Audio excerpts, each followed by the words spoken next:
Good evening, everyone, and welcome back to another day of flying. And today we're going to be flying a round trip down towards Corfu. Currently standing here at gate Echo 9, stand 38, and waiting for aircraft now to arrive in from Krakow before we head down to Corfu. So yes, before we start with the briefing, as always, we introduce our members. So we do have, let me just wait a second there. So yes, we have Martin, 86VD, Lars, Nils, and Andre. So shout out to all of you, and as always, thank you for the support. It is really appreciated. Thank you very much. Yes, the aircraft is we are delayed already by about 45 minutes. The aircraft is delayed in from good old Krakow. So we are just waiting for that one to arrive, and then we can take it over and head down to what is it going to be then? Corfu, of course. I already forgot we were flying today. A good start. So yes, yeah, are we ready to just start with the brief straight away, or yeah, I don't see anything that should stop us from doing that. So yes, Perelle, welcome, opening well. Good, what is it? Good afternoon. Yes, indeed. Trying out a new Gaia scenery, looking forward for it. It looks good. May actually, performance-wise, may not be the best actually, but wait and see. Tilistad, hello, welcome, opening well. Good afternoon. Björn, hello. Good afternoon. Robert, hello, welcome, opening well. And Scudrift, hello, welcome, opening well. And Terrain, hello to you as well, opening well, welcome. Perfect timing. Yes, I will just start with a brief, and yeah, a bit of a waiting time. I haven't been able to make my coffee yet, so I can do that after we're done with the brief at least. So that's also perfect timing. I actually forgot to make it, so yeah. It's gonna be a long day though. Shall we see? I forgot to set you over here, some sort of flat.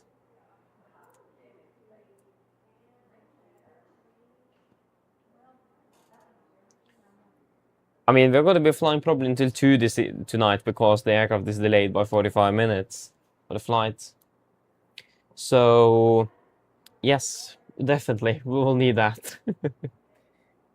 So, yep, going to be a long day. So, today we're going to be flying, flying Oslo Corfu and Corfu Oslo. Going to be flying Norwegian Sweden AOC with Sierra Echo Romeo Tango uniform on the MAX 8.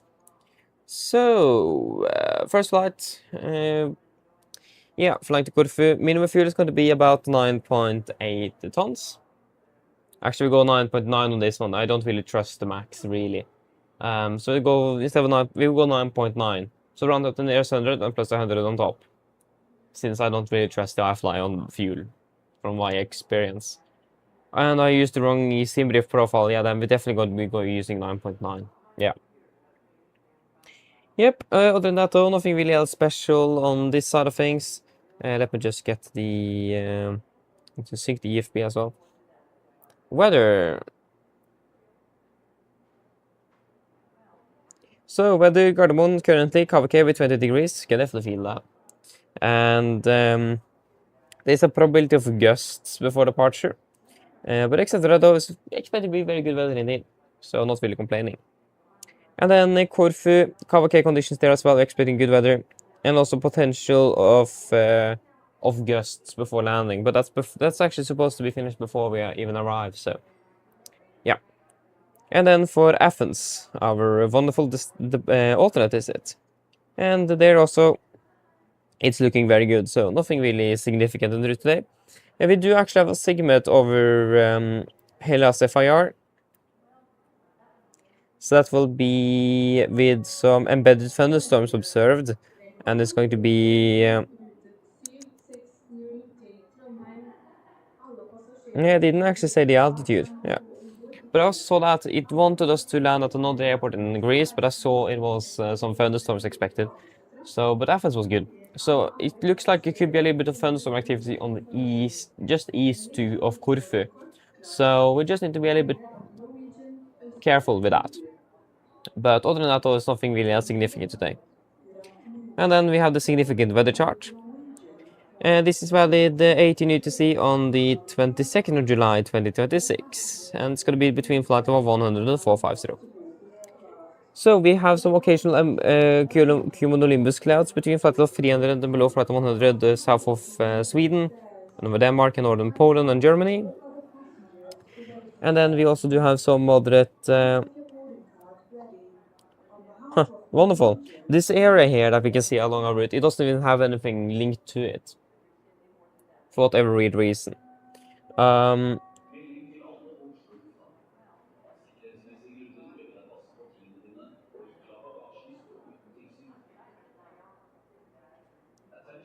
so absolutely no clue what it is supposed to be there.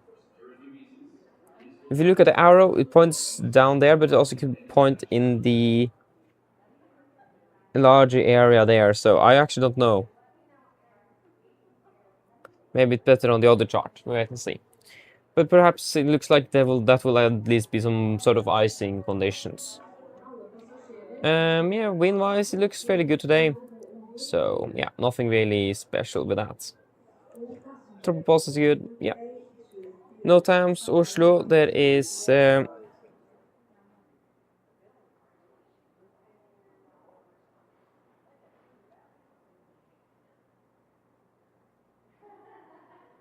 yeah, so it's a limited fuel reserves currently in Oslo.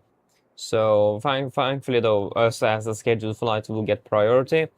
But at least we need to then have that in mind as well when we're thinking about the fuel decision now, since there is limited fuel available at the airport. Yeah, and then it's also in regards to Jet A1 fuel.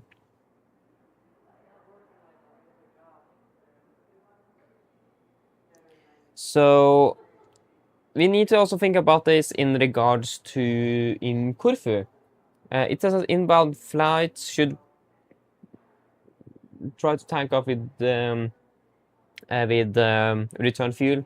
So we will need to have this in mind when we're in Corfu, see if they have fuel available, so we can tank up a little bit extra, so we can limit the pressure in Oslo. So fuel reserves in Oslo is definitely going to be a significant problem today, or it's going to be hitting very soon at least. So we need to have that in mind during the flight, and see if it's possible for us to take a little bit extra on the return. And that's really it. For Corfu, we have an obstacle light of runway 34 that's out of service, and some AirAC changes.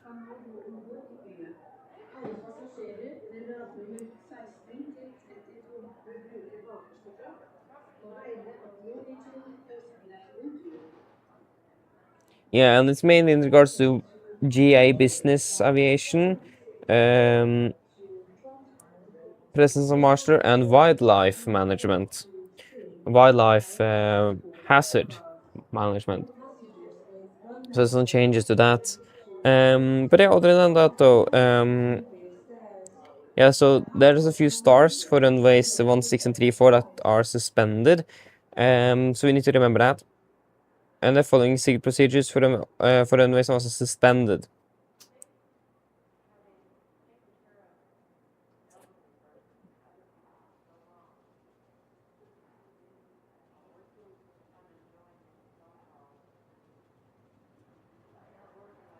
Yeah, so it's mainly... see if we can find anything about the wildlife hazard, especially. But some air exchanges, some obstacle lights as out of service, so, and some suspended SIDs and SLARs. So that's also something we need to look into before departure and prior to arrival as well. Nothing on the crew message side and nothing on the maintenance side of things neither. Good. Do you guys have any thoughts in regards to the fuel and to Corfu? Again, minimum is 9.9 tons. Any thoughts?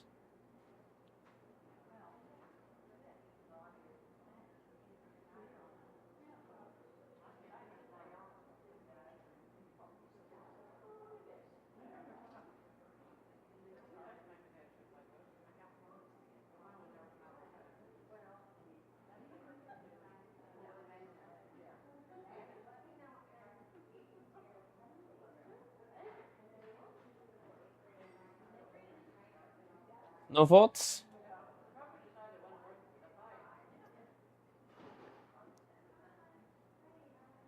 No, at least I'm happy with 9.9, so yeah, 9,900 kilos. We can go with that. Yes. And then the return trip, things should be fairly same actually. Yeah, we need to see if it's possible for us to take a little bit extra fuel, but we will be limited in regards to the length of the runway in Corfu. So that's also something we need to have in mind. Significant weather chart though. Can we see what's there now? No, but at least we have the City to see chart, 23rd of July 26. That will be 240 below flight 100 with moderate icing along our route over Czechia and Slovenia and so on. Yes, other than that though, a bit of a headwind as well on the return, so the flight will be a little bit longer. But other than that, though, nothing else special for the return. Do you guys have any questions before we brief the cabin crew?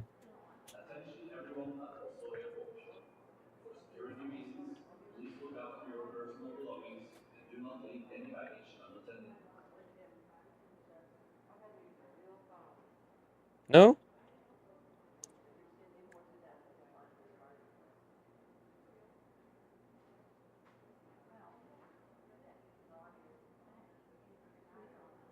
Good, then our brief is complete. Let's just brief the cabin crew and then we are pretty much finished. Yeah, no questions, wonderful. Yes, hello, good evening. My name is Fabian, I'll be captain today and pilot in command, and I will go through this briefing with you. So today we're going to be flying 2 flights, a round trip down to Corfu from Oslo. Going to be flying under the Norwegian Sweden AOC with the Sierra Echo Romeo Tango uniform. So, we are going to, first of all, our aircraft is currently delayed. Our departure time have been moved from 1600 to 1640 UTC. Oh, sorry, 1645. So we're already about almost an hour behind schedule. So have that in mind. But other than that, though, we can just continue here. So, yeah, like I said, departure time expected to be 1645, supposed to be 1600. Flight time about 3 hours and 10 minutes, landing at about 1925 plus 45, or maybe even less if you're able to catch up some delay. So yeah, between 19 and 2000 ish then. Yeah, 1930 and 2000 UTC. Weather conditions also looks good. We do not expect any delays in regards to weather or anything else. And the route as well is good. 37,000 feet is expected for the cruising altitude. Be aware though that we may expect some thunderstorms over southern parts of Sweden, over Copenhagen and other parts of Germany. So in regards to turbulence, that may affect us since it is going all the way to 30,000 feet. So just have that in mind. But other than that though, it's looking good en route today. Coming into Corfu, weather conditions there are good, and we do not expect any problems coming in there.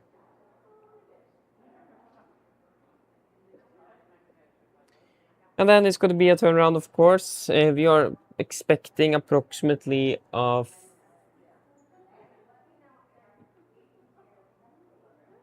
45 minutes is expected. I think we'll be landing about the time we should have departed out of Corfu. So expected departure at 2010. Flight time back home, it's going to be approximately 3 hours and 30 minutes. Landing at 23:35 UTC. Yeah, generally though, again, weather conditions, all that kind of stuff is good in Corfu and Oslo and en route as well, and 32,000 and a little bit high later on during the flight, of course. Yep. We don't really have anything noteworthy to say. It is looks like it should be a fairly smooth flight, except for the delay. So we do not expect anything out of the ordinary in regards to weather, at least.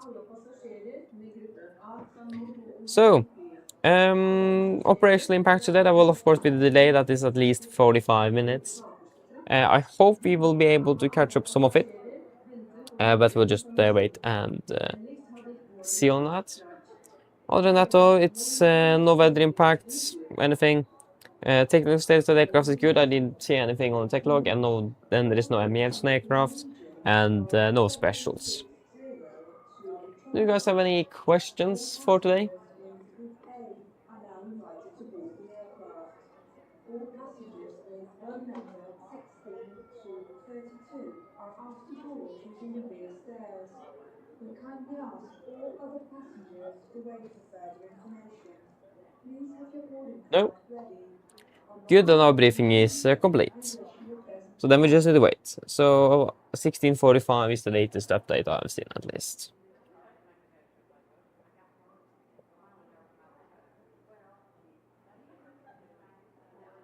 In 1 hour and 25 minutes. Our slot opens in 79 minutes. Yay. Yep, then it's just a waiting game then.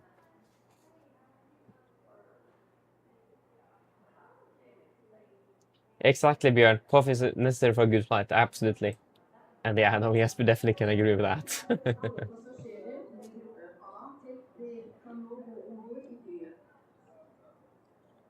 Yeah, nice, exactly. I actually haven't been drinking any coffee yet today because of the late flight we're going to be doing. So I've been saving it for now, really. So yeah, nice though. Hej Robert, hello, god eftermiddag. Welcome, opening bell.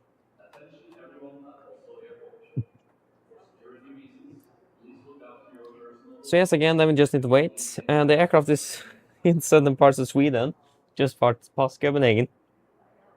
It's not landing before another 40 minutes. Boo.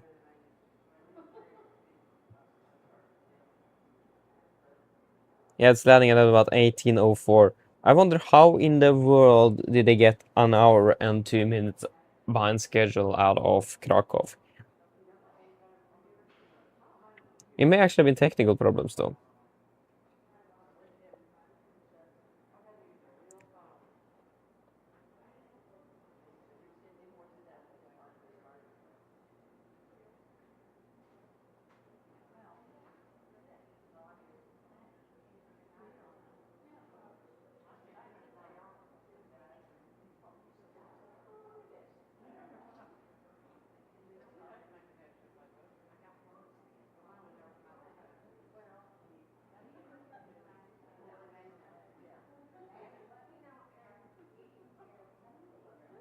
Yeah. Yes, I will just quickly go ahead and grab a coffee, so we'll be back here shortly. Alle passasjerer med gruppe A til C kan nå gå om bord i flyet. Alle passasjerer med radenummer 16 til 32 bør bruke bakerste trykk. På vegne av Norwegian ønsker vi deg god tur.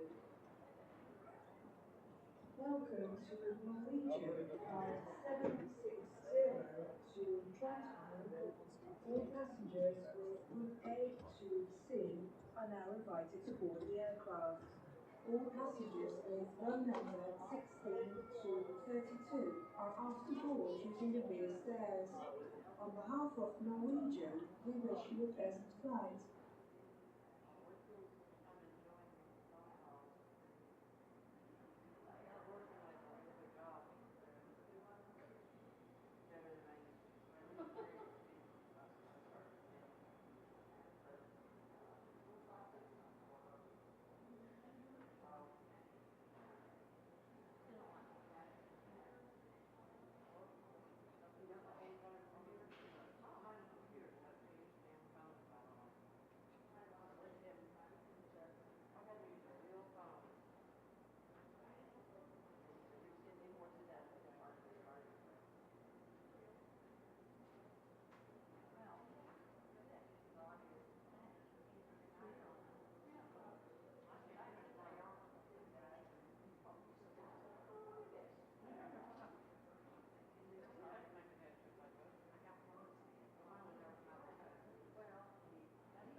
God ettermiddag. Velkommen til Norwegian rute 760 til Trondheim. Alle passasjerer med gruppe A kan nå gå om bord i flyet. Alle passasjerer med radnummer 16 til 32 bør bruke bakerste trapp. Vi ber alle andre passasjerer vente på videre informasjon. Vennligst ha ditt boardingkort klart. På vegne av Norwegian ønsker vi deg en god tur. Ladies and gentlemen, good afternoon. Welcome to Norwegian flight 760 to Trondheim. All passengers in Group A are now invited to board the aircraft. All passengers with row number 16 to 32 are asked to board using the rear stairs. We kindly ask all other passengers to wait for further information. Please have your boarding card ready. Okay, I'm back again. Sorry, it took a bit longer than expected. Yes, let us see here then. Oscar, hello, welcome well. Good afternoon. Wait, what? Seriously? I hope they haven't.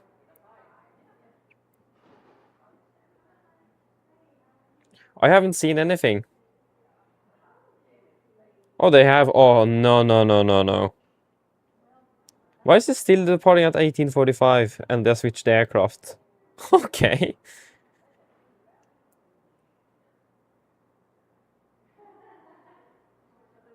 Yeah, okay, thank you for observation, though. I didn't notice. Thank you. Yeah.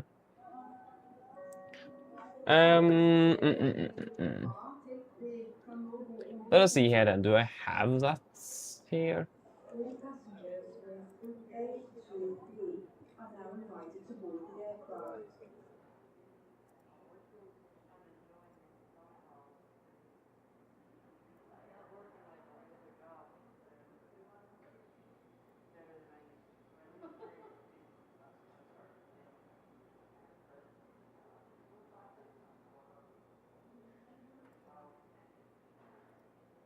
There you go. So you guys can nicely watch this. And then I will just make the change of the aircraft, and then I will back shortly.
Yes.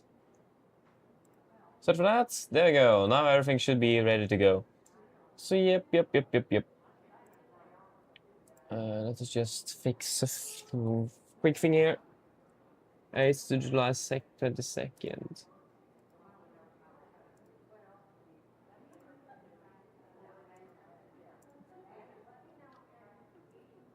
Yep, and then we can go ahead and refresh. Because the thing is now that we change aircraft, we need to rebook bounces and all of that kind of stuff. And that's the worst thing, is that if an aircraft change would happen, you need to cancel the booking and rebook everything again. And that's such a pain. Not gonna lie. But yeah, so I switched to aircraft. It still says that our departure time is at 45. I'm not really sure why, but yeah. At least thank you very much for the heads up though. I would not have noticed if you guys didn't say anything. Thank you very much. Or at least it would have been taking a longer time for me to find out. So the question is now, should we just walk out to the aircraft straight away? I think it is already here. And then we can depart a bit early since it is actually available for us.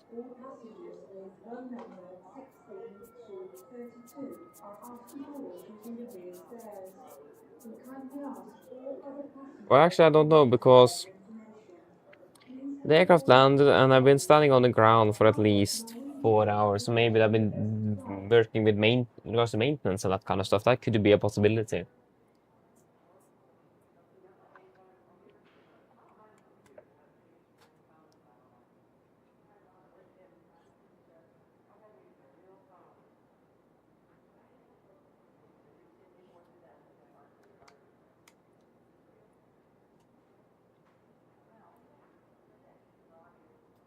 Yep.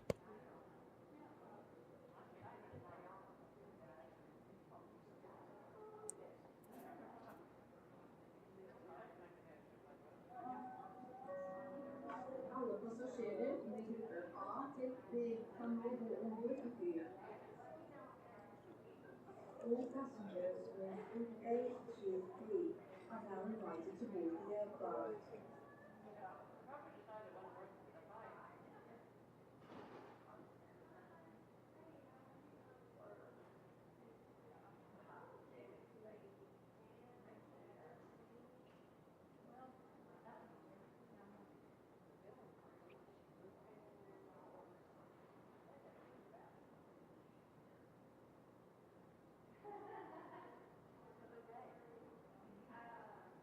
Yep. What do you guys think?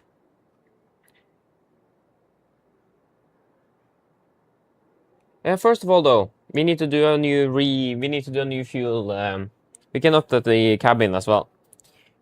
Hello again. It's a quick update here. So we just got an aircraft change. So we are now going to be flying under the Norwegian shuttle AOC with Echo November Romeo. So 800.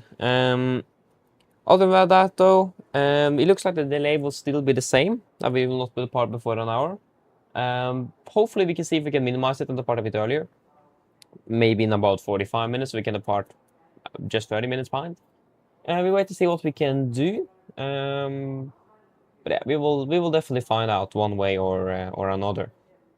So yeah, I mean that's really the only noteworthy thing. Tech log on this aircraft is also looking good. I haven't seen anything noteworthy. I'm not entirely sure if this aircraft have been ongoing with some maintenance now or not.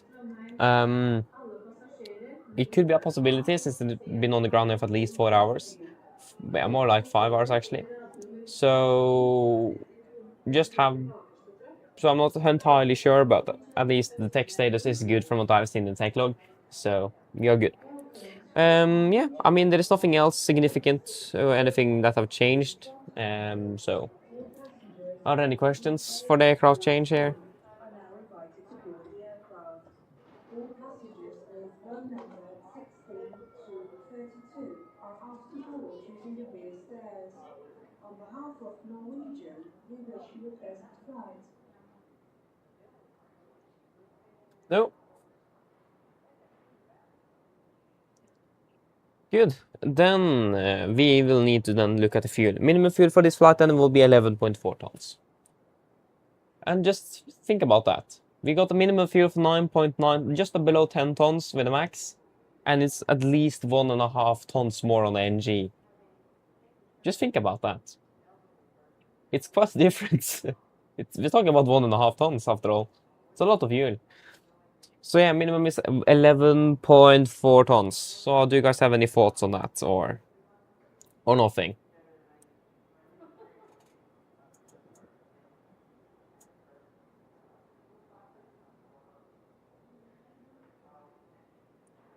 Yeah, Björn, yeah, we need to do a new look at it though. Yeah, we did get a aircraft change after all. Yeah, I probably noticed.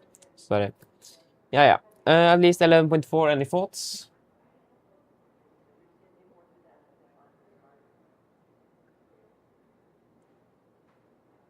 Yeah, I mean, Oslo just about... Oh, there was 2 no times for Oslo with the same, pretty much the same text. And that is regard that the fuel reserves at Gardermoen is currently very low, so scheduled flights and all that things are prioritized. And that inbound flight should try to carry for the return trip as well, if possible.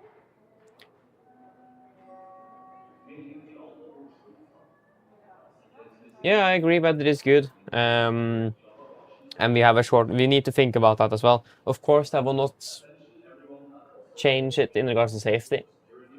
Of course. So, if you do see it necessary to take anything action, we'll definitely do it. But again, I agree whether it's good. I don't see any reason to take anything less. Sorry, don't see any reason to take anything more than we need here, actually. Not sure why I said less. Sorry for that. But yeah, then we go with 11.4 tons. Again, I don't see any reason to take anything extra. So yeah, again, I'm not really sure about our departure time though. That have still not changed. But I imagine that may be also due to slot restrictions. That could be the reason. And for some weird reason, as many of you probably know, is that I normally go into the Norwegian website and go and like booking a flight to check the seats that's available and then take the amount of passengers there. For whatever weird reason, I didn't book the flight. But I suddenly got a message from Norwegian saying that the flight was delayed. So I have a feeling that their system think I'm going to be on the flight. Partially at least. So I got 2 messages from Norwegian in regards to gate and departure time changes. I haven't heard anything yet. So yeah, there is no news on that side. The worst thing is that their message was even wrong in the gate. It said Echo 9, but it was actually Echo 8, so they need to send a new message. So that was a bit funny. I still don't understand why we got it in the first place. Doesn't really make a lot of sense. But again, it could potentially be some problem with their system, perhaps? Or the fact that I did that so close to the flight and it's so delayed, maybe.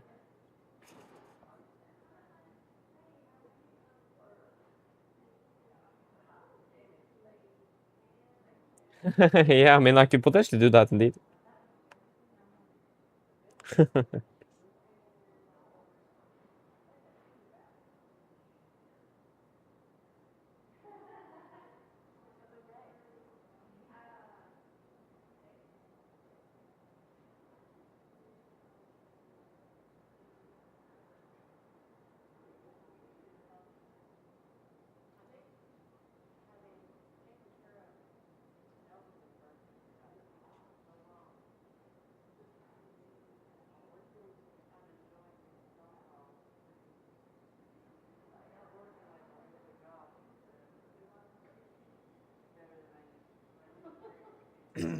Ugh.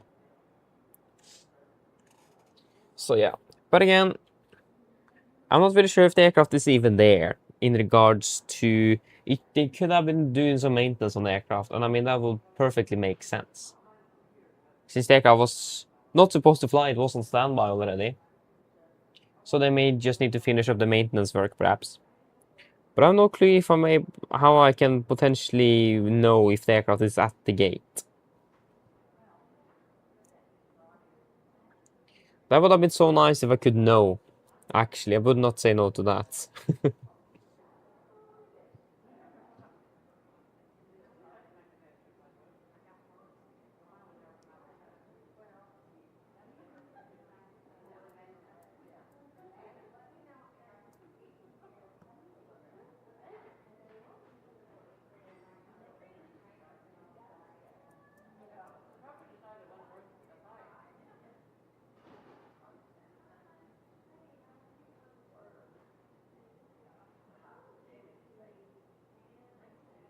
think it should have been a much better system to track aircraft, so that you can know when it's what gate they are at all the time, and so that would have been so much cooler to have available.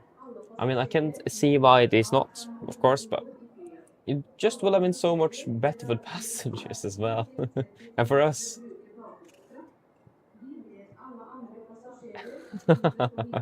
Oh yeah, I mean, if I would have done that, I would not have been here though to catch the flight itself though.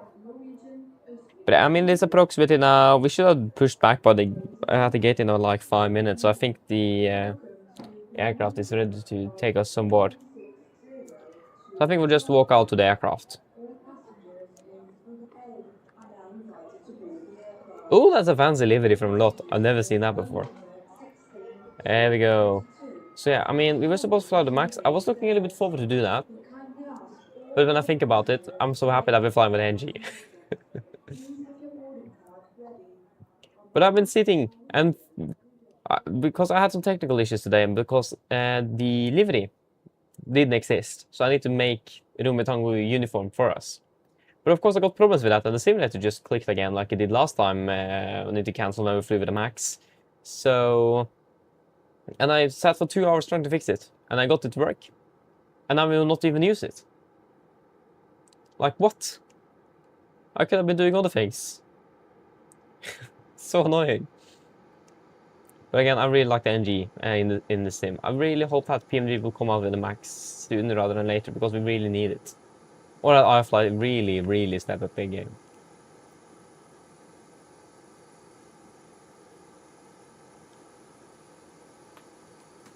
Yeah, it isn't slow, yeah. And here is the doors even closed. Yeah, good old flight deck. Familiar sight. I think I need to upgrade my computer, not gonna lie. But I'm not sure what is really the underlying problem. Maybe I should prioritize that actually. To fix my PC. Oi, it just, did you guys see that? It just went to 0 by itself.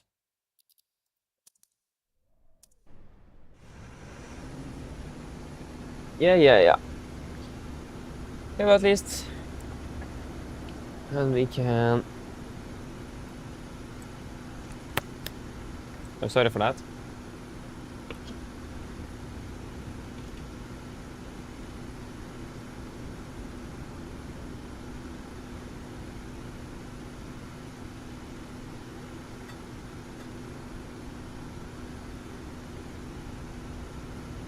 So maybe I should prioritize getting a new GPU and CPU if possible.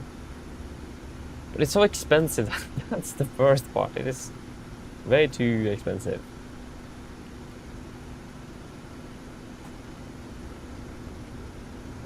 Yes, here we are, sitting, and at least we have got the aircraft. And again, if we are, if possible, maybe we can depart a little bit earlier. That's just as a fuel truck over here straight away. And I imagine we probably need some catering as well. Maybe we should reload the Simbury flight plan as well. Just maybe. Yes, let's see then.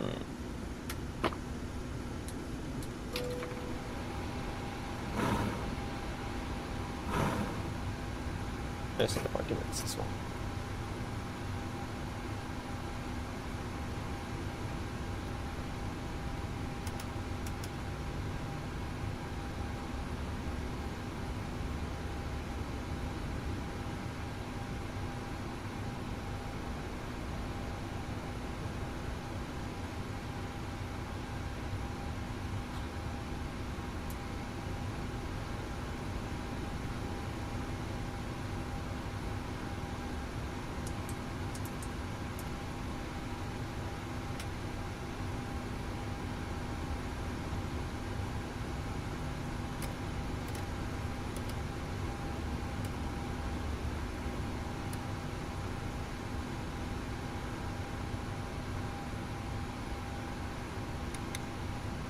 Then we can switch frequency.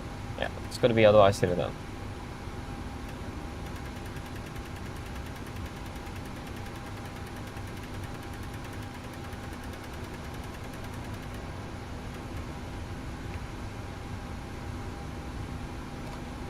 Yep, wonderful. 11 to 60, that's 40.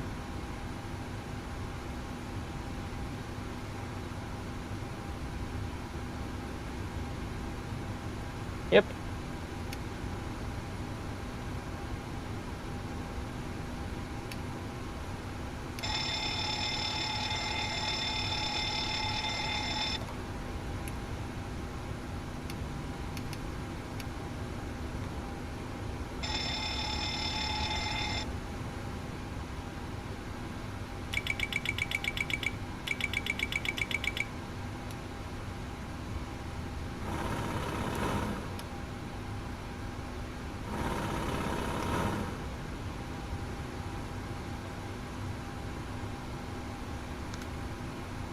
$95, $95, $92, $92. Good. And there is no standby hydraulic problem today, no. Yes, wonderful.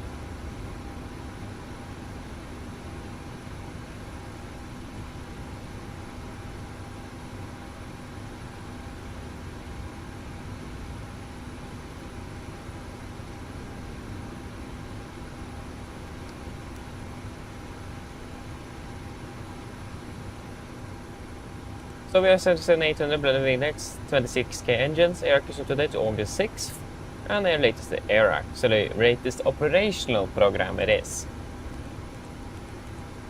Turning at Oslo, GPS left, Oslo, Corfu. Just want to make sure it's actually the correct, yeah. Disregard. Cosine, we are going to be Nordic, 1908. Departure, I think actually we're expecting someone left for whatever reason.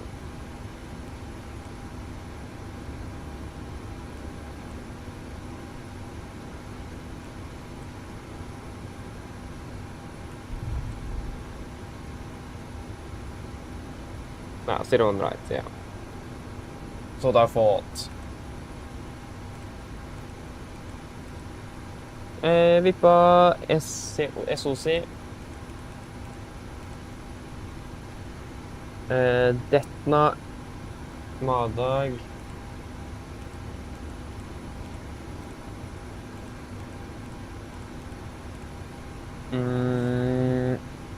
Vislo and Salo.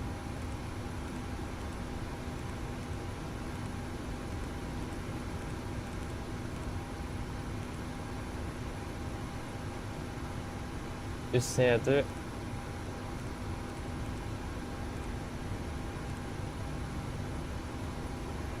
Luros.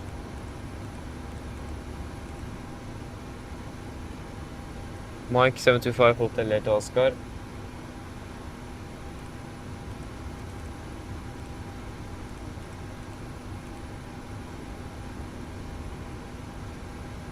Evike.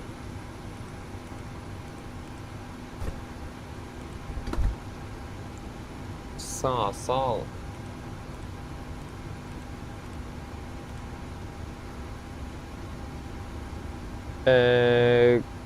Kopri and Simpe.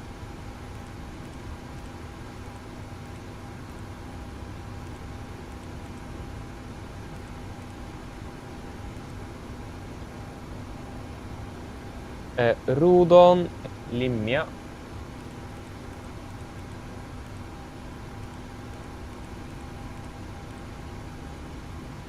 Mike 732 to Pitas.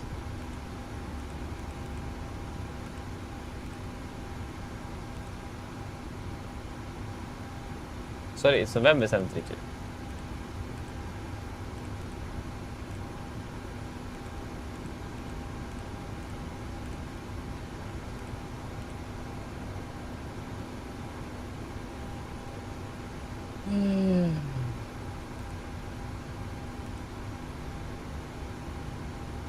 Take the RNAV, I imagine.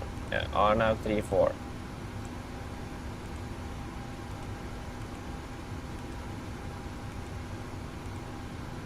Oh my, there's so many different arrivals. 2 Popeyes that we will have. Vemat.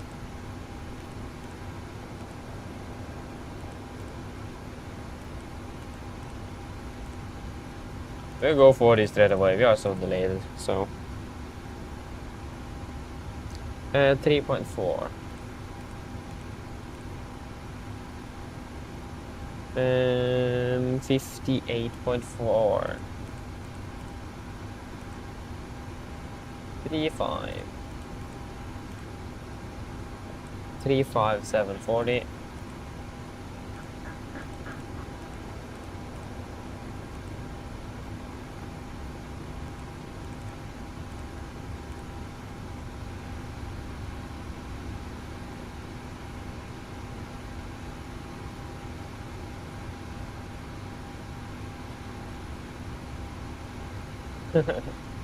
Yeah, Oscar, but I mean, we are delayed because they are delayed. That's the thing. We haven't been able to go into the aircraft before now, so.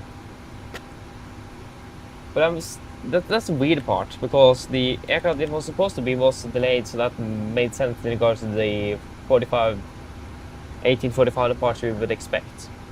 But now that we switched the aircraft, you would expect them to be departing a little bit earlier, but they're still departing at 1845. But I imagine maybe the reason is because of slots. Corfu is very traffic heavy. It looks like they're boarding as well, so. Yeah, then we'll just continue as normal and then depart when we're ready. Because now the aircraft is us, or ours, so then we'll just do what we need to do as normal and we'll just depart then. We're ready. Your departure time is in 23 hours and 54 minutes. No, thank you. I will not accept that. And the clock is now 16. Yeah, take 16:06 then. I know we are delayed. That's not my fault. That's it off the MAX aircraft. I mean, are you serious? It was so slow to start up the flight that it suddenly got 24 hours before departure. I clicked on start. Thank you very much. Why do you start up all the time?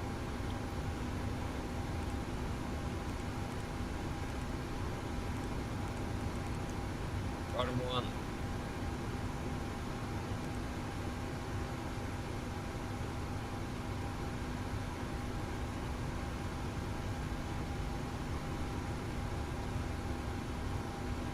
Give me a seat.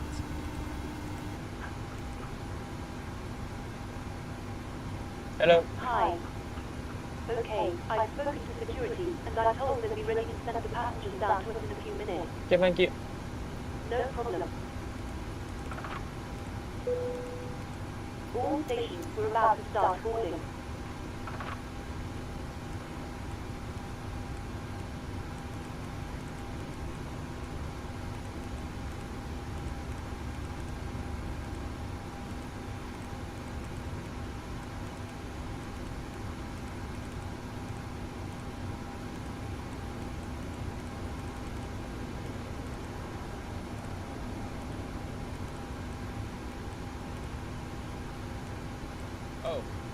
I think I probably missed a waypoint here. 10,066 nautical miles. I think that's probably a little bit too long. Oh. That's definitely something that have been going on there.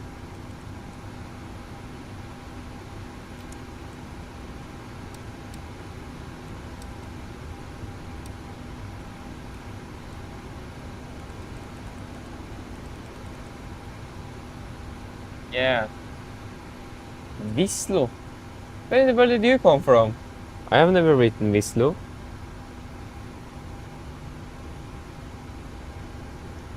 Oh yeah, I've probably been trying to write Nislo, and then it became Vislo. Ah. Nislo. Addons Salo. Ah, that looks more respectable.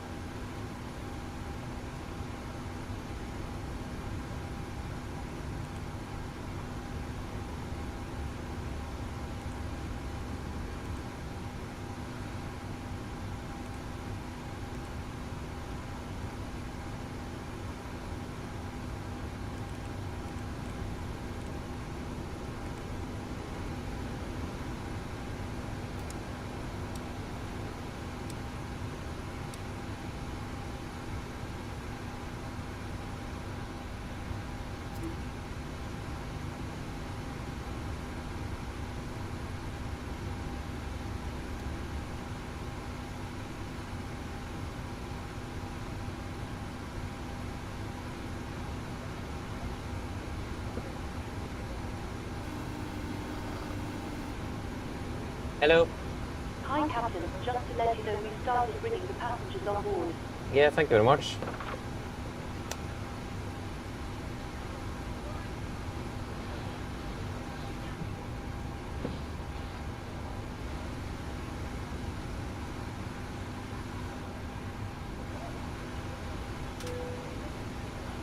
Yep, I think we're starting to get ready. I'm just really waiting for the RMS to finish landing before we do our briefing and so on. So departure 01 right, boom boom. Airport, we have that approach. We can pin 01 right and left. Yep, then we have what we need.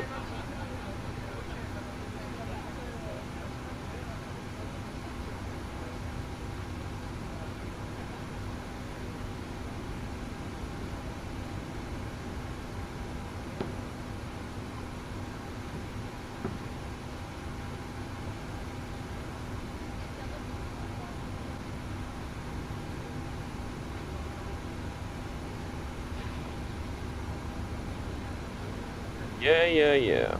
You. No.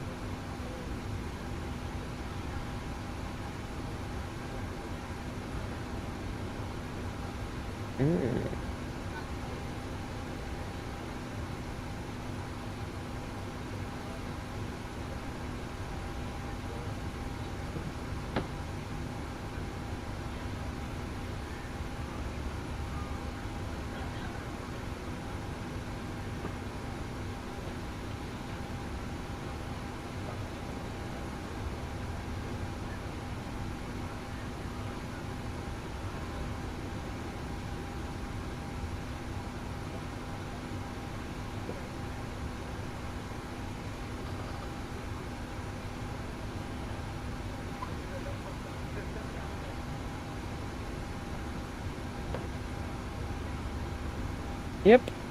Oh. Then we can just do all of the preps there, and then we are ready to do the brief.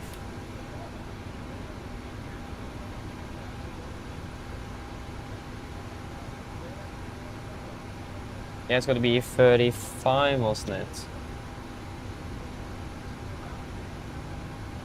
35 and 5 feet.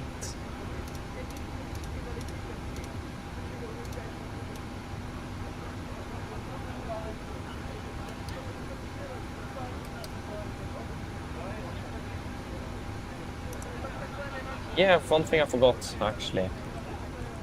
That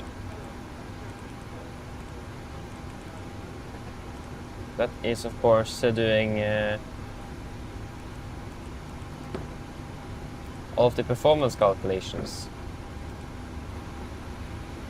At least it is 3,000 above. Scanner 37 on 10 miles, landing 01 left. 3,680 then. And just set that and then correct it afterwards. Oh, the instruments are alive as well.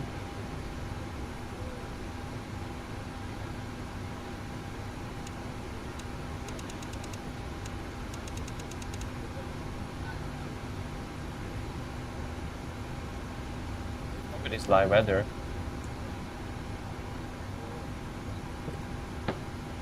It looks like it.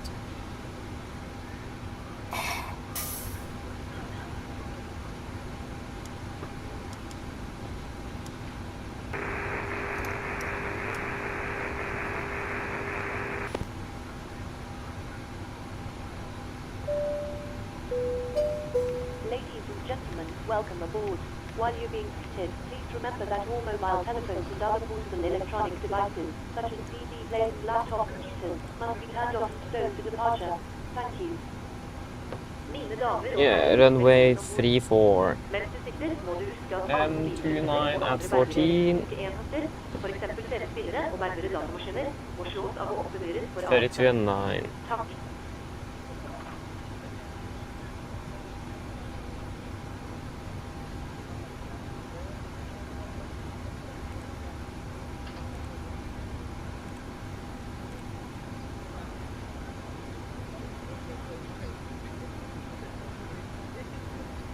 winds are 0-2 at 70. Oh, it's very windy though. 3-4 at 17. 20 and 13.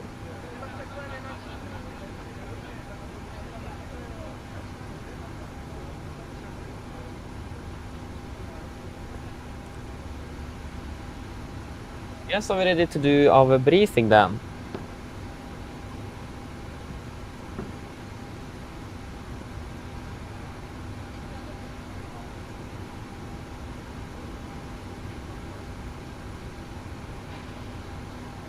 Three 620.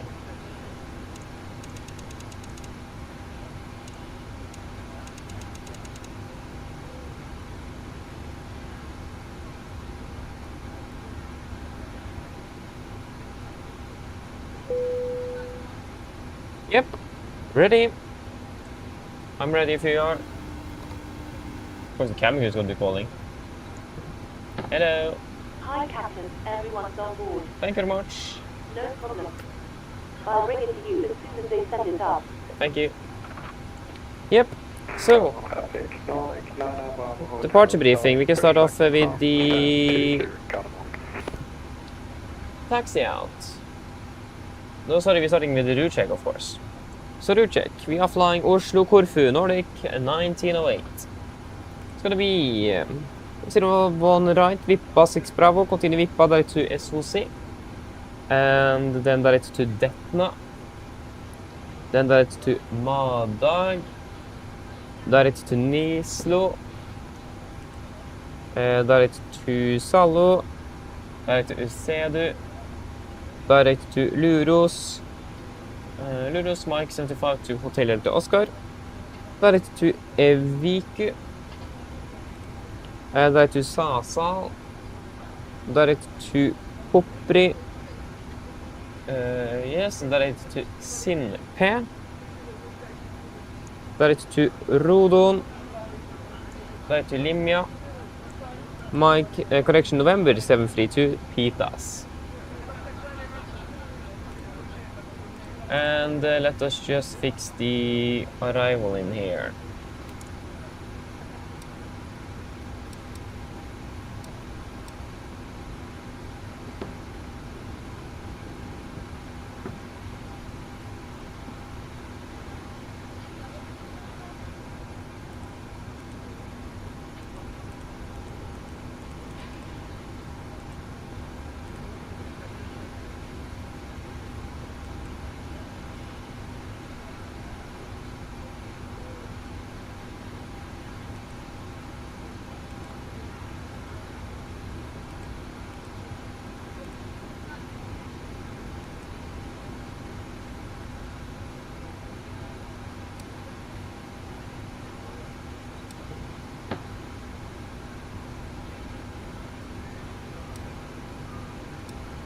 Yeah, it's gonna be via Addons.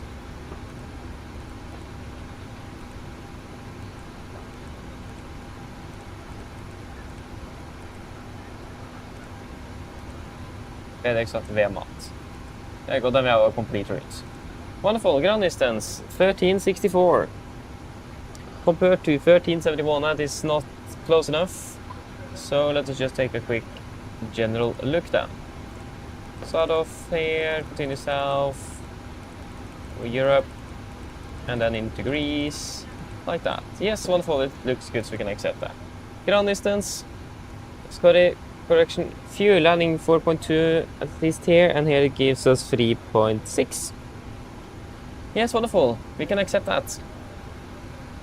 Then we can do the taxi out. Yes, so taxi out of Oslo. Of course, it's now gone.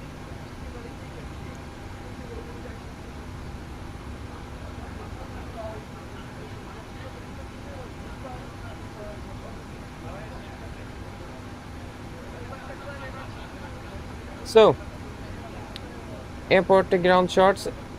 Actually, we want the parking stand charts. Oslo, effective 11th of June 26. For Pilots and Free 8, we could probably expect a push to release point 20. and or 14. Left turn into the either Whiskey or Juliet, and then right on Sierra. And then the airport ground chart effective 14th of May 26. Continue down Sierra, and then to Bravo 2 is where we're doing our calculation, 01 right. And the hotspots, tax restrictions, only notable note time is the fuel reserves in Oslo is starting to get quite low. So we of course, as a scheduled flight is prioritized. But yeah, be aware of that, that we do not have an enormous amount of fuel in Oslo. Although that's going to be very relevant for this flight, but more on the return. Other than that, RC-6 dry, but the conditions are looking good. A bit windy though, up to 17 knots coming from the north, and a little bit variable as well. So it could be a fairly interesting departure, this one. SID, we are expecting the VIPA 6 Bravo departure out of 01 right. This will be on the Arna SID 01 right, effective 14th May 26. So departing straight out 012 until we're passing 1,001 feet with a minimum bank of 20 degrees and a maximum of 205 knots. We'll take a right turn to Gulf Mike 440. Then continue and the maximum to 30 knots. Then continue right again towards Gulf Mike 441 maximum, and disregard the maximum. And then continue down towards Kubbe, Virre and Vippa. MSA in Oslo 3009. Going to be maximum 250 knots below flight of 100 as usual. And it says here that for the Vippa 6 Bravo, it's maximum 250 below flight of 100 after Gulf Mike 441. So after Gulf Mike 441, then it's going to be maximum 250. Yep, and below flight of 100. Yep, transition altitude is 7,000 and same with the initial climb. It's going to be an acceleration altitude of 3,000 feet AGL, 3,620 feet AMSL. That's the weight number 1, so that means we're going to be climbing on a V2 plus 20 all the way up to 3,000 feet AGL, and then starts accelerating and retracting the flaps as scheduled. In normal LAV Vienna departure today, and we have got the ILS frequency for 01 right on active on both Navigraph at 111.95. And then Gardermoen VR 115.95 on standby number 1, and then ILS 01 left on standby number 2, 110.3. It's going to be normal flap 5 departure, and it's going to be a little bit unusual flap retraction schedule due to the fact that it's going to be significantly delayed, so be aware of that. It's going to be for the engine out SID straight out to either 1400 feet or on the ME Gardermoen, whichever is first. Then it's going to be a right turn, maximum 185 knots, correction. Right turn with a flying V2 with takeoff flaps during the first turn towards the Insub, 311 inbound, left turns climbing 5,000. Again, engine out SID straight ahead, 1400 feet on the ME Gardermoen VR, whichever is first. Right turn with V2 and takeoff flaps out for the first turn towards Insub, 311 inbound, left turns 5,000. Weather conditions in Oslo is looking good. Again, it's only a little bit windy, and due to that, runways 01 left and right is then preferred for landing. We are going to be significantly above our maximum landing weight today, so we will not be able to return immediately. So we are aware of that. But other than that, I don't really have anything significant else to say for the engine outside. It's fairly straightforward. So yeah. Yep. Threats for today. First of all, we have the SID, especially the start with the first turn. So we're going to be taking off. We're going to be quite heavy. So the aircraft was struggling a bit with climbing, and then we're also going to be doing a very quick and early right turn, fairly low to the ground, fairly steep as well. So we need to be very careful in these turns and not overbank the aircraft. That's very, very easy to do. So again, straight up at 1,100, then we'll take the right turn. So we need to be very careful there. Again, so we don't overbank the aircraft. Other threats will be birds. It's quite some bird activity at Gardermoen, especially now during the summer. So we need to be careful with that. We will not take off if we see any birds on the runway or on the departure path.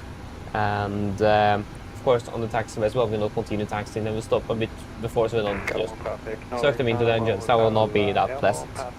So, yeah, we need to be careful with birds at least. So just have that in mind.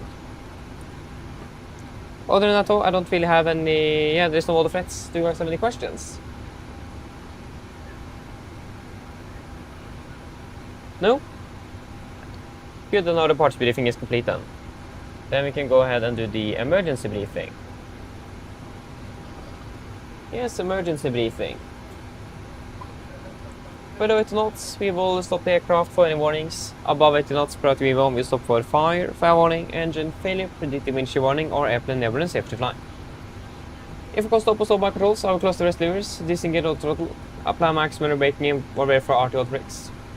Manually raise the speeder cable, apply max reverse thrust to stop the aircraft. If you can stop, I wait for first levers closed, also disengage and max braking applied. I call speed brakes up, speed brakes not up, verify reversers and call the rest status. I call any incompleted items, 8 knots, 6 knots, auto brake disarm and inform ATC. Then once I got the complete stop, I will slow down the reversers, lower speed brakes, then we will identify the problem and I will command the necessary memory items that we may need to accomplish. I will assist to identify the problem and I will accomplish any memory items on your command. Wonderful. Then we will evaluate the situation. If no evacuation is needed, OMPA remains seated, situation is under control. If the situation is not clear, OMPA can return to the stations.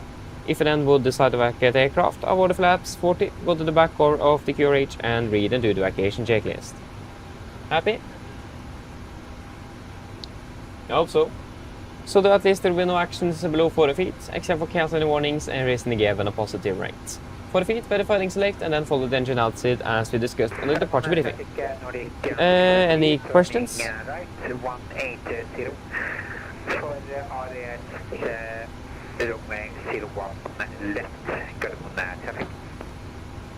No? Good, and our departure emergency briefing is complete then. Prepare for checklist to the line. Prepare for checklist to the line. Pins and covers removed. Oxygen. Test of 1%. Natural run display switches. Normal auto. Window heat. On. Press station mode selector. Auto. Flight instruments. Tracking 101. Tuning 1013. Reading 690. 690. So plus minus 0. Park brake. Set. Engine start reverse. Cut off. Taxi takeoff briefing. Completed. Brief for checklist to the line is complete.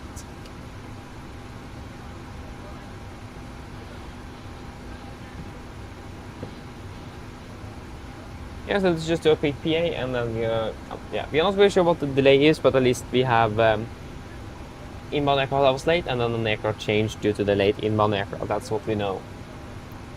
Flight time 3 hours and 10 minutes, if I'm not mistaken.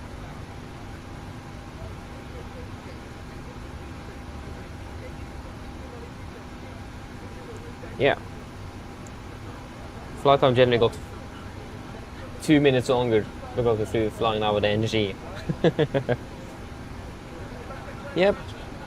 And the weather in Corfu looks to be good.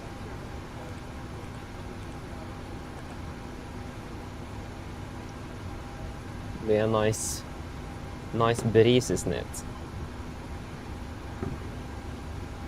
Yep. Light breeze. Mine damer, god kveld. Mitt navn Fabian, kaptein deres I dag. Og på vegne av Norwegian og reisebesetningen ønsker vi dere hjertelig velkommen bord denne flyvningen fra Oslo lufthavn Gardermoen til Corfu. Flytid til Corfu I kveld forventet på rundt ca. 3 timer og 10 minutter. Som dere mest sannsynlig har lagt merke til, så vi ganske bak skjema for øyeblikket. Vi beklager så mye for denne forsinkelsen. Grunnen til dette, som vi vet, at flyet vi egentlig skal fly med ble forsinket inn fra Polen. Og så da har vi fått byttet fly til dette flyet vi sitter I nå. Og så skal vi da forhåpentligvis komme til herfra så fort som overhodet mulig. Vi forventer å dytte gaten om rundt ca. 5 til 10 minutter. Synes vi vennligst kan sette dere ned, ta på oss sikkerhetsfeltet. Så vil også kabinbesetningen snart gjennomføre en sikkerhetsbriefing, som vi da anbefaler sterkt å følge på, så ingen andres sikkerhet bort. Vi forventer å marsjere på rundt 35 000 fot ned til Corfu, med gode flyforhold gjennom flyvningen. Men som alltid, vi anbefaler på sikkerhetsfelt på, bare sånn i tilfelle vi kommer bort til en uforventet turbulens. Værforholdene i Corfu for øyeblikket ser rimelig bra ut. Det er en liten laber bris fra nordvest. Ganske varmt, med rundt 32 grader, og så ser det ut som det blir fint og skyfritt. Ellers, sitt ned, slapp av, så ønsker vi behagelig reise med Norwegian. Takk. Ladies and gentlemen, good evening. My name is Fabian, I'm captain today. On behalf of Norwegian and the crew, we want to wish you welcome aboard this flight to Corfu. Flight towards Corfu today is expected to be approximately 3 hours and 10 minutes. We are significantly delayed at the moment, as you probably noticed, and we do apologize for this. And the reason for this, from what we know, is that the aircraft we were supposed to fly with was delayed out of Poland. And now we have got a new aircraft, that the one we are currently sitting in. And we are now soon ready to go, and they should be departing out of here shortly. We are expecting to push back from the gate in approximately 5 to 10 minutes, so if I may please sit down, take the seatbelts. And the cabin crew will shortly go through a safety briefing that we encourage you to follow if you know there's safety aboard the aircraft. We are expected to be cruising at approximately 35,000 feet on our way to Corfu, and the weather conditions are expected to be good en route. But as always, we still recommend to keep us on just in case we would encounter some unexpected turbulence. Weather conditions down in Corfu this evening is looking good. It's currently about light breeze from the north-west. It's fairly warm with about 32 degrees Celsius, and looks like it will be nice and clear skies as well. Otherwise, sit and relax, and we do wish you a pleasant flight with Norwegian. Thank you.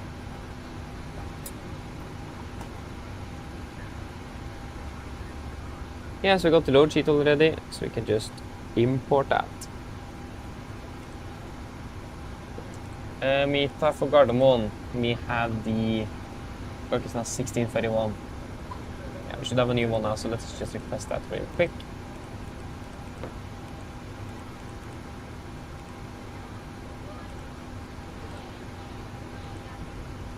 There you go.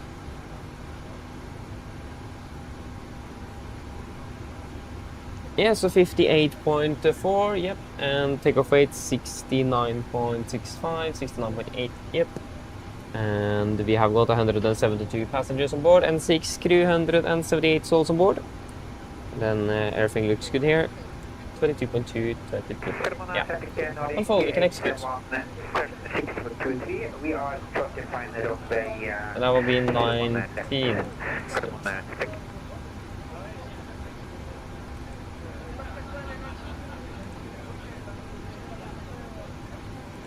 Yeah, we're going to be above, yeah, we're just below 70 tons, but it's going to be 70.3.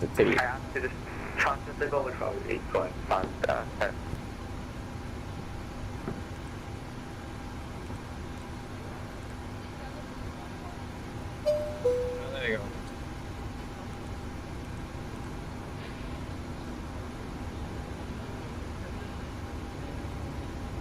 .05 at 18.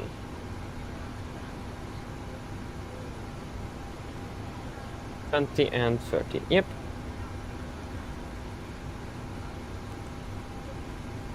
We are 2 miles from 34K, assume 33. Give us an output of 93.5, 94.5. That will correct them to get a pax on. Flaps 5. Trim 5.4, 44, 44, 49. 44, 45, 50. Let us just fire up the APU.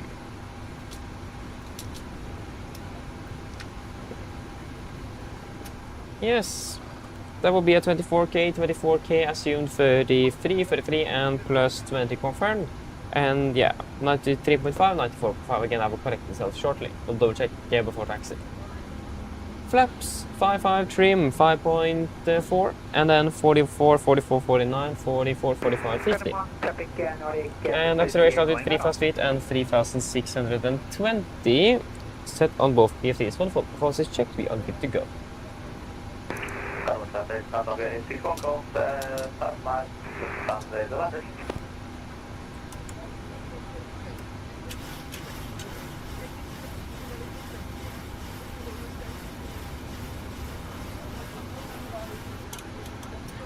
Yes, pre-project list below the line. Pre-project list below the line, fuel, we have 11,400 kilos on board. Pumps on, passenger signs, set, auto brake, RTO, seat between cars completed, take a speeds. V1 144, we have 145, V2 150. MSP, V2 150, heading 012, altitude 7,000. Pre-project list complete. Map is available.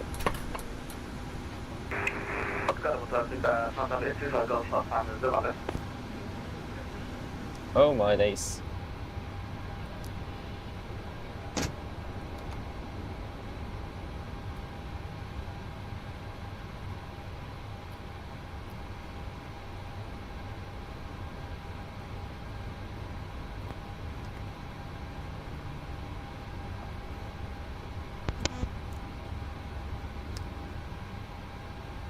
Spare me a moment just to fix my headset.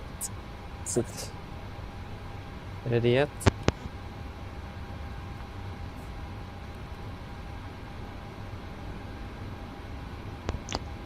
Yes, there we go.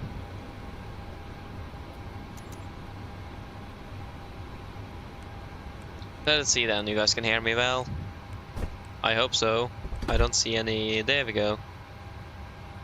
Hello, Captain. We are ready for pushback. Yeah, hello, good evening, thank you very much.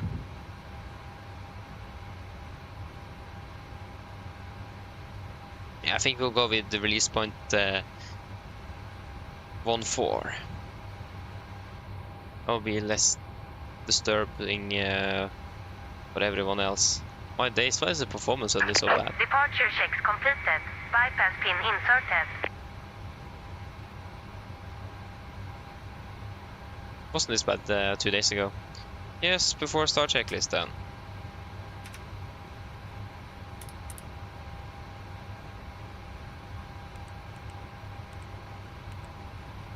Locking gear.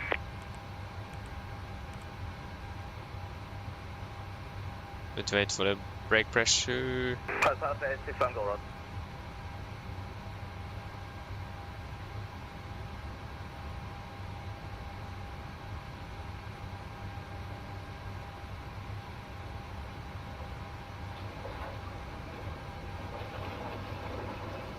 There we go. Before start checklist. Before start checklist, flight door. Oh my days, close the lock, doors and windows.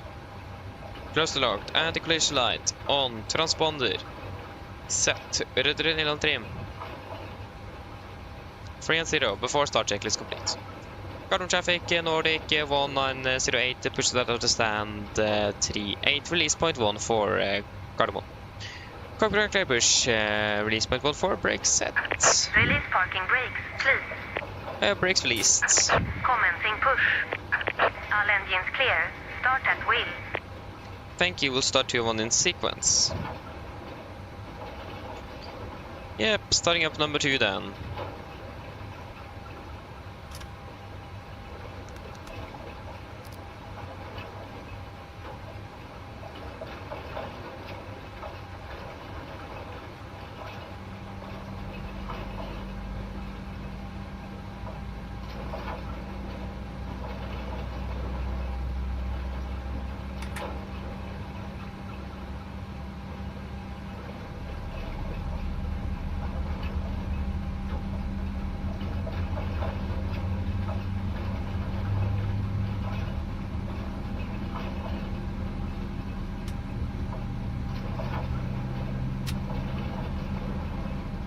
Start get out. Starting number 1.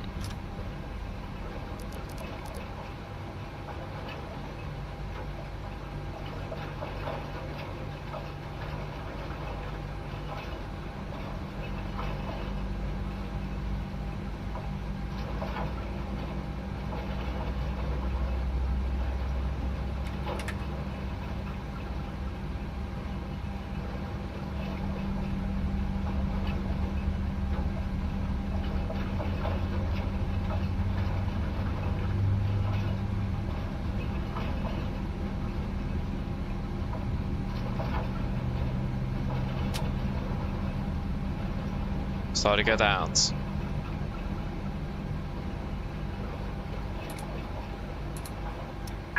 Please set parking brakes. Park brake set. Waiting your confirmation for a good engine start. I come down to a good engine start so you can disconnect. Unlocking gear.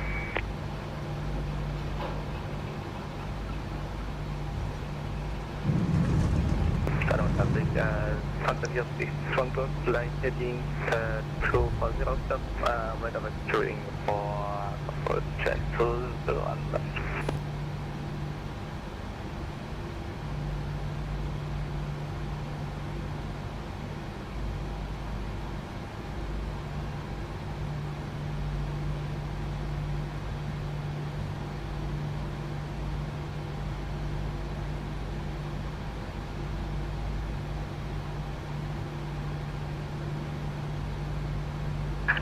Tow truck disconnected.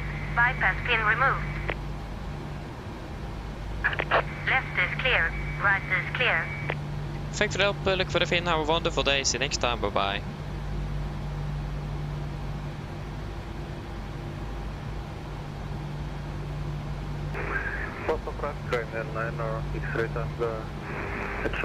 What the gear pin?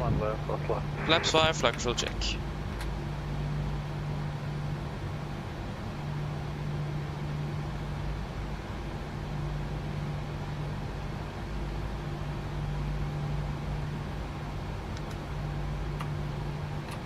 Before taxi checklist. Before taxi checklist, generators on, probe heat, on, anti-ice, off, air compress, PAX auto, isolation valve, auto, engine start switches, continuous, recall, checked, engine start levers, R10, flag controls, checked, ground equipment, clear, flaps, 5 land, 5 green, APU, off before taxi checklist complete. Cargo traffic, Nordic, 190 taxi by Juliet Sierra, to the point Bravo 2, 01 right, Carbon. Right clear. Left clear. I should probably disable the seating passengers. I think that's what's causing most of my performance problems. Makes sense though. Yes. Here we go. Be a left turn then.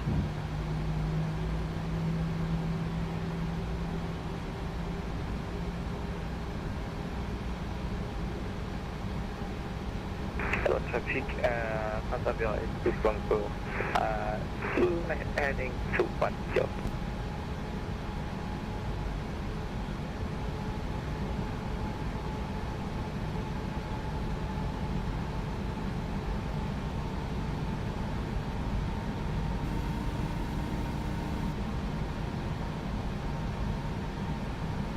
Hello?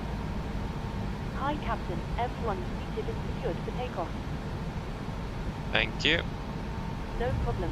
Yeah, there's something behind the aircraft that's causing the problem.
Left clear, right clear.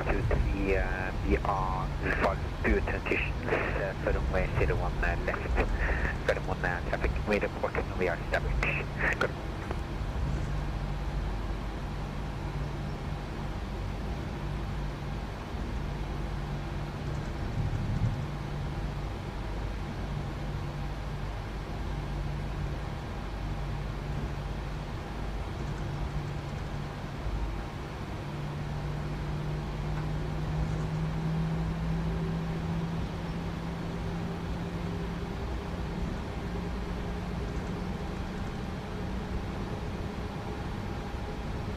Left clear. Right clear.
Left clear, right clear.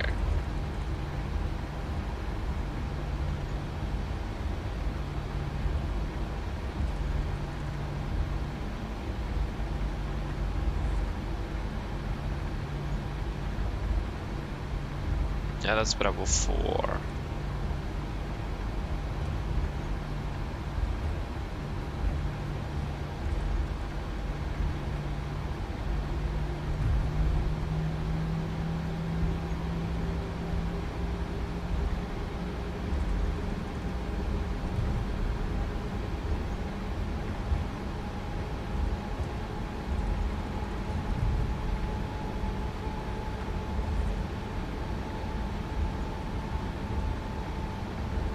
Get to the cabin before the checklist.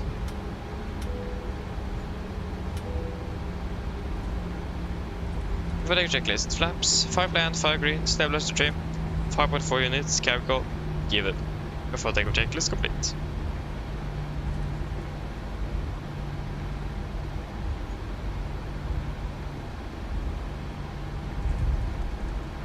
And that is Bravo 2. Not sure why my aircraft is turning to the right by itself all the time. I think it's my rudder pedals actually. Very annoying. Yes, left clear, right clear.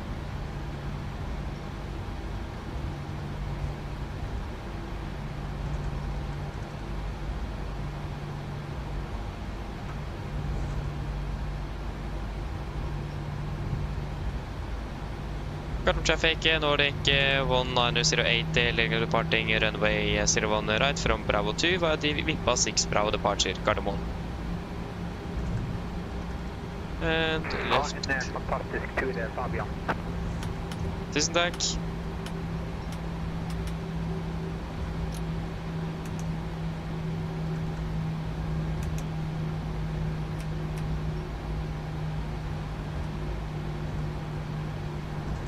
Yep, over ready.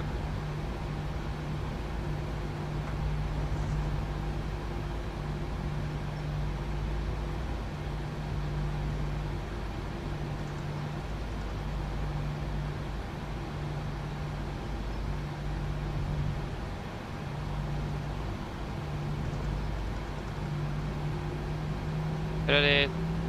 Take off.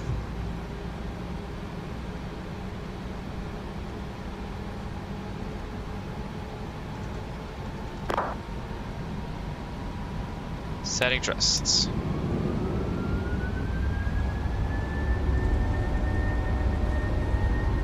Take off resets.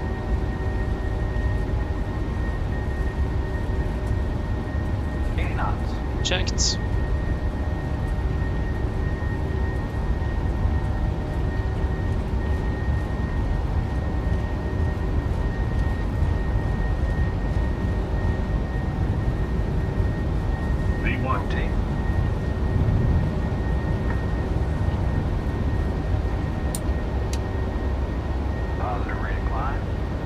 Gear up.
Nordic 360. Establish runway 01 left, 3 miles. Got it. Flaps on, speed checked.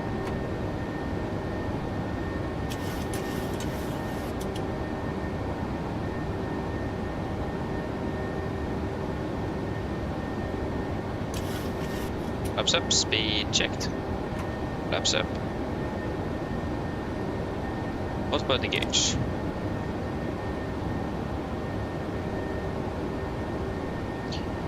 Then climb up flight level 350.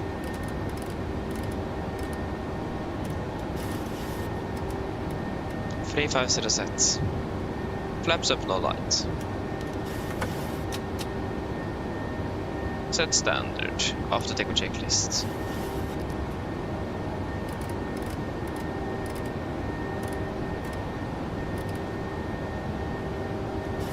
After takeoff checklist. Engine bleeds. On. Packs. Auto. Landing gear. Up and off. Flaps. Up, no light. Altimeters. Stance at cross check, passing through 6,000 feet. Now. Plus minus 0. After takeoff checklist complete. And delete the reduced. There is no reduced climb, sorry. Can proceed direct towards Vipa. Confirm, execute.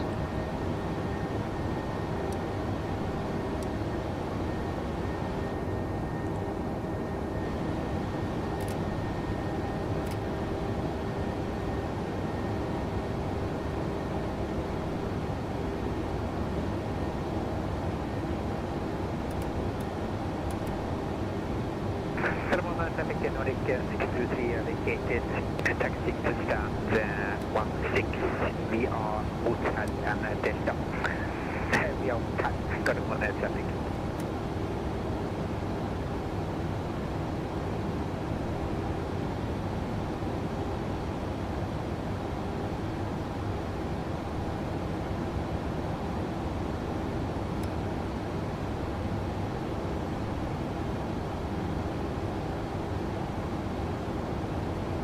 Passing flight level 100.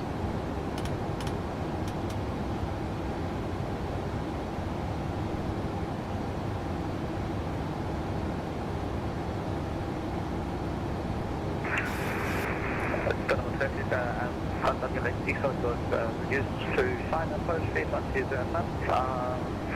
1.1 tons, fuel, 1 remaining.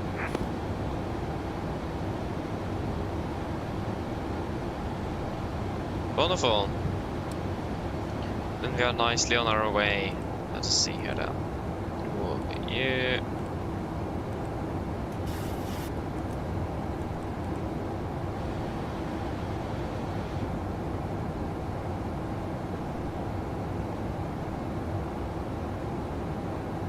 Actually not that bad or that badly behind schedule actually.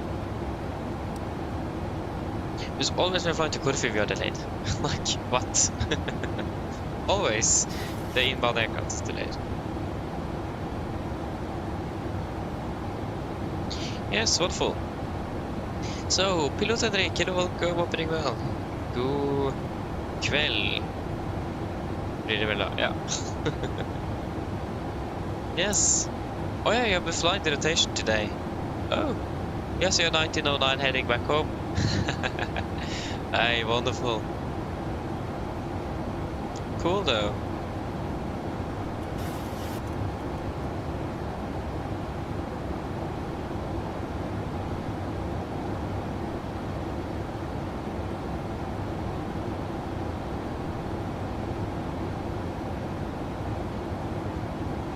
Not bad. We actually do have ATC online in Corfu at the moment. Did that for the last... And we are there? I doubt, but... Never know. Yes, we're doing our RSM check of 150 then.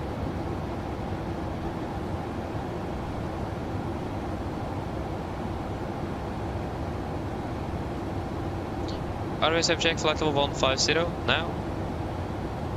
Yes, plus by 0 miles standby on your side. Yeah, zero wonderful. Let us just see here. No, wait, what?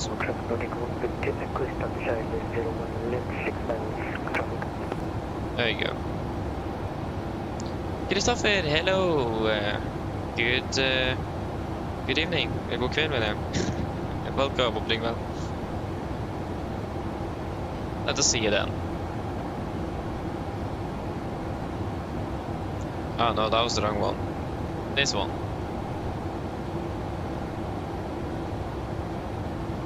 Push back at 1637 and lift off at 1649 blank actually.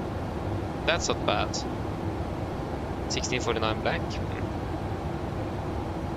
Yeah, I know we are delayed by more than 3 minutes on this one. So we departed at 37 minutes behind schedule. And the delay code. So it was both an aircraft change and a late inbound.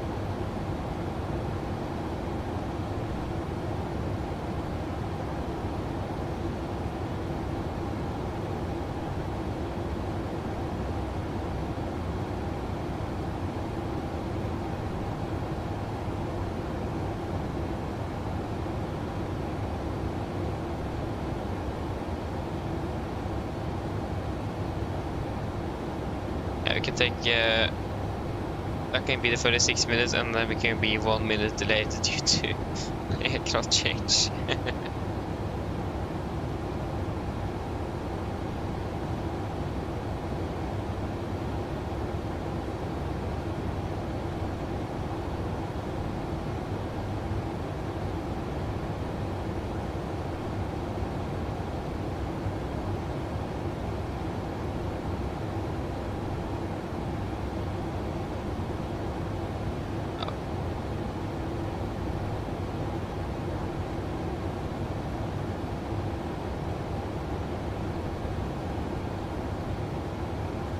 There you go, then we have sent you and we can turn off the seatbelts.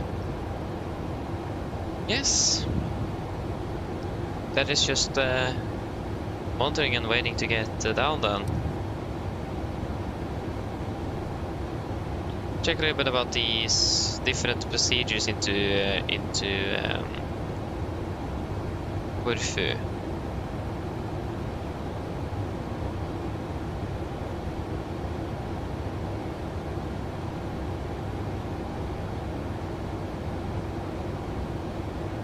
We had like a million different VR procedures.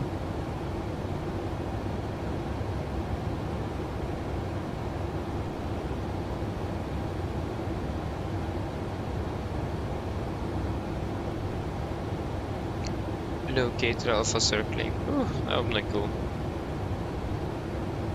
Yeah, I might as well take the RMP. It's the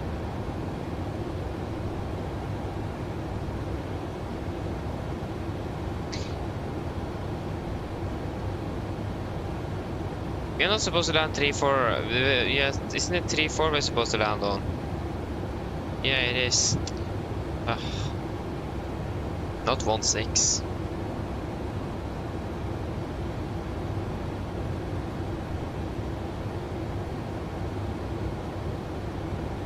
We could do the VUR alpha circling.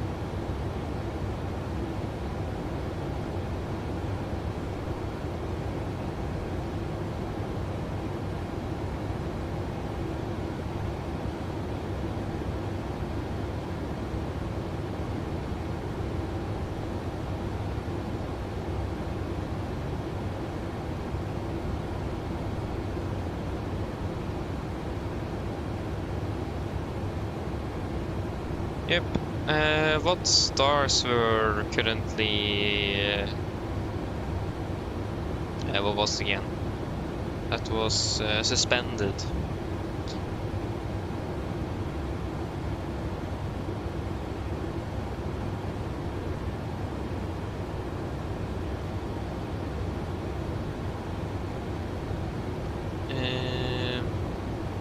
The following stars, so that will be the Tigre to Alpha, to Julia, to Papa, to Romeo, to Sierra, to Tango, and 1 uniform. Yeah, okay, and then for it's gonna be the Tigra departures as well.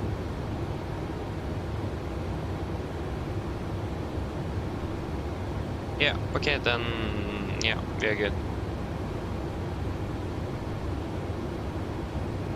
So that won't really affect us then. You're not using the Tigra arrival after all.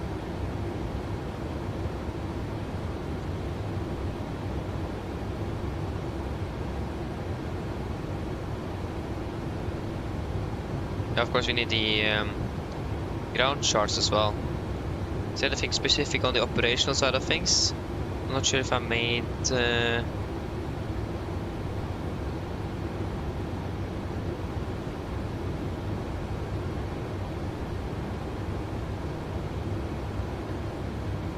No, I haven't.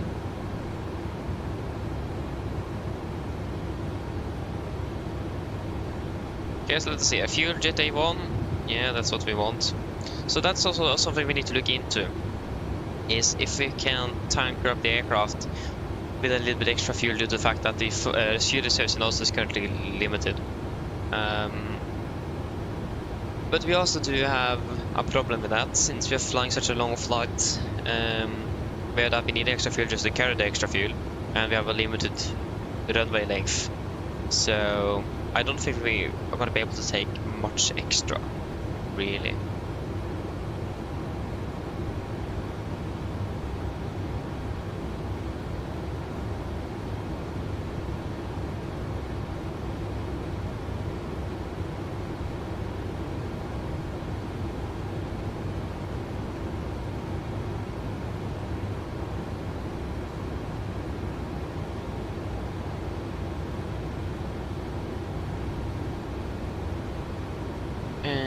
Warnings, birds to the state of the aerodrome, yeah, max to 50 below flight level 100, in airspace class D, E, and G, in event of complete com failure.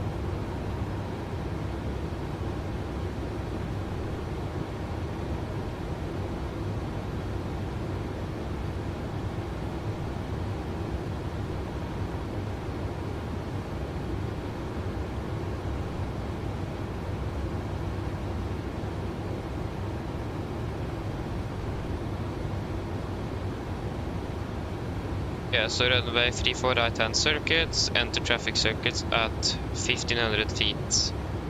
Nav restrictions, public coverage restricted to 8 degrees on either side of extended runway center line. Yeah, that's nice to know.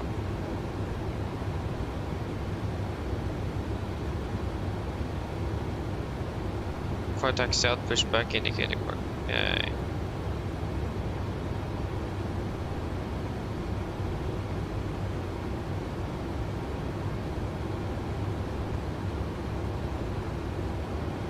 Yeah, so engine startup shall be performed during pushback after the service road have been cleared, or when aligned on taxi line Charlie or Alpha. That's something to be aware of. That may not be in the GSX profile. So that's something we definitely need to have in mind.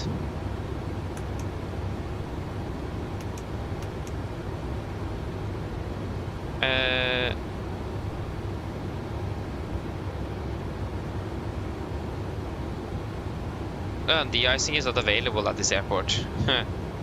Imagine if they suddenly get a snowstorm. Everyone is grounded. Probably they don't really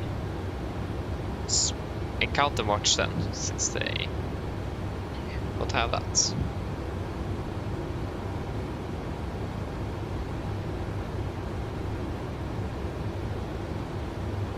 Yeah, the runway is about 2,300 meters long. So again, it's not a lot. There is approximately 59 meters extra in length if you're maybe departing from 1.6.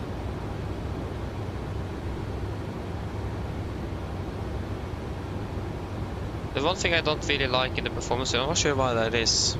If you're still here, Henrik, then please answer if you can. Why can't we change the airport in the performance page in the EFP? I don't understand why. It would have been so nice to do, since, yeah, Imagine if you have a diversion and you can't change your landing airport. So yeah, I'm not sure if you have any thoughts on that, or if you're even here.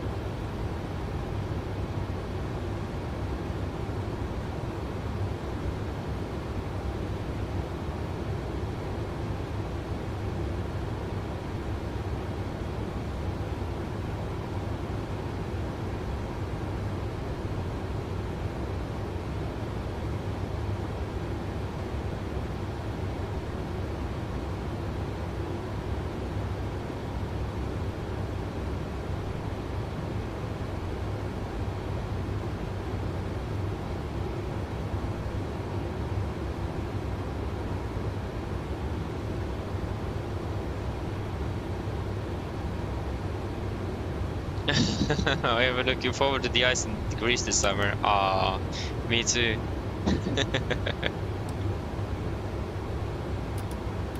I mean, then I have really never seen snow there then, since they don't even have it. But suddenly one day the weather will come with a snowstorm, you never know, and then, oida. Yeah, actually, what does all of this mean?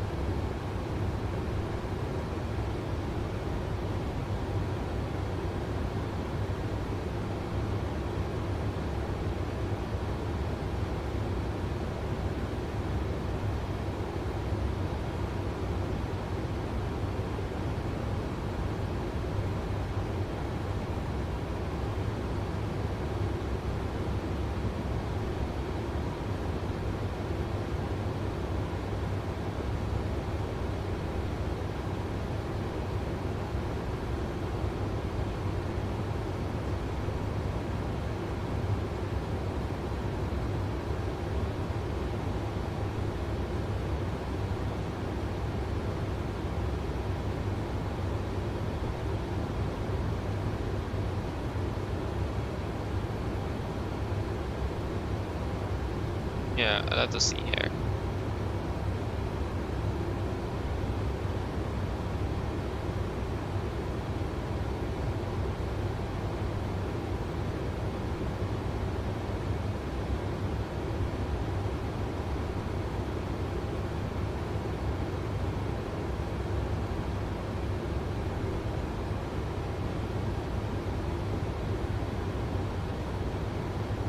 Fresh feather. 1000 to level.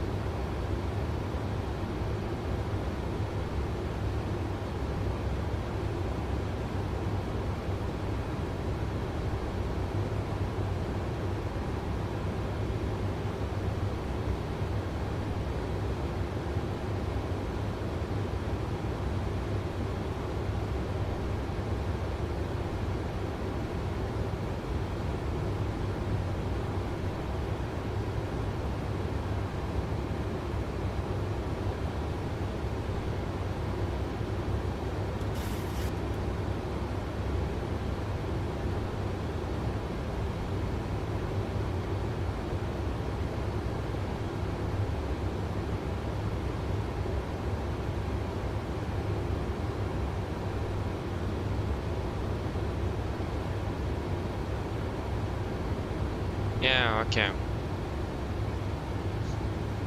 I'm curious about one thing, the performance tool, because if you have, if you guys have noticed, on the landing it says like runway 16, runway 16 spec, runway 16 spec TMP. I have absolutely no clue what it means. TMP is the process for tempo. It says tempo on the side here now. Spec.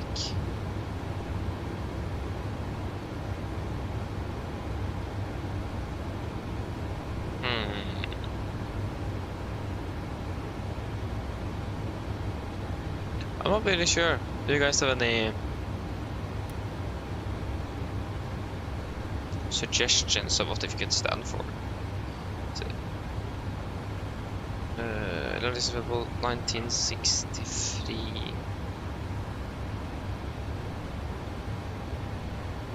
Yeah, it's something to do with the runway length. So, but I'm not really sure what it stands for. Because if we click on runway 16, boom, then we have 1963 meters. Runway 16 spec, then we have 1963 again. TMP, then we have still 1400.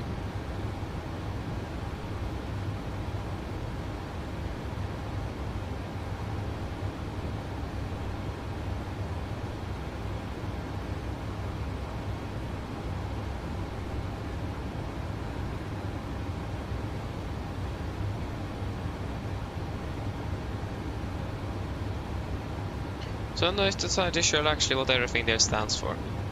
So, and it doesn't say that in the manual.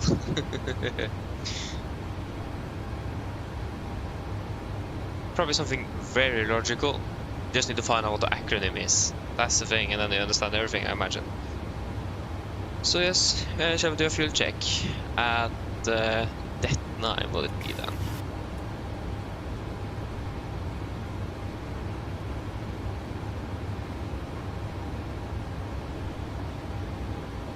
So yeah.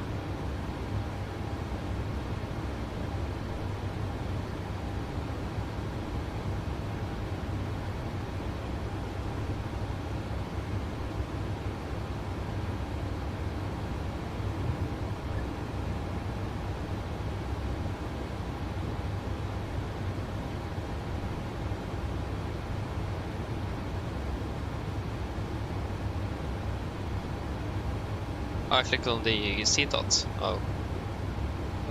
Yeah, I know we have the party dot of Oslo. Yes. So that now, how should that actually look there? We should have approximately at least 9.2 tons, bird 2.2. And we should be there at about 1639 was the estimated. Re-estimated is now 1716. It looks like we even are there a little bit earlier at 1714.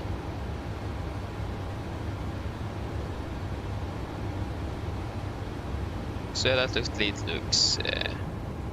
good. Let's see here, 3.8. Yeah. Yes, Peter, det var god kväll. Hoppas det går väl. Welcome.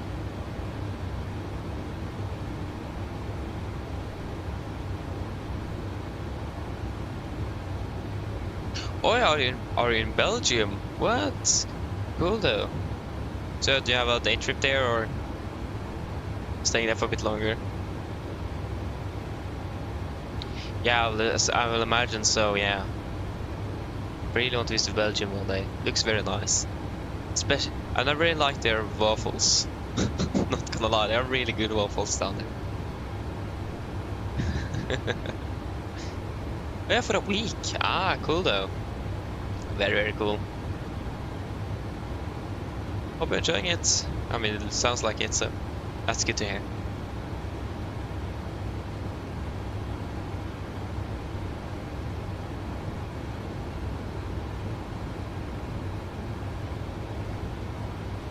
Ah, I see.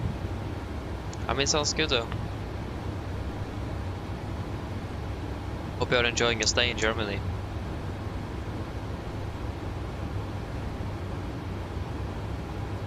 Yes, this is your fuel check then. So we currently have 6,000, 7,000, 8,000, 9,120.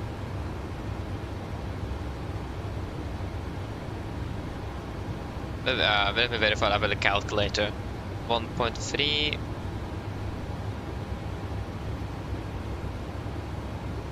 plus 391 and 391, 3.91 plus 3.91. Yeah, 912. We're actually a bit low on fuel then. So my head calculations was right. Ah.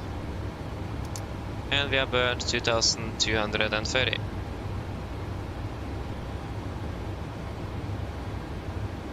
Yeah, we burned a little bit more fuel, so we're currently about 100 kilos below what we should be.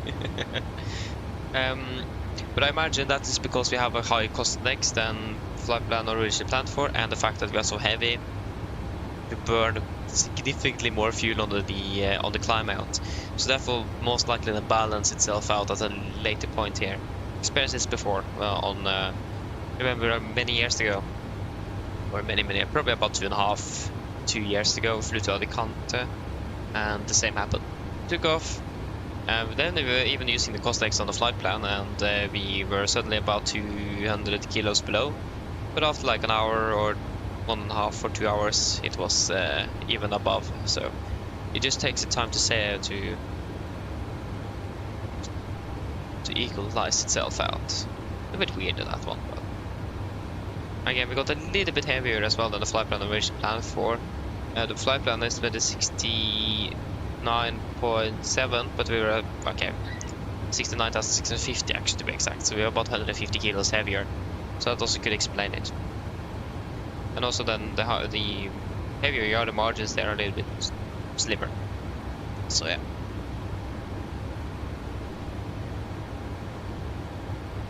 Yeah, it's delayed. We were supposed to fly with Max today, so it was delayed by 1 hour and 2 minutes out of Krakow. And I think they got delayed out of Oslo first, and then delayed out of Krakow. They flew up, and then suddenly we got an aircraft change, so now we're flying with Eco November Romeo. So yeah, we are about... We pushed back 37 minutes behind schedule. Well, not terribly bad actually. Fairly right. So yeah. Yeah, I mean, it had been going quite well actually. We were supposed to fly yesterday, didn't happen, wasn't fit to fly, way too tired. We were supposed to fly on this on Monday, someone else took the flight before us. I had absolutely no clue. I mean, that's better than me if I did local bots before me. That's impressive, not gonna lie. So then we switched over to Budapest, so that went well. Did a go around, and there was a lot of ATC there. I mean, just insane. But yeah, I ended up doing a go around though. Other than that though, I haven't really...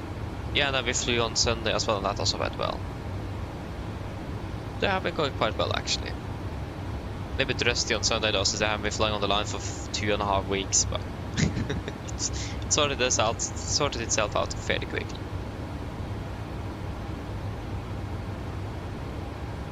Ah, nice.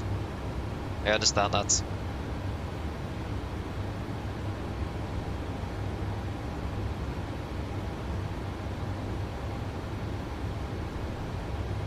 We have a nice tailwind though, so again, we're not landing below the reserves. We're landing actually with 400 kilos above, so we're looking good with that. So we're not landing with less fuel than expected. Probably just that the aircraft will burn a little bit more than it predicted in the flight plan, so yeah.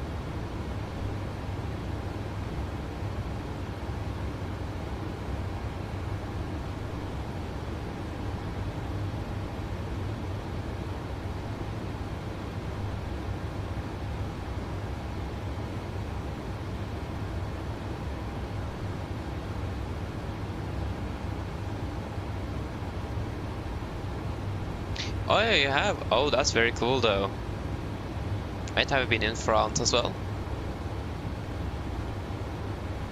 Northern parts of France. I mean, that's very cool though, and I can agree with that. Really like that kind of history. It's very fascinating. Tragic, of course, but still very fascinating to learn about.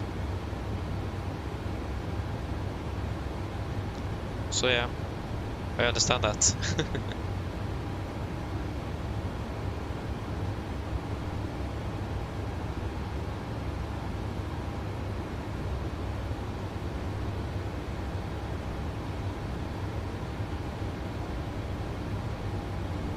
Ah, no veris. Ah.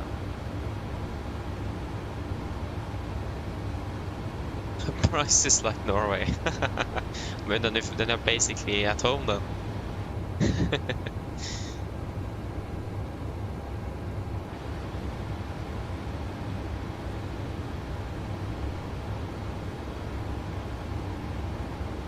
So yes, I know that the August roster is a bit delayed.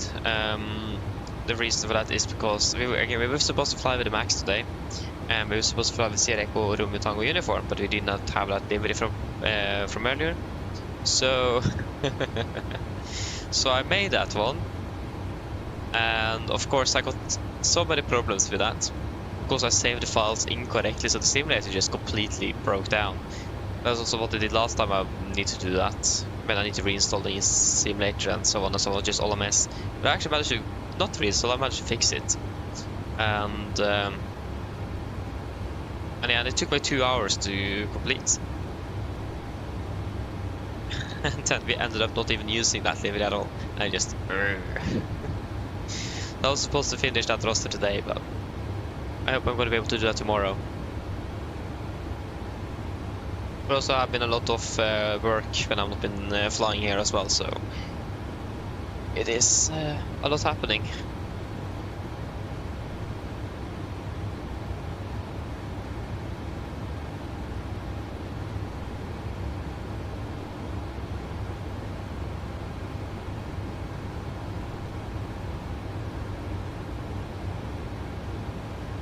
Huh.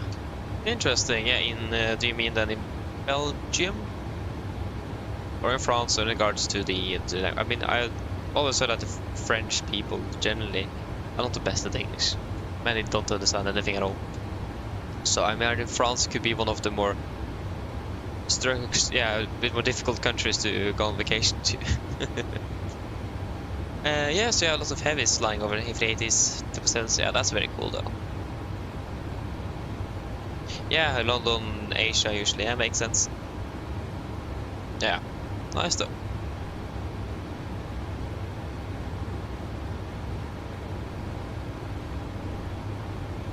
Ah, I see. So you're renting a cabin. Again, that's still very cool though.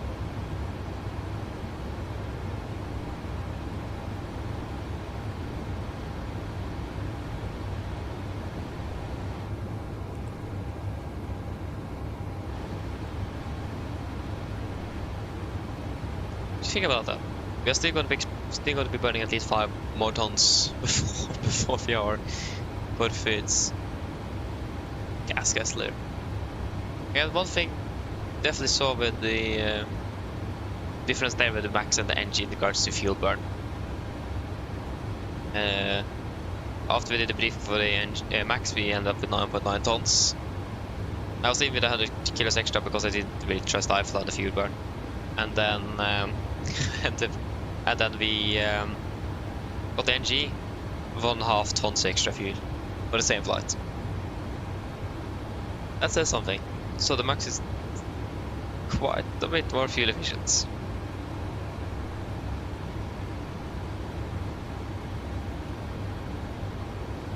Ah, I see. Good food, surprisingly. I mean, that's nice. Always really nice with good food. That never fails. So yeah, I wonder what the cabin could have on our menu today. I hope there's something good.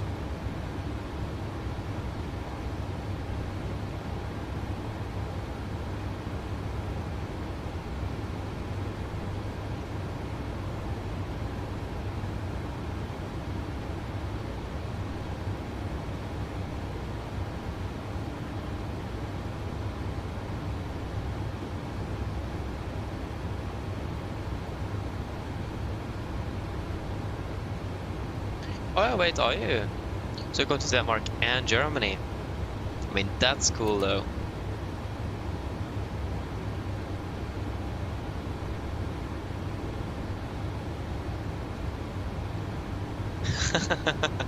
Ah, cool though. I mean, yeah, this is a flight that yeah, I think on flights like this that definitely is going to be on board the aircraft. Yeah. So you just need to take a long flight with Norwegian and you can buy it, or if you know someone else that's going to be doing it, then maybe they can buy it for you. Because I got the Norwegian cards, a double deck of cards, and they only sell that on flights that's about 2 hours long. And my aunt and uncle were going to Nice, because on their family side has a cabin down there, so they were going there for during the summer, I think, yeah, late summer last year. So I asked if they could buy it for me. So yeah, they bought it for me, so I got it, and they even bought one themselves actually. So yeah, really cool though. Unfortunately though, it's already starting to be a little bit worn out. So next time maybe I should buy one and not open the plastic, just to have it on display. That would be so cool.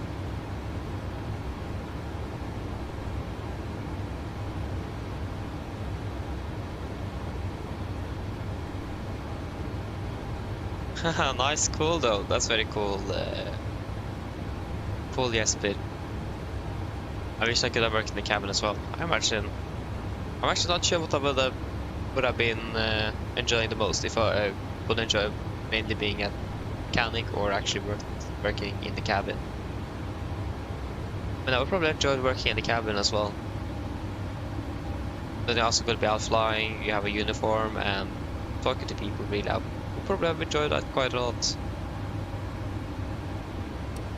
But also, working as a technician, you need to know the aircraft better than the pilots ever need to know it, and so on and so on. So it's also something different. So yeah, I mean, I will never be able to be a cabin crew nevertheless. So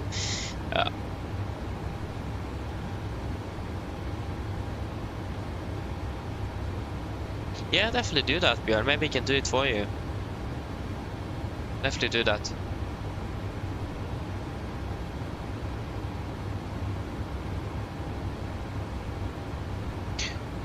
Oh, you're gonna be playing tennis. Oh, that's so fun though.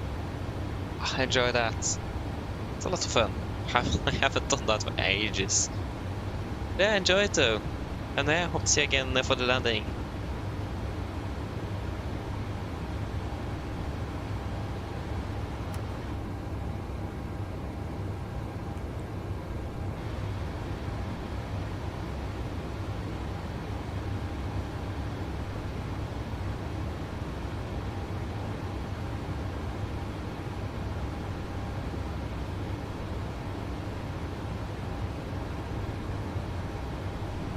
So normally we need to do a fuel check every hour, but I'm thinking on this flight we should do it every half hour due to the fact that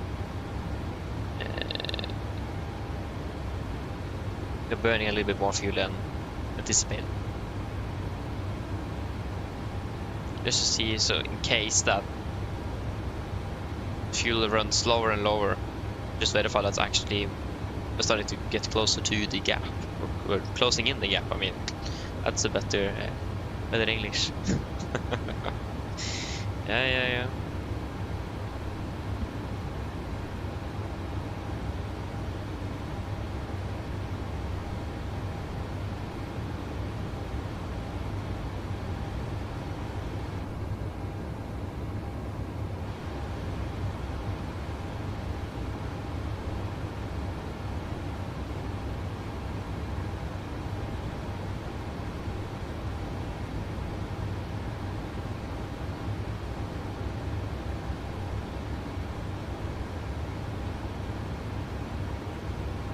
Yes, yeah, I don't think. Actually, where are we flying next? I know we're flying to Visa though. On Tuesday. I hope.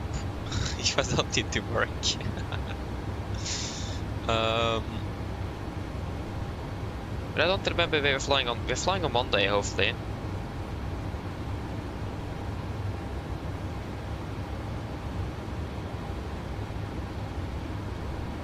Oh, there is the Stavanger Oslo one. Oh yeah. I get it. We are supposed to fly to Skopje. I don't think that will happen.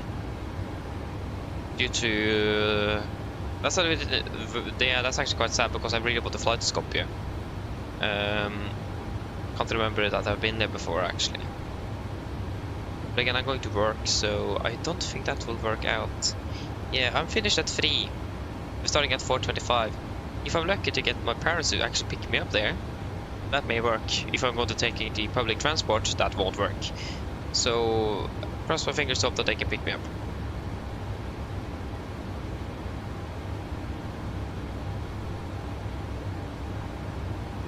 So wait and see. And the Ibiza also starts at 1650. Yeah, that will be the same situation as well on... no, sorry, Tuesday I'm actually off, yeah. I'm not flying before Wednesday again. Yeah, that won't work. Then we are starting, yeah, flying to Palermo. Oh, that was one I really, really wanted to do. But we are starting 5 minutes after I finished at work, so that also doesn't work. But again, things here at my job changes all the time. Sometimes someone just cancels booking, sometimes someone books again, or yeah, so we'll wait to see. But yeah, so it looks like Palermo may not be able to do unless something changes there. And then we're flying to Nice. Yeah, so that won't work. Then I'm finished at I finished at 6 actually. That was very late. But if you're not flying to Palermo and not landing too late, yeah, because maybe I wait to see. I have absolutely no clue. We could maybe then take a morning flight that day. But again, I'm not really sure. We just need to wait and see. Everything there changes all the time, so yes.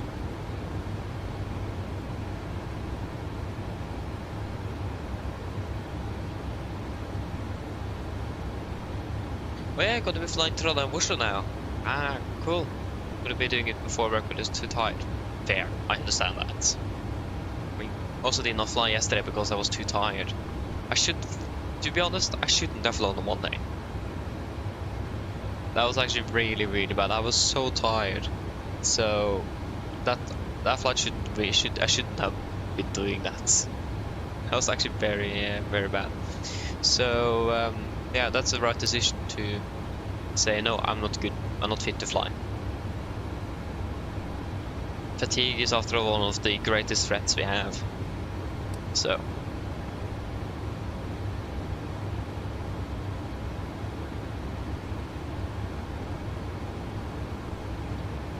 yes. Let's see then. We actually do have ATC online. We have it should be Bremen, isn't it? Bremen radar. Or Langen perhaps actually. I have a long time since I'm flying through Langen radar.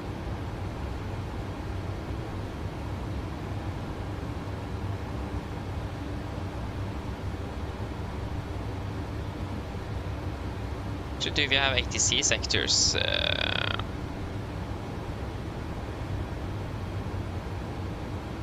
I don't think we have that perhaps. Airways, blah blah blah blah. Places, yeah, blah blah blah. En route to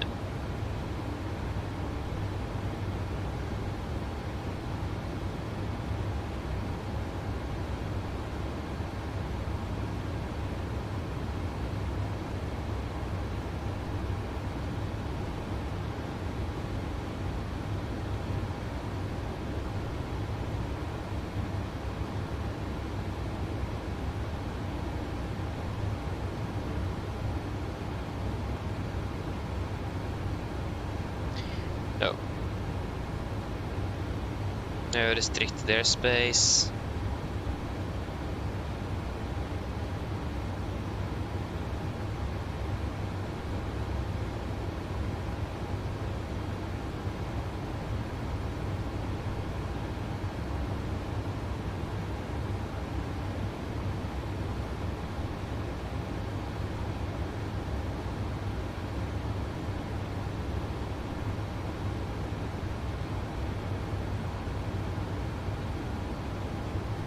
Oh, there we go. We actually do have green areas. Yeah,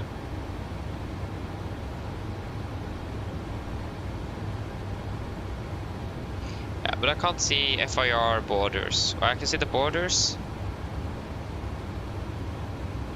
Yeah, there we go. Found it. That's pretty much everything north of Cologne. Okay, see you soon then, Björn, and enjoy flights.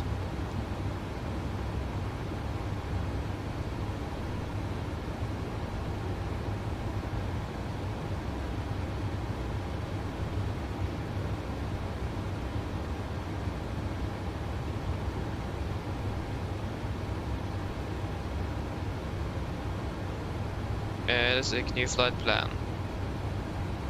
Route.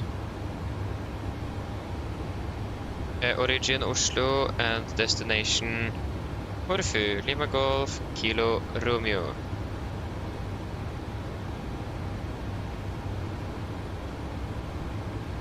Okay, can enter it as text. Yeah, but that's fantastic because I have the flight plan in text here somewhere, the ATC flight plan.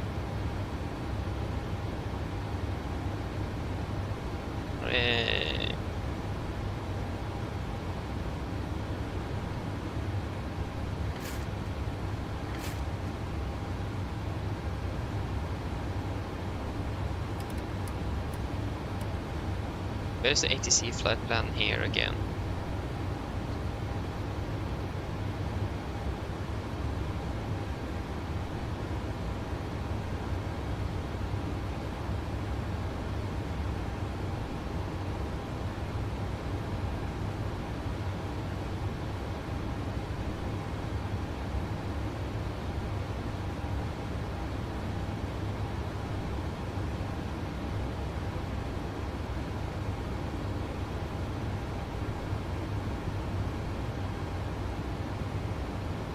Ah, it worked. Wonderful, and we got these. Yeah, fantastic.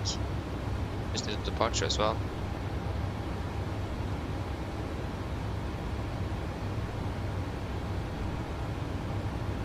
Yep. Oh, that's amazing.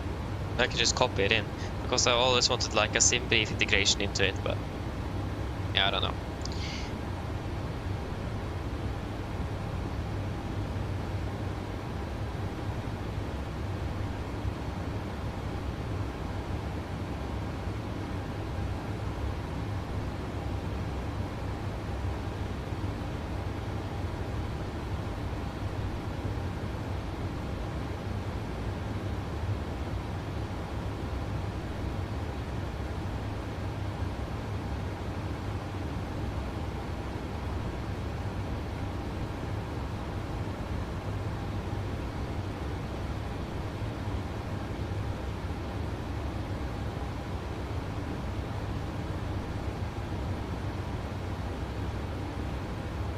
Ja, og du har fullsjekk at ser du den?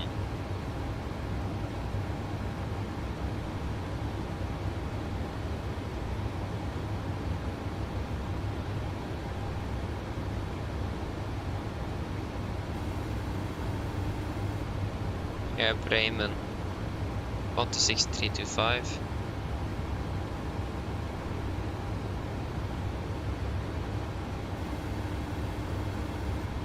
Hello? Hello? Hi, Captain. Just checking to see if everything is okay. Yes, everything is fine here, thank you.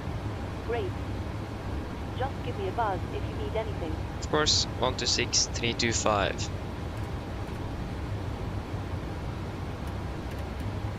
Just, he haven't given us a contact me, but we're flying in his airspace. It looks like he's covering it, so.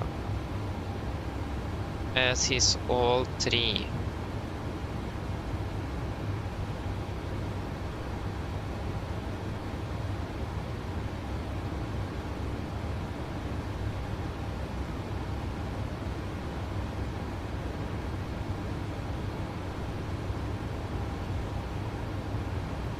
Yeah, exactly. He's not covering that area. It was Vatsim radar that was wrong. Yep, I will not contact him.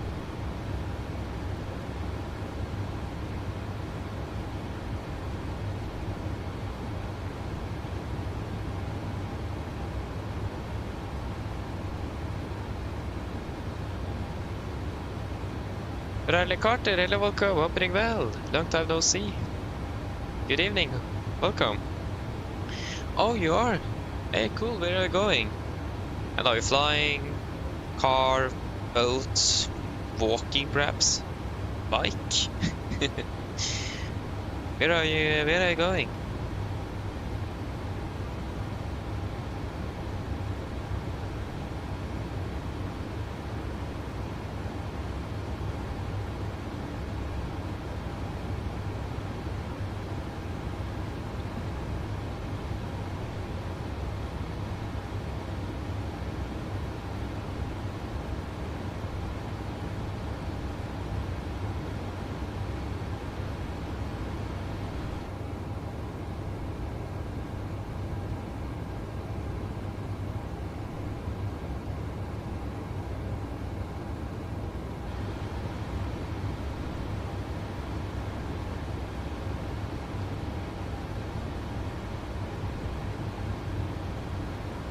Maybe we should add in the winds as well, so the computer can predict a little bit better here, because it's varying quite a lot. The fuel check first, though.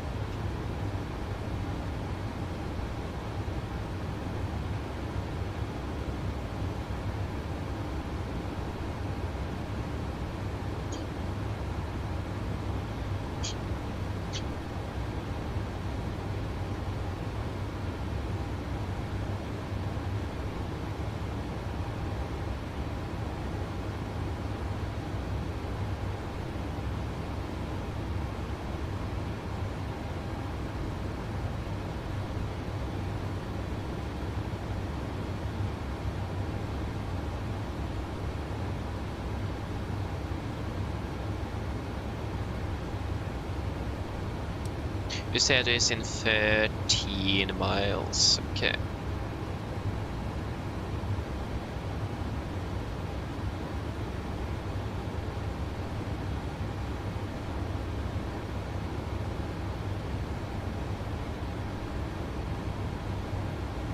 I mean, we have pretty much ATC from Germany all the way through Hungary. And then the Balkans is empty, and then we're coming into Greece with ATC there as well. And we can actually request the 80s for Corfu. Just so that we can see what we could expect. RMP, VUR, visual, and that kind of stuff.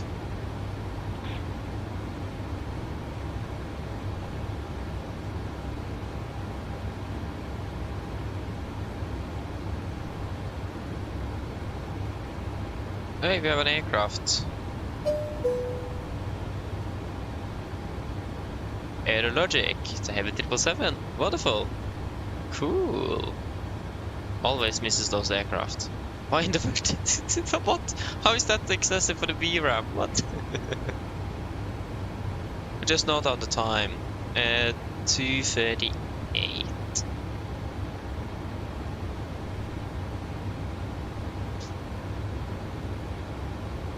$2:38.20 then.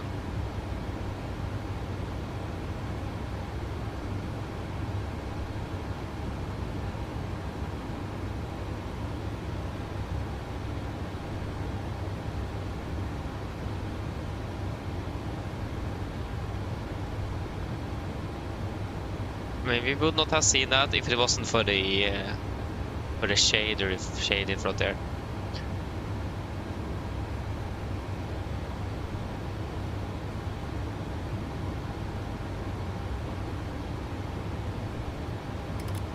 Yes, let's see here. We will go to do a fuel check at Tuxedo. I missed it. Because we saw the 777.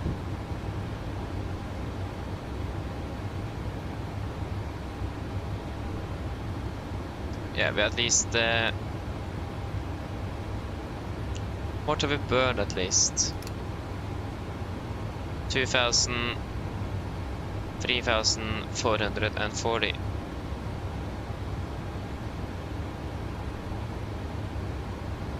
$391, and 007.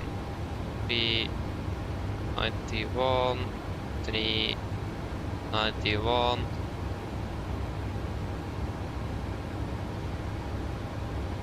About 7.89, can that be correct?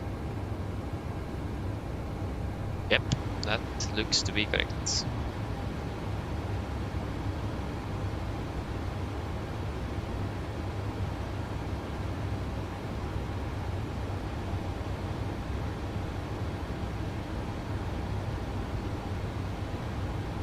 Oh.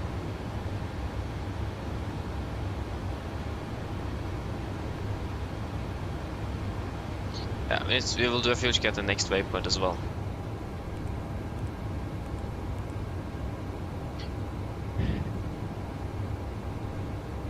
Karkira. Okay. I probably did not say that correctly, so apologies. Information on the Delta recorded at 1650.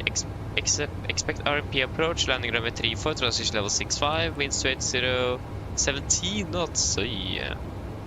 Otherwise, on initial contact, you have listened to information Delta. We haven't listened though, we have read. Two very different things. Scotch fuel, let's see. Yes, let us see.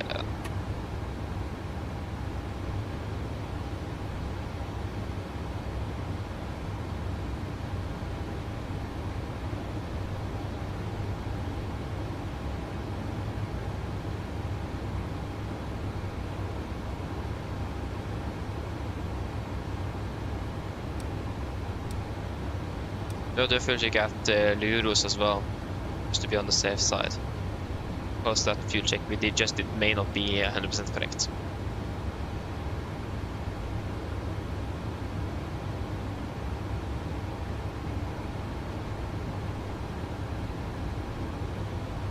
Ah, cool though, Terence, you have a plan. Amazing. I also need to look at future upgrade plans for my PC as well. But the thing is, it's a bit hard to decide. Should I prioritize upgrading my computer, or should I buy the missing EFIS and the FMC from Wing Control? That's like the dilemma here. Upgrading computer is definitely high priority, but getting hardware as well is also very high priority. And it's so expensive to upgrade as well, just insane. So I may not have the budget to do it. And if I want to upgrade my GPU or CPU, I probably need to update the other one nevertheless, and then I may also need to upgrade my motherboard as well, so then, yeah, it just adds up very quickly.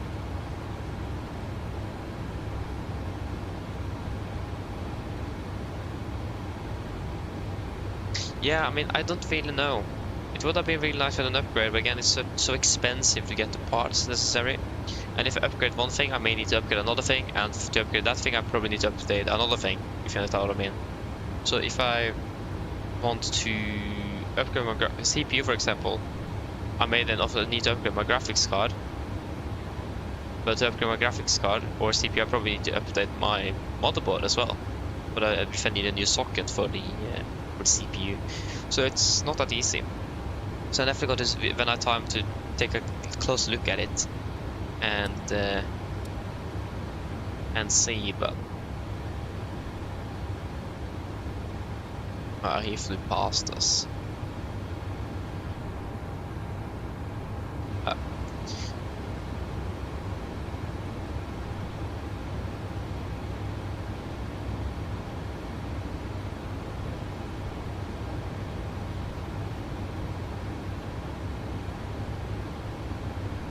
Yeah, I mean, I see your point indeed.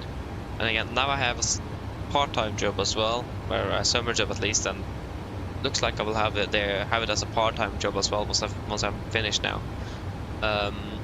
So that means I have a little bit of a higher income as well compared to when flying here. I earn significantly more per hour there than I do here. So that also enables me to probably do that upgrade a bit sooner than I would expect to do.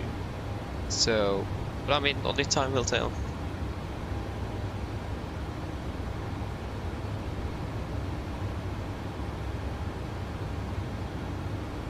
Yeah, I see what you mean, yeah. I mean, the PC would definitely be the most expensive one to save up for.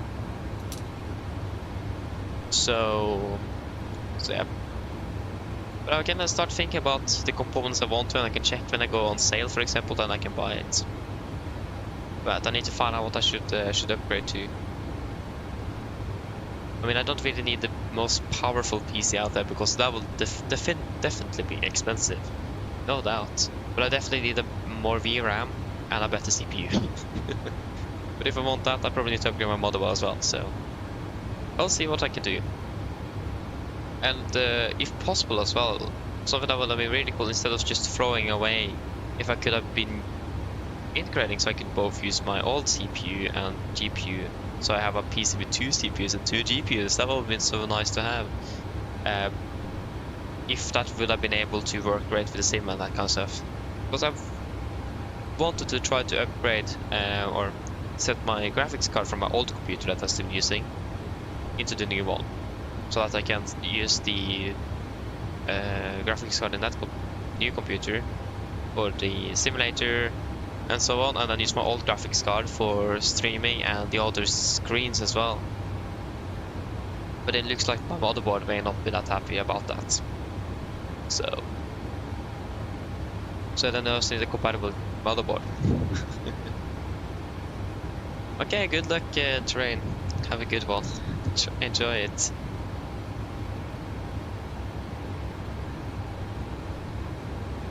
He can't be flying past us.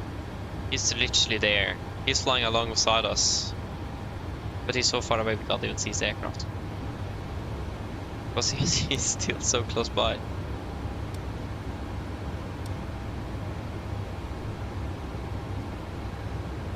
We're at the same altitude as well, just cruising alongside each other.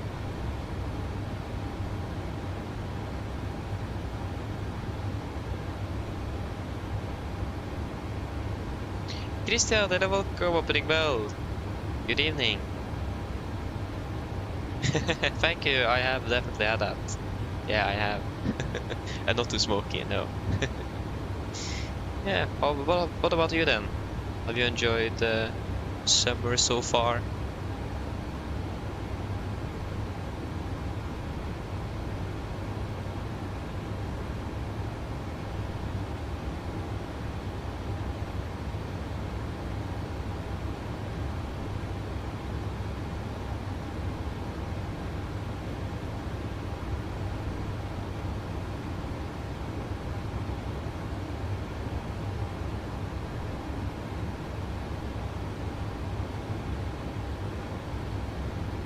Actually, we are avoiding those areas with the highest Mura. Not bad. So we don't need to worry about that en route. In case of a depressurization and all of that standard stuff.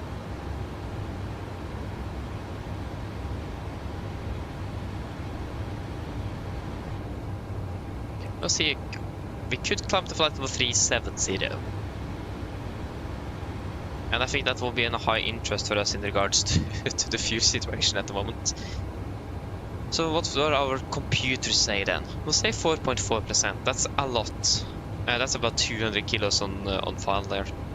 We'll just do this so that the computer also has that in it, so it knows that.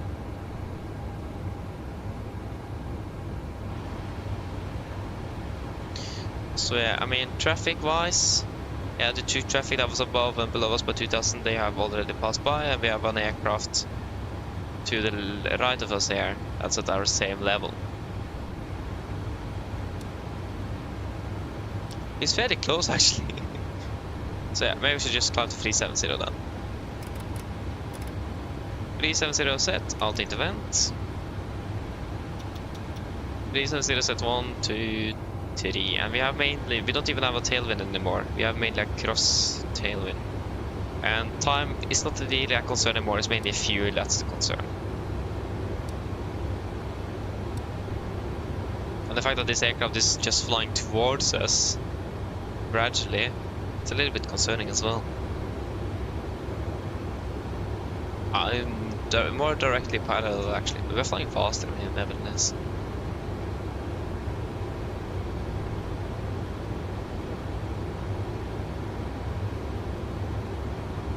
Ah, great to hear though. So you have been generally good weather, and you love the rain that you currently got. That's nice though. Here, I understand that. Yeah, it's been extremely warm here. They've been up to 33 degrees, I think, maximum at the moment. So, yeah. Hot summer indeed.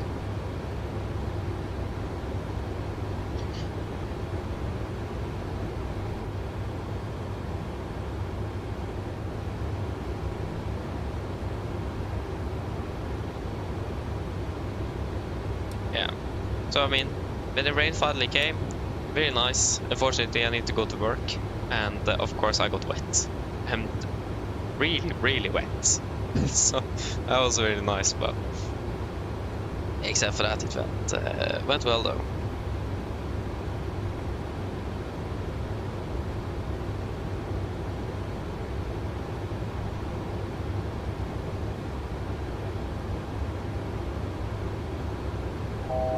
$1,000 to level.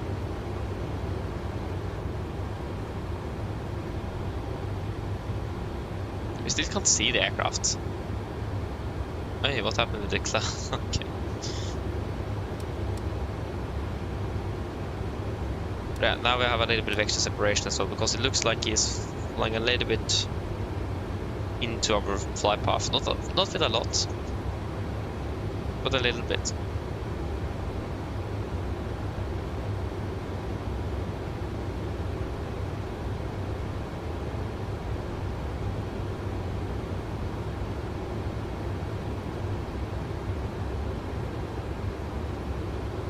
Hey, wonderful, yeah. Oh, that's so nice. Yeah, I agree. It's so nice to have it under your desk. I also have it under, and it's just amazing. It feels a little bit more like the aircraft, and you have space for your keyboard and that kind of stuff. It's just so amazing. So yeah, I agree with you on that. Just amazing.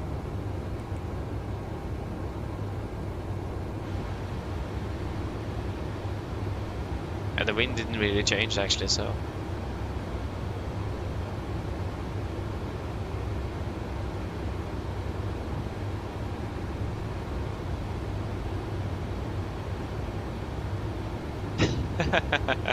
Yeah, fair enough. Yeah, I'm sitting yesterday. Yeah, still bad so far. Yeah, it's actually going very well.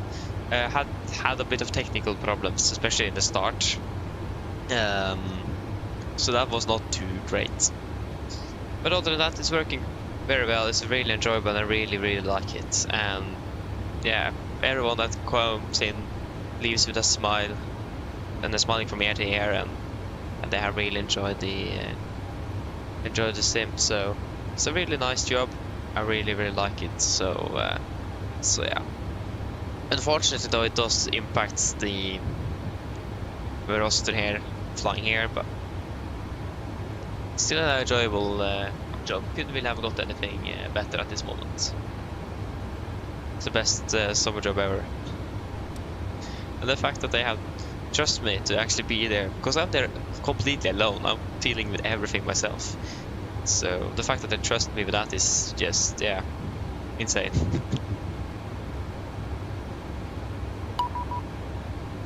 So yeah, but again, really nice job.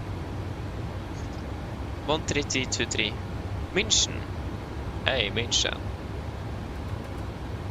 What's it again? Yeah, 13323.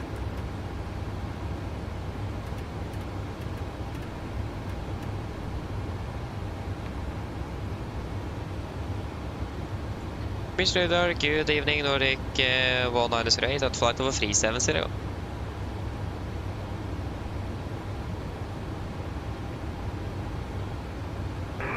Nordic 198, München radar, good evening, flight over 370.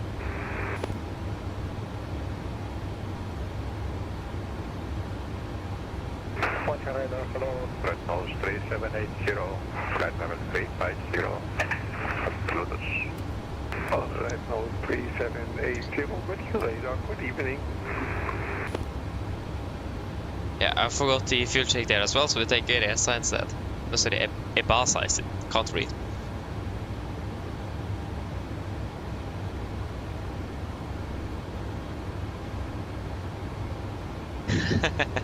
Björn, welcome back again, welcome back.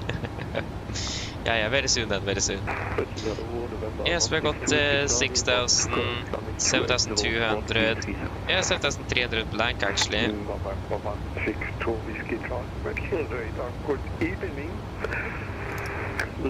we burned 4,100.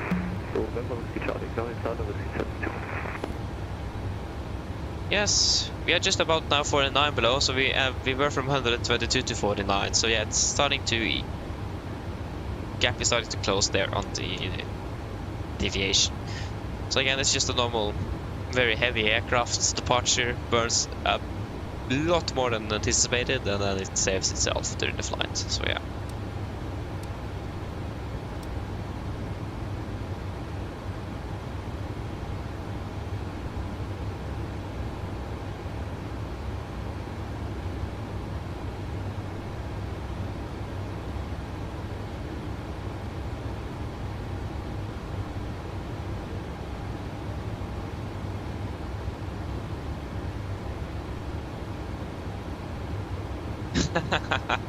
Ah. Ah, nice though, Christian, nice. That's one way to do it. Yeah, it's a cool job nevertheless though. So yeah.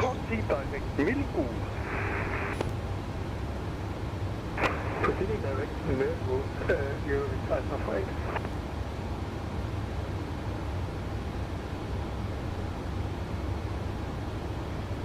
I mean, we're still going into Praha radar, so. Let's see here then. 1922. It's just like, actually just about 1 hour and 21 minutes into the descent. That's actually not too bad. I thought it was longer. And we're pretty much halfway through the flight then. Almost. Oh, not really though. We have still a half an hour descent. Forgot that.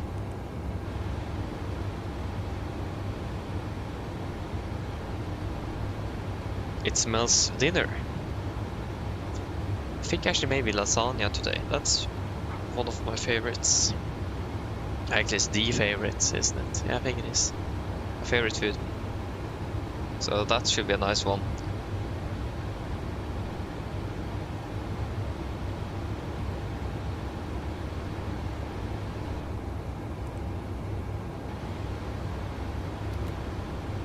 Mr. Renner, moin. Contact Navigraph flight correction flight level 330 Oslo. Corridor 3 miles risky medical radar, good evening. Flight to flight level 350. Flight level 350, Contact Navigraph. Again, we are avoiding all of the high Moras along the route, so that is perfect, so we don't need to worry about that. Hope it will be the same story for the return trip though. That's another another thing. Hope that Adria control or something comes online over Balkans, so I had to see all the way in. Because now we just have FS radar over Corfu. But that is also very close to Corfu, so that means it's pretty much just contact and then to clear to land, really. Hello? Hello? Hello? Hi, Captain. Sorry to bother you. Would you like something to eat? Do you guys want anything to eat? I actually almost pushed down the push to talk key to WhatsApp when I was going to say reply to the cabin crew, so I was very close. Actually, I think twice before I did that.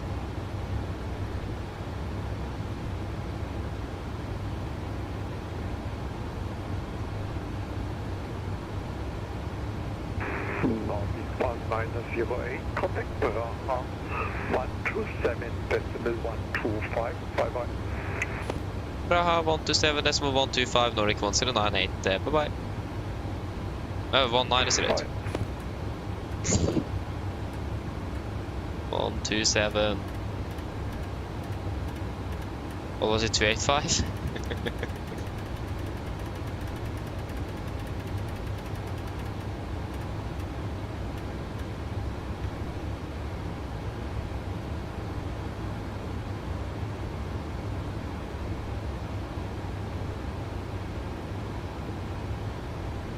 Praha radar, good evening, Nordic 1908, a flight level 370. I don't think that was the correct frequency. It was 12728.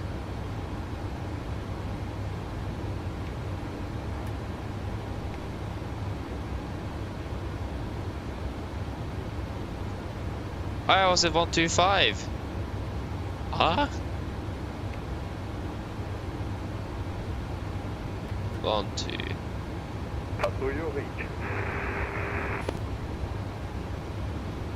Was it 125, 285? 127. Oh yeah, 127. Ah, thank you. Yeah, but I was trying to ask you something. Is there any chance to climb up? Ah, thank you, Christian. Hello, Windows 780, flight level 50, Hotel Stelzamo. Windows 3780 over identified. Atmojet 11 Tango, descend to final 130. Descend to final 130, Atmojet 11 Tango. Atmojet 11 Tango, contact Stefanik radar 134, decimal 930, navigational. Stefanik radar 134, decimal 930, Atmojet 11 Tango, GSQ, navigational. Security 1. Bra, good evening, Nordic 100, flight level 370. Nordic 108, hello, identified. Squawk for you 1432. Squawk 1432, Nordic 1908.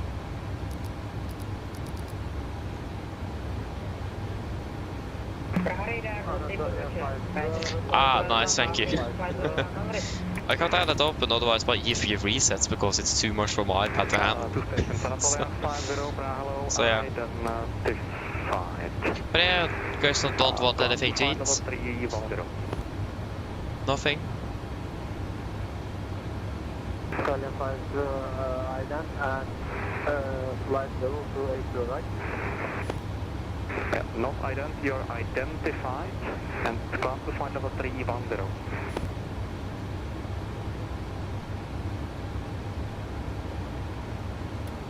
Australia 5 flight level 310.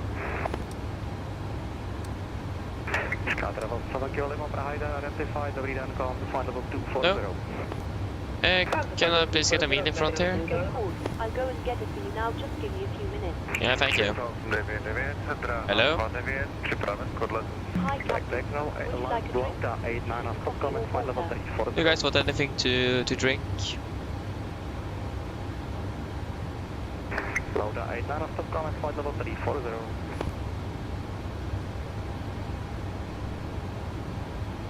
Lauda 89 Praha. Lauda 89. Yes, stop comment flight level 340. Stop comment 340 Lauda 89. Austin 443 contact München 133 decimal 230 goodbye. 133 decimal 230 Costa Rica 300. Česa 899 Praha a 29 z povolen vítr 1 stupňů 7 uzlů. Draha 29 vzlet povolen 99. Finne 7 X-ray Praha. No. No, thank you. No, thanks. No, thank you. No problem.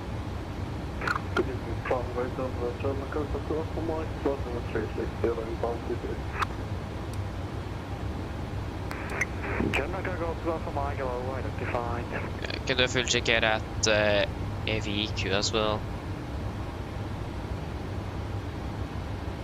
Denmark Echo 12 for Mike, use squawk 1430. 1430, so for Mike.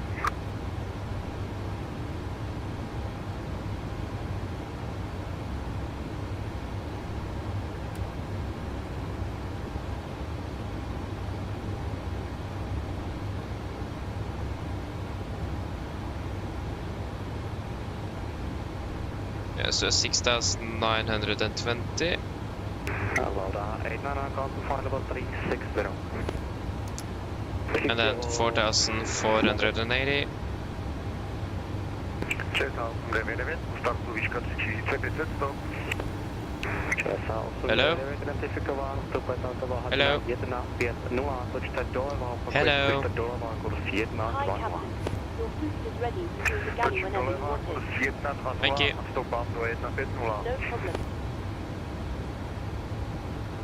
Yeah, so now it's just 18 kilos. So yeah, it's started saving up now, so that's wonderful to see. So I imagine we will be equalized. Probably even in plus as well once we're reaching next waypoint. Česká 899, obnovte vlastní navigaci přímo Papa Romeo 914.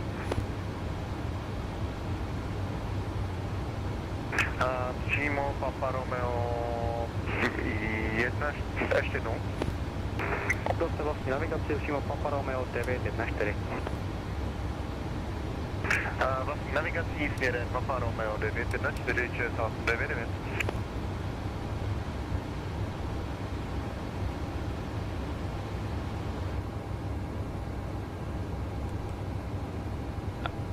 Radar, Chipset 224, Navigraph, send everyone to the home. Chipset 224, descend to flight level 130. Descent 130, descent to the home.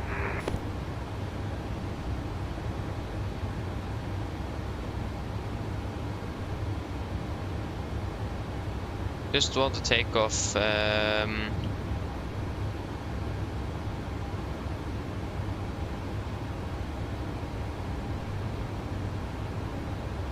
spec TMP. Let me just Google, maybe Google has an answer.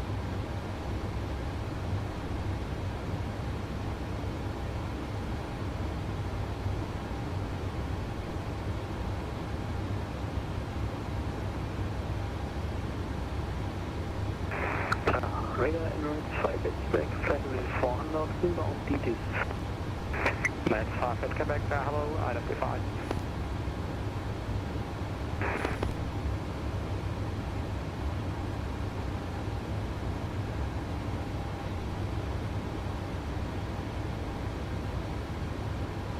Mosquito 230, contact Praha 127, decimal 580, goodbye.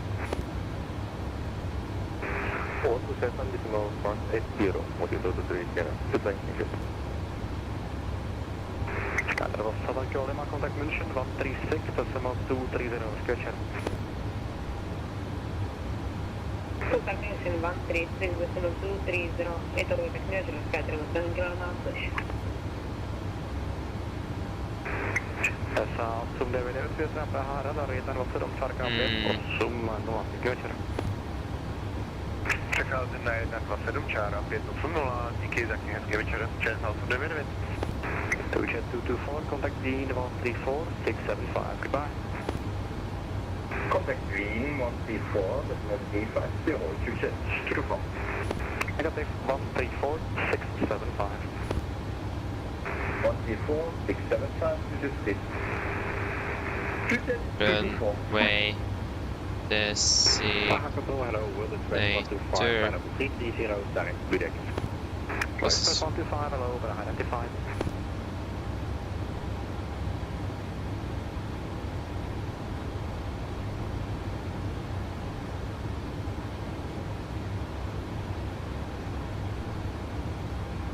Express 125, proceed direct to Oscar. Proceed direct to Oscar, Boris 125.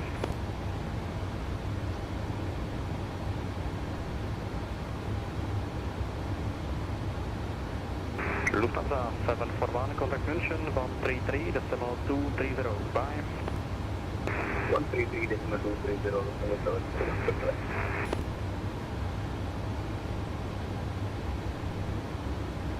FedEx 5114, switch to advisory, frequency 122, decimal 8, goodbye.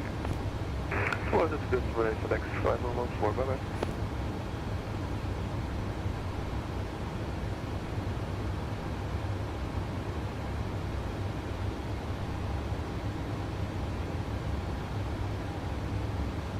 Yeah, TMPs of mass transform temporary, yeah, that would make sense.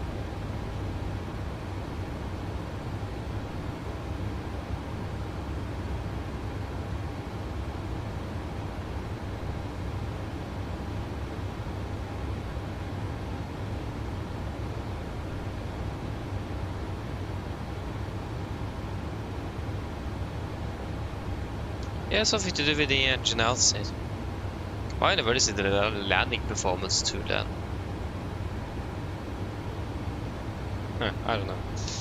But I just want to check out the maximum weight we can use for Express 124, contact Dean 134355. out of Confirm. What is this? Corfu, so we can start thinking about how much fuel we should take. 125 Dean 13435. 134 decimal D5, what express 125, bye-bye.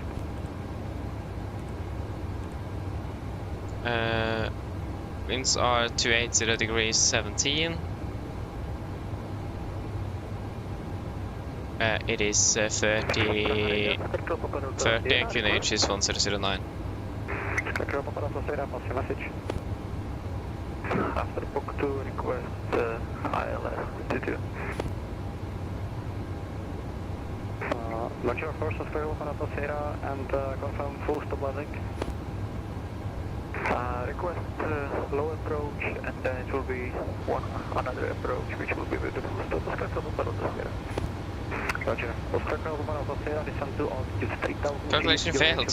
Nice. Via book 2, yes, ILS approach on way to 2. Say again, Oscar Papa Paratosera, QNH. Oscar Papa Paratosera, QNH 1016. QNH 1016. Now Athens is offline. Clear for ILS 22. Oscar Papa Paratosera. I like how Elevatex thinks we're going to be landing on time. We're definitely not going to be doing that. 908, contact Dean 134, decimal 350, over around. Confirm 134, decimal 350 for Nordic 10, correction 1908. Affirm. Thank you, Orivin, Nordic 1908, ha det bra.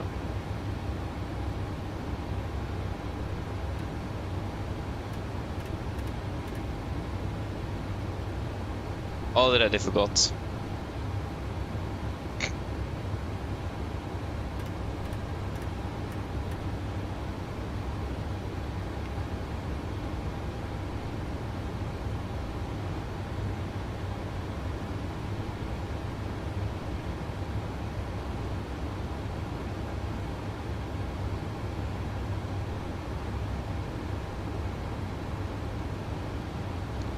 What 34? I missed my... Yeah, that's correct frequency. Good evening, Nordic 1908, a flight with 370. Nordic 1908, Wien identified. Yeah, I was right. Standard C1 Alpha Papa, contact Wien 118775. Oh, you finished with the clean and they call it Mr. Clean. Ah, nice though. I got a comparison. That's nice. That's core childhood memory. I remember when we went to Sweden to go shopping. Always to come comparison with Coca-Cola taste. Didn't exist in Norway. Big childhood memory.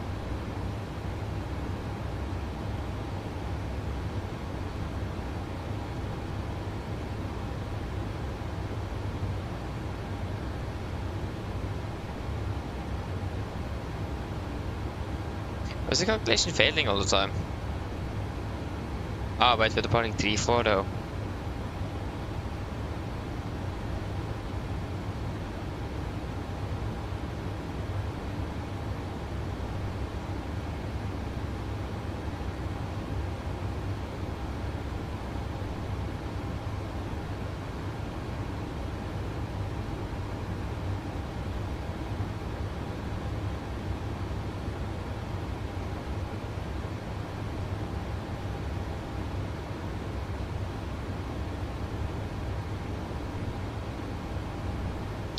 Oh, I've never seen it. Huh. I remember we bought it all the time, but that's many years ago though. I was probably about around 6 years perhaps. Around that age, 8 years. It's many years ago. Almost a year already. Wow. Time flies by fast. It does.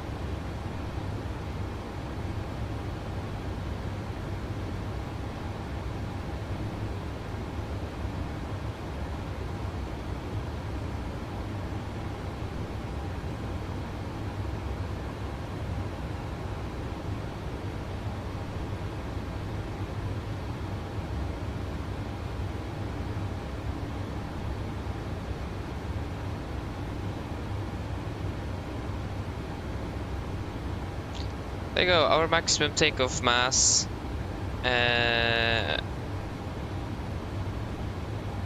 Out of Corfu will be about 71.5 tons.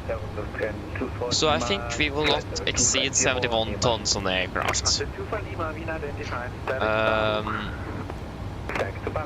Actually, do you know what? If we will take air fuel, we will not exceed 70.5. And our estimated takeoff weight out of Corfu is about 69 tons. So that means we can actually take with us about 2 tons of extra fuel for the trip up to Oslo.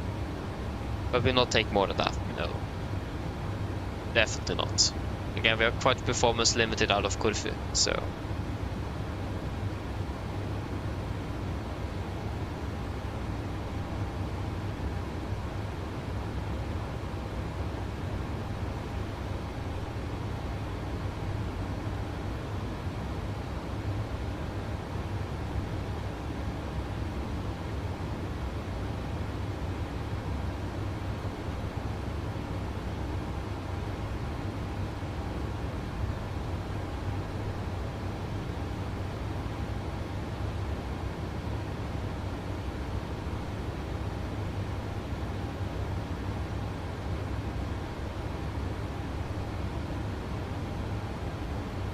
So yeah, but at least we try to prioritize getting some extra fuel up to Oslo because of the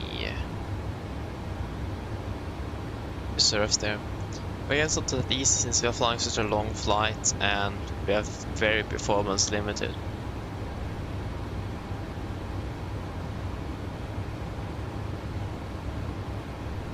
Imagine it would have been easy if we were so far away. Imagine if it, because if it take, let's say we take a ton extra fuel.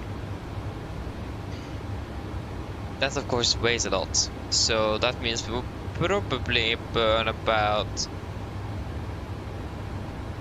I'll imagine about maybe 200 to 300 kilos of that just to carry the fuel. That means we are just getting there with us 700 to 800 kilos. If you think about it, that's not a lot.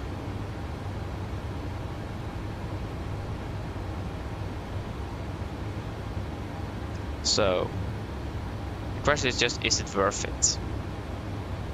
I imagine such a long flight like this? No, not really. If it was between Oslo and Bergen, that would have been something else. Then it definitely would have been worth it. And this is a larger degree. I don't know if you can take more since you're not as performance limited.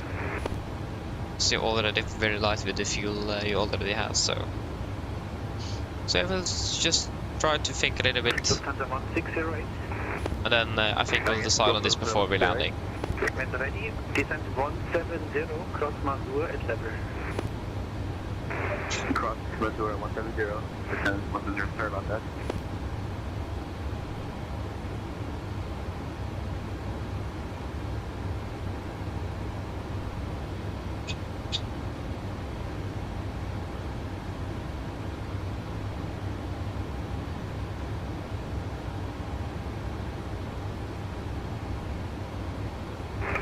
Good evening, good night, Romeo Tango, Hamlet, Foxtrot 380. Jet to Nana, Romeo Tango, mid rate identified.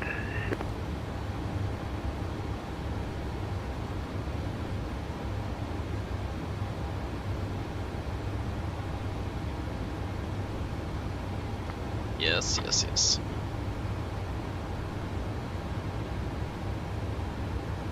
Yeah, that's what I said. I remember now. Skopje is the one next flight we will expect to fly.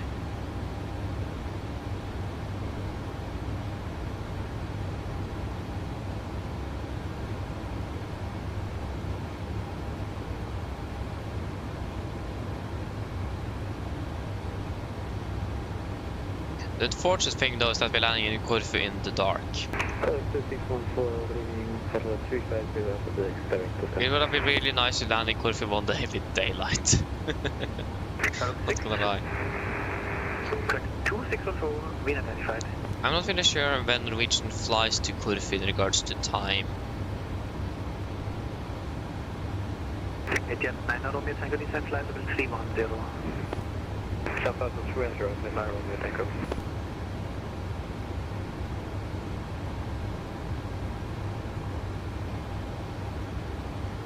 Corfu.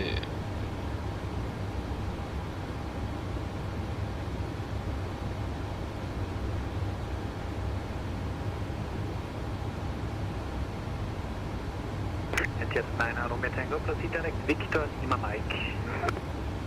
Clear Victor Lima Mike, Jet 9 Romeo Tango.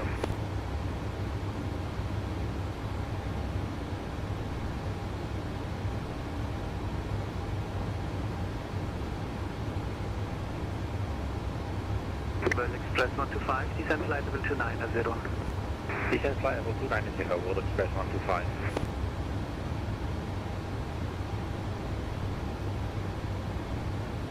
Let us see here.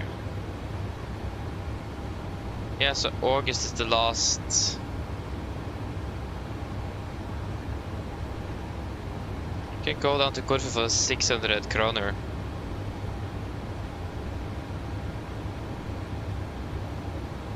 Good evening, Jamaica 116. Yes, I am a human after all. Jamaica 116, Wien identified. And then it crashed. 340.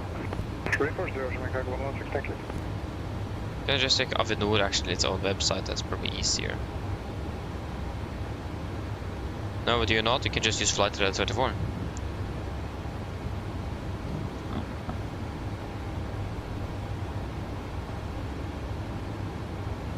Flight by route.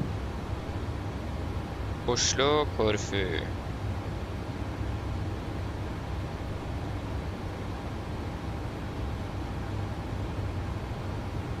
It's only this one. Yeah, it does depart at 1450 as well. So the Wednesday flights departs at 1800 like we did today. And the other day, when was the 13th? Monday flights departs at 1450. I see.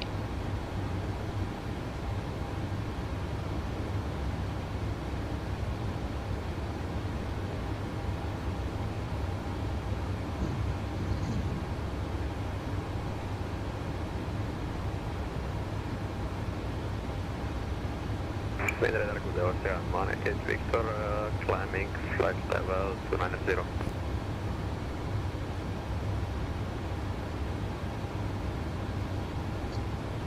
Ascent Bonnie Victor Wien identified, secured Mazur 3, risk arrival direct Mazur. Clear Mazur 3, risk arrival direct Mazur for Ocean Managed Victor. Ascent 25 Lima, contact Wien 134675. 134675, Ascent 25 Lima, taxi 7.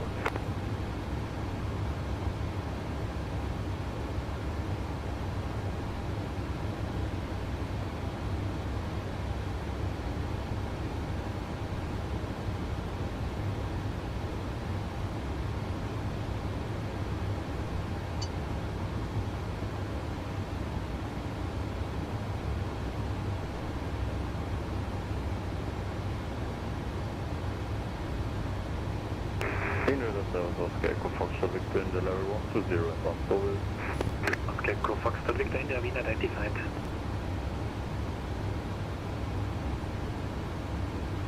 Lufthansa 1608, contact Wien 118.775.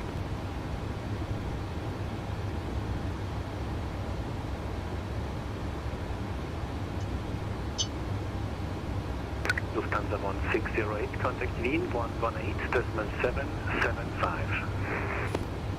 128.775, Nordic 1908, contact Budapest 120380. 120380 Nordic 1908, bye bye.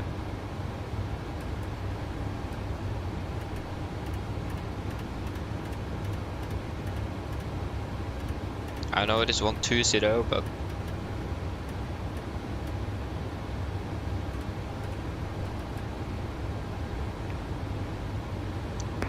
contact. Proceed direct Notex.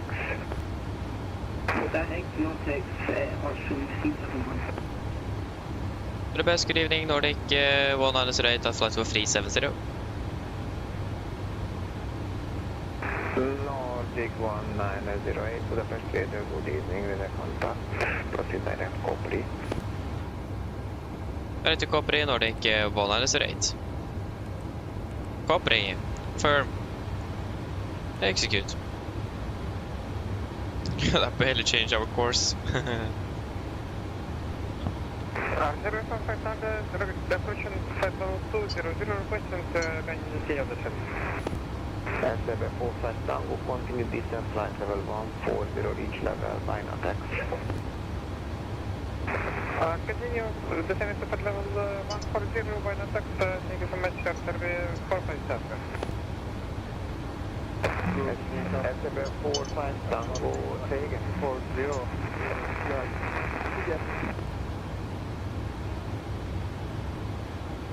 Yes. Blocked. There's so much at sea online, that's nice to see though. Good evening, contact. Proceed direct to Boris point. Good, thank you, Boris. Answer the public connector. Contact 3 Romeo Delta, contact wind radar on frequency 134 decimal 350, bye-bye. I will just ease a little bit, so we'll be a little bit silent here from me. We'll be back. Back shortly. 122980. Contact Budapest approach 122.980, wind roads 1063. Thanks, front, Mike 63 for door level 50, bottom,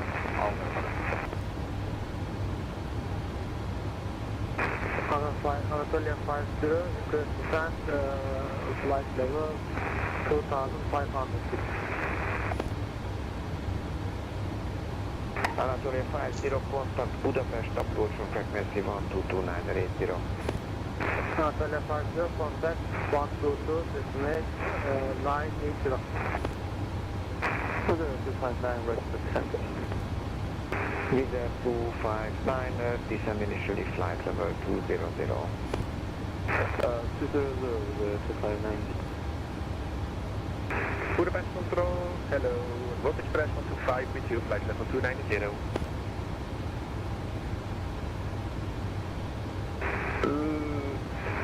Road Express 125, Budapest Radar, good evening, sir, with a contact. When ready, descend initially flight level 130, proceed direct to 1 extra. Well ready to share flight level 130, proceed direct annex for the Road Express 125.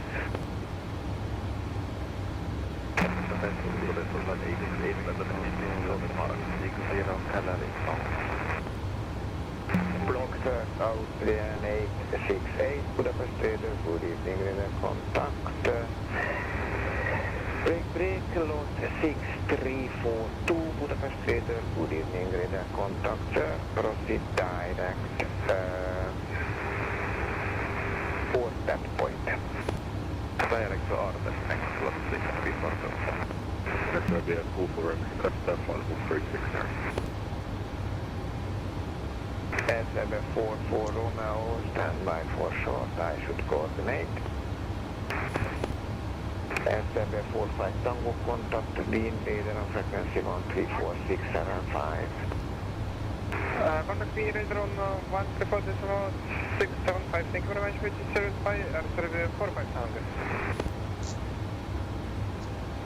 Unit 360 inbound to park. To station, first and 2 Lima Uniform, Budapest Radar, good evening, sir. Radar contact. Break, Swissair 4012, Budapest Radar, good evening, sir. Radar contact, what is your requested level? Requested 230,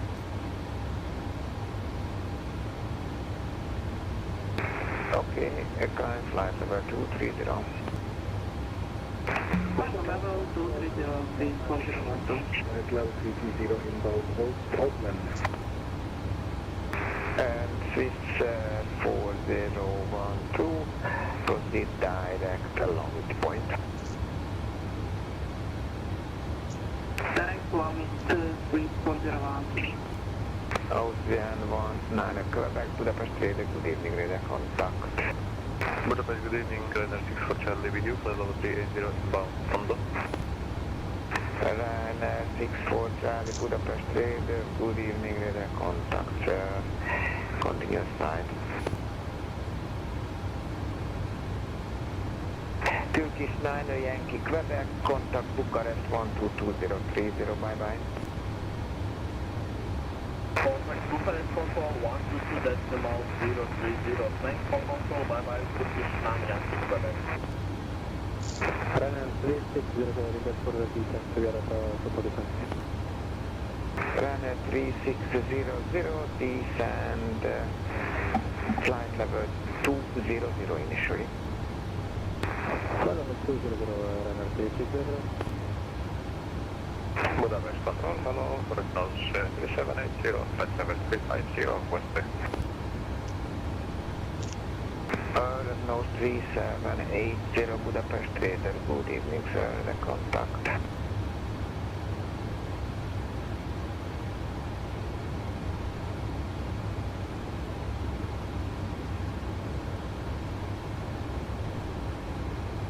Turkish 9 Yankee Quebec, contact Bucharest 1222030.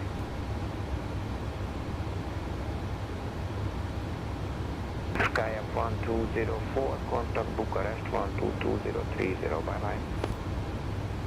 124, number 060, 204, bye bye. So 2614, good evening, level 290 information, Delta. Cargo 2614, Budapest Radar, good evening, sir, the contact. That is correct, expect ILS-13 right when ready. Descend initially flight level 130. Budapest Radar, with the 9 today, how do you read?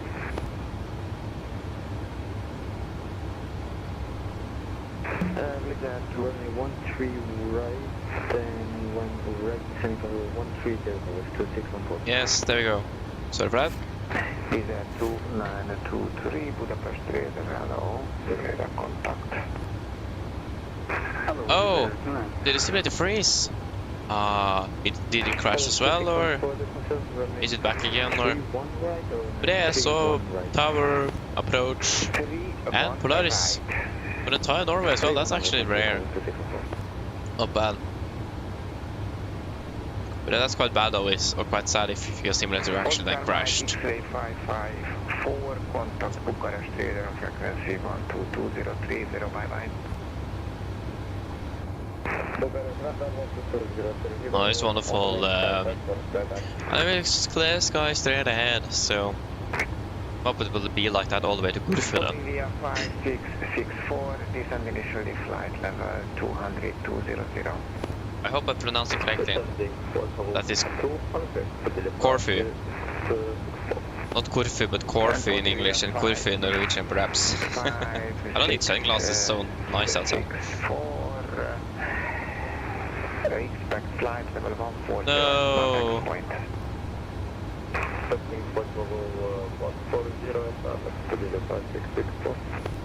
Okay, that's so sad. That's very, very sad actually. 64 Charlie, descend initially flight level 200. 200 initially, Radar 64 Charlie. Oh, that's typical. Sorry to hear that. I feel with you. 371, descend initially flight level. I mean, the worst thing is when it crashes right before landing or en route, really. Actually, the worst is right before landing. I remember we were going to be landing into Stockholm once we were doing an RMP approach, came in, turned final, we were like 300, 400 feet above the ground, the simulator froze, and then crashed. Just on my days. Last station calling Budapest. That was so annoying. Yeah, Elevatex 125. I mean, if it crashes at the gate or before takeoff, that's not as bad, but right before touchdown, that's the worst. Pretty much when airborne after departure and until right before landing is the worst. Hello. Hi, Captain. How are things? All good? Yeah, everything is fine here, thank you. Just give me a buzz if you need anything. Juliet Of course. Descend initially flight level 200.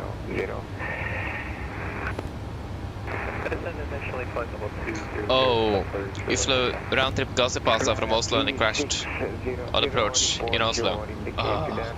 Yeah. That is so annoying. So thankfully the simulator is getting more and more stable, and especially Microsoft Flight Simulator 2020 is very stable. 3600, what is the maximum that you can keep? So yeah.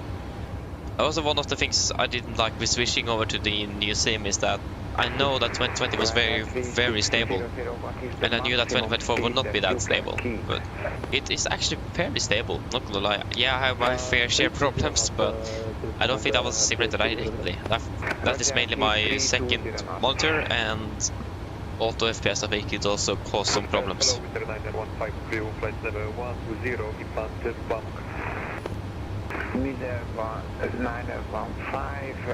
Budapest area, good evening, radar contact, climb flight level 250, correction 310. 310, I need to get a better headset, or a more comfortable one, because it hurts so much to have this headset on for so long. I remember before when I didn't have an external mic, I was just a pain. Having headset on 8 hours straight. Oof. Don't even want to think about it. And the problem is that in the 737 you can't just take off a headset in cruise because it is such a loud aircraft. So much wind over the nose, and it's not that well isolated. So you need your headset on the main aircraft, but on other aircraft you can try to take it off and just have it on the speaker. Oh yeah. Okay, we have 4,000, 5,500, 5,640. Hey, we have 4 kilos above.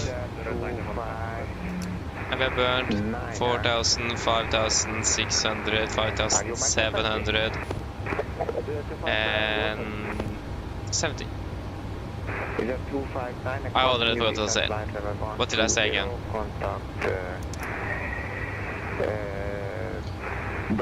4,000, 5,600, 5,700 and 70. No, I can't decide. Okay. Yeah, 288 to 289 then. 288 to 89. 577. Yeah, that wasn't too hard. Continue descent flight level 120. Contact Stefanik approach frequency 134,930. I still burned 6 kilos more than expected. But we are saved 4 kilos though. So it's going the right way. 12 kilo echo, contact AMD Radeon frequency 134,350. Oh, that's so nice though. Yeah, exactly. The MD80, just amazing. That's the beauty with having the engines back in the tail. That's luxurious really. Because if you don't have a comfortable headset, it will hurt. It will. So yeah, imagine that, being able to fly an A to B. Into the Budapest approach area. So Yeah. Budapest approach for further descent 122980. Report the speed to the next controller. Oh, that's so nice though. Negative 122.908. Yeah, I agree with that. It's very nice. I'm not sure if that's actually one of my favorites when I think about it. But it's a nice aircraft though. A very iconic one as well. Flight level 210. So yeah. You don't have it for the same, yeah, I mean, fair. It's quite expensive first of all, and it's a learning curve to learn that aircraft it is. That's for sure. Heading 270. Exactly, same here, so... I mean, now the 757 should release very soon as well, in this quarter. So it would have been very cool to fly that one. I always want to fly the 757 and learn that. But yeah, that won't really work. I actually thought a lot about it. If I should change to an airline and flying long haul or cargo, like flying the 777 freighter or the 787 Dreamliner, once we get a better rendition of that. 280 knots and continue descent, flight level 140, reach level by contact. But I mean, I really hope I'm going to be flying with Norwegian for the rest of my life, really. But you never know, that can change. So, and it's quite tempting to try something else. Not gonna lie, I've been doing this for 3.5 years. So. Skytravel 26 Echo Budapest Radar, good evening, radar contact, break Austrian 19 Quebec, contact Bucharest 122030, bye bye. So yeah, I mean, maybe one day. Austrian 19 Quebec. But as well, I don't really have time to fly anything else when I'm not flying here, so. And I lose motivation straight away. Contact Bucharest 122030. 122030 with the 2923 Sevastopol. Hungarian 96 Tango, leading my airspace, monitor advisory 122.8, bye bye. I hope he remembers us now. Monitor advisory 122.8, this is the intensity of the 96 Tango.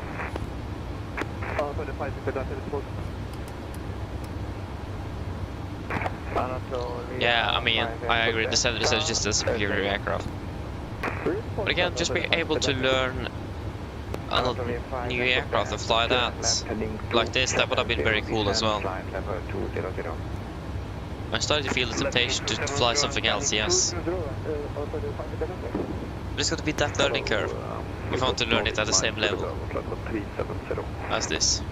Nordic 9SG, Zulu Bravo Budapest Radar, good evening, set scope 4225. Why are those Elevatex even flying a max? Ryanair 2 Lima uniform, request descent. Ryanair 2 Lima uniform, descend, flight level 200. Bye. Descending flight level 200, Ryanair 2 Lima uniform. I think I just need to call him up. We're flying over Croatian airspace, just into Bosnia as well. He's still on his frequency. 9 Bravo, Hotel Budapest Radar, good evening, radar contact, break, Podilia 5664, descent flight level 140. Descending flight level 140, Podilia 5664. Austrian 371, due to traffic, turn right heading 360. Right heading 360, Austrian 371. Nordic 1908. Nordic 1908, let's set my airspace, monitor advisory 122.8, sorry. Advisory, Nordic 1908, no worries, have a goodbye, have a good night, bye bye. Have a goodbye on my days.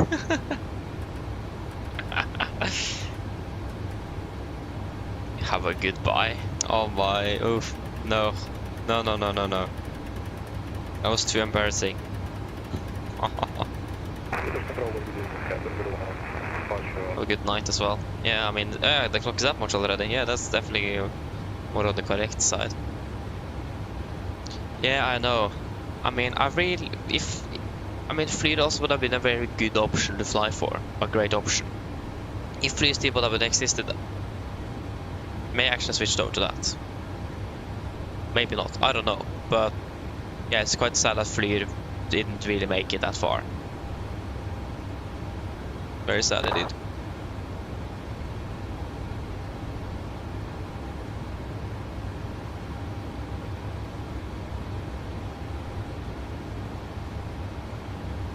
Yeah, the A220, yeah. I mean, that one is going next week, isn't it? I don't remember which day though, but it's releasing next week. And I imagine that the skies will be filled up with A220s when that's released. And I mean, that's also an aircraft I could have learned by curiosity. Because it's just cool to learn something new and just see how it works.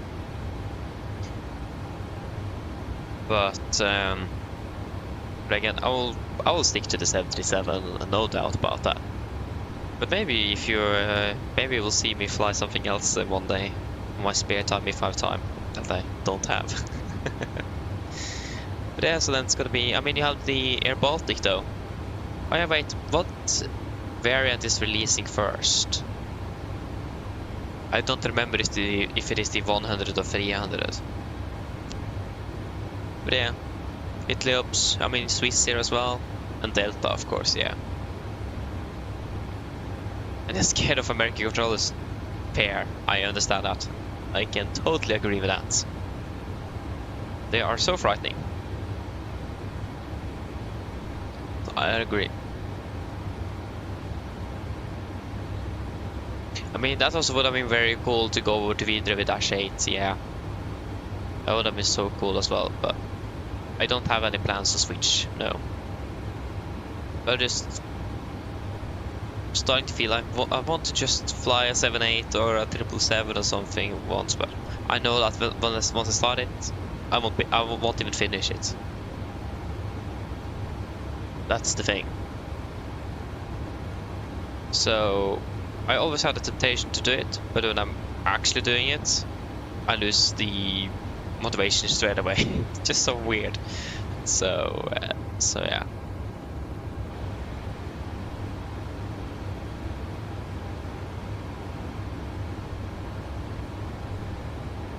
Yeah, exactly. So another part of the world also would be cool. So again, I don't know.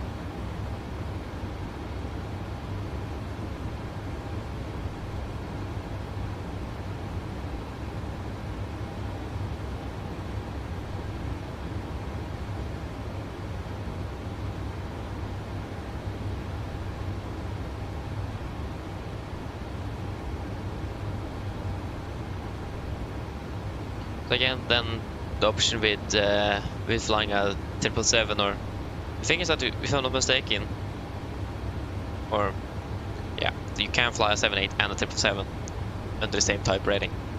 Surprisingly enough. So yeah, I mean, then if you, for example, have flown that, then could have flown for British Airways. That would have been something. That would have actually been very cool. So I always wanted to fly for like British Airways or KLM on the 0078. I think I would have enjoyed that a lot. So maybe I will be able to squeeze in some long hauls on my spare time in the future. But again, I doubt it, but you never know. Maybe.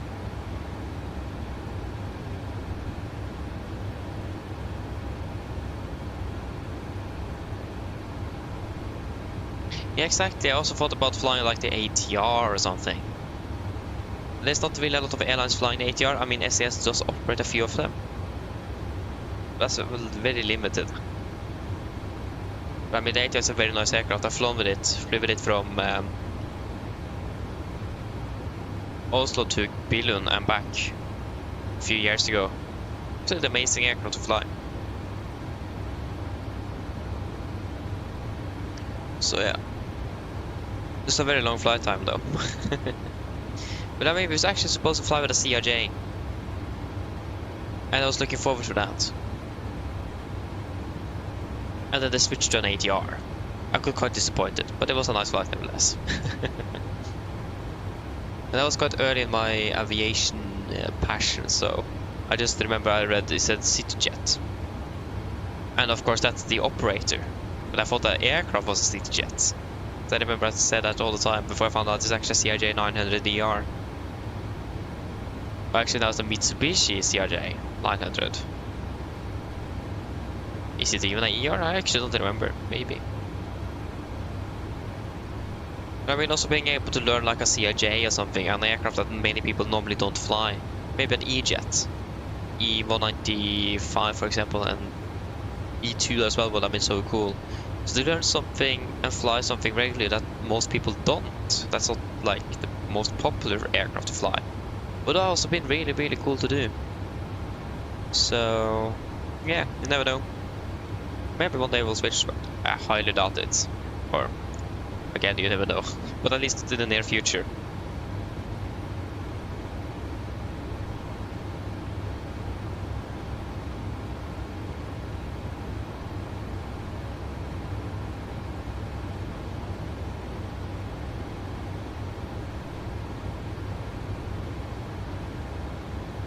Oh wait, what they had?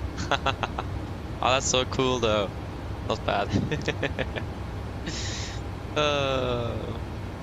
Yeah, I heard so many good things about the Quality Wings aircraft. Yeah, I remember they were making the 787 for the sim, but they just disappeared. We have not heard it from them since like 2021 or something. We haven't heard from them for 5 years, and I wonder what happened with them.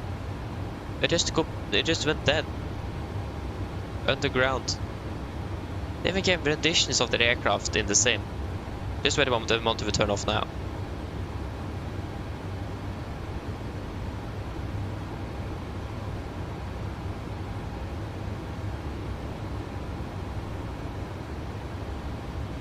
So yeah, I wonder what really happened with them.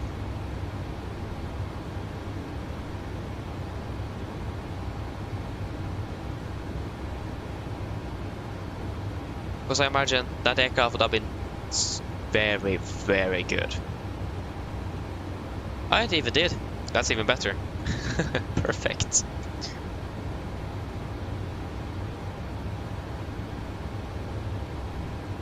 Yes. I will just grab another coffee. And I need to use the restroom. So I will be back in just a few moments. Enjoy the view though. Of, yeah, we are over Bosnia and Herzegovina. Enjoy the views.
Yes. I'm back again.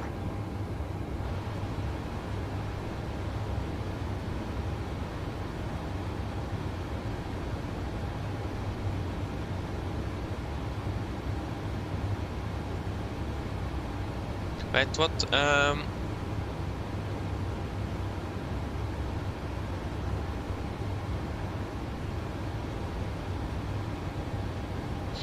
But I mean, if they would have been Flight 1s within like Flight 1 software, what happened with this Dreamliner? Because the Dreamliner is dead. That one is definitely not coming since they haven't said anything for 5 years. That's my question. And I mean, if that would have been the same with IFLY, then I imagine they would have said something. Yeah.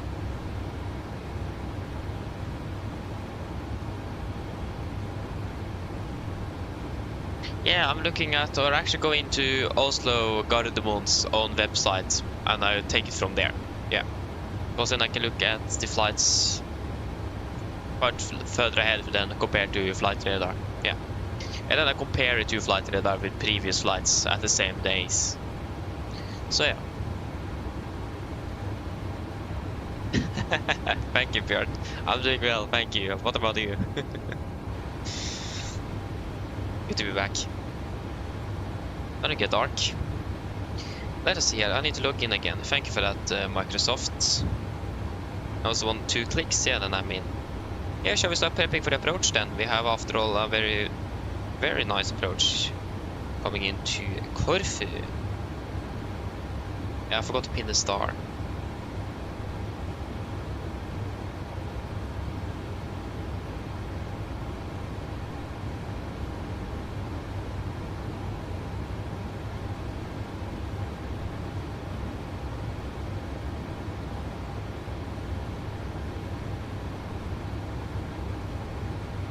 Arrival. 3-4, isn't it? Landing 3-4.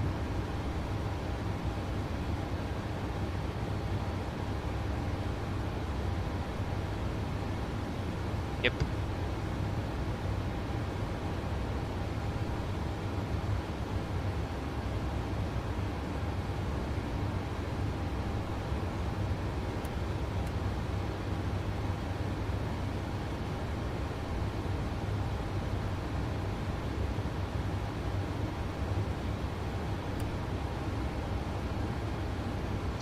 Yes, Pitas, and then coming into Wehrmacht. And then after Wehrmacht we need to go into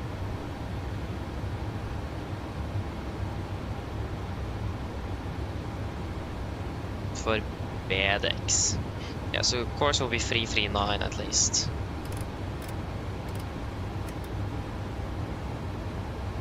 It's gonna be an offset approach. That's always fun.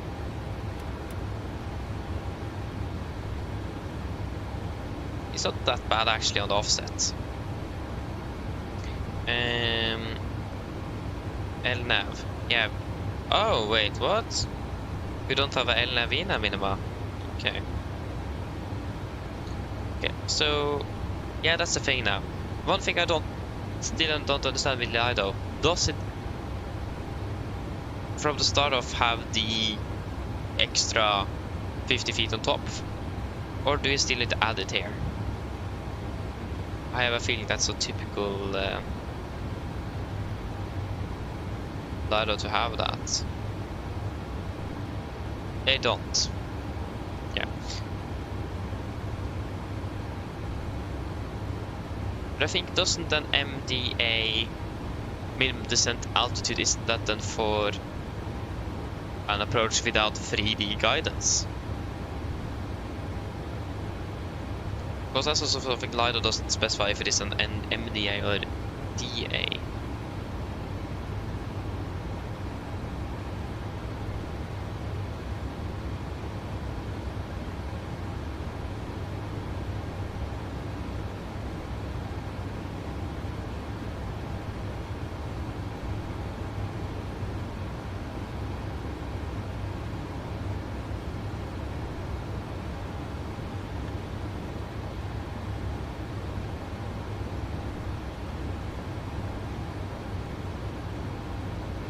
Yeah, exactly. So 2D approaches, so non-precision approaches.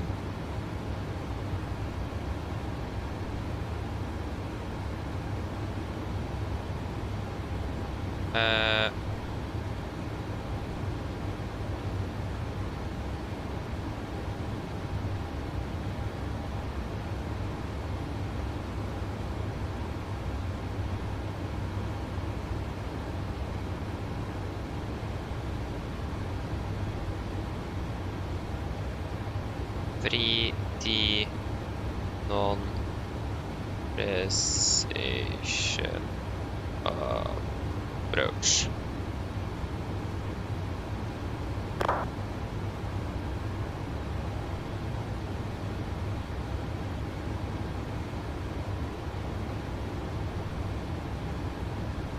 Yeah, so it's going to be a decision altitude, so 770 then, yeah.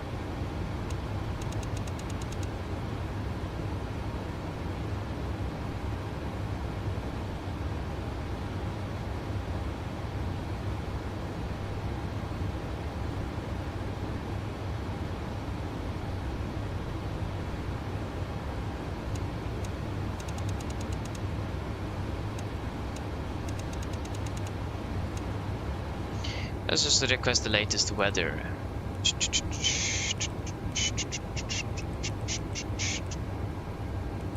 Let us see here. IVAO. No. IVAO? I mean IVAO. Just wait a moment there.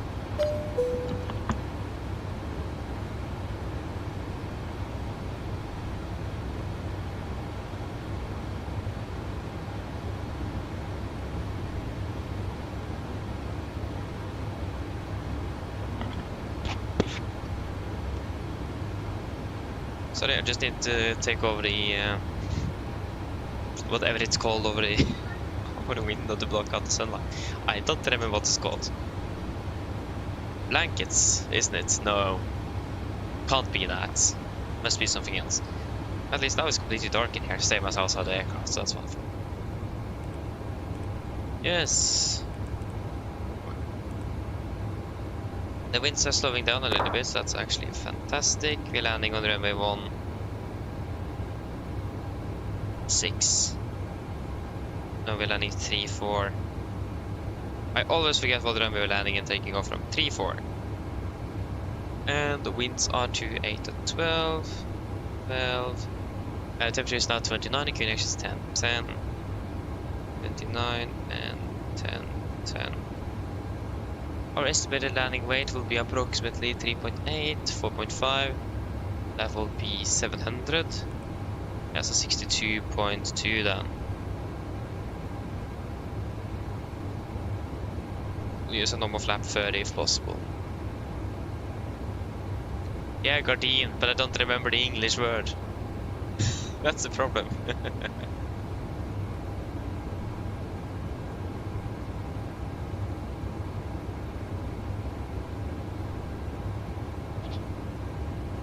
Yeah, we'll go with a flap 40 landing. It's landing distance available.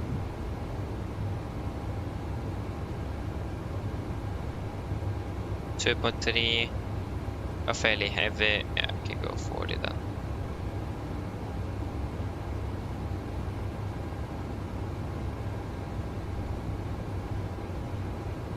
Yeah, so flap 40, 136. And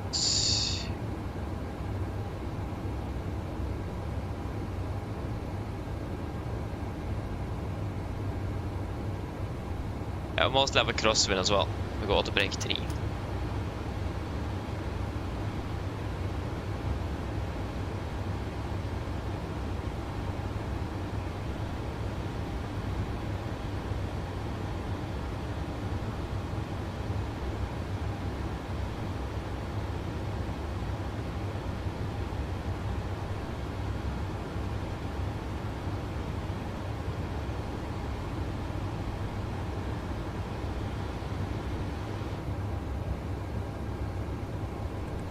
Yep, I think that is it for that.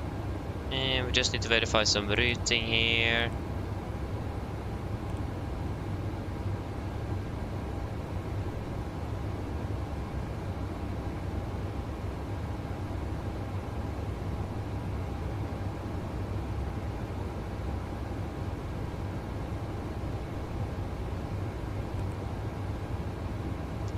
And there's a 3 degree. Yep. Actually, we do have guidance all the way into the V34. So maybe it's not an offset. That is perhaps only the... yeah, it's offset by 5 degrees. Sorry. Forget what I said. Then it's the 700, 185B, 701, 703, 240B.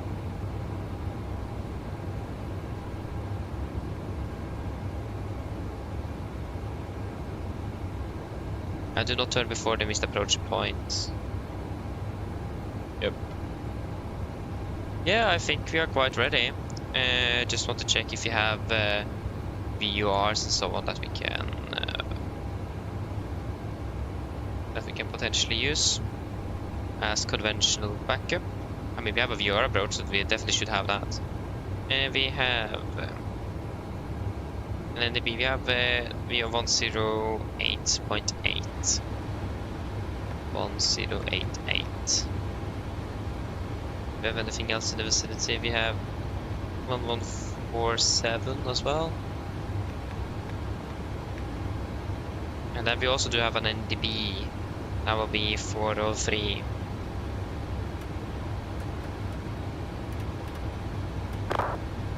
Yes.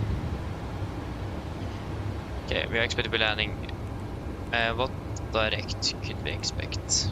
Just check. Should know about when we're landing.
If you're expecting direct to BDX after PTAS, for example.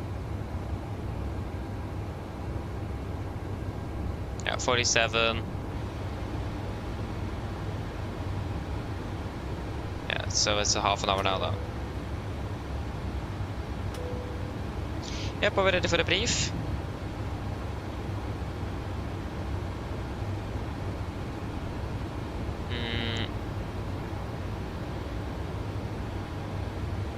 Oj.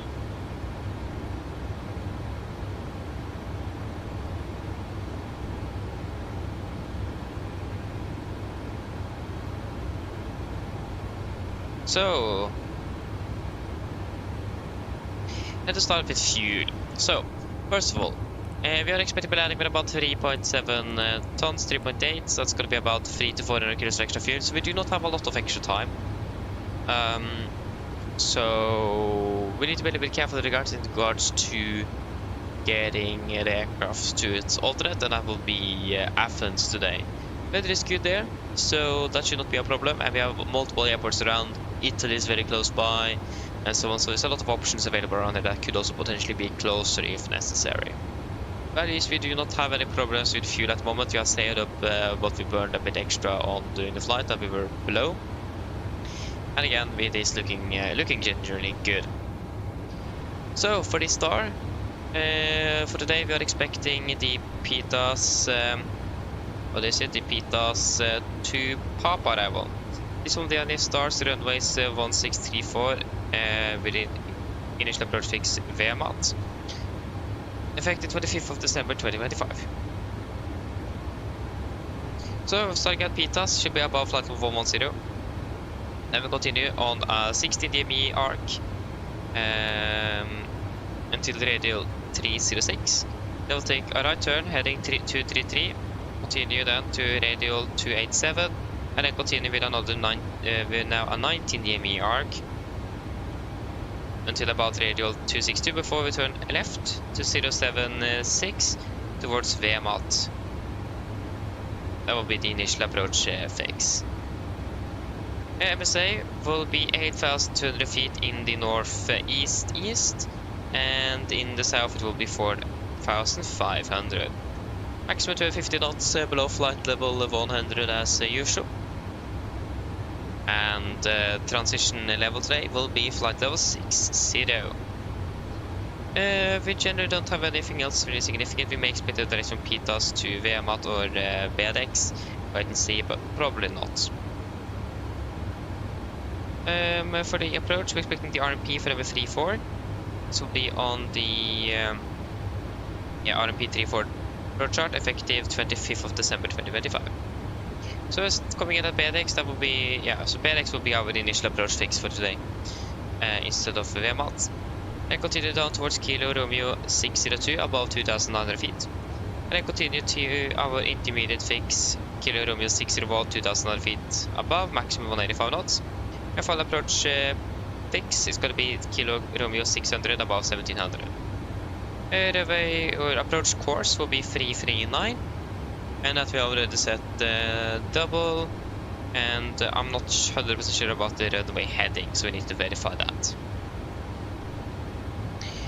It's going to be a normal 3-degree glide, but the approach is offset to the right by 5 degrees. So that means we need to disconnect a little bit earlier, recycle flight directors, and then turn final.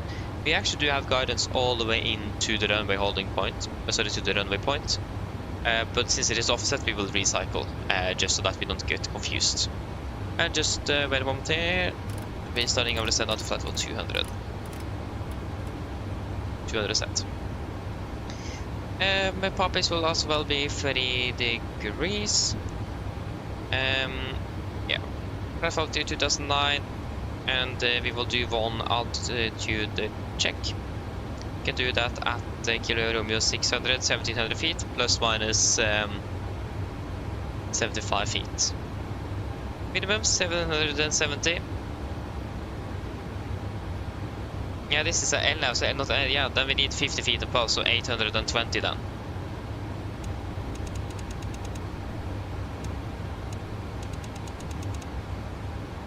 There you go, we start our descent. So minimum 770 plus 50 for correction, so that will be 820 feet. With approach, we will take a right turn, maximum 185 knots, direct to Kilo Romeo 700, and then to Kilo Romeo 701, maximum 230 knots. Kilo Romeo 702, Kilo Romeo 703, and then to Bedex, climbing 4,000, and no turn. No turns before the missed approach point. And that's going to be the runway 34. Designator. So after we pass the runway 34 waypoint, then we can take the first right turn. It's gonna be again, it's gonna be a non-precision approach. So it's gonna be a standard step, 0.15 maximum cross-track error. Make sure that we have an RMP accuracy of 0.3 nautical miles. And if we deviate more than 75 feet on the approach, go around, unless we have visual references to continue the approach. Like I said, when we disconnect, we will recycle the flight directors and fly visually for the remainder of the approach.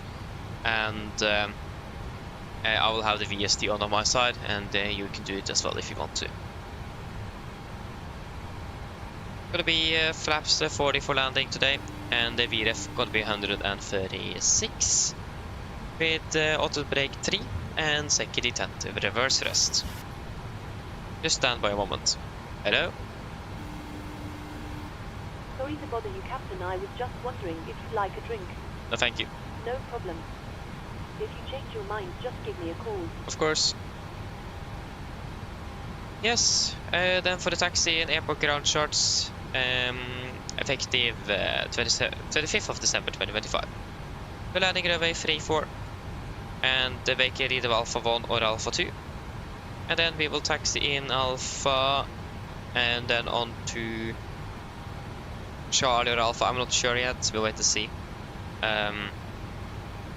Probably on Alpha, then take a right turn into the parking stand. I'm not sure what parking we will take yet, but we will find out. We have one hotspot at the Alpha 1, and that is caution against violation. Ensure before coming to a stop at the runway holding position that the holding position marking is not violated. Runway guard lights in place. So just make sure that we do not violate and cross it with a nose or something, because then we are technically on the runway. Other than that, RCR 666 dry. Weather conditions like Corfu is looking good today. It's a little bit windy. Will be a slight crosswind to the left, about 45-ish degrees, 40 degrees, maybe 30. So it's going to be a little bit of a crosswind, but generally though it is looking good. Yep, I don't really have anything else noteworthy. I know the hotspots, taxi stations, and note times there was some obstacle lights at Fremme 3 for us out of service, but I don't know where the obstacle is. So just be aware of a light that is out of service. Other than that, though, nothing else special on note times. Threats. It's a non-precision approach, so we need to be a little bit careful with that to make sure that the aircraft is within the criteria and all of that kind of stuff. And it's also an offset as well, so we need to be very careful on the approach, especially now that we are losing a bit of the visual references in regards to that it's getting dark. So just fly the aircraft, as normally we do, and if you are in doubt, go around, no shame in that. So I just need to be a little bit careful, really, and cross-check with the instruments that we are on where we should be, and so on. We actually forgot to mention what we have on the frequencies. So we have 108.8 on number on Navigraph 1, and that will be the VR at the airport, Golf Alpha Romeo. At number 2 we have 114.7, and that will be Kilo Romeo Kilo VR. That is at the initial approach fix, not too far away from DRX. And then we also have the Kilo Echo Kilo NDB at 403 on active, so we can then, there we go, active, so we can just flip the switch and then we have that. So we have commercial backup in case something would happen. Yes. We also have reports, or there's also a warning about bird activity at the aerodrome. So not really a lot we can do to avoid the birds now that we're in the air, but we will not go around if we see them. That may do more damage than this, than we really want to, if we will then ingest some birds. So we will fly through and not increase engine power if possible, to avoid damaging the engines. And on the ground, if you see any birds, we'll just stop the aircraft and wait for the airport ground crew to get them away. Other than that, nothing really. Again, we can't really avoid the birds, that's the thing, especially not in the air. Yep, that should really be it.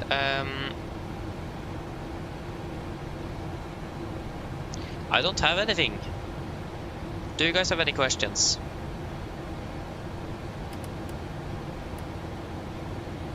No? Good, and our brief is complete then. Descent checklist. Descent checklist: presentation, landing altitude 0 feet, recall checked, auto brake 3, landing data 4:46, minimums 820 feet, approach briefing completed, descent checklist is complete. Continue descending down to flight level 100 set. Expect to be landing in approximately 20 minutes. Yes, it's going to be a light breeze from the west, 29 degrees and clear skies. Mine damer og herrer, dette kaptein snakker. Her kommer en rask oppdatering fra cockpit. Som dere kanskje lagt merke til, så nå begynte nedstyres ned mot Corfu, og vi har for øyeblikket ventet å lande om rundt ca. 20 minutter. Ja, forholdene nede i Corfu for øyeblikket ser også rimelig bra ut. Det er en litt lett brise fra vest for øyeblikket, med rundt 29 grader og skyfri himmel. Ellers, vi er jo litt grann bakskjema, forventer da landet rundt ca. 20-25 minutter bakskjema, så jeg vil beklage så mye for denne forsinkelsen, men håper at det ikke hadde alt for stor innvirkning på deres planer gjennom kvelden. Igjen, vi da takker for deres tålmodighet, og igjen, vi beklager så meget for forsinkelsen gjennom kvelden. Ellers, vi håper at veldig fin flytter med oss uansett, og vi takker for at du flyr med Norwegian. Vi håper vi ser dere igjen for deres neste flytur, og så ønsker vi dere en fin kveld videre. Takk. Ladies and gentlemen, this is your captain speaking. It's a quick update from the flight deck. As we noticed, we are now starting our descent down towards Corfu, and we are currently expected to be landing in approximately 20 minutes. Weather conditions down in Corfu at the moment is looking very good, with just a light breeze from the west. It's quite warm with about 29 degrees centigrade and clear skies as well. As you may notice, and probably remember, we are a bit behind the schedule, expected we park at the gate approximately 20-25 minutes behind. Again, we do apologize for this delay, and we do thank you for your patience through the day. Nevertheless though, we hope that you have enjoyed the flight nevertheless with Norwegian today, and we do thank you for choosing us. We hope to see you again on your next flight, and we do wish you a pleasant evening. Thank you. Stefan, hello, welcome, hope you're doing well, good evening, just what I want. Hello. Hello. Hi, Captain. The cabin is secured for landing. Thank you. No problem. Cabin secure.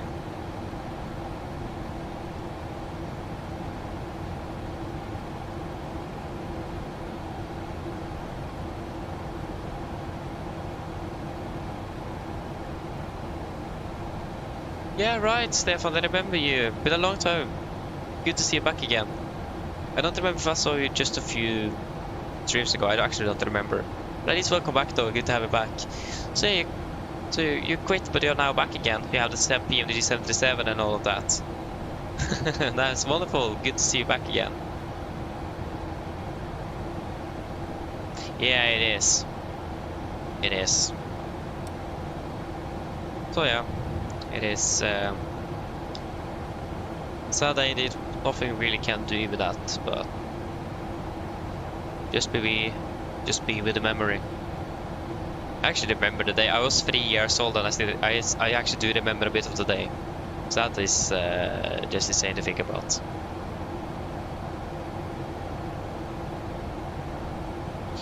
Yeah, set of descent, it's fairly straightforward as long as you have the approach in the computer, so like the runway and the star. And if you're in VNav, and specifically in VNav path, so VNav PTH I mean, then if you then set the lower altitude in the MCP, then the aircraft will start descending for you. I have a tutorial on the descent in the 77 if you're a little bit more curious. That will go a little bit more in detail. So that's probably easier to follow as well than me just yapping now. So I would recommend you checking that out. So I have from A to B. I think it is many videos. Is it 12 videos or something? But I hope I will be able to update it later on. But I haven't really had the time to do it yet. It looks like the aircraft overshot a little bit here. Just do this, execute.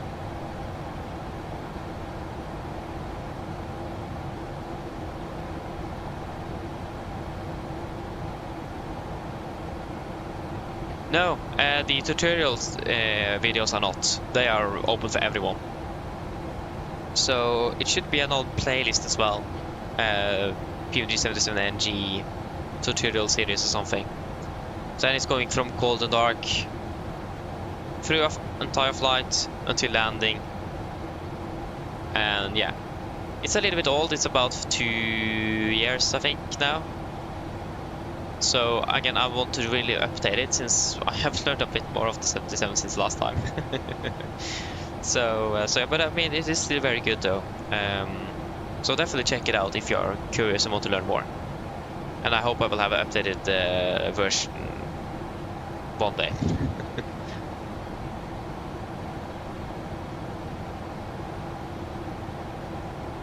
Yeah, I'm using the high density. That's what Norwegian are using.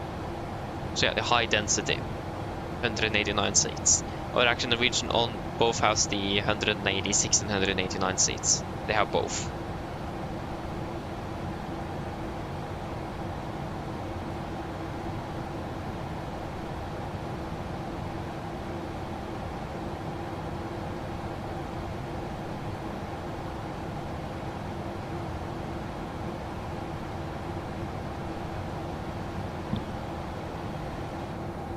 I can fly direct to Addons. Addons, confirm. Execute.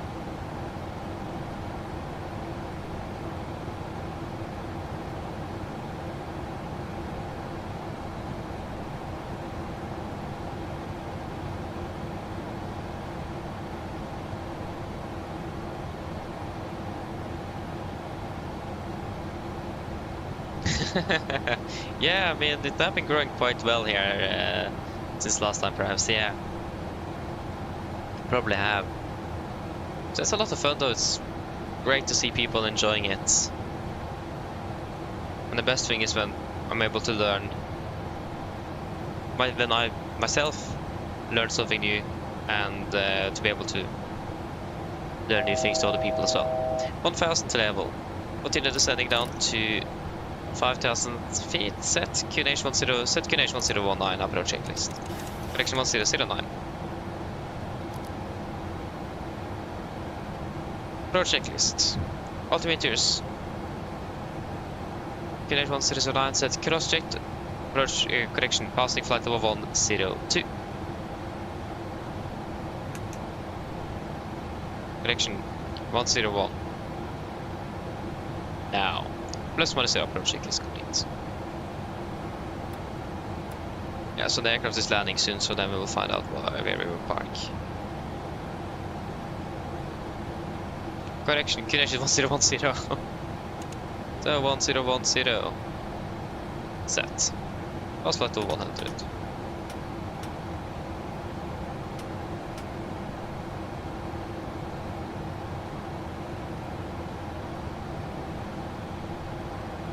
A little bit high and fast.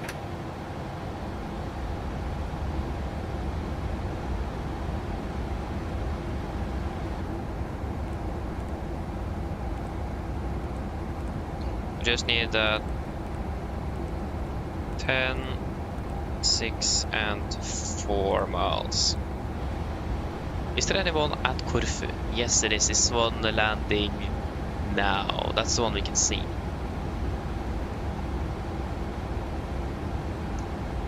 So I saw some aircraft lights out here.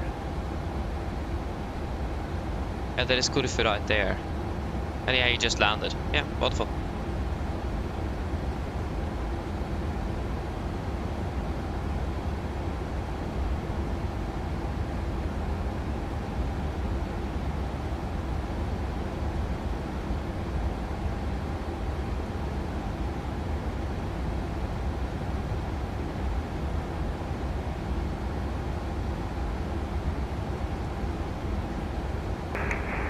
Traffic enter, rear 5, passengers, vacate 34, we're taxiing to exit gate.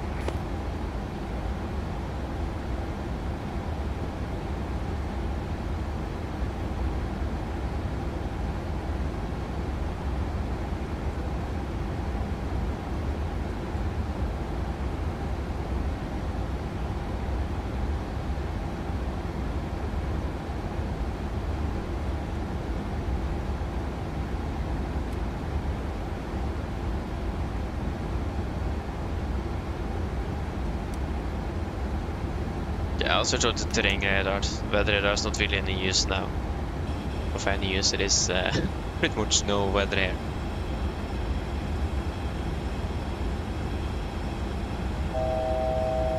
$1,000 to level. Yeah, I can continue down to 2,900 feet. 2,900 set.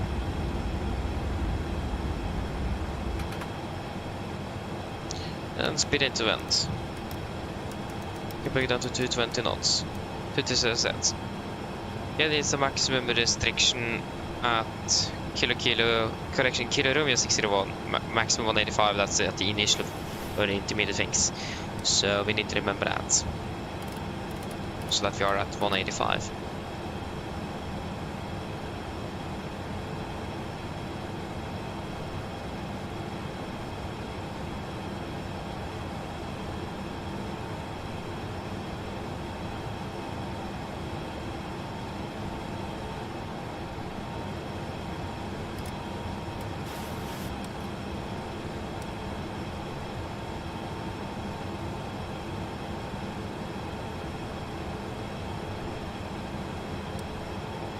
You can see that these white dashed lines, they are the runway center line, the extended center line, so that means we can see that we are offset indeed.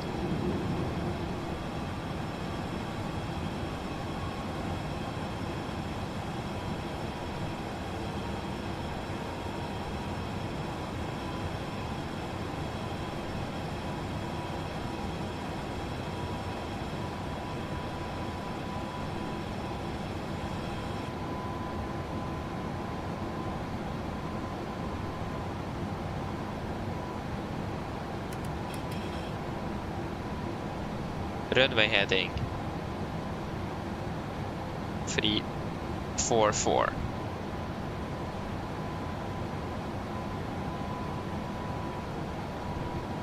Flaps 1, speed checked. With 180 knot set. Flaps 5, speed checked. Flaps 5.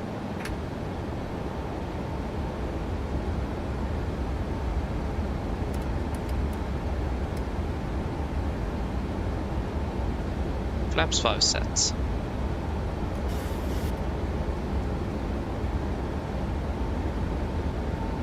$1,000 to level.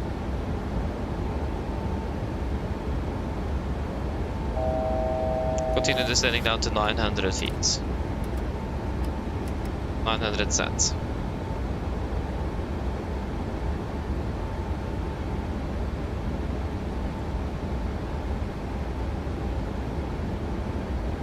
Corfu traffic, Nordic 1908, turning final for runway 34, approximately 10 miles out, Corfu.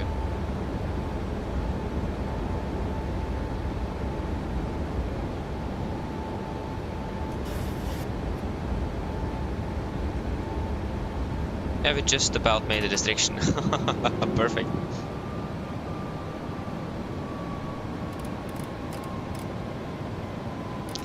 Set free. Set the approach course then for now. We go runway in sight.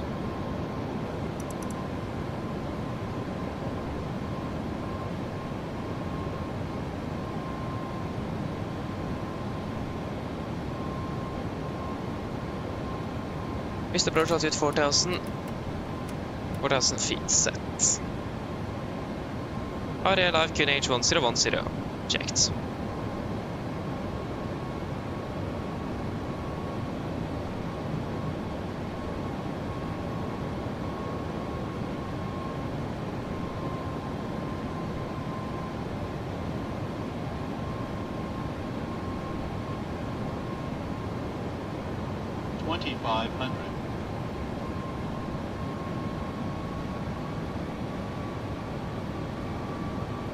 Gear down, flaps 15, speed checked. Speed 160 knots set.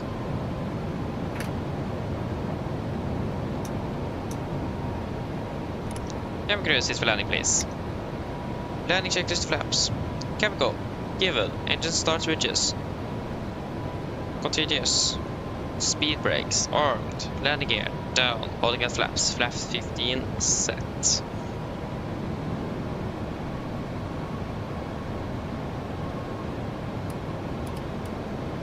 Revening 344. Flaps 25, speed checked. Flaps 25.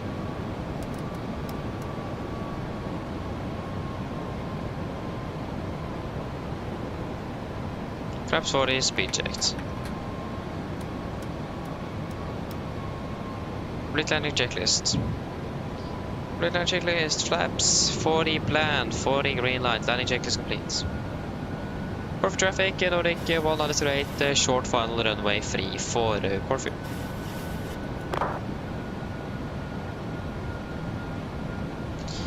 Yes.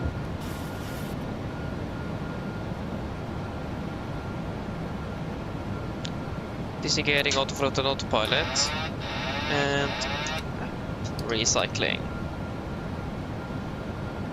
Get in the burn stuff up. There we go.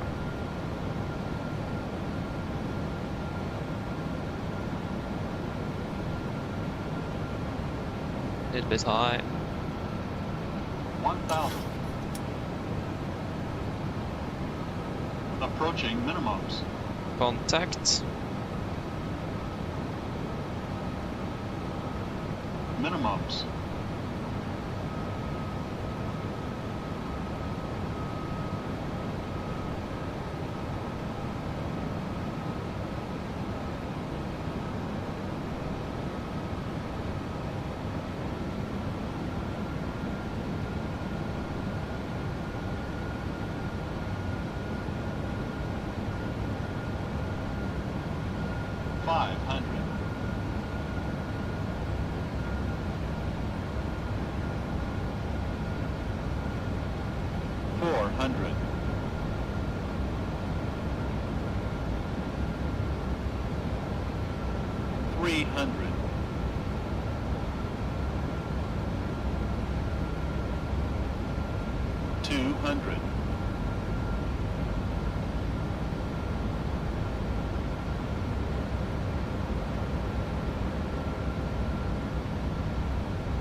Speed brakes up.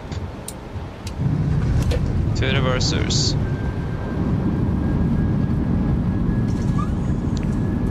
100 knots, 81%. 80 knots. 60 knots. There you go, welcome to Corfu. Flight time, 2 hours and 59 minutes. A little bit of a harder one.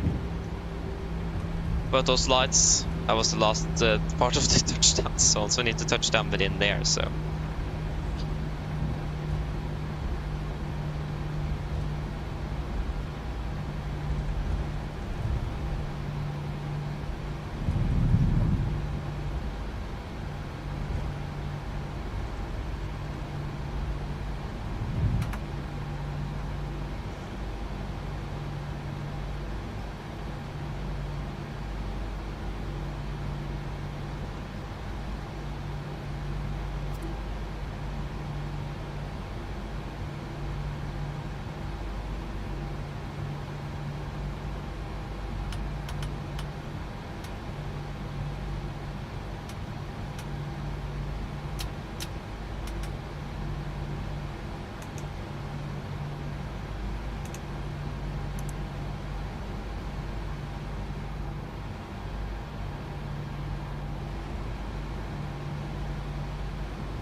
We'll taxi to stand 5 then.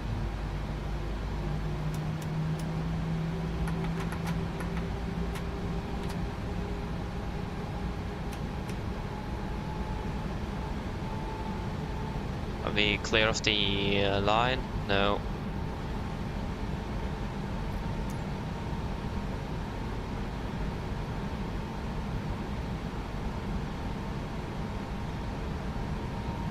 Corfu traffic, Nordic 198, runway 34 vacated, Corfu.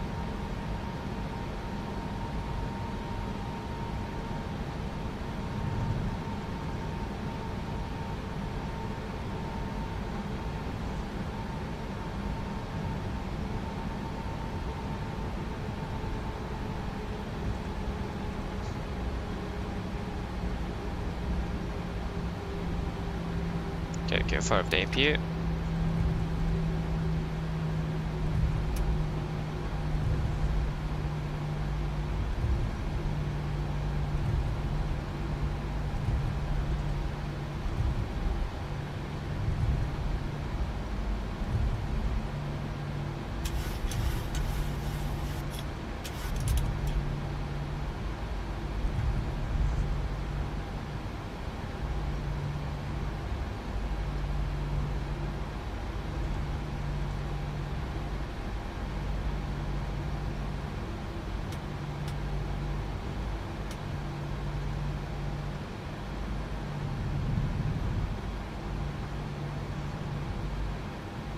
Oh, it's a bus. Copy traffic, EV 27 Romeo Charlie is backtracking runway 34. Yeah. Traffic.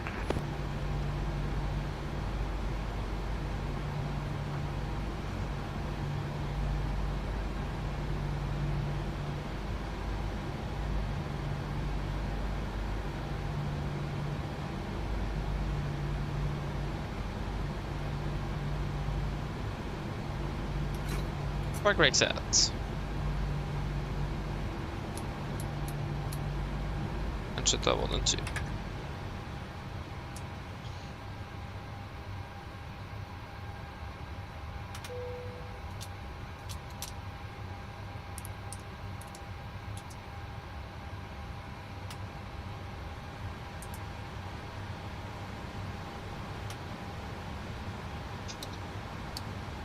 Corfu traffic Nordic 9 to the Bravo approaching direct for the RMP runway 34.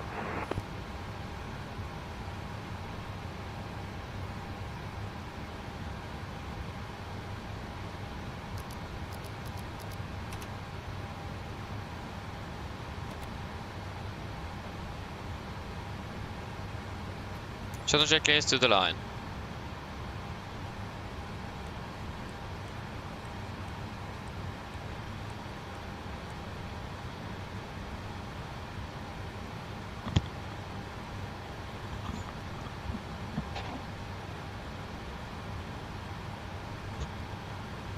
Shuttle checklist to the line. Fuel pump. Soft exit 1 for APU. Probit. Off. Photo set. Flaps. Up the light. Parker brake. Set. Engine start levers cut off. Weather radar off. Shuttle checklist to the line is complete.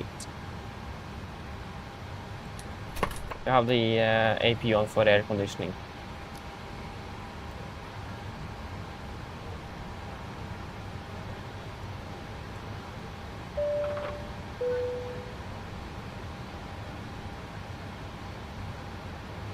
Yes. 2,000, 3,540. And used 6,000, 7,850.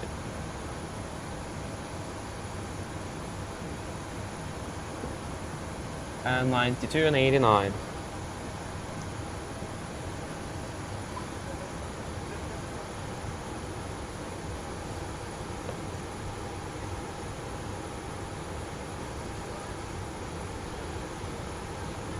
Uh, 3 hours and 16 minutes.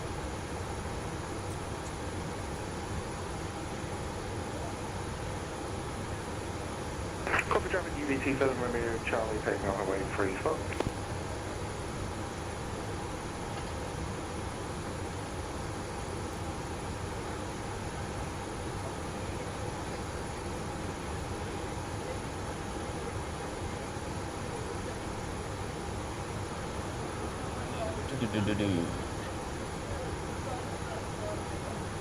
We landed at 1947 and parked at 1951.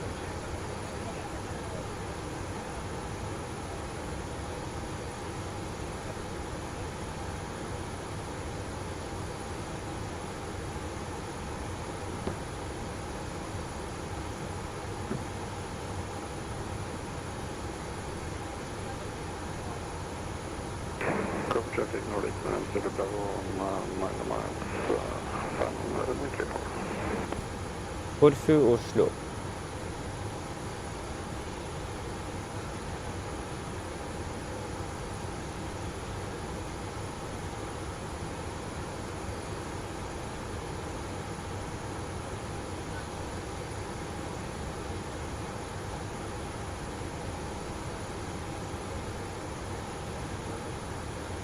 Copy traffic, EV 27 Romeo Charlie clear from runway 34.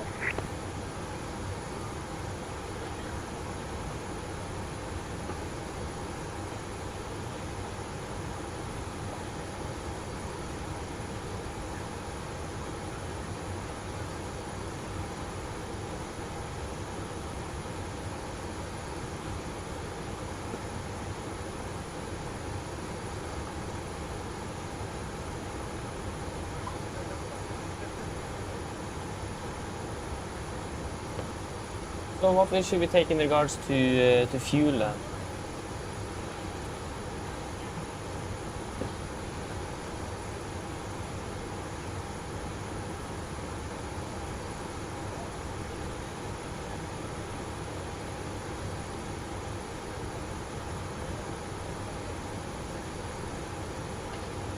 First of all, is there anything you guys want to add in the technical log?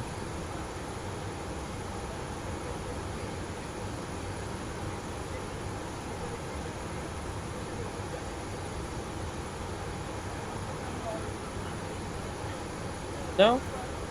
Me neither. Then shouldn't checklist below the line. Shouldn't checklist below the line. Technical log complete, EFB complete. Shouldn't checklist complete. Yes, so minimum fuel to Oslo will be 11.1.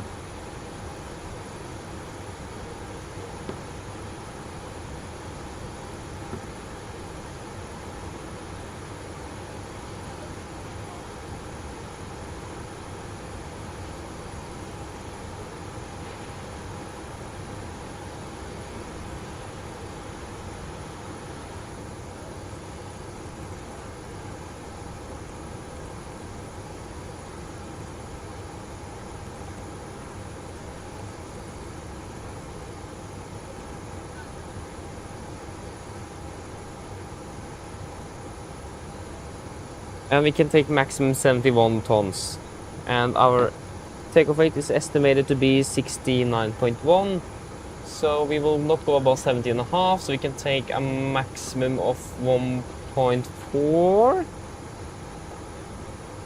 Yeah, so we can take a maximum of 1.4 tons extra fuel then. I will not go above that. For safety reasons, of course.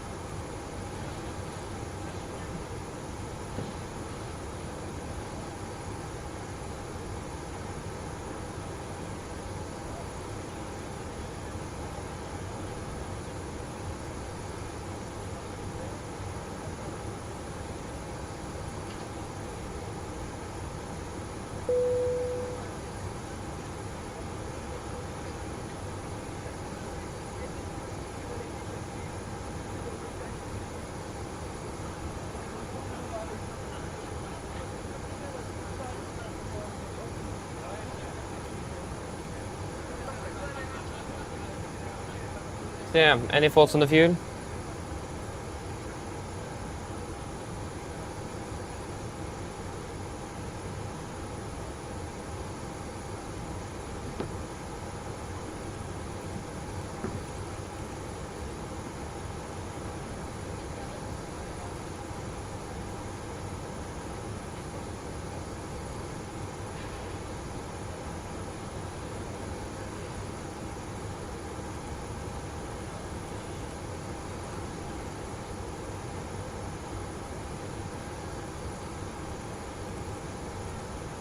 Nordic 9, Zulu Bravo, runway 34, right to center.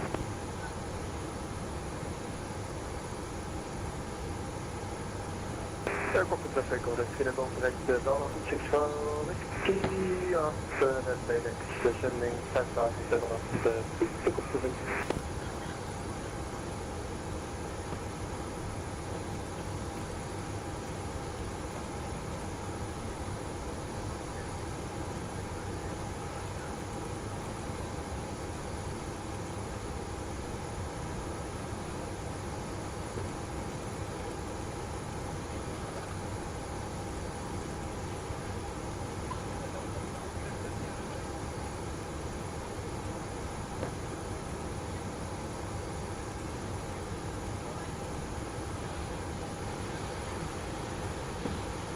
Yeah, maybe 1 ton extra. I can agree on that.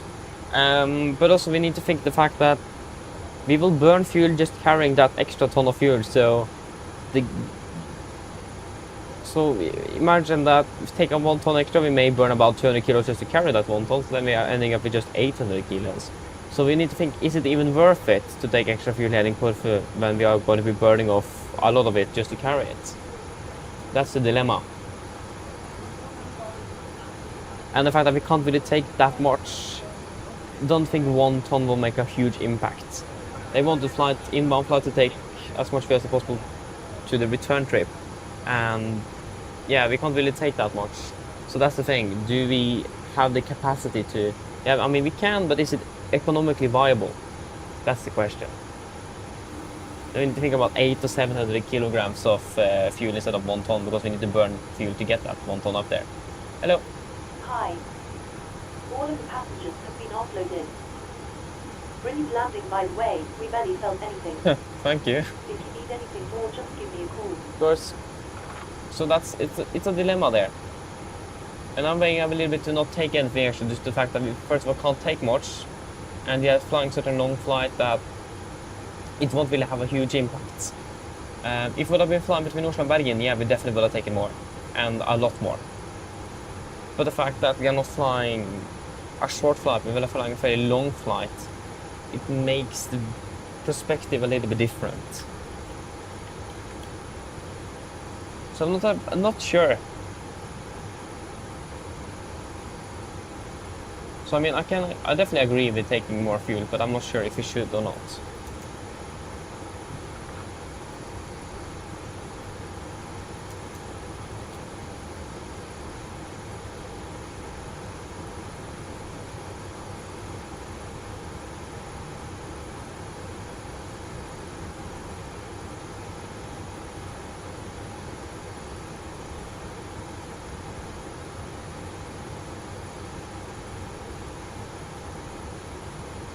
So yeah, shall we take 900 extra, so we round up to 11 tons.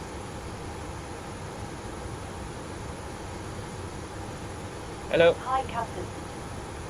Okay, I've spoken to security, and I've told them be ready to send the passengers down to us in a few minutes. Yeah, okay, thank you very much. No problem. Do you know what? It won't really do a significant difference if we take anything extra. So I think we should just go with what we need.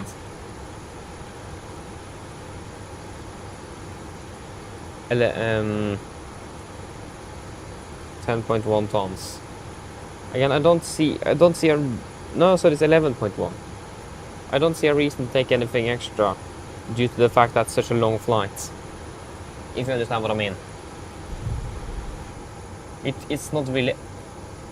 The economics doesn't really say hello and thank you, if you understand. Oh, it actually... Maybe we should... Yeah, okay, we can take 12 tons then. I can't really decide, it's not easy. Okay, we can take 12 tons, we take about 900 extra then. There's a little bit at least. We can't really take much more than that neither, that's the thing. But at least I can cover our high fuel expense in regards to the cost index, so that's actually perfect. So fuel mass, 58.1.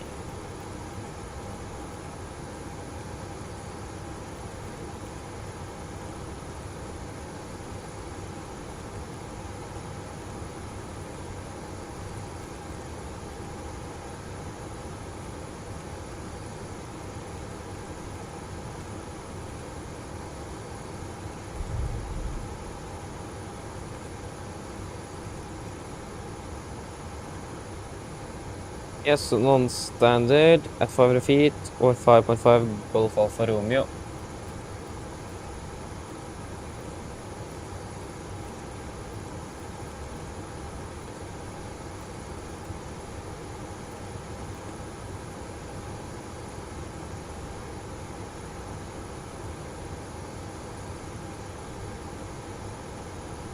Kilo Romeo Kilo 317 left turns.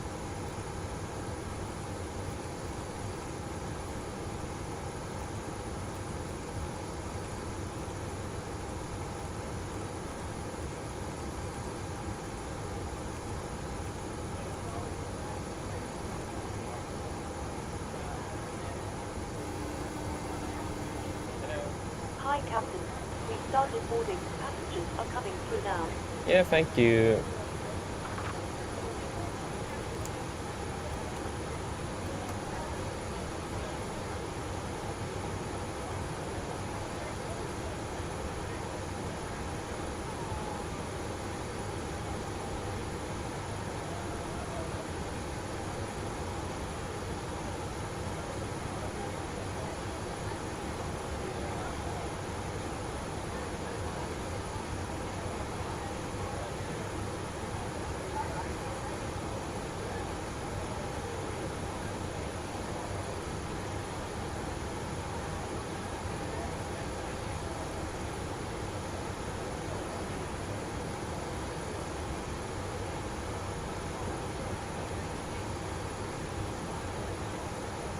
Copy traffic order, Sierra Golf, turning left into base, sending start 900 feet for the last before.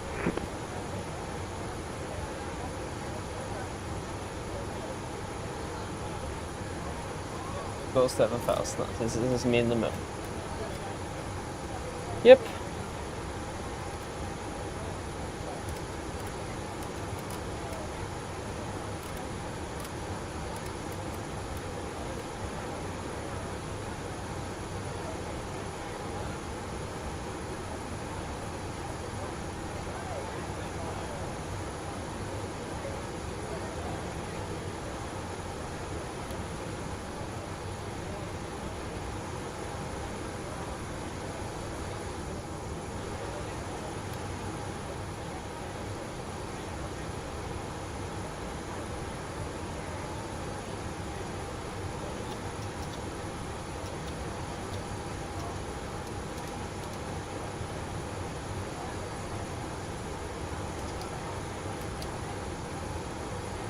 Yeah, what is it? It is 770. Combo traffic. Occlusion profile, the Apex inbound clear VIVA for the VIVA uniform on V34. Cool.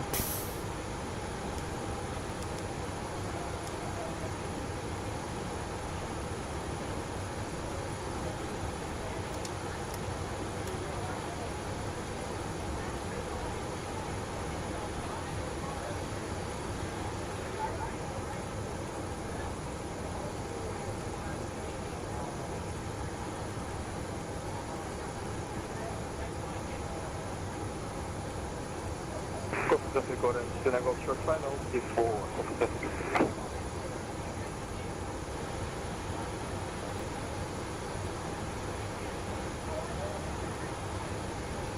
Yeah, I expect us to be able to get out of here at about 2025.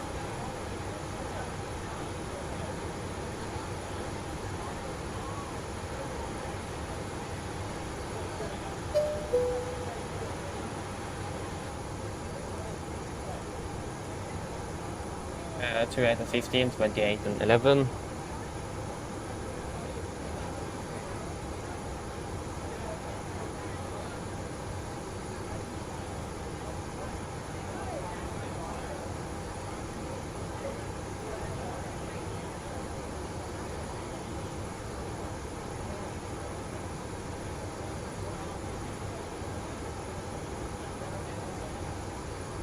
Sixteen and 14.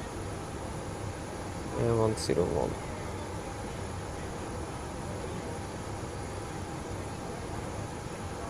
Yes, so we're ready for a briefing. And QNH is now 1011. Yep.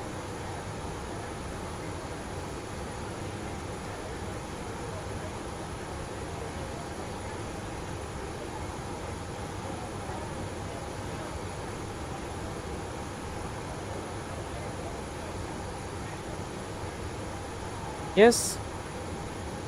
Are we ready? I forgot to pin the STID.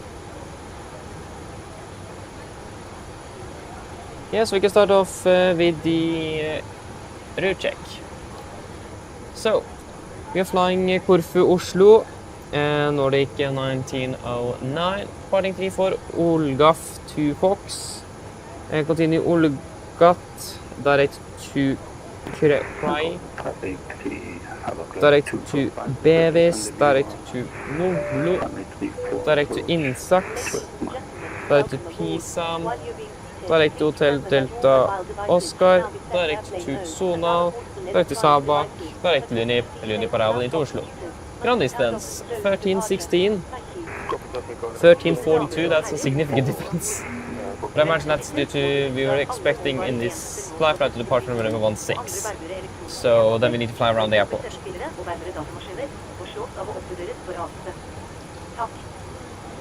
Yeah, so that will explain the differences on different runway and set out of Corfu. So we can accept that deviation. But we're landing with 2.8 compared to 2.5. We're looking good with fuel as well. Correction, we need to actually fill up the aircraft with the fuel we have requested. It's going to be 12 tons.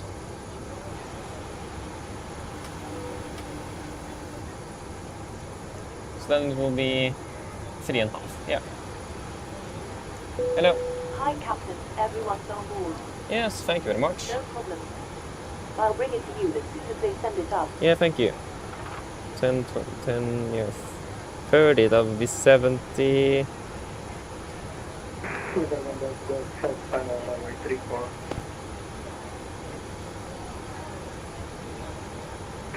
Yep. Corfu traffic, upper flight 245, 995, So, 184. then it is to taxi out. Airport ground charts, Corfu, effective 25th of December 25. Parking stat 5, expecting a push facing south on Alpha. Taxi Alpha, hold put Alpha 1, and then backtrack runway 34. We have one hotspot, Alpha 1, correct, yeah, Alpha 1. Caution against violation, ensure before coming to the stop at runway holding position that the holding position marking is not violated.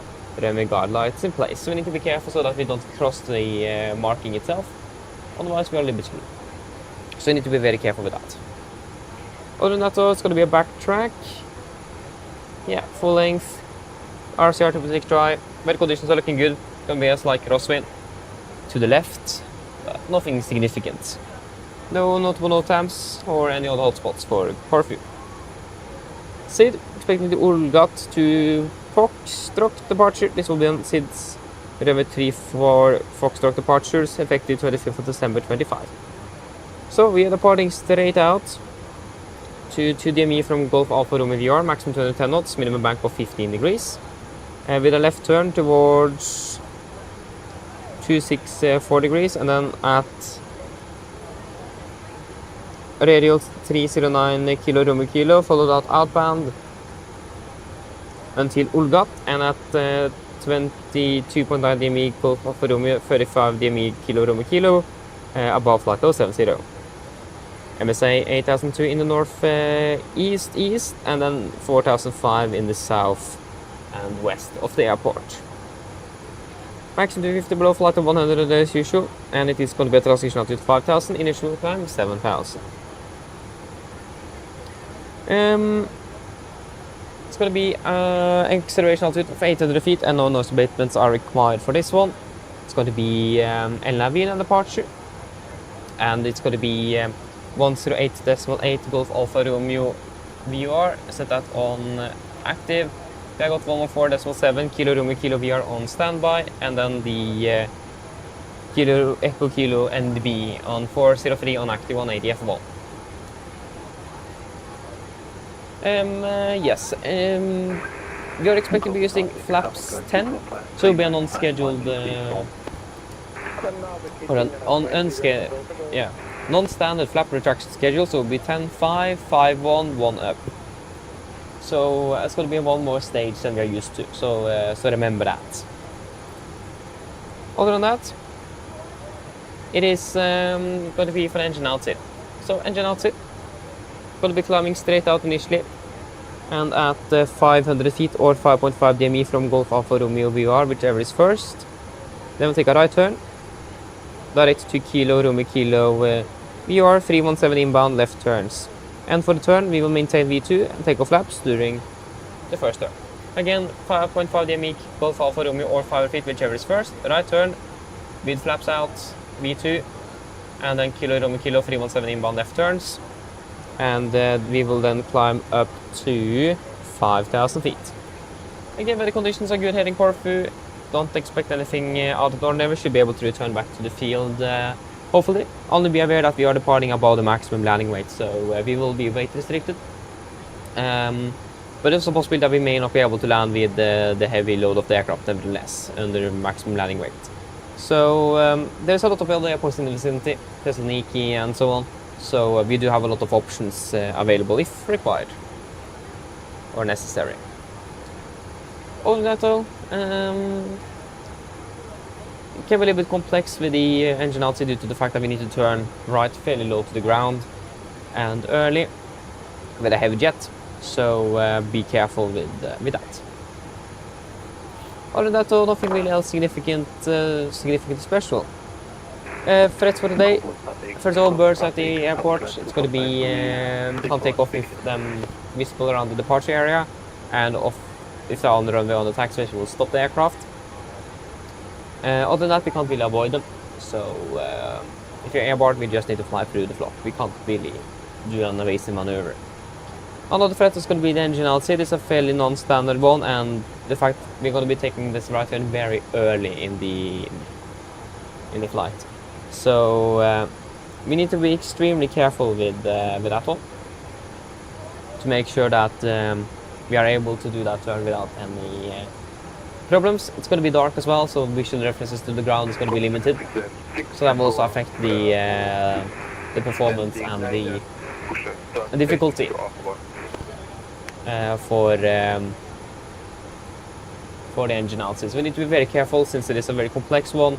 It's dark and it's a heavy aircraft. Other than that though, I don't really have anything else special. Do you guys have any questions for the departure?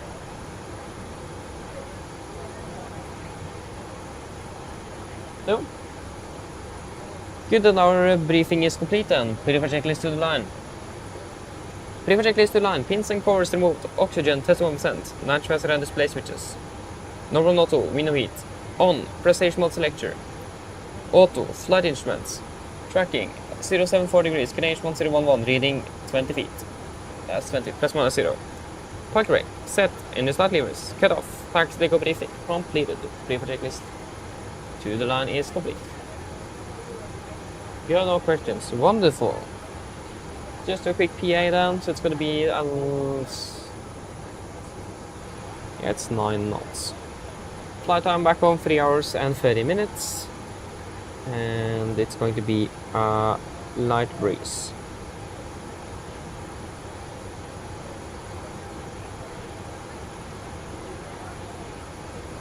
Damer og herrer, god kveld.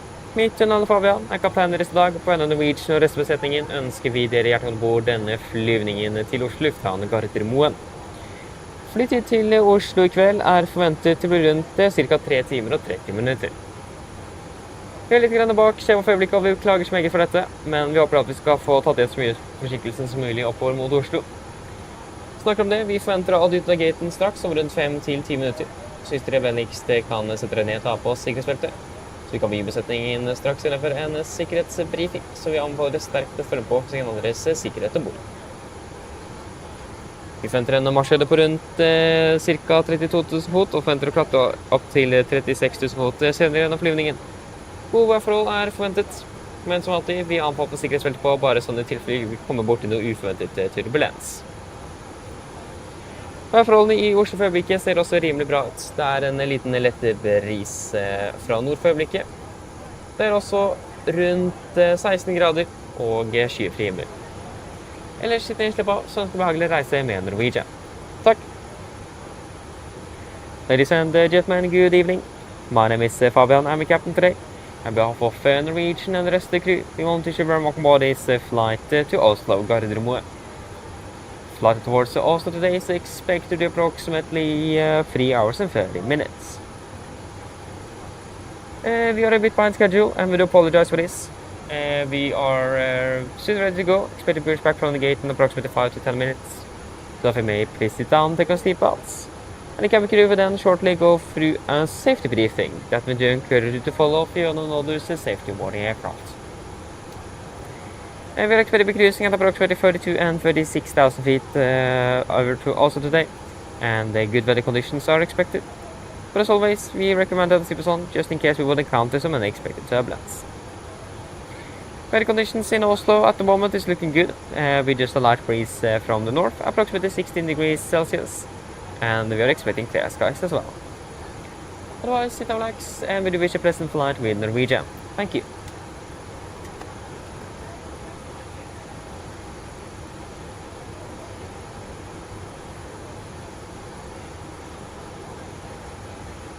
So 58.137. 58.2, okay. And then 70.2, yep. And we got 171 passengers on board, plus 677 souls. Yep. Wonderful, we can execute that.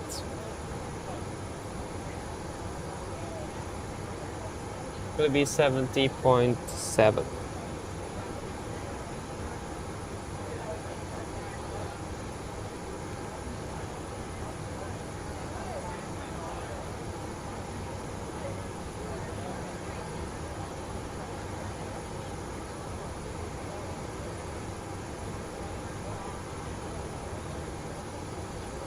Here's over here 26K and assume 31. Here's the rating of 99.4, 99.7, that's within limits. Flaps 10, trim 4, and then 39, 40, 47, 40, 41, 47. Just wait 2 seconds.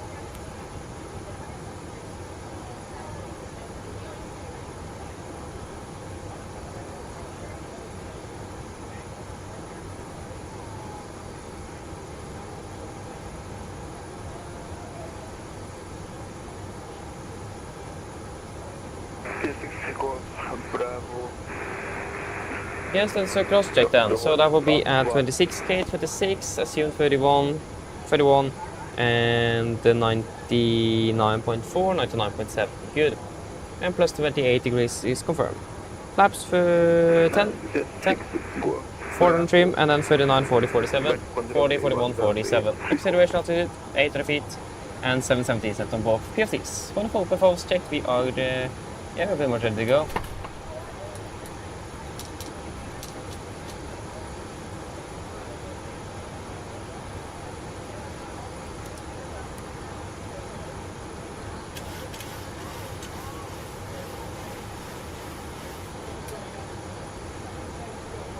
Preferred checklist below the line. Preferred checklist below the line. Fuel. We have 12,000 kilograms on board. Pumps on. Passenger signs. Set. Auto brake. RTO. CD59 cars completed. Take speeds. V1 140. VR 141. V2 147. Speed. V2 147. Heading 344 degrees. Altitude 7,000 feet. Preferred checklist complete. Computer traffic, 3043, proceeding to FedEx for the RNP, runway 34, 25 track miles to go. Yes. Then we can remove the chocks.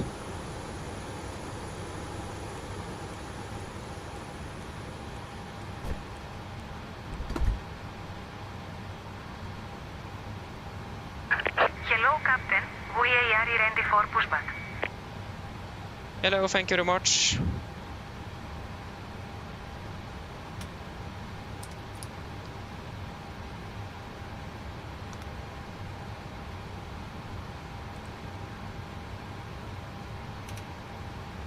Before start checklist. Before start checklist, flight door. Closed and locked. Doors, windows. Closed and locked. Anti-collision light. On. Transponder. Set. Rudder trim. 3 and 0. Before start checklist complete. Remember, we will not turn on the engines before we pass the service road.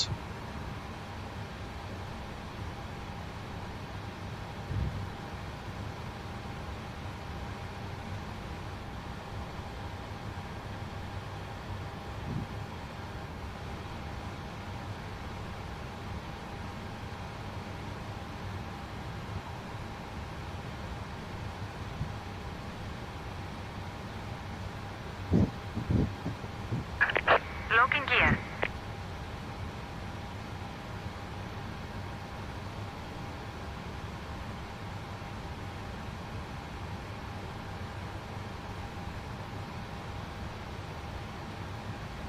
The company is not pushing now.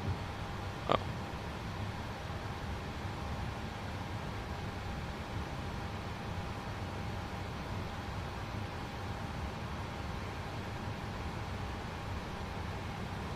Perfect traffic, Nordic 1909 pushes out of the stand 5, Corfu. Correctly push facing south, brakes set. Release parking brakes, please.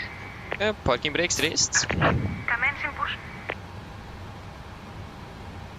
Yeah, we are able to... This is Golf Bravo, taking off runway 34. Okay, it knows that we're going to be waiting until the service road, but that's amazing.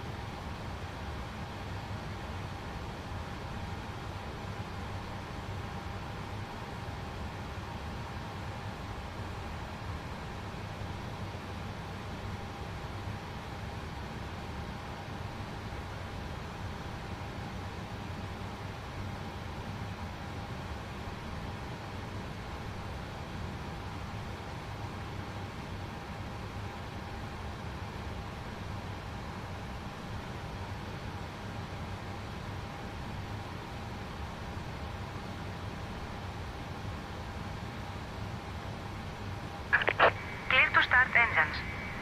Thank you, 32 on this sequence, starting number 2. Starting, yeah, 2.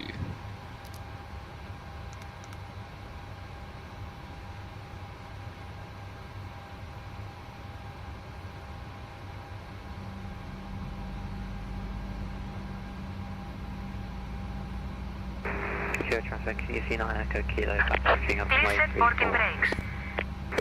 Park brake set. Saving your confirmation for a good engine start. Yeah, roger standby.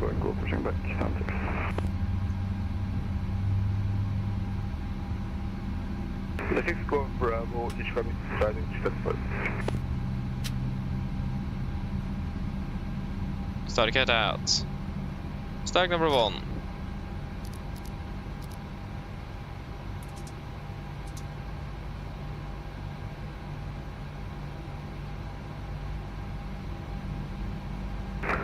Traffic information, red nose 211, intercept localizer 10 miles.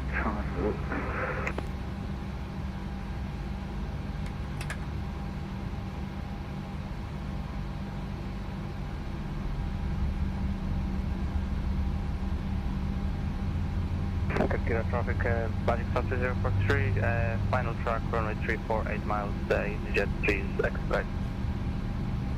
We are.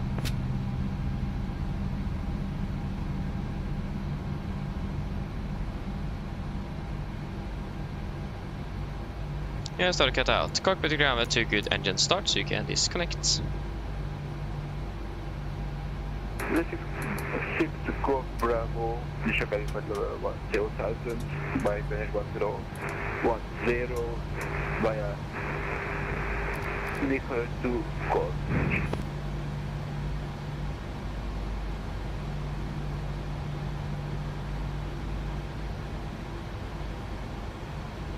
So many aircraft coming in.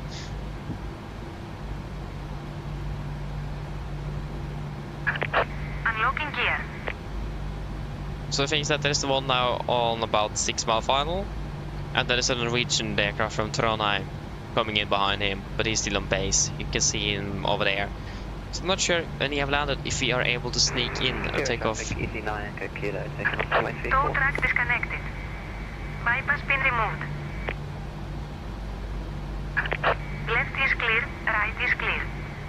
Thank you for the help, Billy, for the pin. Have a wonderful evening. See you later. Bye bye.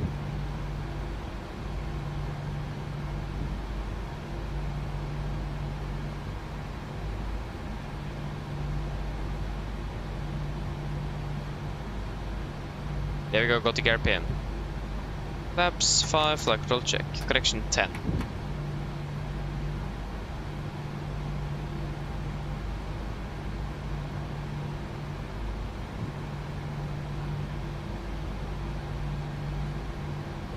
Before taxi checklist.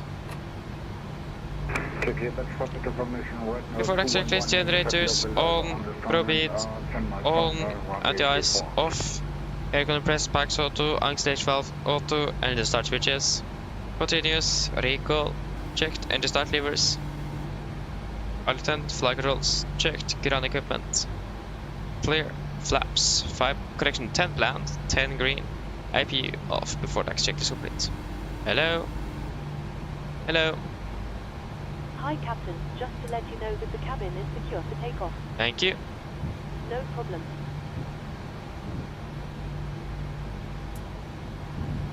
Corfu traffic, Nordic 1909, taxiing 12 point runway 34 via Charlie, Corfu. traffic, Nordic 9 Tango Corfu and company Charlie Alpha 134.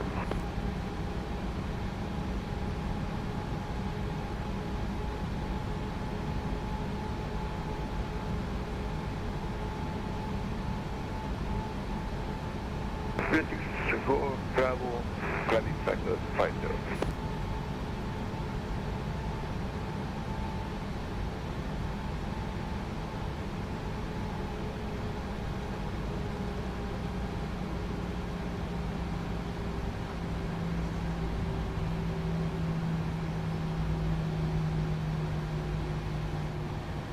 And right clear.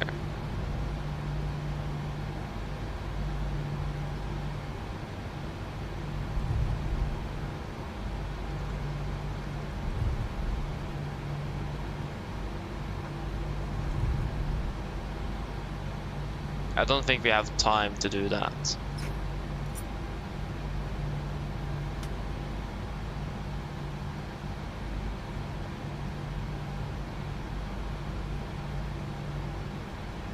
Kira traffic right now 211 and 8 night final and Yeah. report Kira traffic.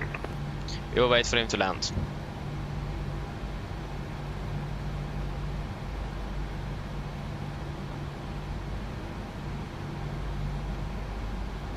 Kira traffic magic on 3043 vacated 34. If he would have been starting before his third file, we would have made it, but you need to taxi so far down, turn around, and then take off again. Takes its time.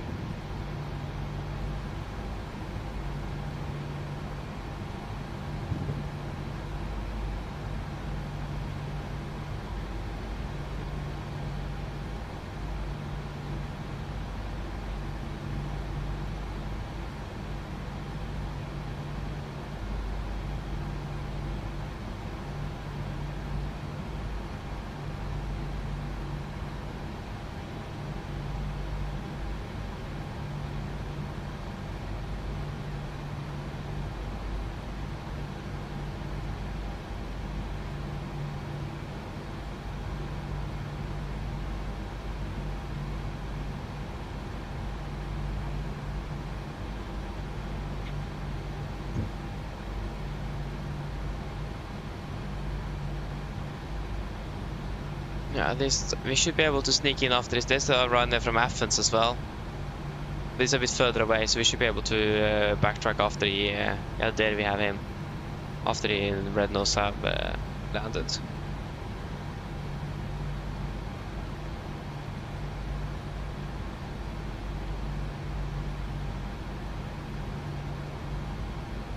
Yeah, the runner have not even passed the Kilo to Kilo VOR, so...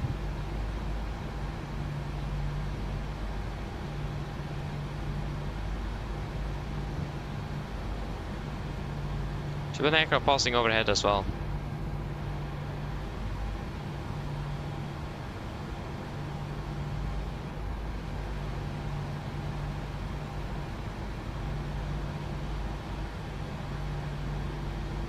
Perfect traffic, Nordic 179 after the landing, company aircraft on 34 will backtrack runway 3 for Corfu.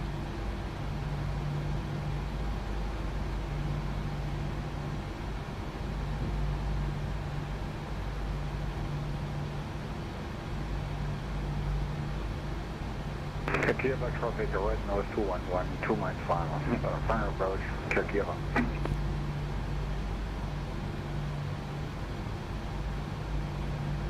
Could probably made it, yes, but don't really want to take the risk.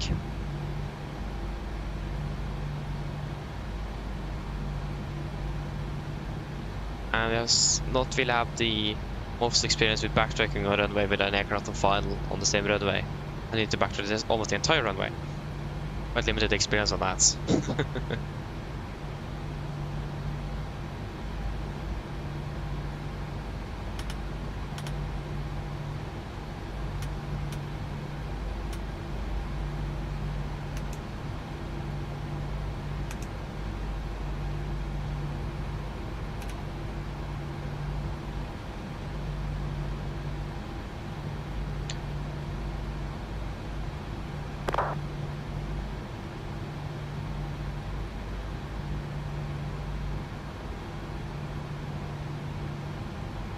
12 miles, yeah.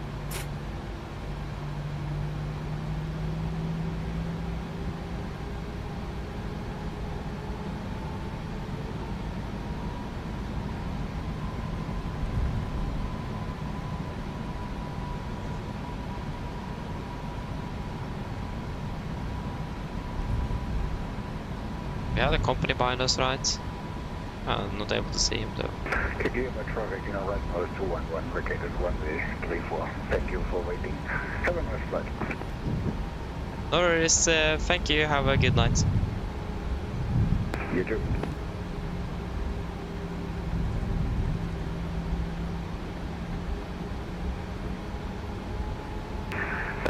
Cartira, traffic right now 67, RNT approach 1834, 10 miles. 10 miles. Copied, we will expedite the Nordic 109.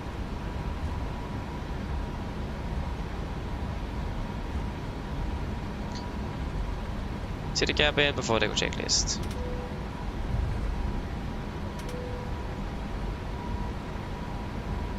Before they go checklist, flaps, 10 plan, 10 green, stabilizer trim, 4 units, cap call, given before they go checklist complete.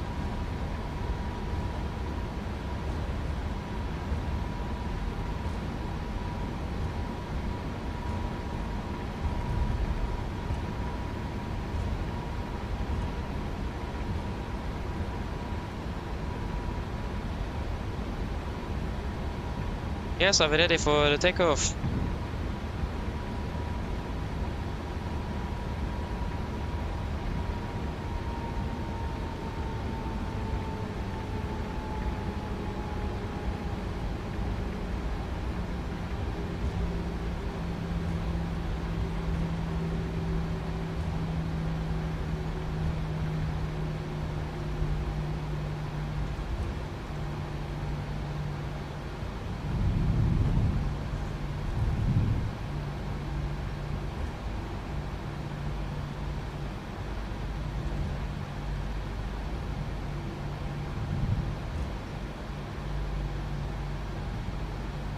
Corfu traffic, Nordic 1909, departing runway free forward, Ulga 2, Foxtrot departure, Corfu. Yes, ready. Ready. Take off.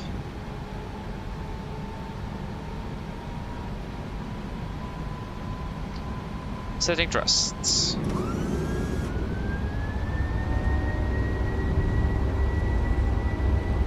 Takeoff reset.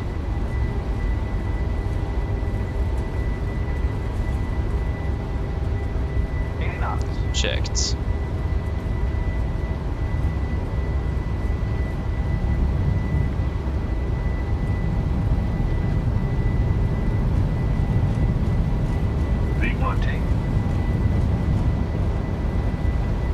Oh shit. Strong crosswind. Positive rate of climb. Gear up.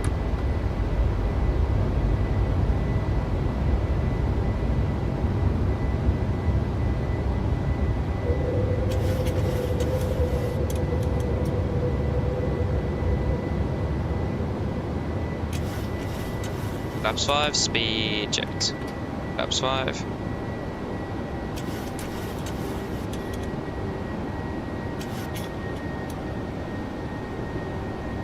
Open gauge.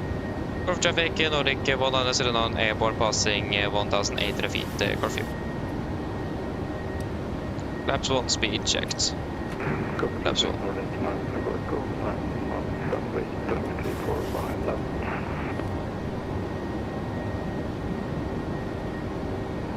Laps 1 set.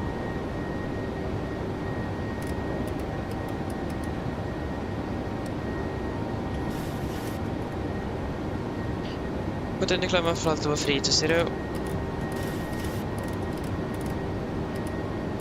Free to 0 set.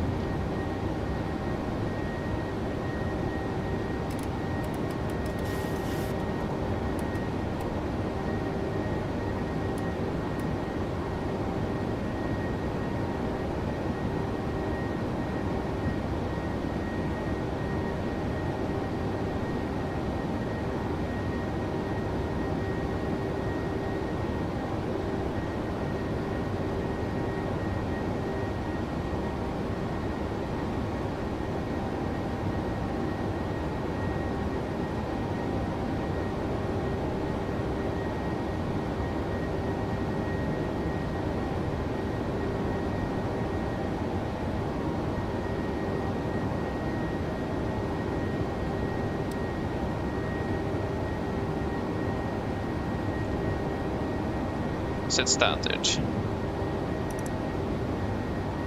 Standard set. Flaps up, speed. Checked. Flaps up.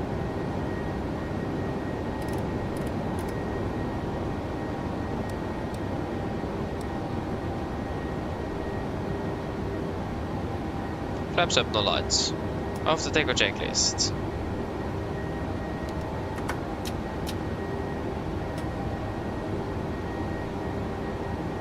Off the takeoff checklist. Engine bleeds. On. Packs. Auto. Landing gear. Up and off. Flaps. Up no light. Altimeter. Standard set cross straight. We're passing through flight level 70.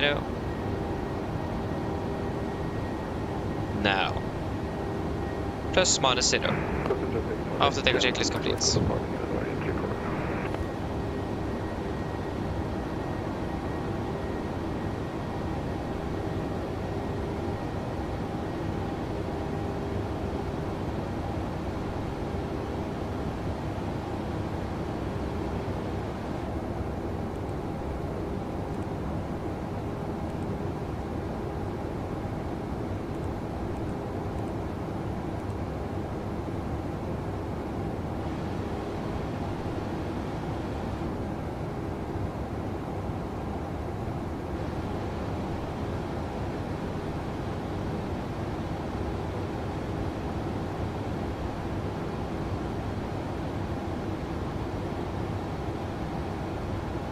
Passing flight level 100.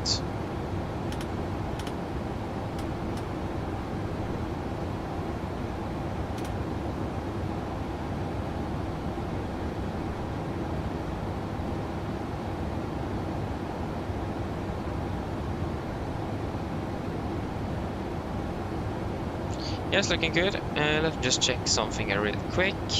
Flight level 35. Gray.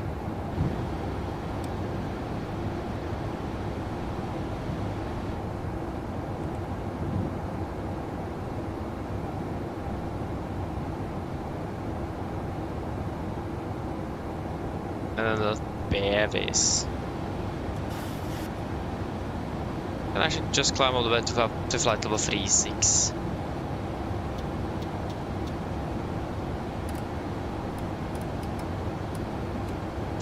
Set, alt intervent, and set 1, 2, 3. Audible. And seat belts off.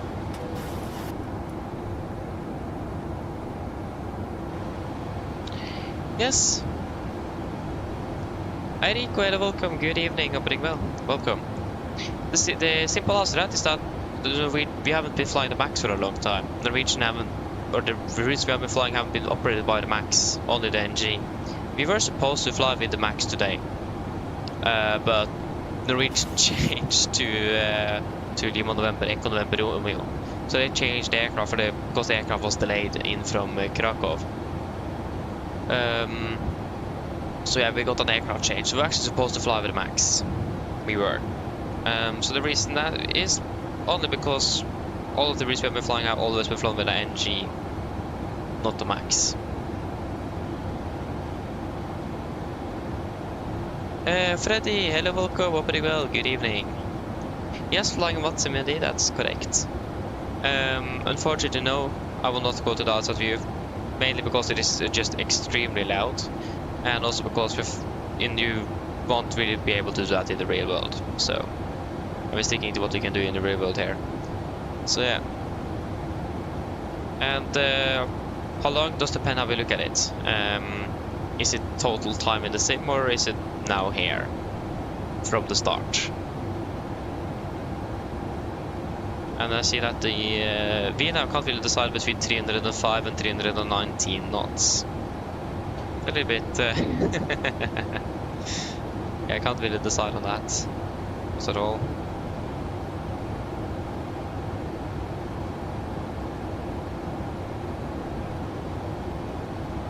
Yes, you can do an RVSM check of flight level 160.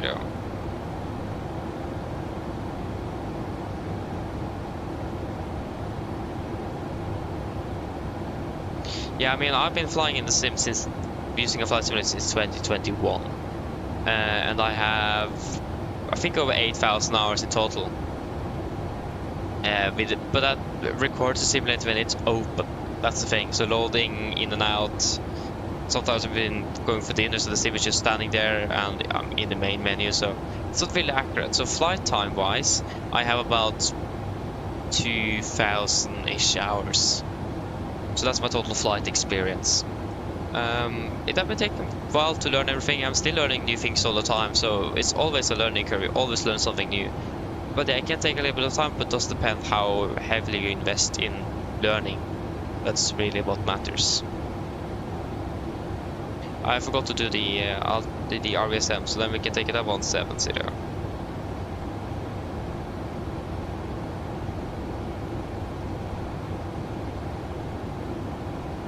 171, right, oh yeah. 190 then. Yeah, Rico, like I just said, Norwegian haven't operated the MAX for the flights we have been operating. We're flying with the same registration as well. So, you see, if you see the description, we're supposed to fly with Sierra Echo Romeo Tango uniform, and that was a MAX aircraft. But Norwegian changed to this. So that's the reason why we've not been flying with the MAX that much. Because Norwegian doesn't operate it when we are flying that same route. RSM check, flight over 190. Now. Plus minus 0 miles stand by your side. 0, wonderful.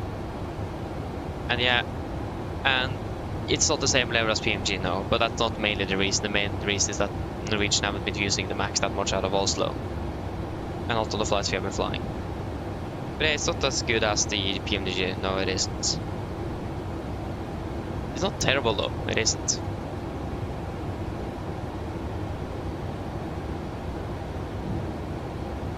So yeah, but again, it's mainly due to the fact that Norwegian haven't been using the MAX when we have been flying the routes.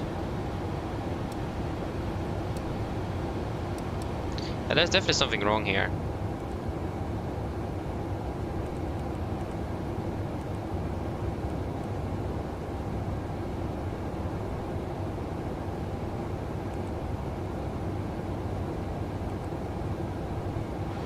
Yeah, I think vNav have...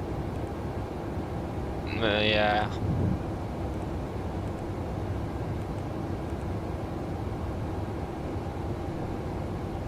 Looks like vNav have stopped working for a second here.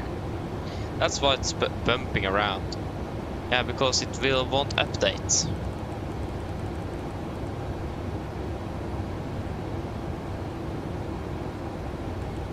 There we go. And now it's stable again, so it's just it did want to update. Yeah, I would really recommend the 2024, and if you want realism, definitely go for Watsim, yeah. Only downside of Watsim is that the coverage is not the best, but I mean, it's people doing the ATC on their spare time, so what do we really expect?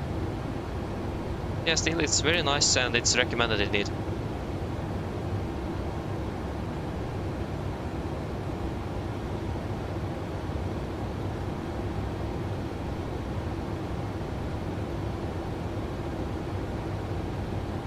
I think, yeah, vNav, I'm not sure what's happening with vNav.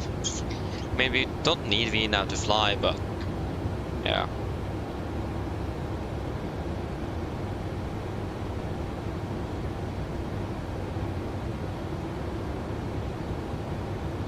Now it's working again.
Yes. Yeah, VNav is definitely not working that well.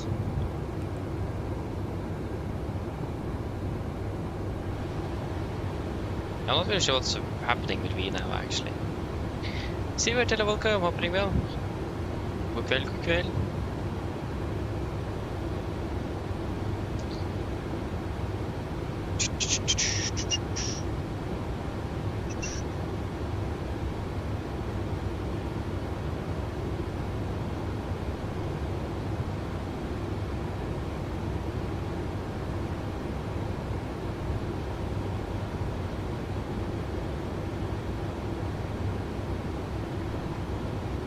Ah, yeah, I understand that. That's so unfortunate though, but yeah, typical. Yeah, nice though. I'm gonna be working tomorrow, Björn. You go direct to Bevis then. See if that will help Vina a little bit. That's good. Hopefully it will be a little bit more stable.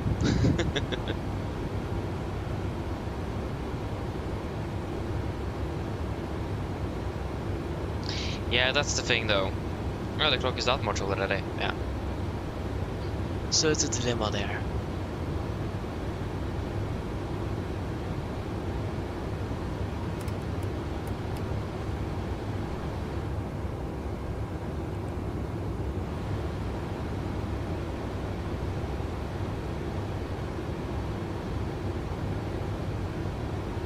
Ooh, that's cool, Sivert. What have you been working with then? Something exciting or just like an average summer job?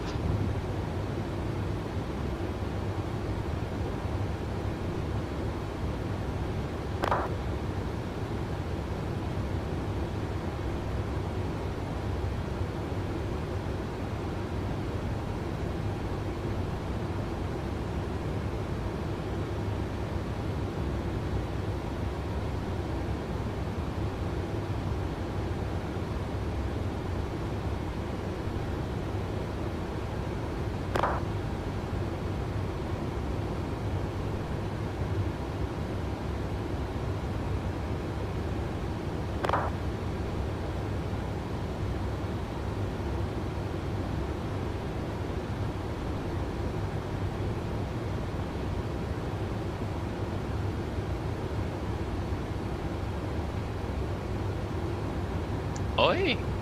Hey, that's very cool though. Ooh. That sounds fun, hope you enjoyed it.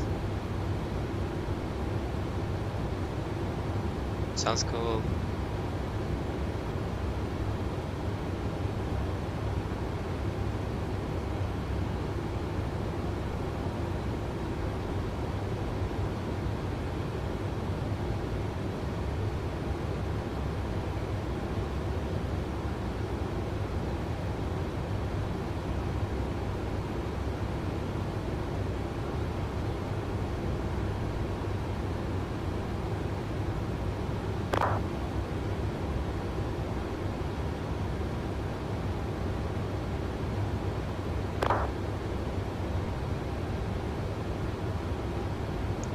But that's good to hear.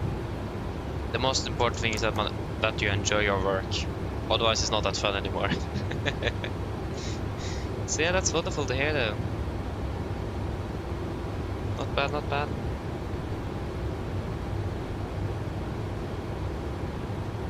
I'll do a few check at Bevis then.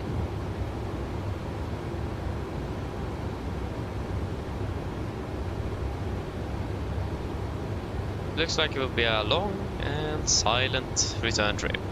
So we're currently landing in Oslo at about 28 minutes. Maybe actually not even that. Yeah, we're just landing about 23 minutes behind schedule. It's actually not too bad, but it's still 2 in the morning. So, yeah.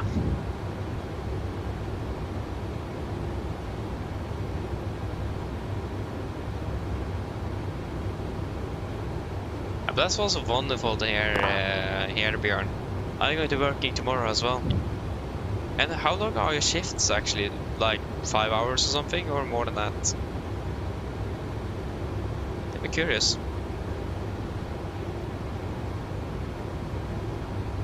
I mean, I imagine that is a very nice experience to have with you. Because I imagine that I need to talk with strangers, and I mean, that's a good, nice experience to have.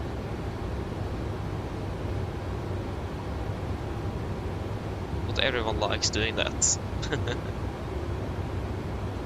Okay, so between 9 and 16. Okay, so you don't. Okay, yeah. Sounds good then. So you're working for approximately 7 hours then. Yeah.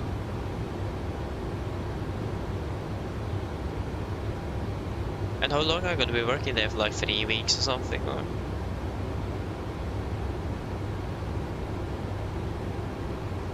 And you're also between 7:30 and 15:30. Ah, so about 8 hours then, isn't it?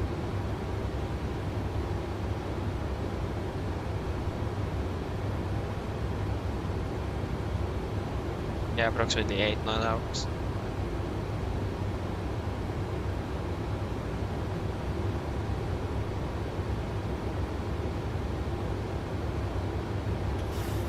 I guess since you get paid for an extra 2 hours due to some learning days. Yeah, fair enough. Yeah. Cool though. Yeah, 3 weeks. I was right on. Not bad. Yeah, again, that's very cool though.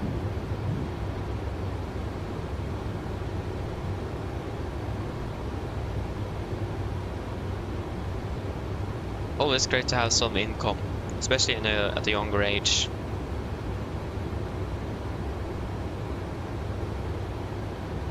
Just think about the irony of that. When you are younger, you really want to have a job during the summer just to earn some money. But when you get older and actually have a job to do during the summer, you just want to have, you want to have vacation. Just go somewhere, just have, free. Don't want to work at all. And you wasted that time when you were younger because you were working instead.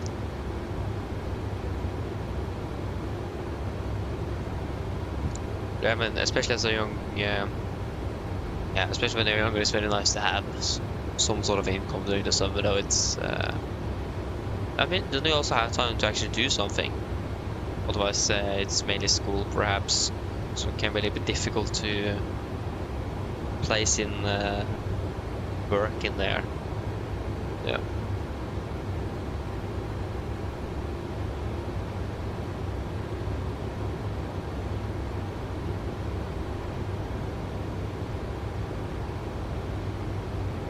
Become a detective. Yeah, maybe I should do that. That would work great, wouldn't I?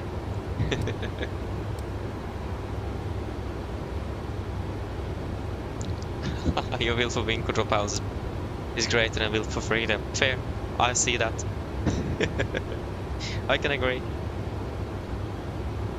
So yeah, but I said this a bit earlier today, but I'm deciding a little bit more heavier on actually upgrading my PC than actually getting the FMC and EFS, because I have so many stutter problems.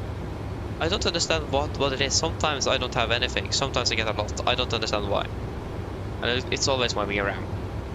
So I need to upgrade. And like Train earlier today said,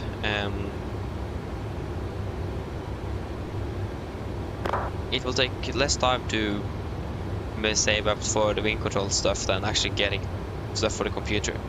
So, but I'm still deciding a little bit because I need to find out how much I need to actually change.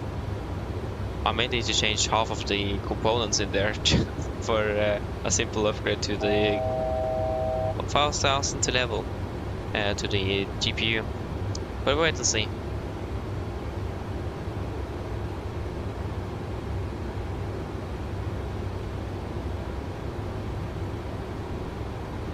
Ah, nice, Diverge. That's fantastic to hear. You just enjoyed it. Sounds really good as well.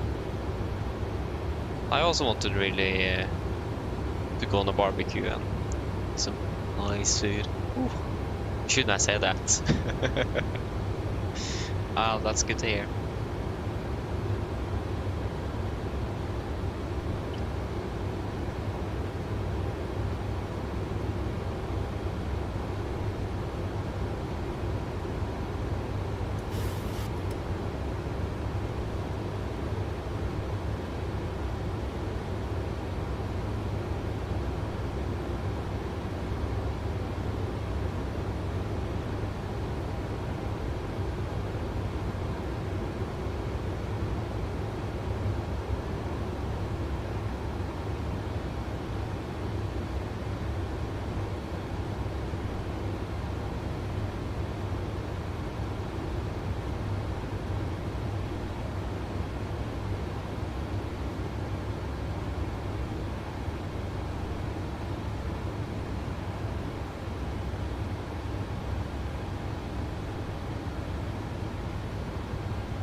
Oh yeah, visual approach, that's a very good question. Yeah, I can see if I can make that. I do really want to update my A to B full flight tutorial as well, but I don't have time. I was supposed to do it this summer, but I don't think that will happen. But yeah, I can see what I can do.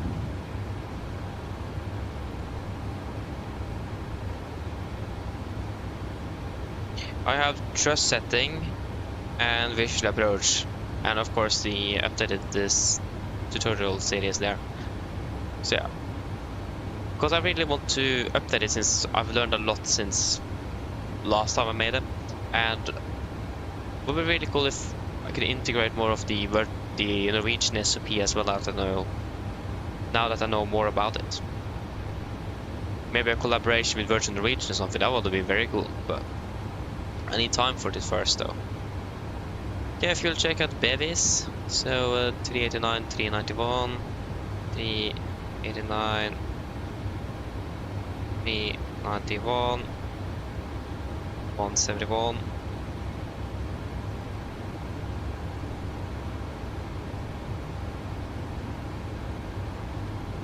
Oj då.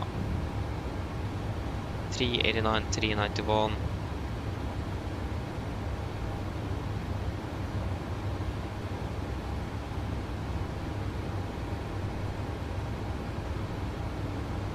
There you go, 951.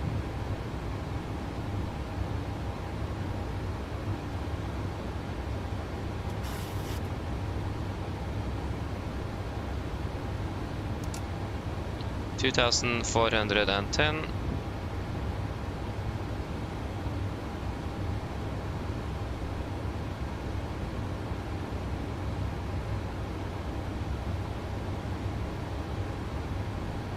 Yeah, 6,000, 7,000, 8,000.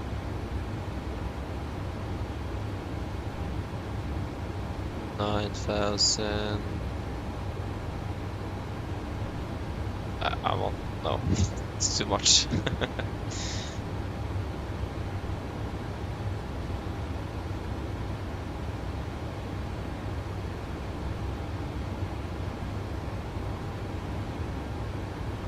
I don't remember the developer, but probably not. I don't think it is any of the good developers. I know there is some Dash 8s out there, but I don't remember what the developer is called, but it's not the best quality. I mean, it does depend how system level you are. If you really want to learn the nitty-picky things, then no, probably not. But if you remember the name of the developer, that will be a little bit easier to decide. Yeah, I understand that. Time is a big problem, yeah. That's the thing. It's the biggest limiting factor in life is time. Yeah, I mean, there is all different Dash 8s now soon coming, so I hope that includes yeah, I hope that will then include the Q100 as well. I know the 400 and 300, potentially 200, but I don't think the 100 is made yet. I'm not sure.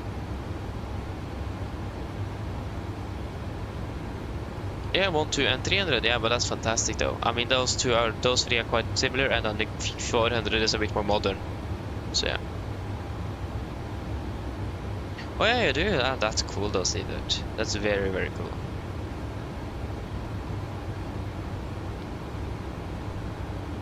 So yeah, I can definitely say that the 737 is very different. Yeah. Oh, yeah, right. Yeah, because Videre probably have retrofitted with digital PFD and ND, then I imagine. Yeah, that could be it. If they are making it with the analog cockpit. I think Videre have retrofitted at least the PFD and ND is in glass at Videre, but yeah. Generally though, the Q1 to 300 is not that digital at all. Yeah, it's pretty much only the PFD and the ND that has some sort of a display.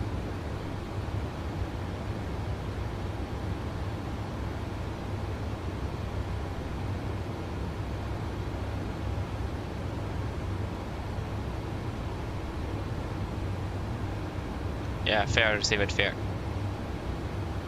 I understand that.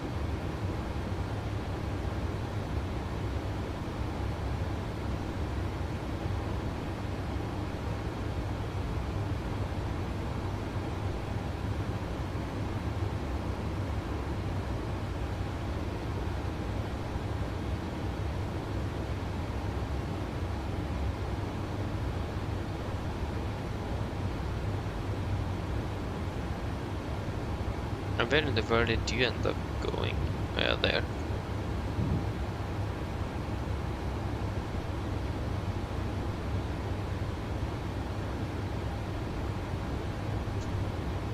At least for the Bevis fuel check.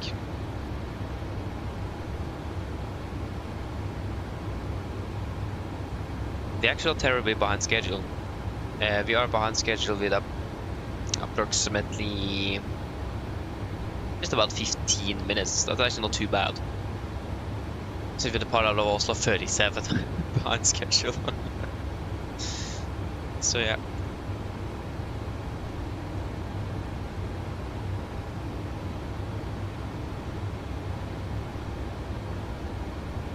Yeah, exactly. I mean, that was pretty much also what I did when I started flying. Came home. I always flew the IFLY A320 Neo between Oslo and Bergen. And the weird thing is that I always flew from Oslo to Bergen. So I would fly from Oslo to Bergen and then go out to the main menu, spawn at Oslo, fly Oslo, Bergen. I never flew the return.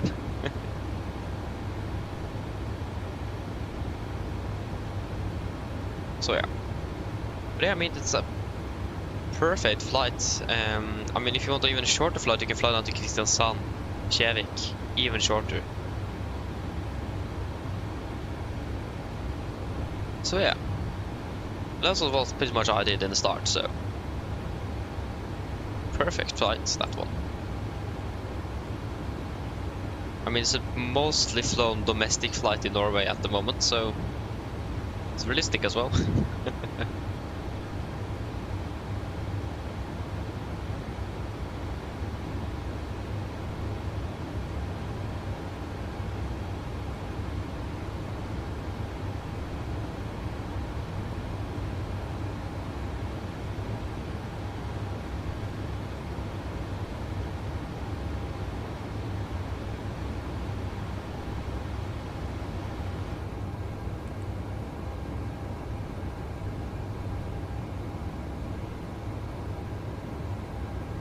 We're still fairly behind schedule though, we're almost 30 minutes, so yeah, actually almost 25. 32 to be exact. No. Yeah, 22 minutes. Oh, yeah, that's actually not terrible.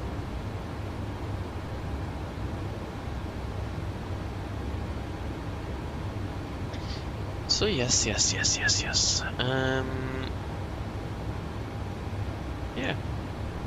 Is the performance that bad? Yeah, it's definitely the cabin or something. It's something behind the aircraft that's causing it. And I'm not sure why. Because again, when I'm looking everywhere around, the performance is perfect. But it's something to do with the back of the aircraft that is causing my performance drop like that. I'm not sure if the seated passengers or something else. The thing is that the seated passengers, they should be disabled once you close the cockpit door. And then you open it, they get enabled. So yeah, and so yeah, I actually don't know. It's always something behind the aircraft, so it's something with the cabin to do, or generally anything behind there that's causing my performance degradation.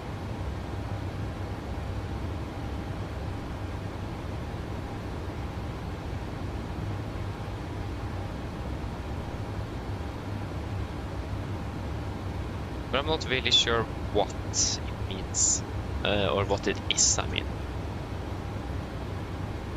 So that's something I need to investigate a little bit. But again, otherwise my performance is good, so I don't really need to upgrade my PC, really. For just find out what's causing the problem behind the aircraft. I mean, it's very cool with the seated passengers when just doing boarding and deboarding, but I mean, how often do we look at the cabin? 2 times every flight? When we're opening and closing the door. And one of the times when we're opening the door, we don't even see the passengers. So again, it could be the reason for the performance drop. That would at least be the one explanation that makes sense in a way that I can think of. I'm not sure if you guys have any other suggestions on that. Anything else you have experienced on the 737 or something?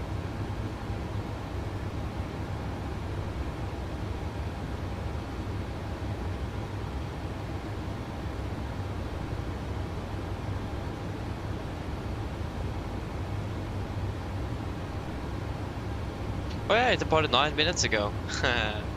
Maybe I'm just better. I mean, they landed before us in Corfu though. But we departed before, yeah, not bad though. But again, once we get handed the aircraft and we have the aircraft in our hands, what happens to the real aircraft doesn't matter. Except if it gets cancelled, but that's another thing. If it gets cancelled in Oslo, yeah, fair. If it gets cancelled at the destination, nah, we will continue. So, or maybe not. At least if it gets cancelled, yeah, we will cancel the flight, but if the flight gets delayed, we will not delay it because, I mean, I have absolutely no clue why it's delayed in the first place, so it's hard to delay a flight without knowing why it's delayed. If you understand what I mean. It's something else when the aircraft is coming in late, waiting for the aircraft from another crew. Then we can wait, but after that, it's our aircraft, so we don't care. Except if it gets cancelled, of course.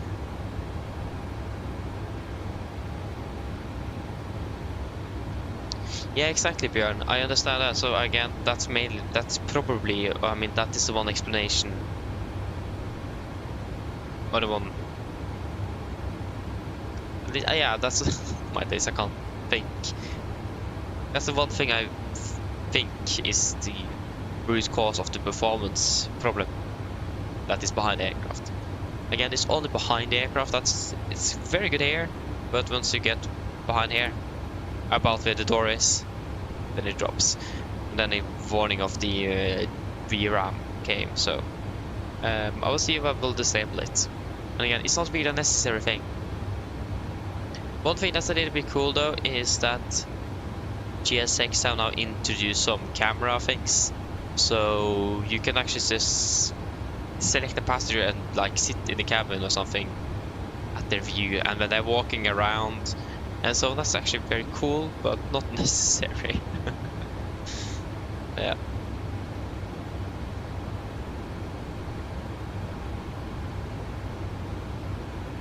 Ah, cool though, Sivert, cool. Do you live close by an airport, and do you live close by a shelter or something?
Yeah. Hello? Hello? Hello? Hi, Captain. How are things? All good? Yeah, everything is fine here, thank you. Give me a call if you need anything else. Of course.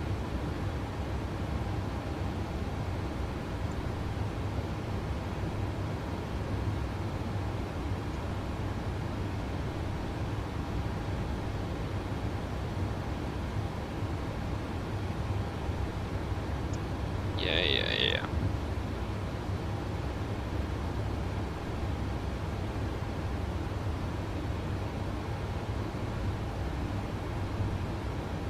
I mean, the fortunate thing is that we don't have ATC, and that is something we really would like to have.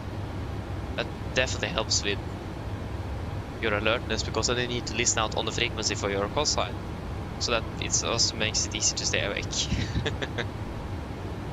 Yeah, at least I haven't encountered a problem with fatigue yet, but I imagine that will come not too long, since we are going to be flying fairly late.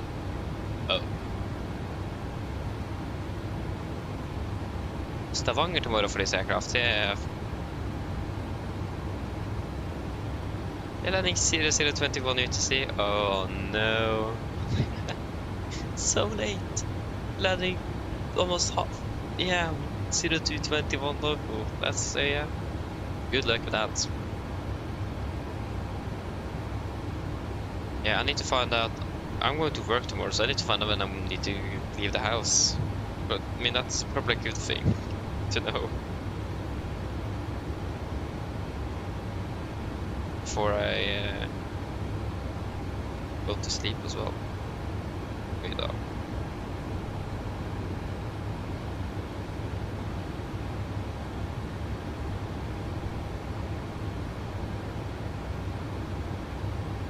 Oh.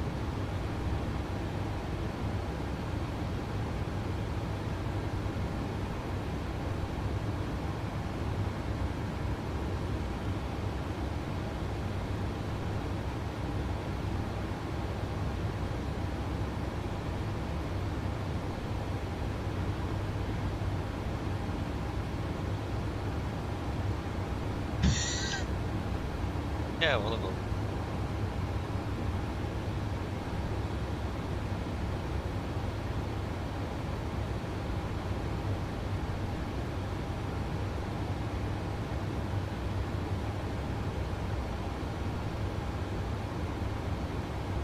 Yeah, that's actually very smart. Not bad. And the best thing is that if you could have done that for the entire flight, like the right sectors and so on, that would actually have been very cool. Yeah, boat license. Okay, that's actually very cool.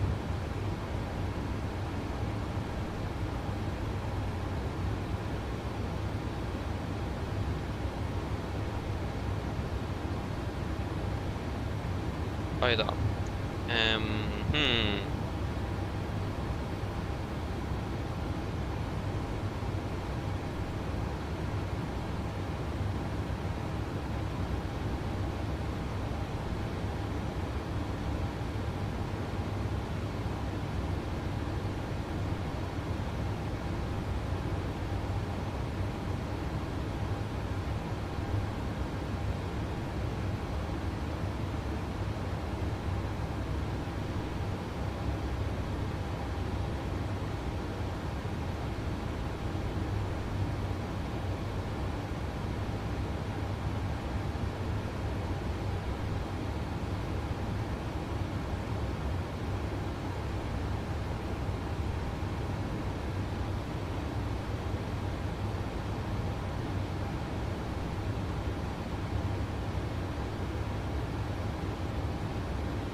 I mean, fair.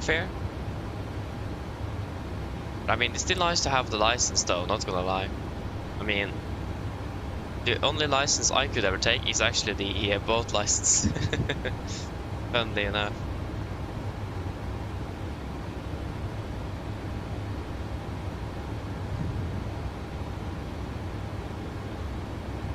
So yeah. I mean, I know a blind guy that actually has that license.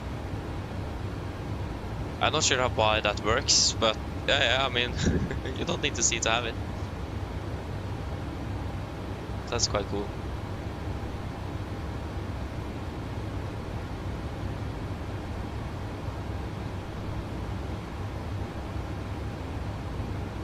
Yeah, so we pushed back at 26, and we were supposed to push at 10. We are 16 minutes behind that.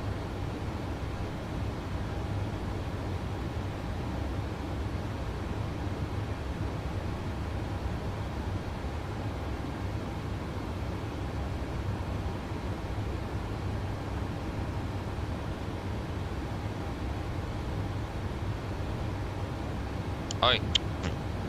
I just throw away the EFP. Yeah, nice.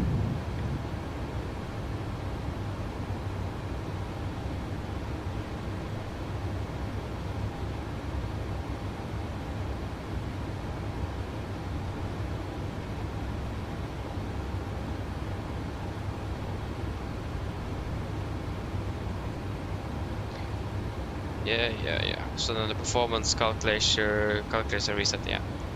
Actually, that's the only thing that resets. You don't need anything for yeah.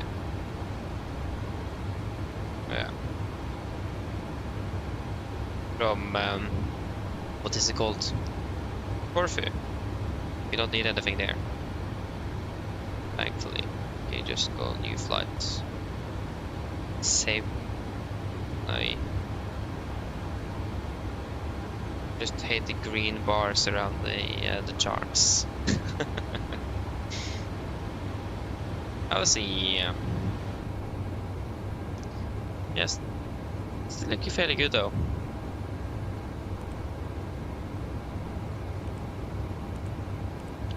We're actually landing with more than one. We're actually landing with more than 1 ton extra. That's actually very good. I would have been able to save 1.5 tons. That's actually very good.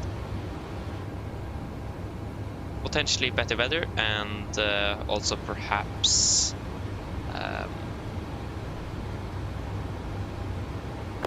the fact that we have a high cost base and climbed higher straight away.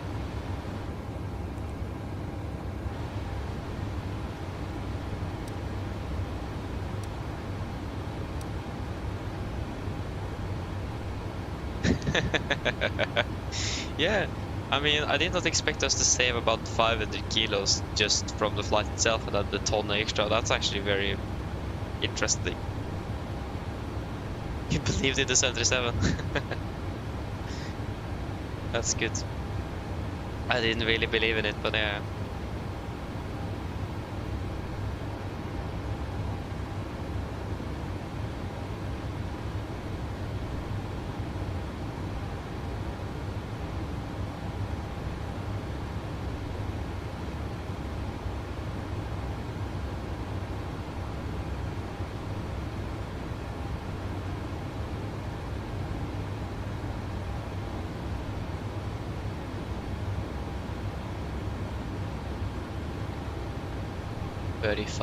Yeah, we'll do a fuel check at Volo or whatever that waypoint is. I think it is Volo.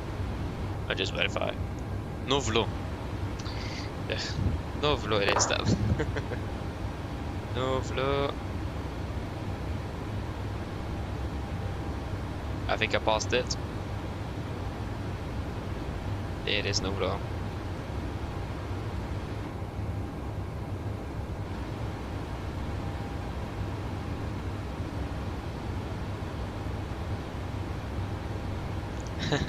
Yeah, in the end.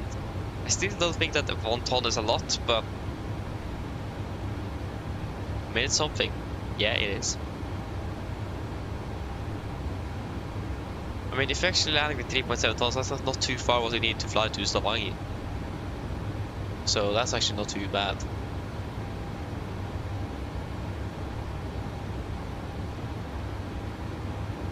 And if next time we fly to Skopje, so same situation, we'll not be able to take much.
Yes. So I'm expecting 8,348, and it looks like we will be we have to wait for 8.4, so that means we should be above 8,350. So at least it looks like we may have saved 2 kilos of fuel. Good old 2 kilograms. I wonder how light it will be outside when we're landing in Oslo, because it's certainly starting to get darker for every day now.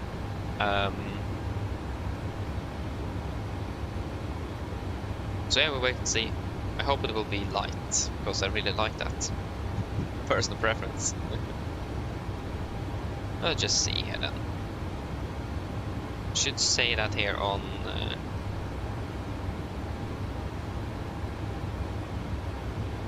Whoa! A total of 188 flights are delayed. 28%.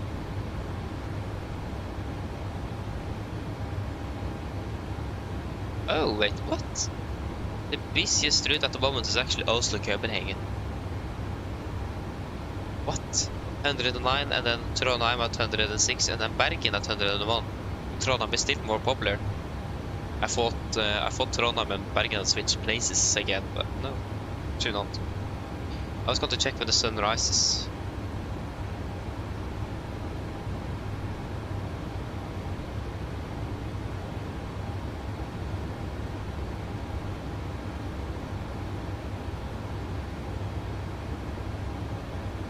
Yeah, sunrise is at 04:30. Yeah, okay, that's still a long time.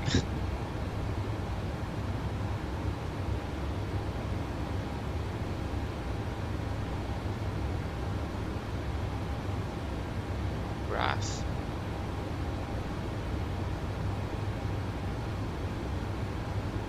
Revenue usage last 7 days. Oh, this is new. 0 left total. Takeoffs 1057, landings 556, 0 on right, 395 takeoffs and 817 landings.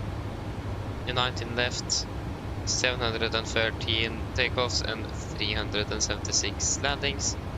1 on right, 359 takeoffs and 700 landings.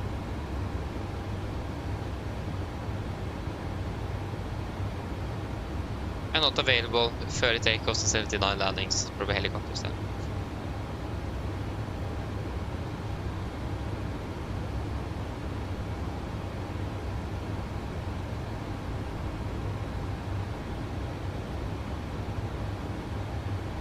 Movements per day, about 673 movements in total for yesterday. This is actually a lot of stats.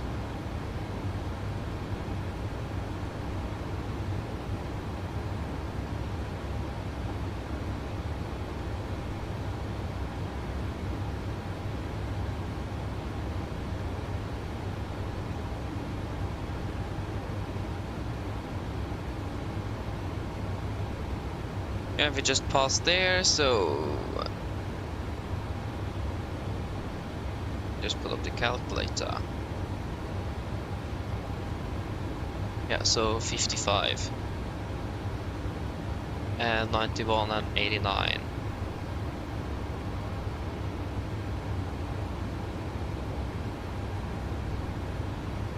Oh yeah, misclicked.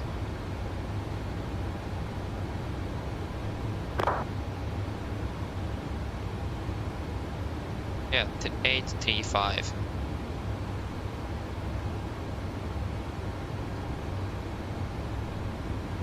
Yeah, we said 2 kilograms, I was right. And 2,000, 3,400, 4,490.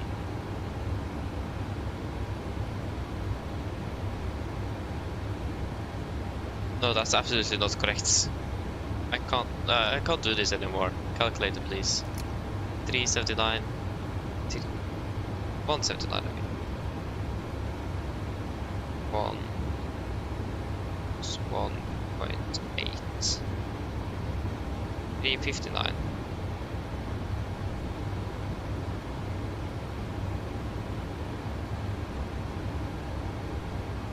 But yeah, I was actually correct. We were saving 2 kilograms of fuel. So I predicted it correctly. That was actually quite bad on the line. Yeah.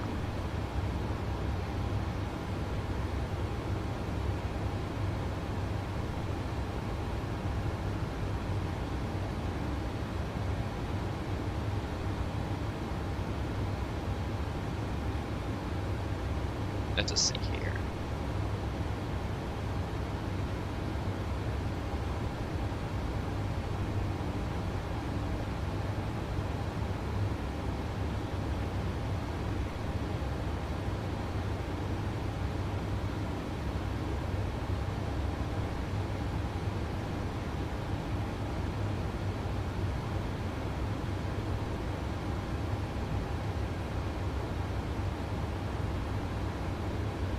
But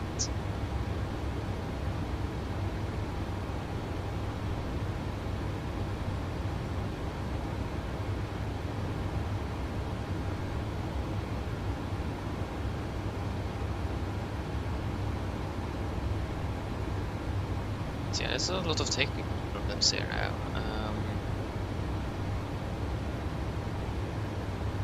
Okay, that works. Okay.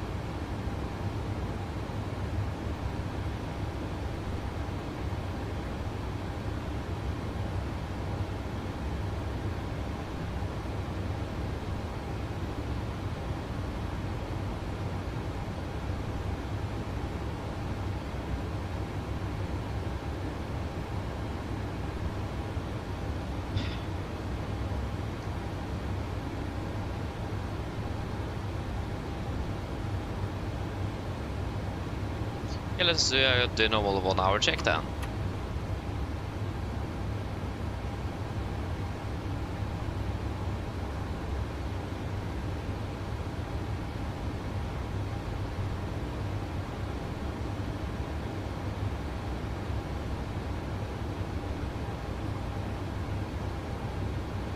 Yes.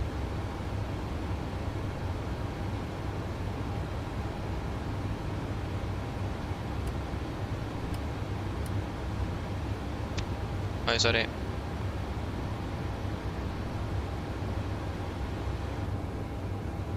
Yeah, still. I mean, it's a lot of 7 also 23, 27, 23, 57, 3.7, 7.1, 7.8, 2207, 78, 764. That's a lot of numbers. not a lot of numbers, I mean a lot of 7s. That was the... Oh my days. Yeah.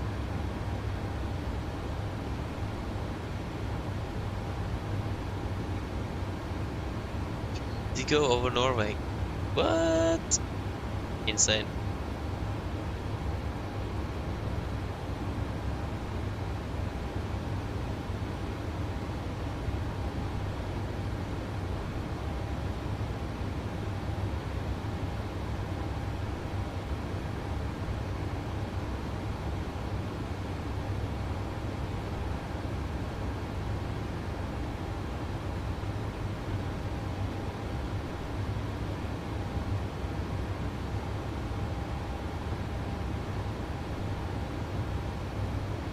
Let us see here then.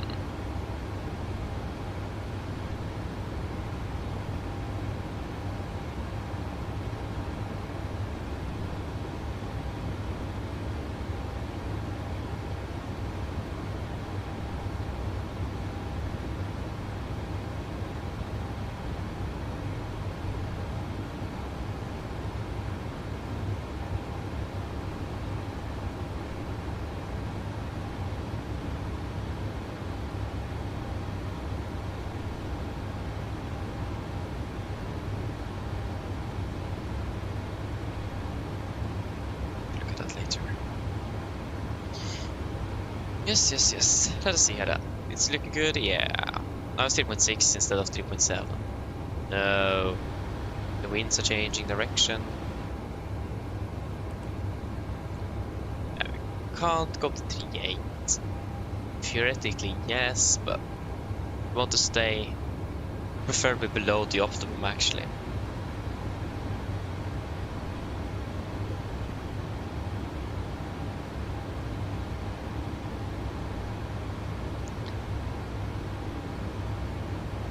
We have an aircraft very close by, same altitude. Flying right beside us as well. Oh, there he is. Who in the world is this guy? That is... it's Ryanair from... I think it is from Sierra Kilo Golf. What in the world, what airport is that?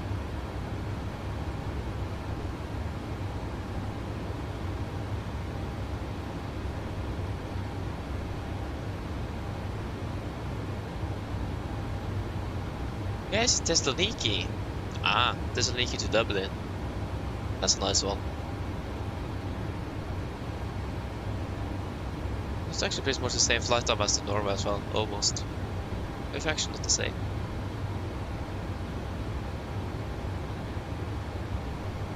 But yeah, he's going to be crossing our flight path. So this guy is someone we need to be careful with. Because yeah, he's heading towards our flight path indeed. Yeah, about where is he going to be crossing us? Yeah, right. Actually, pretty much bang on the border between what country is this? Yeah, Czechia and Slovenia. Pretty much, not Czechia, Croatia. I mean. So yeah, we need to be looking out for this guy, since we are at the same flight level as well.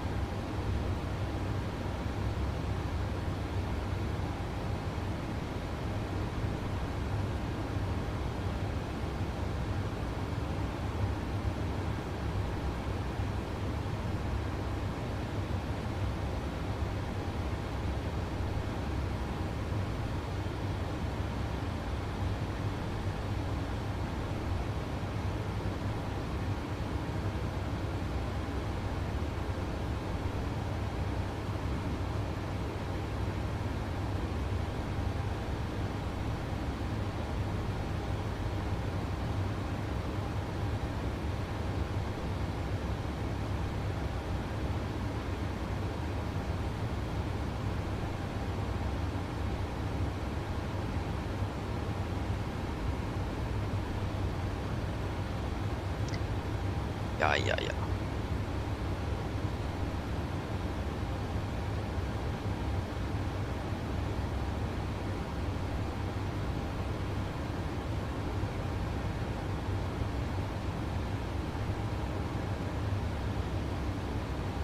it looks like we are a little bit ahead, but also the VATSIM bottom tracking is a little bit delayed as well. So we are actually following the bottom as well. We are slightly ahead of the aircraft, just slightly. This can be potentially a very close call. So yeah, because it's slightly behind us, so it's very close. So I hope that we can potentially go up to 3.8 and see if we can try to avoid conflict with the Ryanair. Potentially if we can descend to 2,000 feet. Preferably not. Hello? Hello? Hi, Captain. I was just wondering if you'd like a drink. Maybe a tea or coffee, or a bottle of water. You guys want anything to drink?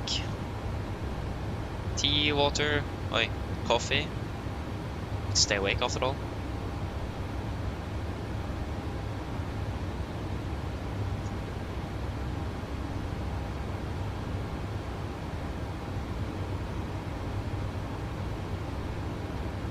Tea.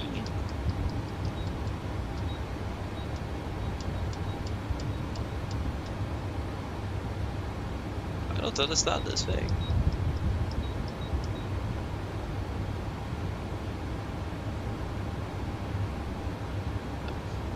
Tea and water. Yes, can fix that. Can I please get a cup of tea and a bottle of water? No problem. I'll get it for you now. Yeah, thank you.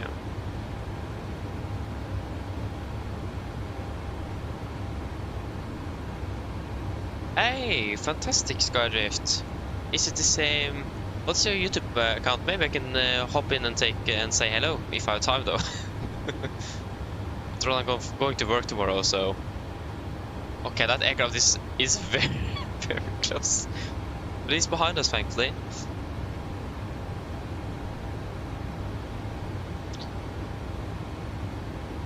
Yeah, it looks like we are good. But hey, is it the same account? Happy to say hello if time allows. But that's a long day though. Round trip Bergen, round trip Tromsø, and Haugesund. Yeah, it's Ryanair. Hello. Hi, Captain. Your drinks are ready. They're in the storage compartment in our galley. Thank you. No problem.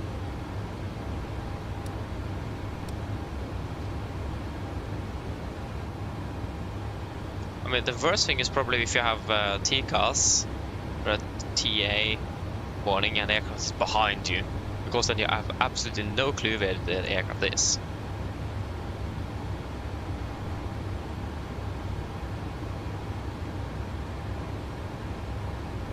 I mean, if you just remember your route, I should be able to find it.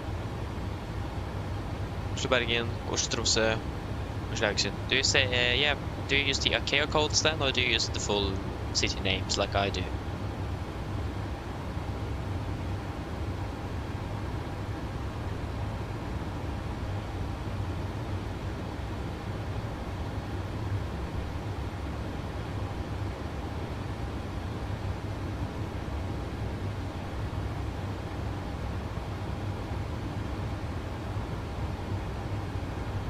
You're not sure? Okay. Again, I will most likely be able to find it. Yeah, when about do you actually start? Do you start in the morning, afternoon, evening? I mean, that's at least nice to know.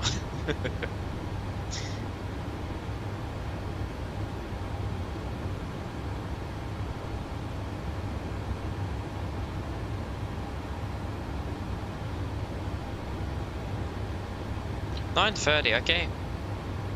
Again, I can't guarantee that I'll be able to say hello, but I will try my best. I'm just waiting to see that Ryanair just pass by here.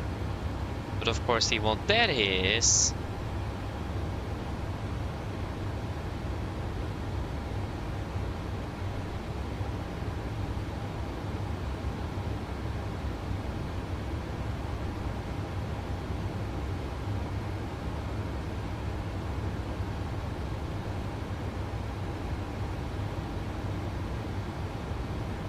I'll just take a nice screenshot. I missed the strobe, but I mean that will be so difficult. I mean, our strobe is almost synchronized. That is synchronized. Master caution fuel.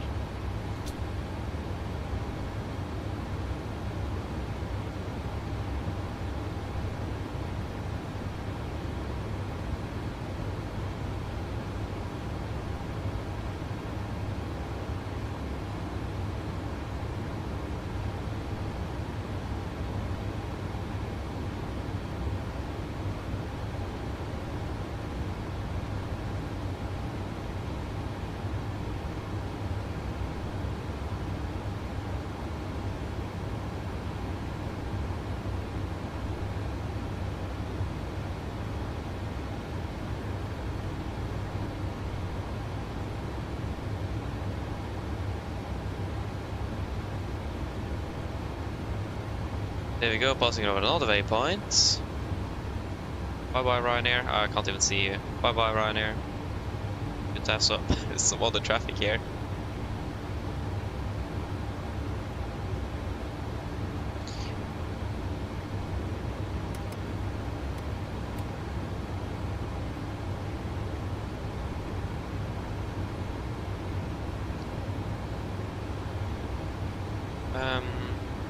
Yeah, I wonder a bit how those things look like in Skopje. Yeah,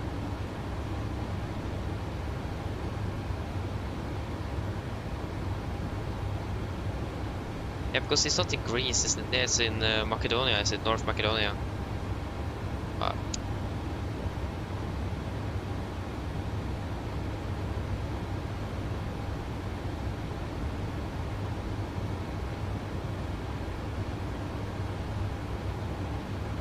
Skopje International. I just found the waypoints first.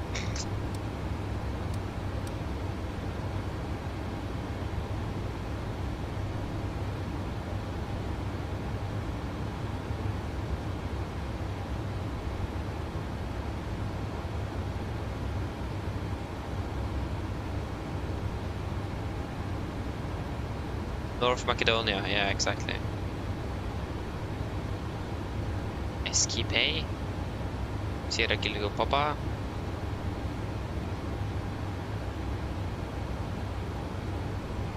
In 8 minutes, it's 2 days until you leave. Nice. So I was looking forward for it though, that's fantastic. I mean, Alicante is a nice place though, so you will definitely enjoy it. No doubt. It's actually a fairly large airport. I didn't know Skopje was this large, actually. There's a lot of mountains around Skopje though, that's the main challenge I will imagine. Yeah, so you pretty much only can land from the south to the north.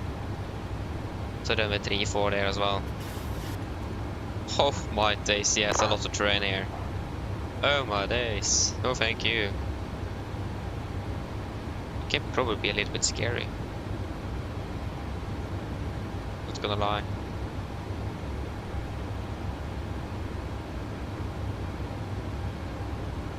At least they actually do have an ILS, surprisingly enough. But I mean, the highest MSA is 10,400. That's again a lot. Master caution fuel.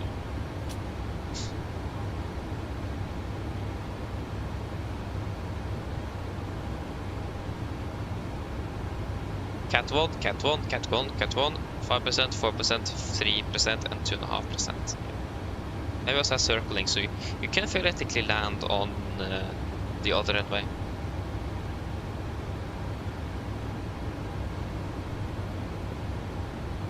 But I mean, I'm looking forward to fly to Skopje, so I really hope I'm able to do it.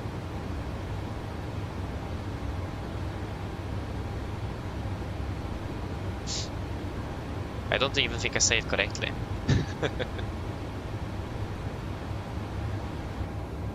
Just let us see here then.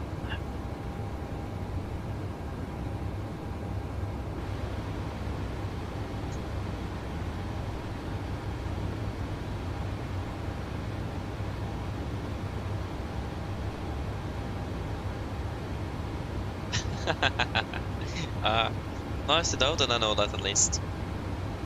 I mean, I will take the train through Frogner tomorrow, so if you're not there, I can just go and wake you up.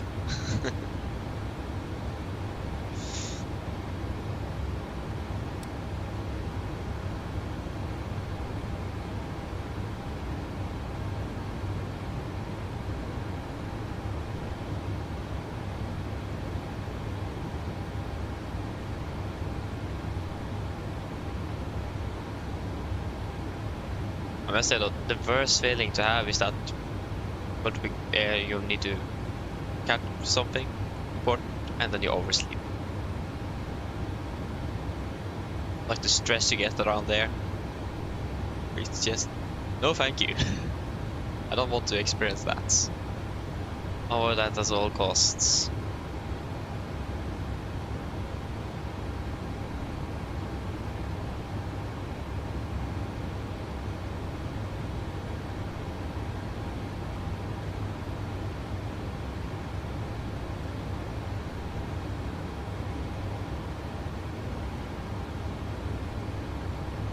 There was just another Norwegian aircraft from Corfu as well. Oh yeah, there he is. He's right behind us. 1430? Oh my days. That's actually insane. I would never be able to do that. I mean, for one, whatever weird reason, I managed to sleep to 12 on once. I mean, I went to bed at like 4 in the morning, so I mean, makes sense, but I've never slept longer than 12. And that's like a one-time instance. I've been a bit close with like 10, but also that's very, very rare, really.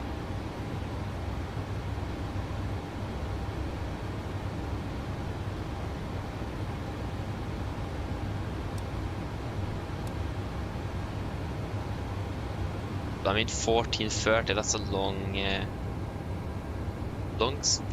nice sleep then. I'm not even that type of guy to sleep that long. Not really my thing.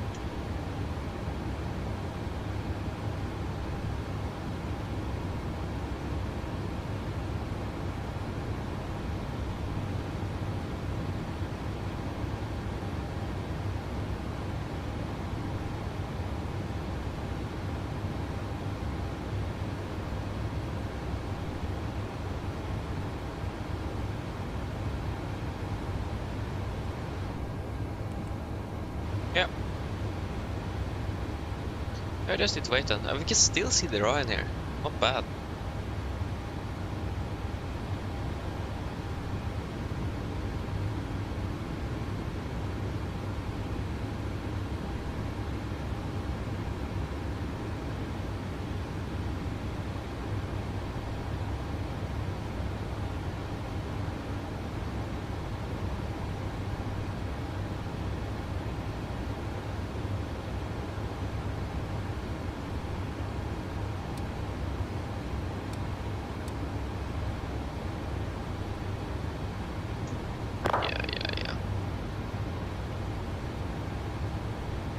What is it to talk about then? And we just need to talk about something just to have a conversation ongoing so it doesn't get boring, and of course to stay awake.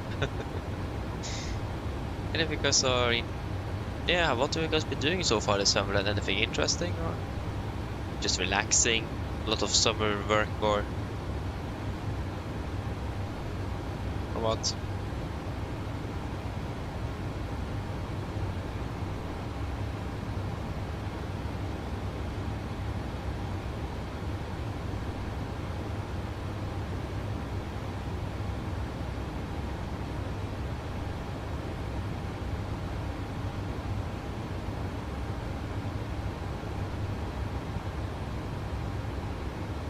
Wait, what? Wait, really, Björn? Oh, that's really, really cool. How was it to fly a glider? Okay, that's actually very, very cool.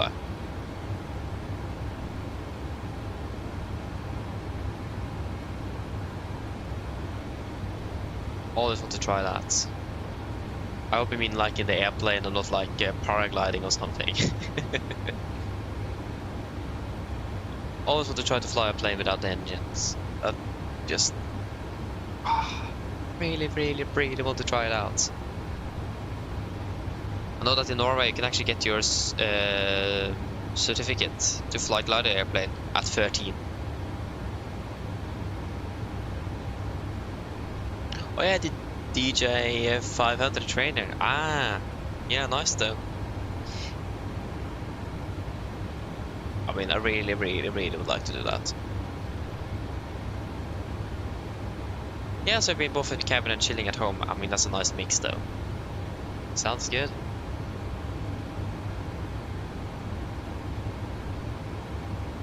I mean, that's what you have the summer for. Relaxing and chilling, really. And now we're heading down to Alicante as well. How long have you been staying down there, Scardift? Is it 1 or 2 weeks? 3 weeks?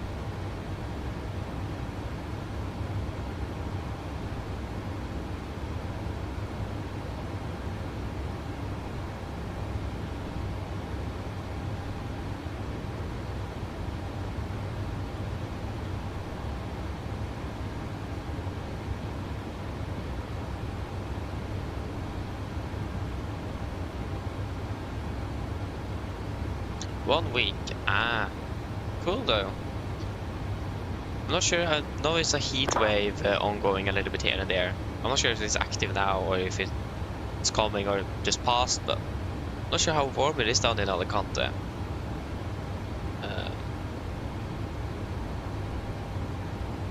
So I'm not sure if you have any. I looked too much into that. I imagine it's quite warm. Can't really expect anything else, really. Not this summer. I mean, where I live, it's been up to 33 degrees. Just way too much. And of course, the one day when it's starting to rain a little bit, the temperature is like 15 degrees. It's already half, and that feels cold because you're so used to the heat. I hate that. Couldn't it just been about 20 degrees all the time? Nice mix in between. Not too warm, not too cold, just perfect. Because the sun as well, no, doesn't help. I'm actually surprising enough, I'm not been sunburned yet. The sunscreen are really helped. I'm still surprised. I always get sunburned every summer. This year it doesn't look like it. I mean, I should have said that because now I'm going to be there, but yeah, you never know.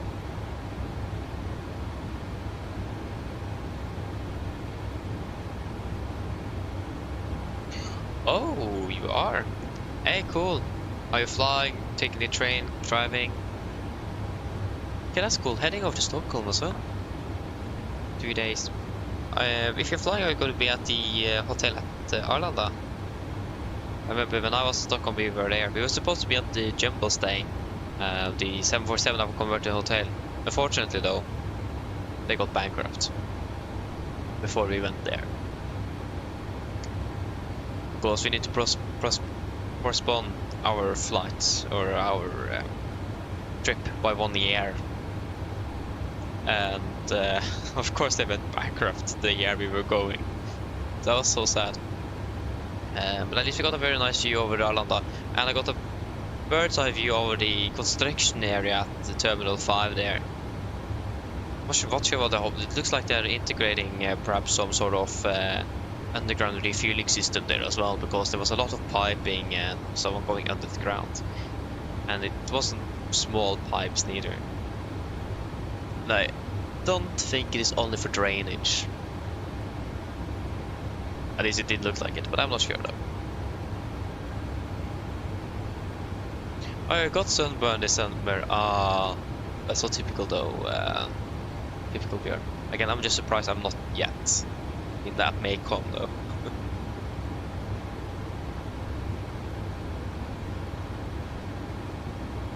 Oh yeah, so you're flying from Alicante to Stockholm and then heading there for 2 days. And you're flying with Norwegian. Cool. Are you then flying then from Stockholm to Oslo again then perhaps, or something else?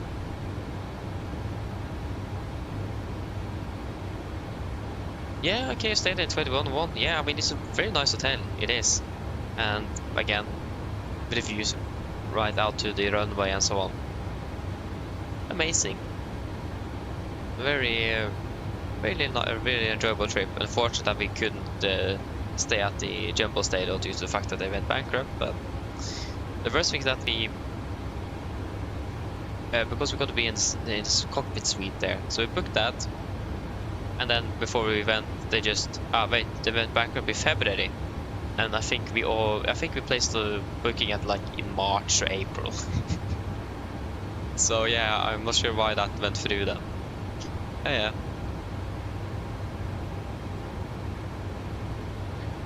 Taking the car back home. Oh, wait, what? How do you take the car home? Do you rent a car or what in the world? What? Or are you going to be meeting up with some family or something? Yeah, 10 hours, good luck for that. No, sorry, 5 hours, I can't read. Where did I get 10 from? I mean, 5 hours, when I think about it, it's actually not too bad. You would have thought that it was longer. I mean, it takes about 7 hours to get to Bergen from Oslo, it's about the same distance. But I mean, you also do have pretty much a highway then, going straight through Sweden. Bergen, oh no, all around, it's just a maze getting to Bergen. And let's do a fuel check at Pisa.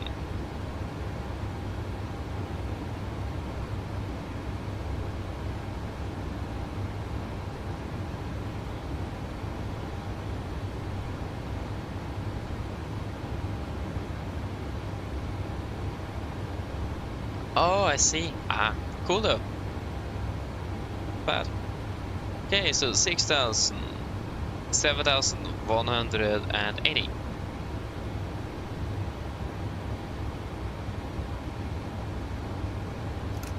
Okay, 4,800.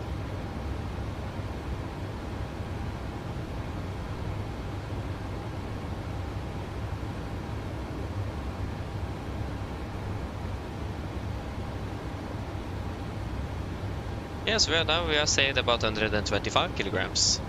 But we did not collide with the Ryzen aircraft. That was actually perfect timing. Imagine if you took off maybe 30 to 60 seconds later. Then we probably would have got a TA. Maybe not TARA. That would have been bad.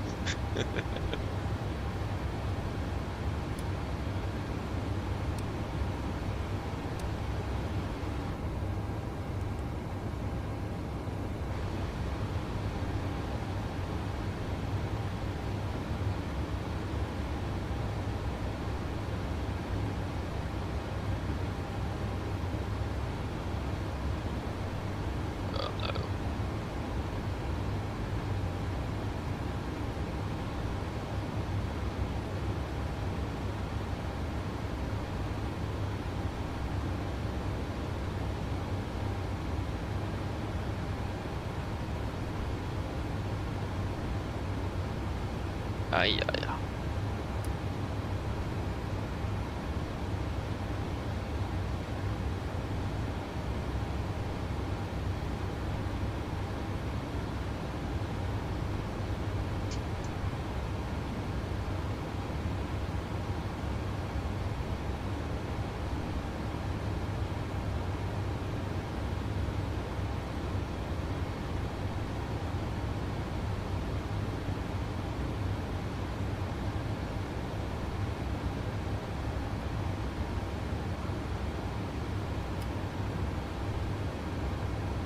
Yeah, I just need to quickly use the restroom, so I'll be back in a few moments. Enjoy the view. Or views, perhaps.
Yes, I'm back again.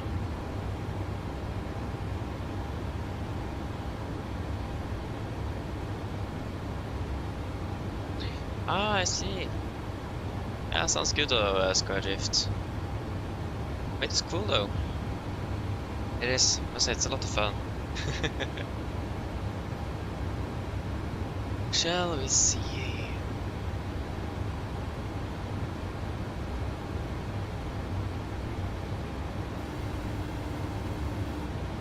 Hello. Hi, Captain. I was wondering if you'd like anything to eat. Anything from the menu, or maybe a snack. Do you guys want anything to eat? I mean, I wouldn't really say no to anything, no. Oh, we got Oslo Norwegian online. Guess what? We're flying over Germany instead.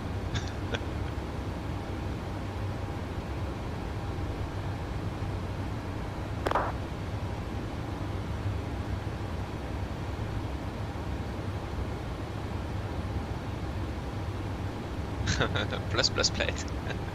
You see what we can do. You can talk to the cabin crew and see if they want to give it to you.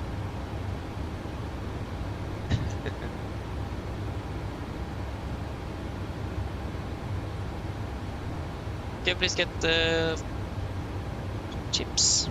Of course. I'll go and get it for you now. Just give me a few minutes. Thank you. Yeah, definitely do that, Scarlet. Yeah, that will definitely be easier. Yeah. Again, like I said, I can't guarantee that I would be able to say hey, but I'll try my best.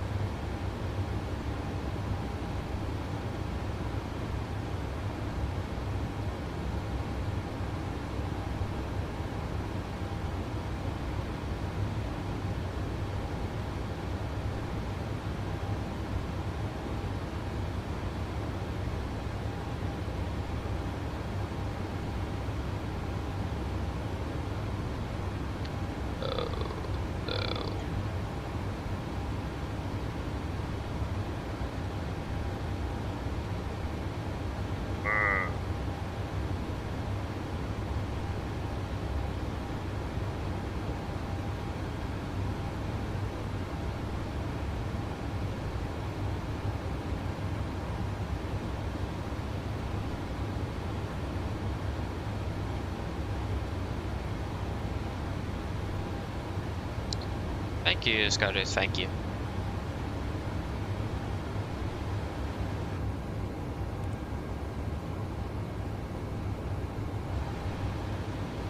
I like I was starting our descent into Oslo 8 minutes prior to when we should have landed. Yeah.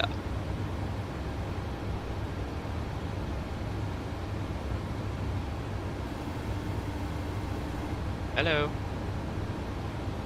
Hello? Hello? Hello? Hello? Hi, Captain. Your food is ready for you in the galley whenever you want it. Yeah, thank you. No problem. Yeah. Yeah.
Anything more interesting to talk about? We are just past the half-hour mark, or a little bit above halfway through.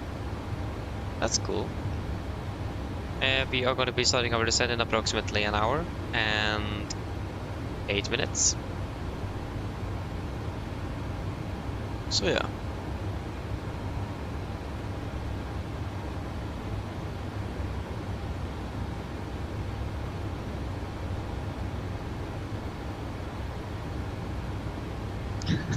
Yeah, right, 24th is tomorrow, it's the 23rd today. It's so confusing all the time with, when you're passing midnight. You think it is the same day, but no, it's actually the next day already. Yeah, cool though. I mean, Prague, a wonderful airport. Be aware that runway 0624 is currently closed though, at least when we flew there. So you need to use the runway 3012. I'm not sure if it's still closed, but at least it was the last time I checked.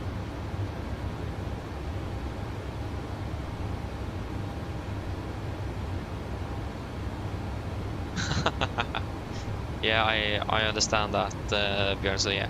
Definitely prioritize your sleep before work instead of waking up for the morning flights.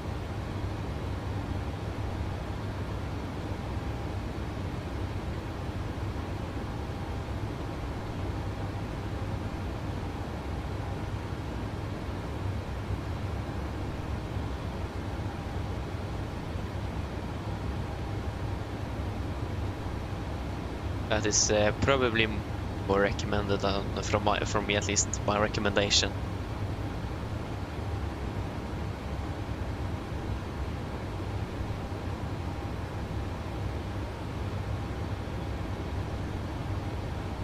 I mean, now it would have been very cool with thunderstorms. It's dark and you can just see it lighting up in the clouds. I'm not sure if that actually would be a thing in 2024. I don't know. Oh, they are! Ah, cool, Skyrift. I mean, again, Prague is amazing though. And our uncle will have been there as well. Really enjoyed his stay there. Actually, 2 uncles that have been there. Yeah, I mean, fair sounds reasonable, Björn. Again, you need to perform well at work, you know.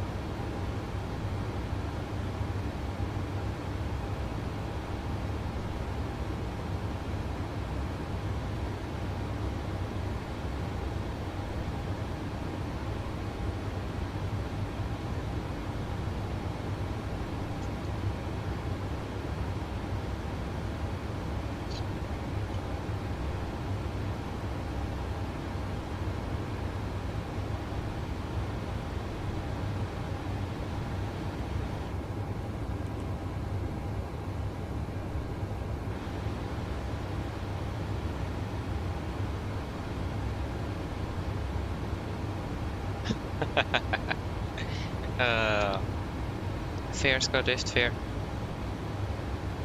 It's good to stay hydrated as well, though, so that's a perfect side effect of that. Yeah.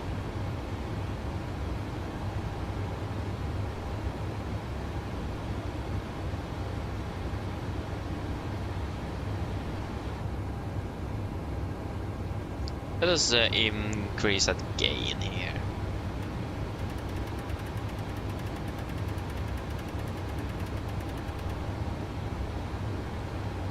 There you go. I can see a little bit more in detail what's around us. There's some red cells below us.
Just yeah.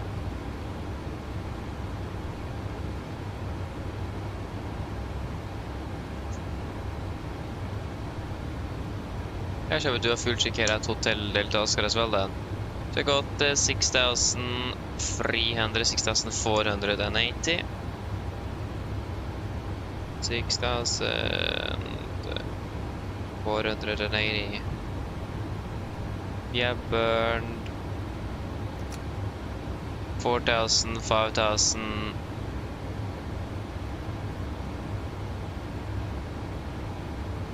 And 4,000, 5,400, 5,500.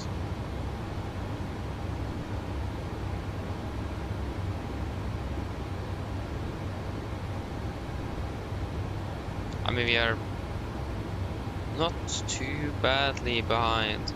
Should be there. We should be here at 22:13. It's 22:25.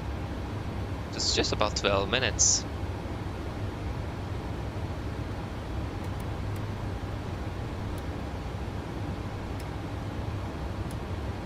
But I hope it does refer to the schedule of departure and not the new.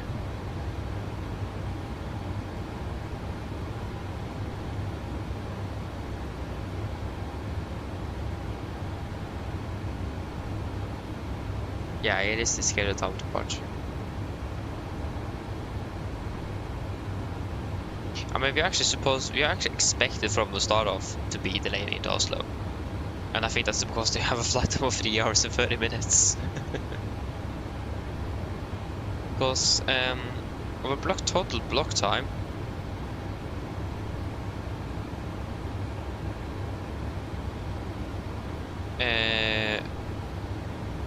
is 2010, 21, 22, 23. That's 3 hours and 15 minutes. Sorry, 25. So we are already from the start of actually expected to be behind schedule. Due to that, that explains a lot. I mean, we've actually been fairly good at catching up with the delay. But that doesn't help because we were focused, or we are supposed to be delayed really, because of the weather, because we have had 54 knot cross headwind. Because we are so lucky.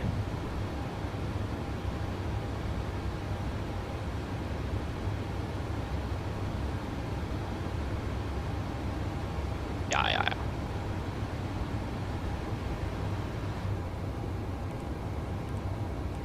Can take an auto update for Oslo then.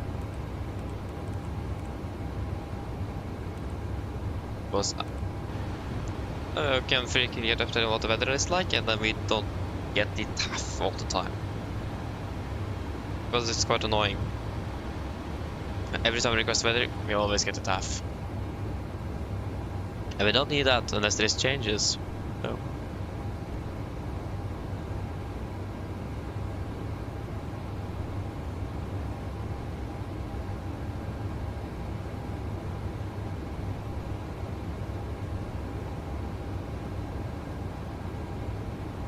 There we go. TAF. Meter. Yeah, it's very nice though. 0 to 9 and yeah. Looks very good.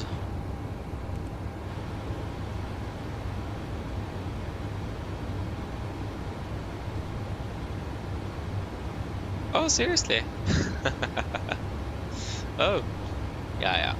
That's the problem I don't have at least, but yeah. I mean, fair though. I do understand that as well. Yeah. I mean, again, the positive side effect is that you are actually stay hydrated.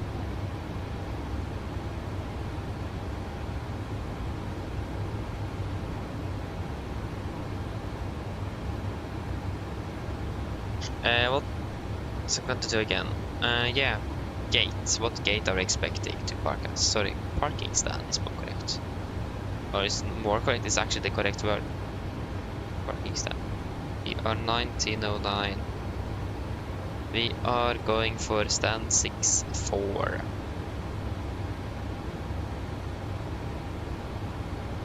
I'm probably going to be in bed by the time the relay craft lands in Oslo. That's funny. Oh, nice. I mean, this is the positive thing with having the simulator in your own home and in your bedroom. I don't need to travel as well. That's a positive. But I also would really like the prospect of traveling.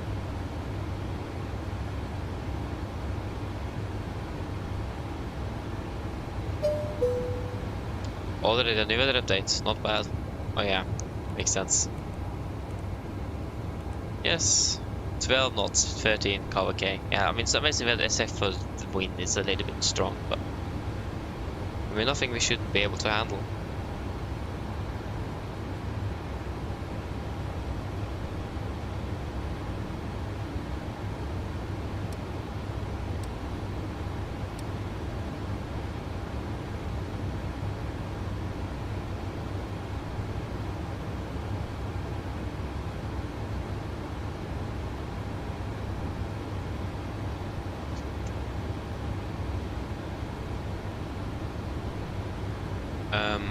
Yeah.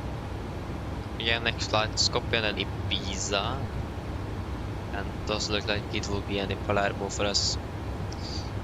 What else are we going to be flying in July? I mean, it's just 1 week left. So I hope I will be able to get my August thrust up and running. Yeah, Skopje, Ibiza, Palermo will be switched. And I think Nice as well. Yeah, flying Molde and Tromsø on the Friday, 1st of July. That is going to be a nice one. Molde and Tromsø. Perfect match. So yeah.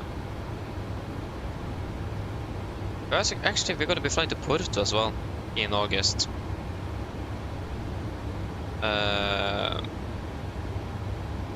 And then we're going to be flying a 4-sector day to Arlanda, and then of course 1 flight to Stavanger, 1 day layover, and then flying Stavanger and Antalya.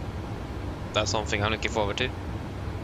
And then Stavanger, Paris, and Gatwick.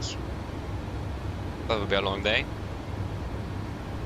And then Stavanger to Oslo, and then another round trip to Porto actually.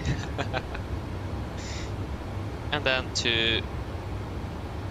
Yeah, that's so far I've actually came.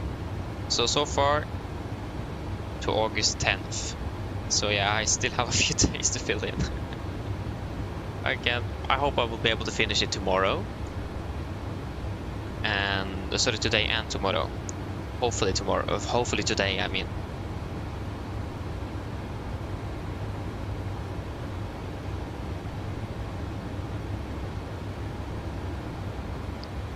Wait and see how that will go.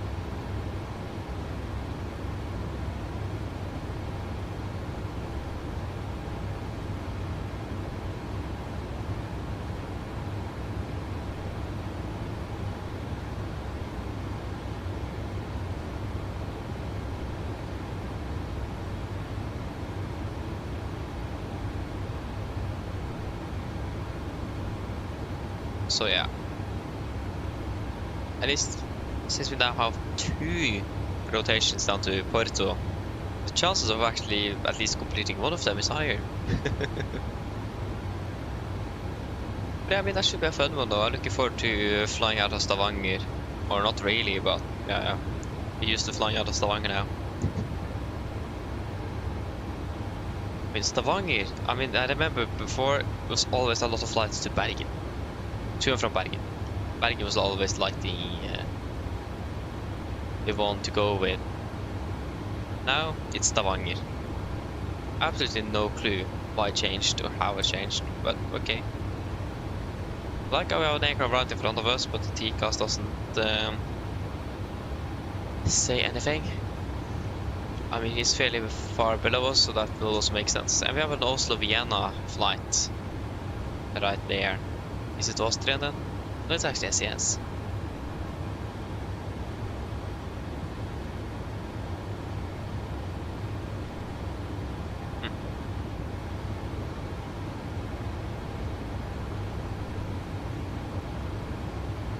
and the Ryanair in front here is passing fairly quickly by. You don't really see the sun there. I haven't gone completely down or starting to go up. Just have a look at it.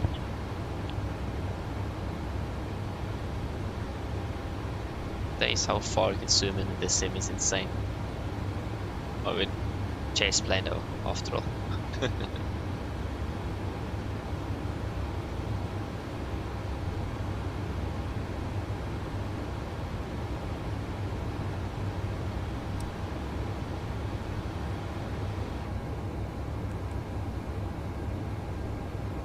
Yeah, we have saved about 2 minutes here and 1 minute on the top of descent here, so that's also nice. That's because the winds have slacked a little bit. Actually, when about are we expecting to land? If we are as always expecting that direct after DevQ-ish around there. Now we'll be landing at 52. Yeah, so we save about only 3 minutes, but I mean it's something. Not really complaining. And if we are able to take that direct a little bit earlier, for example at Lunip, so that we don't need to use that speed restriction. Okay, just every 1 minute, so that was actually not that impressive.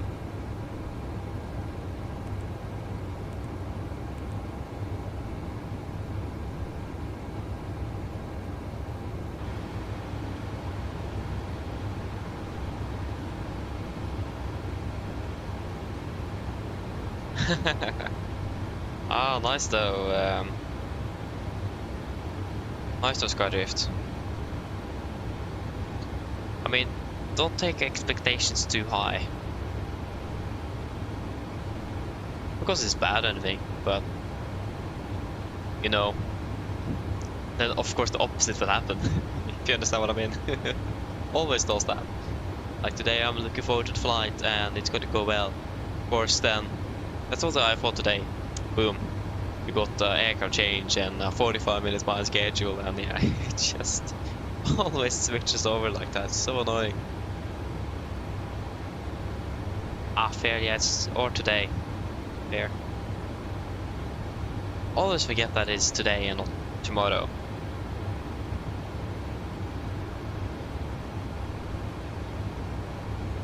And this is less than an hour until top of descent, so yeah, we're starting to get closer.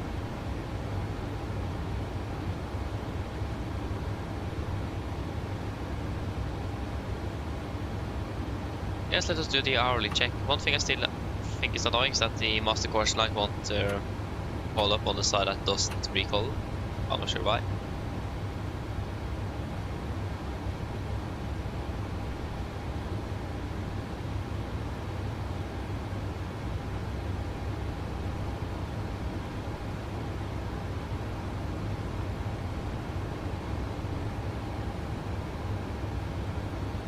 Oh, that's actually terrain. Why do we have a why? There shouldn't be much terrain. That we shouldn't really pick up terrain up here, should it? I highly doubt it.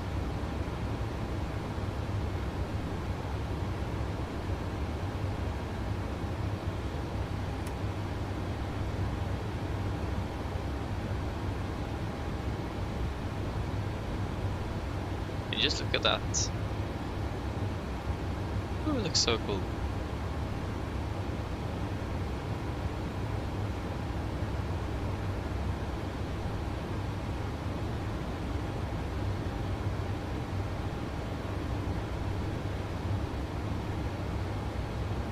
Again, I must say, I'm surprised they're not that tired. I remember the flight to Budapest back. That was pain. I was so tired. But now, just with that 1 day of rest and resting today, made a difference.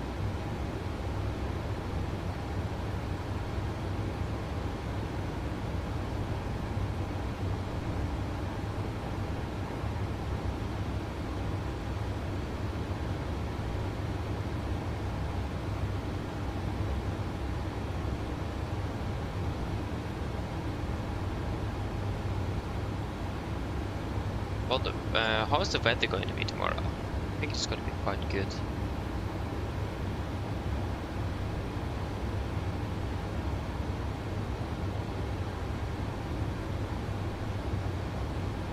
I mean today. Oh yeah. Clear sky, sun and 23 degrees. Oh no, that's too warm. It's going to be raining on Saturday. What?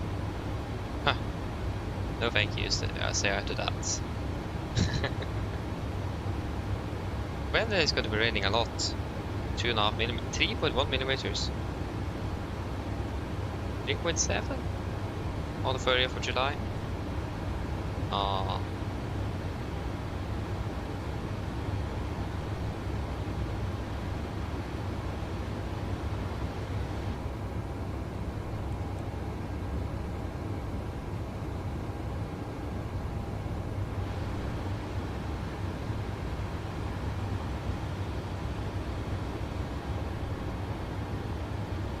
I mean, that's Berlin right there.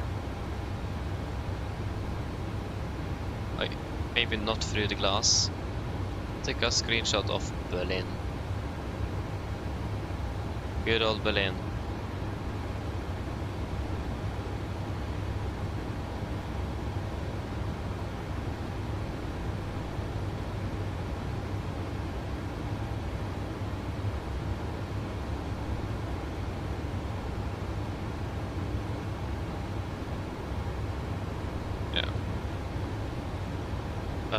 Where in the world are you?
Why isn't it synchronizing?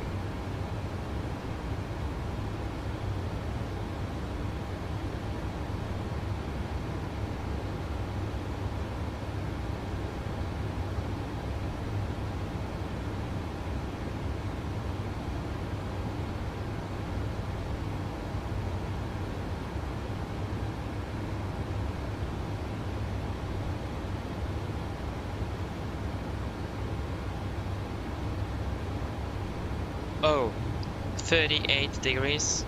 Oh no. I'm so happy I'm not going there. 38 degrees, that's insane.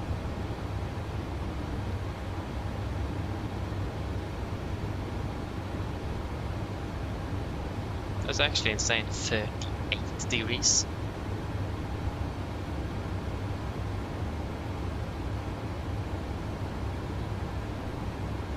Good luck with that.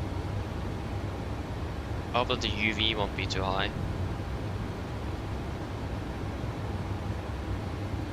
I remember I talked to someone that went out in Spain and the UV was so high that they couldn't even walk out without getting sunburned.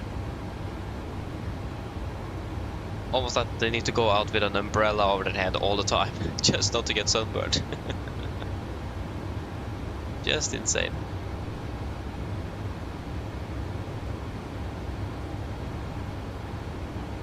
Martin, eller welcome i kveld, god kveld, eller god natt, eller ja, eller noe sånt. Welcome to opening, man. Welcome.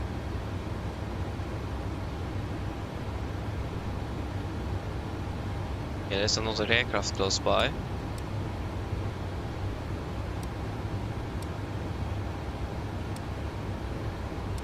It's behind us. Yeah, that should be the company aircraft. At least I would imagine that. Yeah, it's at 38, 454.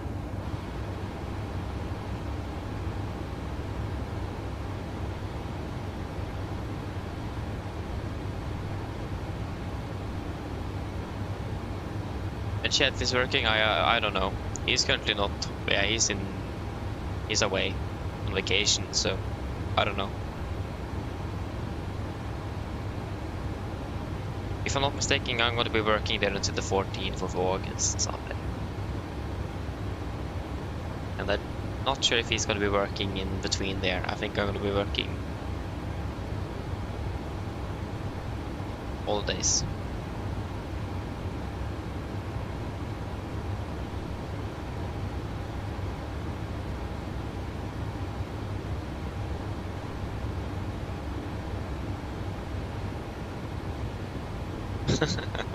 Yeah, to see what we can do.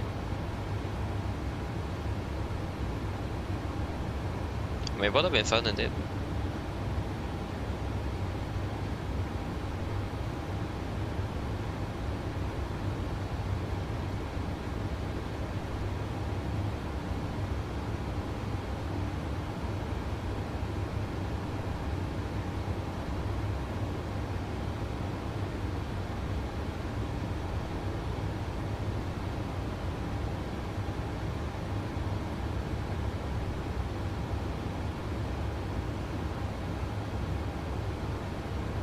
No, Martin, unfortunately I don't have time now. Once I'm finished there, I'm going to work tomorrow, so I'm going to bed straight away once we're finished. So yeah.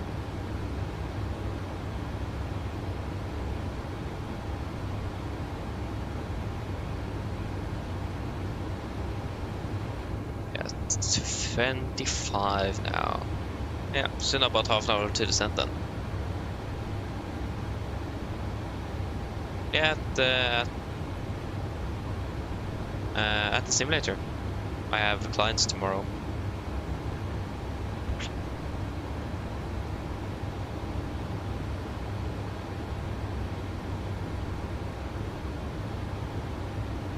Yeah, it will be fun indeed, Björn. That would have been fun.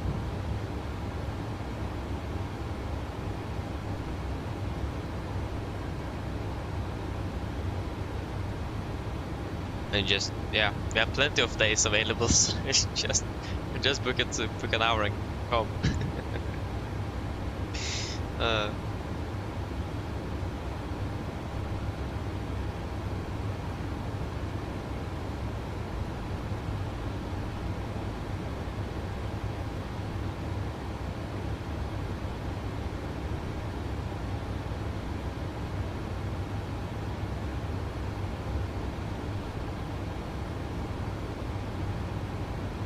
Yeah, I know it is, but I mean, it's not cheap to maintain that simulator either, so yeah. I know it's a bit pricey, yes, but it's fairly fair price in my opinion in regards to how expensive flight sim hardware is. So yeah. And I think there's a lot of things he really want to switch out, but he can't because it's just too expensive. For example, the flap handle there is, yeah, it is not, it's quite sensitive, it can break fairly easily. So yeah, the customers can't, unless there's two customers flying together, I will need to use the flap handle, otherwise there is a chance that I may break it. Since they normally sit on the captain side and the flap handle is on my side, so it's better for me to use it so that we minimize the risk of it breaking. Because if that one breaks, then we need to change the entire throttle quadrant, and again, that is not cheap. So yeah, and so on. And the MCP as well, the knobs are a little bit, there's a little bit bad contact there, so they can the numbers normally will jump a bit, and that's something wrong with the manufacturer. He got it delivered like that, and so on. So yeah. But again, and I imagine it's not that that cheap to rent the what's it called again? Lokaler. What's that in English? I can't remember what it's called. At least the place that the simulator is located. I don't think that's cheap neither. So yeah. So yeah, I understand very well that this is a bit pricey, but I mean, it's not a cheap hobby neither.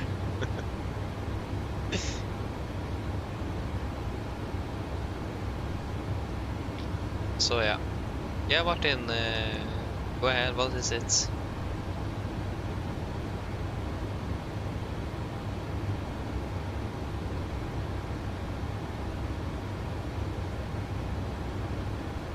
Yeah, I don't know. So yeah, it is. But at least I managed to get like if you know the oh my dice, the entire back wall here with the door and everything. I managed to get his hand on that. I have absolutely no clue how in the world he gets his hand on this back wall.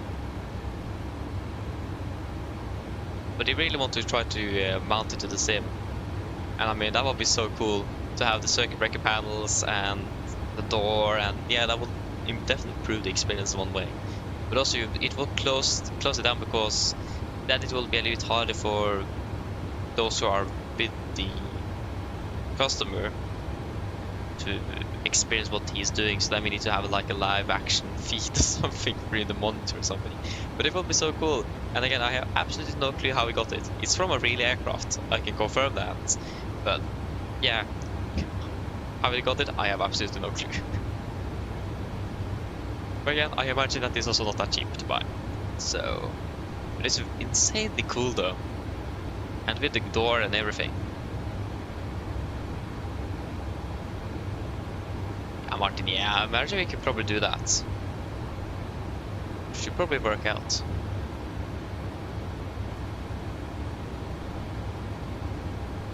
Right here, hello, welcome, opening well. Good evening, good evening.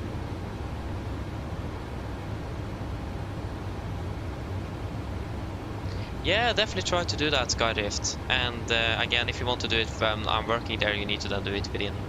Yeah, my contract ends at the 14th of August, so I imagine I'll be working until the 14th. So, yeah. So definitely do that. It will be very cool.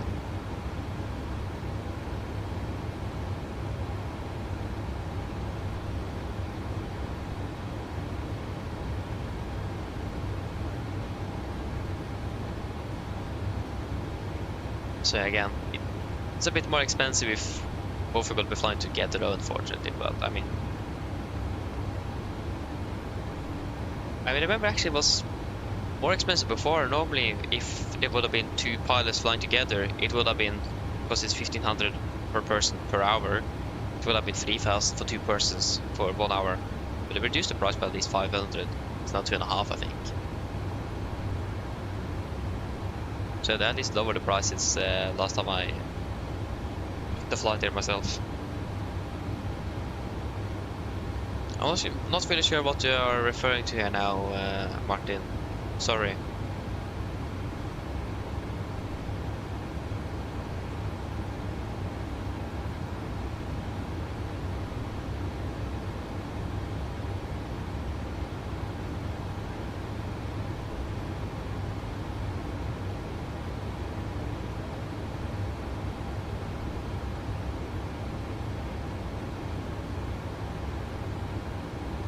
So yeah, and I mean for you as well, Scottish. I mean you probably have a car though, so that's nice as well. But I mean your train goes straight up to Dal, and then it's about a 15-minute walk from the train station, maybe not even that, 10 minutes.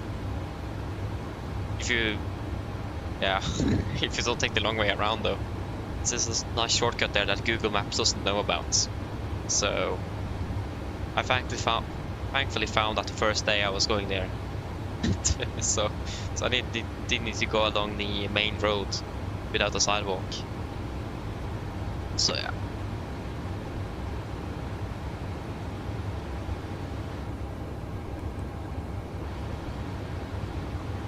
We're starting to close in here. I mean the other Norwegian is he's catching up with us. I don't really like that. We are losing a little bit of separation. That can be quite troubling once we get closer to Oslo, but I don't think he'll be able to catch up with us nevertheless, even though he flies a bit faster.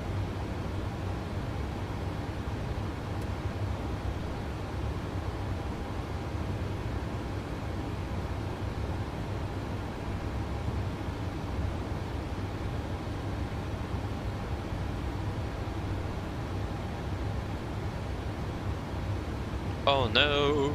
My TV's got to be turning off. I've actually now bought a remote controller. I just hope I'm going to be able to program it so it actually works to this TV. So that's probably the trick. Yeah. I've just waited a moment. Yeah. That's the trick here, or the challenge, because the train here from where I live, now since it is summer, it goes every second hour instead of every hour. And that's very annoying. So I think I need to go leave the house at 10 to be able to, because I normally would be there an hour before, but I think I'm going to be there 2 hours before. So I think if I will leave the house 10, the train goes from where I live at 10:30, will be in Lillestrøm at 10:45, and the Dal train goes at 10:55. Yeah, so I think the train goes from Dal at 10:55. Yeah, just bear with me a moment. I need to turn on the monitor.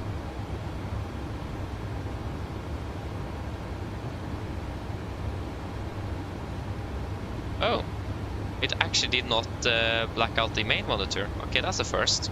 Nice. So yeah, unless I know that it goes a bus here from where I live to Frogner or to Skedsmokorset, then it goes through Frogner. So I think that also goes more often than the train. So maybe I'll take that instead.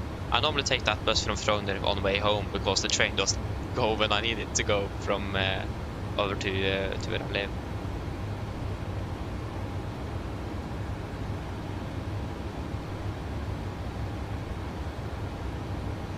So yeah, wait and see. I will probably look at that once we landed. So yes, let us do a fuel check at the Sonal then.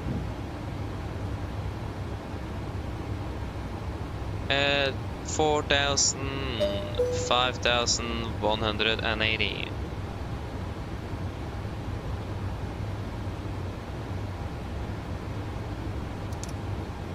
And 6,800.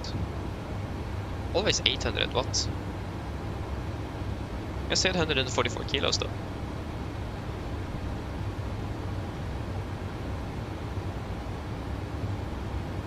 Yeah, cool though. But I mean, it have been so much chaos with the train lately due to the fact that Romeriksporten, the tunnel between Oslo S and Lillestrøm is closed, and every train needs to take the Hovedbanen around. And there's been so many problems with that one. And yeah, I've been delayed all the time. And the funny thing is that when I'm working there, I have my uniform on. So I travel in uniform. So the funny thing is that all the time when the trains stop working and it's all chaos, everyone goes to me to ask about different things. I imagine that it's only due to the fact that I have my uniform on. If I would have been going in civilian clothes, no one would have talked to me at all. So that's, yeah. So people ask me where Flytoget goes from, because when things start breaking down there, we get allowed to use Flytoget with our normal tickets. So yeah, what platform it goes from, and so on and so on. So it's quite interesting to see how people go to, especially talk to me. When there's so many people around that they could talk to, and they go to me. So I mean, it's a bit funny though. So so yeah, is it Balise, isn't it, the website? I mean, I really like the loading. If you've seen the loading icon on the website, it's Pusur. You've seen that? It's quite funny. I don't remember his English name. And it's the cat, the orange cat that really likes lasagna. There you have it. Yeah, I just need to use the restroom for a few seconds. Or, yeah, probably more than that, but at least I will be back shortly.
Yes, I'm back again.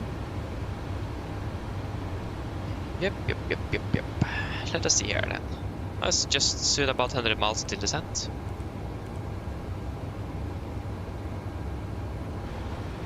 Again, we're starting to get close.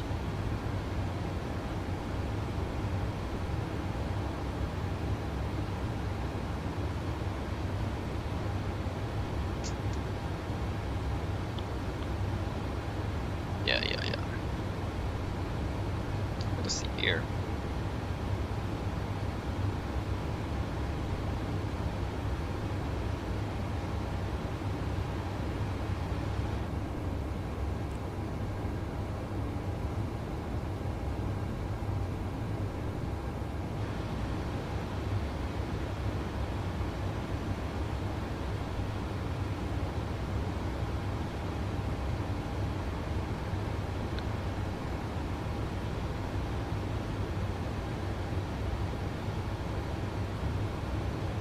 So we could expect the 0 wall right for landing, and we don't need any SIDs, we rather want a star.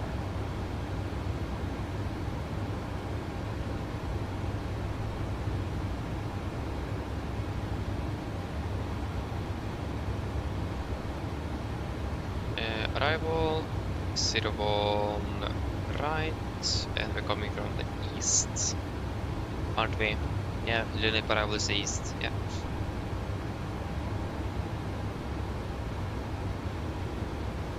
I wonder what it is with like R11, R10, or I think that's going to be restricted airspace,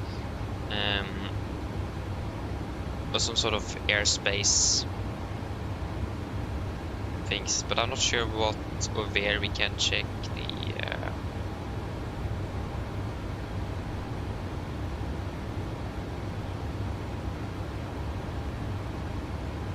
where we can check yeah,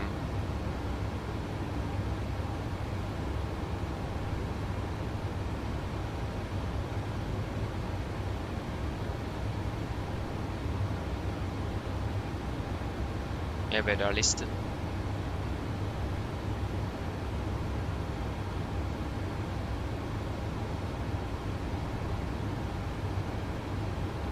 Yeah, that's actually insane to think about. Yeah. I mean, our work there as well will be approximately still another 6 hours. It's normally a 14-hour day. 12 to 14 hours. It's actually insane. I hate those flights. But I mean, as long as you have someone to talk to and something to talk about, it actually is fairly nice. Yeah, it is. So I've read that pilots and cabin crew say that they enjoy the more longer days and longer flights generally than shorter flights, because you can actually relax a little bit and just have a nice chat. So yeah, I definitely understand that. But here, for example, if it is late and no one is watching, that's the worst. Because then I just need to talk to myself. So it's always nice to yeah, that's also something that missing a little bit is like a direct human interaction. Because with you guys it's like at least a 30-minute delay from what I'm saying to when you guys there, and it could also be a little bit more than that as well. And that will also affect the conversation quite a bit. So yeah, I remember the first day I flew here after 2.5 weeks now on Sunday to Prague and Bergen. I just thought straight away, I'm missing a little bit of that human interaction. But yeah. So yeah. I mean, yeah, that's just how it is here. So yeah, but I got used to it, back to the old days straight away again, though. So.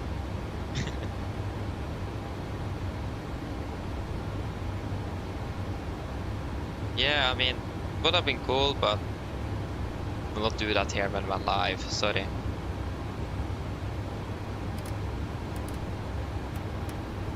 Again, I would really like to join a VC again once in the future. But I don't really know when I have time to do that, unfortunately.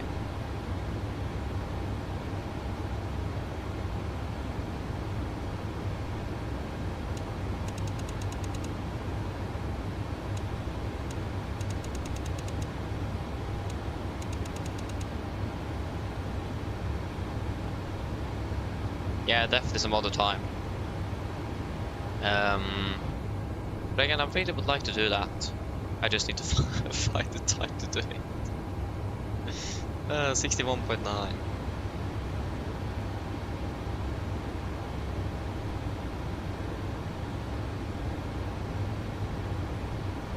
Yeah, that's probably the most challenging part.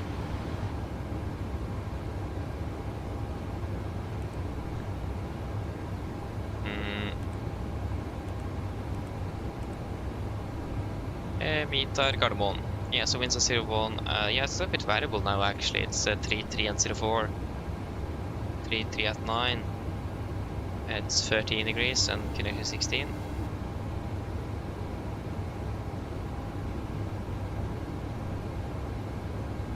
Hello? Hello?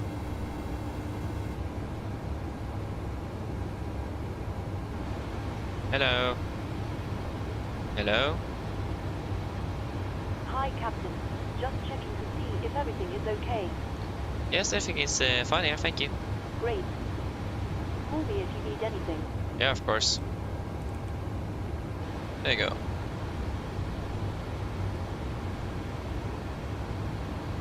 Oh! The microwave brand here. Oh, that's actually a valid question though. I actually don't know. It's most likely some sort of a Swedish brand, I imagine, like Electrolux or IKEA or something. Don't they also sell microwaves? I actually don't. I think it's Electrolux actually. I don't remember. Just wait a moment, I can check. Back soon.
Yes, I'm back again.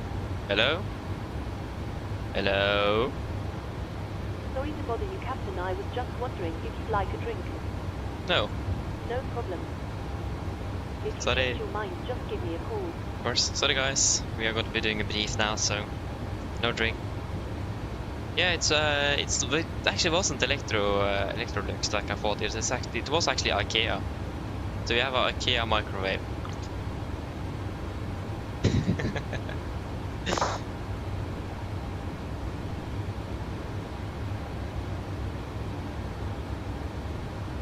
What about you? What microwave do you have? It says you are on the topic of microwaves.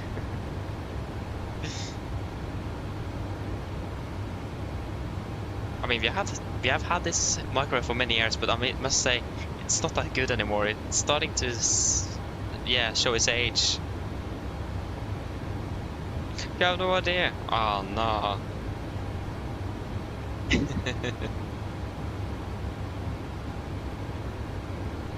Ja. Yeah, though.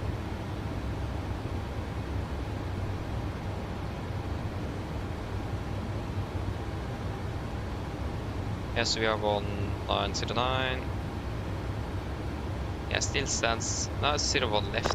Yeah, of course it's so late that it's a single runway operation. It's a 01 left. Yeah, right.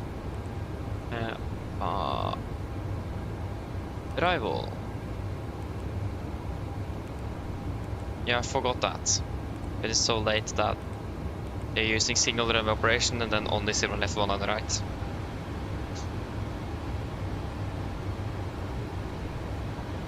Good that I double checked. 860 then.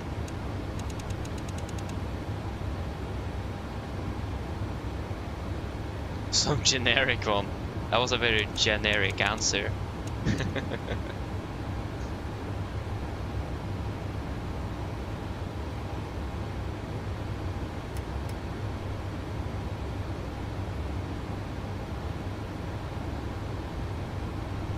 Yeah, right, you have a 3D printer. That's actually very cool though. That's very, very cool. Have you 3D printed anything fun then for the sim or what? I can't remember last time we landed on Cinnamon left.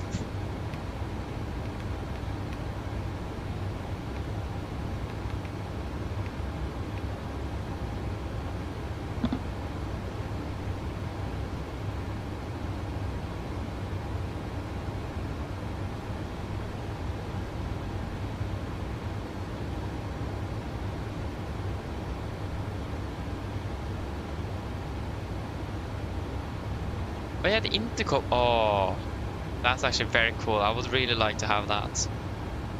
I always have wanted to try to have that PA microphone that is down here or located behind here that I actually can use. So if I click and hold the push to talk button, that you guys can hear me through that one instead of my microphone here.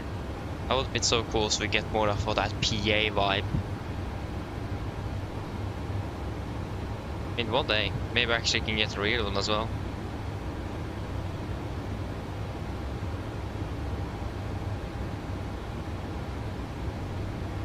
Yes, are we ready for the brief? Yeah, that's very cool though. We are very lucky on that side. From that at least. Gear lever as well. Was it hard? Did you wire it and so on? And was that hard? You ready? Wonderful. Yeah, then we'll just jump in straight into the briefing then. No cozy talk. Now it's the real deal. Yes. So we're expecting the... first of all, actually, we need to talk about fuel. So, we are currently expecting to be landing with 3.6 tons in Oslo. That means we're landing with approximately 1.4 tons extra fuel. And, yes, we have plenty of time available if needed. Alternate is Torp, Sandefjord. And the weather is there is good. Yeah, actually, let me double check. Yeah, the weather is there very good. So, should not be a problem at all landing in Torp if necessary. Yes. Again, clearly for the arrival, this will be on the Arna Stars runways 0 left right east, effective 14th of May 26. So starting at Luni, maximum 2 knots, continue descending towards DevQ above flight level 120. Golf Mike 416, flight level 110, maximum 220. I got Mike 417, 415. And 414, flight level 110, and then into the class limit above 5,000. MSA in Oslo, 3,900 feet, maximum 250 below flight level 100 as usual. And we may expect to direct towards into a subpart, so we may be a little bit high on profile or low, depends on where we would execute that direct. But generally, though, we should not be too bad, and we should be able to sort it out fairly nicely. Yeah, for the approach itself, 0 left today. ILS Yankee 0 left chart, effective 19th March 26. So coming in serve, initial approach fix above 5,000 at 220. And then continue descending to 4,000 at Ogras. Maximum 200, intermediate fix. Prøvering 012, ILS miss 110.3 Oscar Bravo Whiskey. 020 triple and 110.3 Oscar Bravo Whiskey. So triple. Also set then the Gardermoen BR on standby on number 1, 115.95, and then ILS 01 right, 115 on standby on number 2.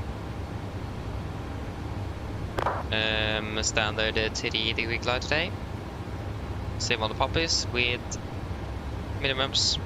at 860 feet. Missed approach, straight ahead, 5000 at 20 dmi from the ILS. Left turn, Valpu, maintain 5000. Platform altitude is going to be 4000. And the transition level will be flight level 80. And also final speed, yeah, minimum 160 knots until 40 dmi as we are used with in Oslo. It will be a normal flap for the landing. 144 on the VDF and correction is going to be 5, so final is going to be 149 with manual braking and first detent idle reverse arrest. Taxi airport ground charts, effective 40 May 26, landing 0 left, preferably vacating Alpha 5, if not possible Alpha 6 works fine as well. Taxi then via Victor, Delta or Hotel Delta to stand 64. There's one hotspot and potentially at Victor and Papa, that is just a lot of different taxiways intersecting each other, so we need to be careful and make sure that we are turning on the right taxiway so minimize the confusion in that area. Other than that, no other hotspots, tax restrictions, and no affecting load times for our landing. RCR 666 dry, weather conditions are looking good. It's going to be fairly windy, but also a little bit variable. But mainly a headwind on landing. Yeah, nothing really special. And threats. Bird activity is not that bad now. First of all, we will not be able to see the birds at all, and it's dark, so they are mainly asleep, most likely. But other than that, though, it is going to be fatigue. It's starting to get late, and we may, even though I don't really feel tired, may still be fatigued. So we just need to have a conversation ongoing while that is possible above stereo cockpit face and so on. So yeah, and if we then start to see that the other one is getting tired, just start to do something to, again, just start a conversation. That will definitely help. So fatigue is going to be a significant threat, so we need to be careful and think twice before we do something. Not just do something on instinct, think before we do it. That's especially important now. Other than that, I don't really have any other threats. Do you guys have any questions?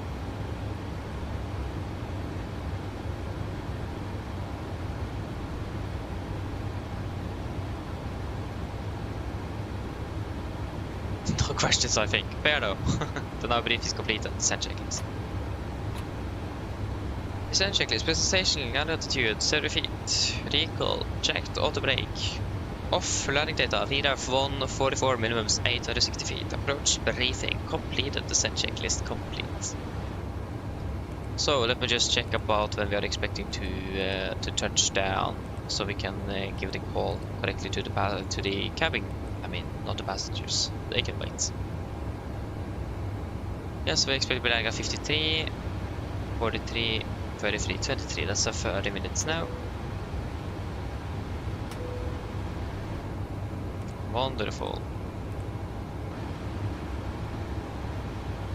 And when ready, we can descend out to flight level 100. Correction, 120. 120 set. Okay, your dad did it, fair enough. But I mean, then you also have the off position and all of that though. That's very cool though. Really would like to have something like that as well. So yeah, very cool.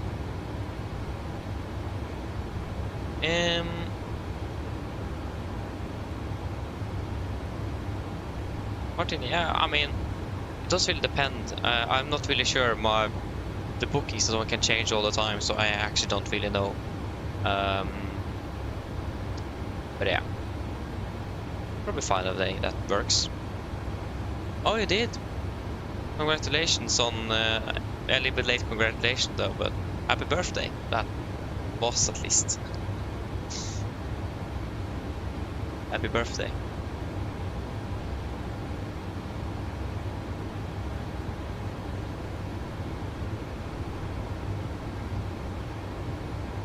Where did you learn 3D modeling at school? Okay, that's actually very cool. What? How do you learn that at school?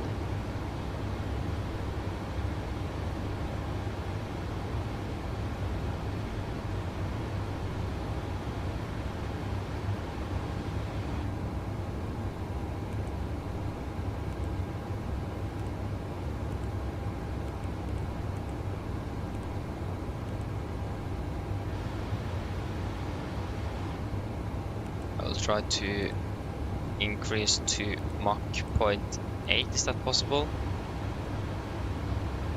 Execute, yeah. So that we can get some more, because this aircraft is still very close to us.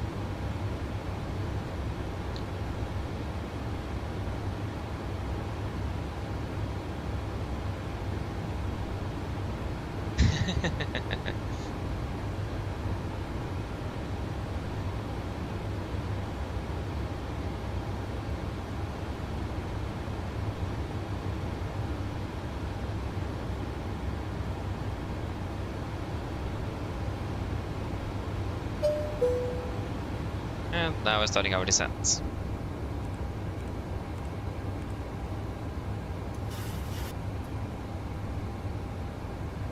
Just 1 knot less wind, really. No, actually 1 knot more. 3, 4 at 10.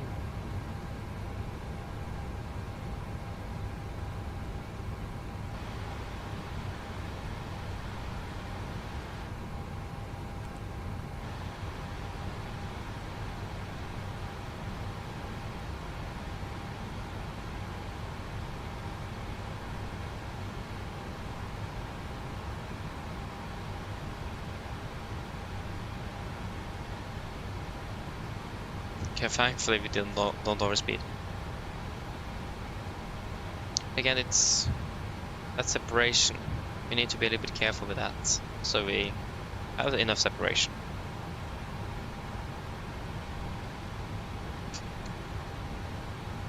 We'll be landing in about 25 minutes.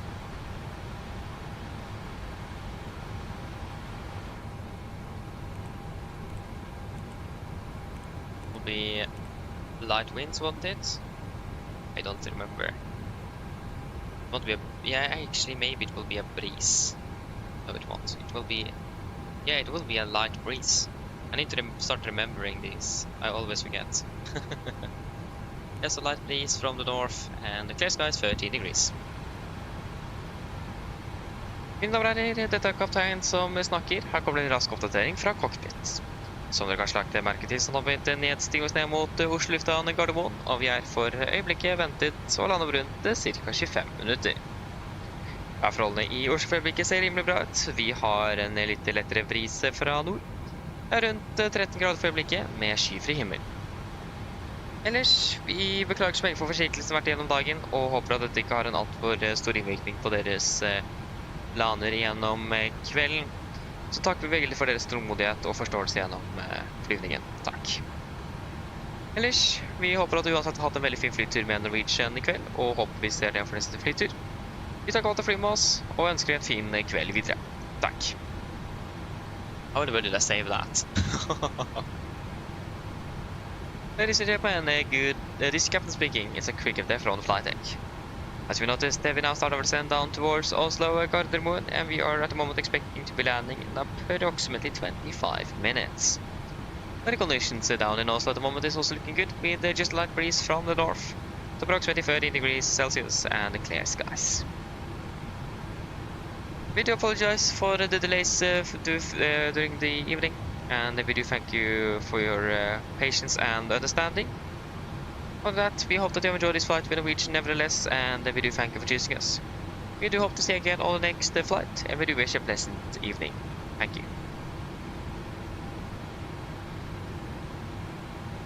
But yeah, the Norwegian PA, I have absolutely no clue how I managed to save that one. I've begun to mix the enjoyed, thank you for choosing us. I said, hope you still enjoyed. Hope to see you again the next flight. Thank you for choosing us. So I started to mix it, and I started to mix those. Then everything just falls down or falls apart. Really, that is. I have still absolutely no clue how I managed to save that. Skills, you know, experience. I'm still not sure why in the world I managed to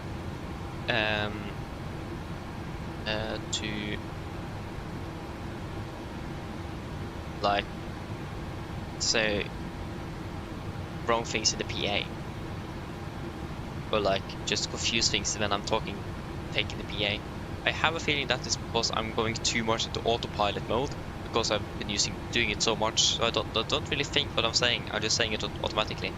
So I imagine that is probably the reason why I'm struggling sometimes with that PA, getting the wrong words and starting on like how it is before we start the flights and not maybe starting our descent and so on.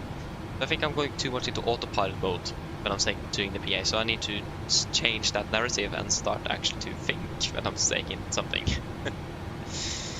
So yeah.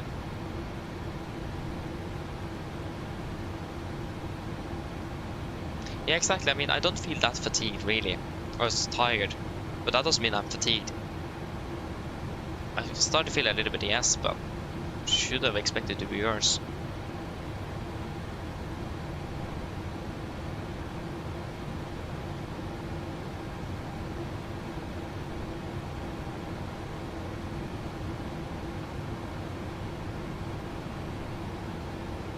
Yeah, exactly. Me too. But when you then start deviating from it, for example, now that I said, oh, we are sorry for the delay, for the fact for understanding, I deviated from it. And when you start deviating from something, then it just falls down. If you don't think clearly enough.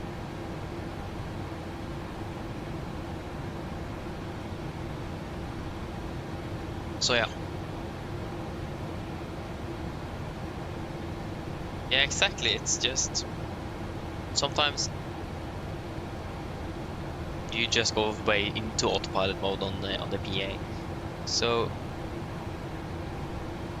I mean, in the real world, you'll probably have been a bit more focused as you actually do have real people sitting right behind you, listening to you in real time. So, and then you of course need to act professional. So I think you will be mentally more there than you will be here in the simulator.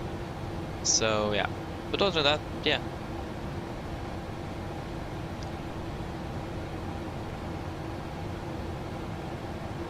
I think I may need to. I really want to try to change my PA, especially on the welcome aboard PA, because it is still a little bit long. I would like to shorten it down, but I also really like to give the passengers general information.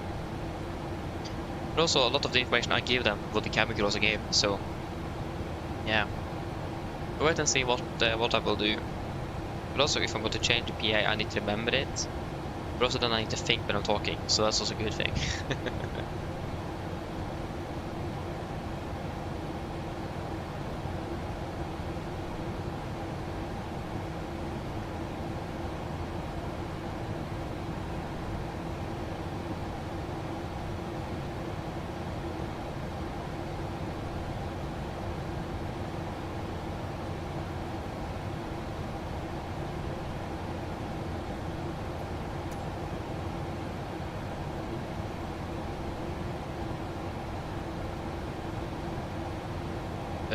6-4. Just verify that it's stand 6-4.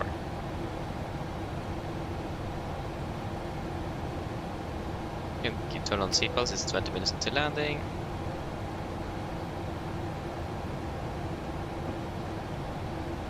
On 909. Yeah.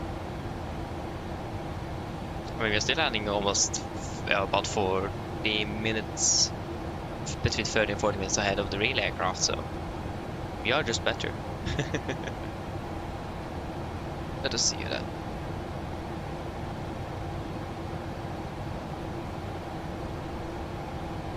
Yeah, okay, good.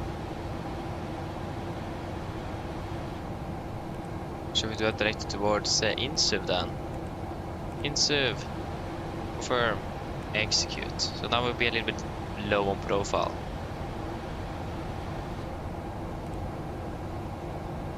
Actually, we can go direct to Ogras, just fly directly and execute.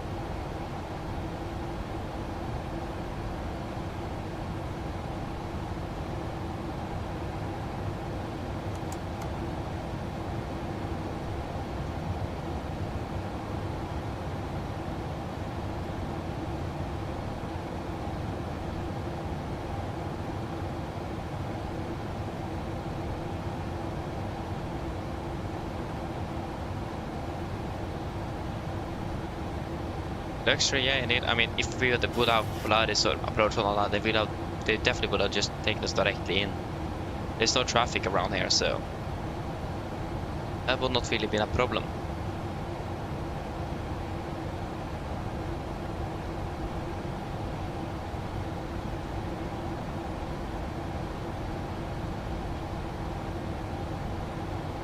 I should probably say it also that the company aircraft behind us actually knows what we're doing. Because that's the one thing I hate, when people do something in front of you and you are so close to them and they don't say what they're doing, so then you need to just wait and see what they're doing. That's a bit, yeah. Gardermoen traffic, Nordic 1909, currently passing flight over A180 for 120, and we are currently flying direct to Ogras for the ILS Yankee 01 left Gardermoen.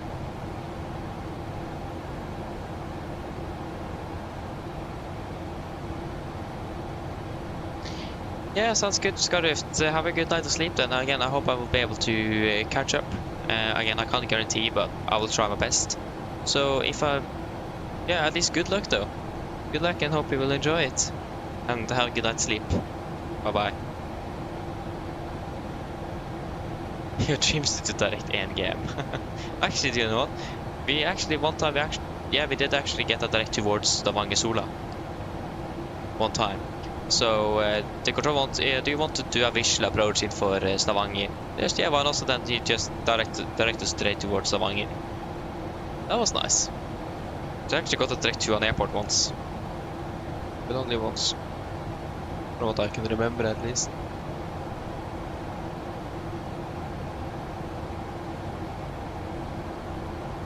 At least I hope that the traffic advisory we gave to the company aircraft helped him so he can plan what he wants to do.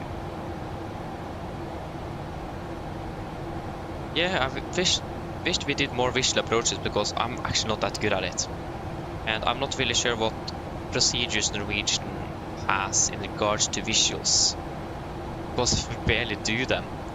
So I need to find a little bit out what their criteria are. I mean, it's a visual procedure, so I think the only criteria is that you need to be stabilized at, I think I saw it was 300 feet. Either that was on a RMP AR approach in VMC or a visual approach. I don't remember exactly, but so we'll definitely need to see if I can. I really would like to know a Norwegian pilot. Unfortunately, I don't, but yeah, one day perhaps. Hello? Hello? Hi, Captain. All passengers are seated and secured for landing. Thank you. No problem. Car traffic, Nordic 1909, passing flight over 140, continue descending down to 4,000 feet, Gardermoen.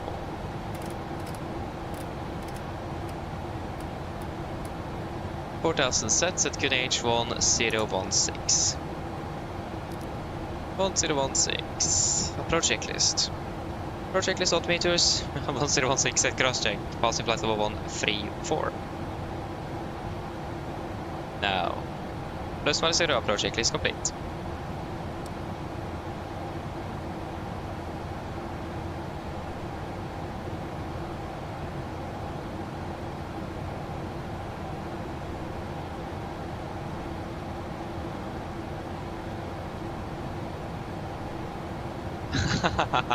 Seriously? Okay, that's actually very funny. I mean, that's something I really like with Watson. Could do something like that. That's actually very funny. But I mean, I really like Tor though. I really do. So, wonderful guy. But yeah, that's actually very funny. I've never experienced that myself.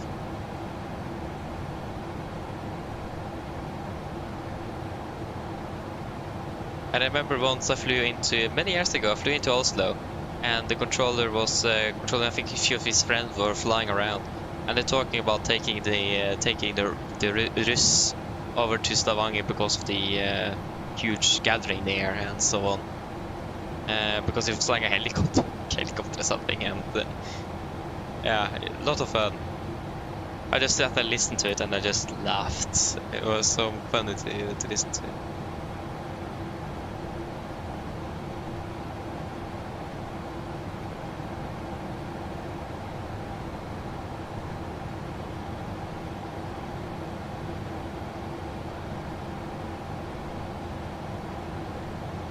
So yeah, it's really fun, it is.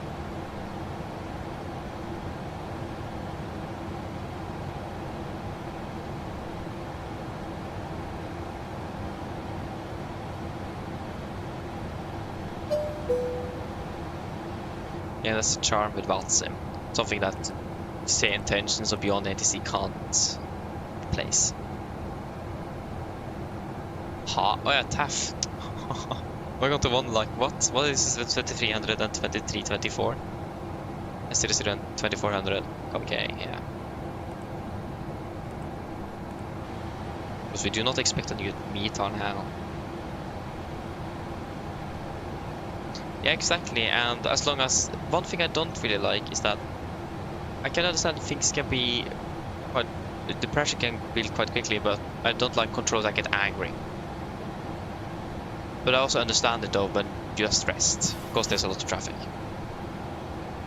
And also the worst thing is that if you have an emergency and they reject you, say disconnect because I don't have the capacity to do it, that's also the worst. Then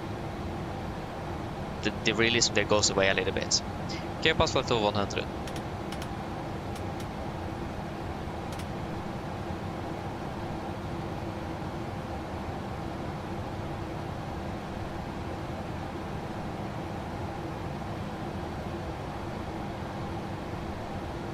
Yes, so frequency. 110.3 on both. 115 out of 5 VR there, and 111 out of 5 wireless on standby there. We have got nothing identified yet. Nope, and 012 on both.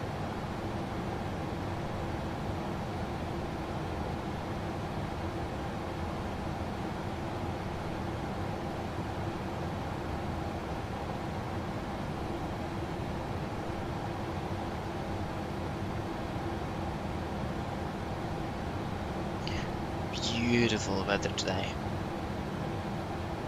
Absolutely amazing.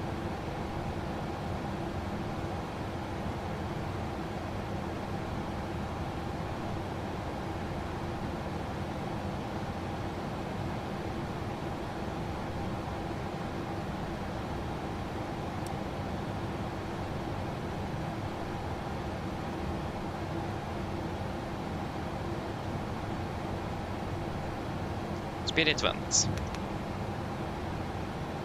And the aircraft at least will maintain to 50 knots, so they'll just not decelerate too much. We do have an aircraft behind us after all. And he's catching up. What in the world is he flying supersonic or what's happening? Can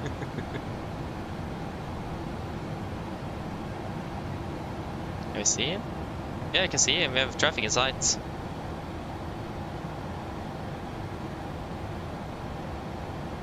Good old photo of that as well.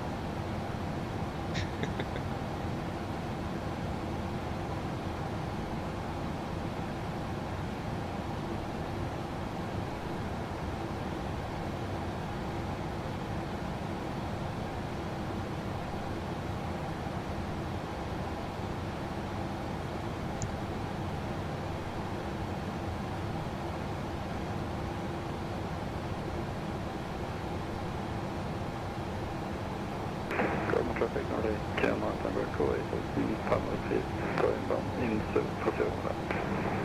Okay, let's go 0 on the right. Amazing.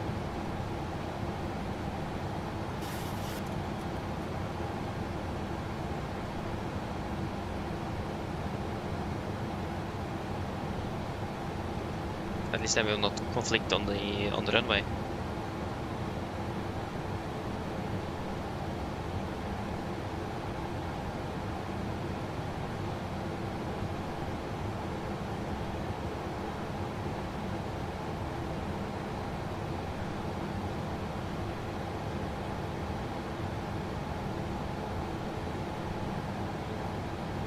Yeah, it's supposed to be closed, yeah, but again, it's VALSIM, so or flight sim. There should be a 01 left only,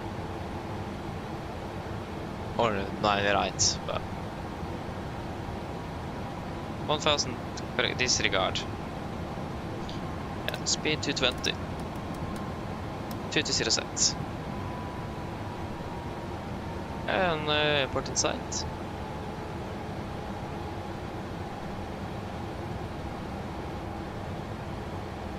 And now we can't even see him. Oh, there he is, behind the winglets. Flaps 1, speed checked. Flaps 1. Speed 200 set.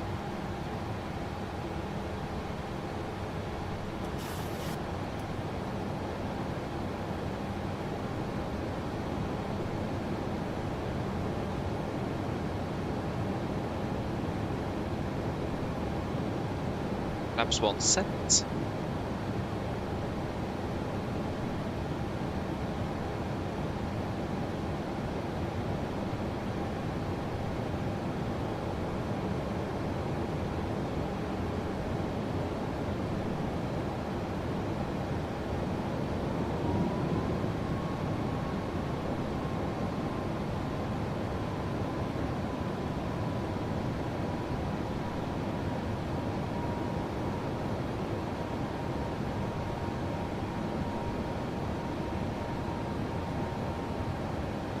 Flaps 5, speed checked.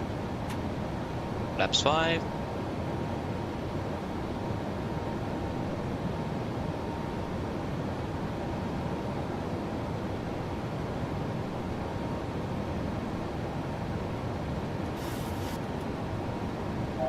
$1,000 to level. Approach arm. Flaps 5 set.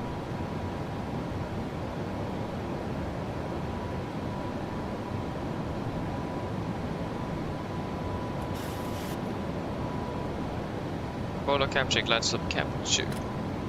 Temperature altitude 5,000 feet. Set.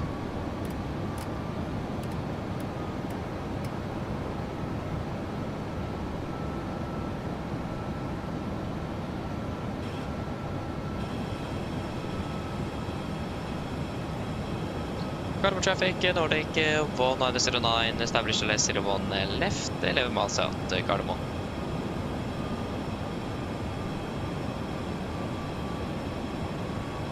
Speed 180 knots set.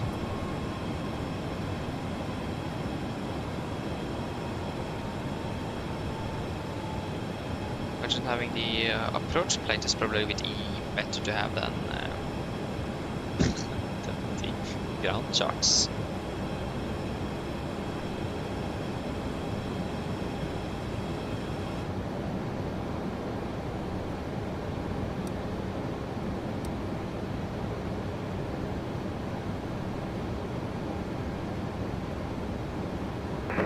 Traffic, Nordic 9 Tango Echo, establish target 01, right 1 mile.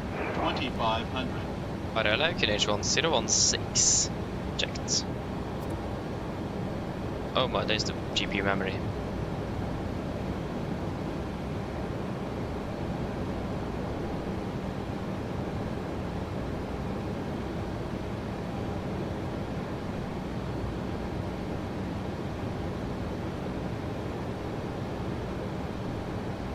What in the world was that?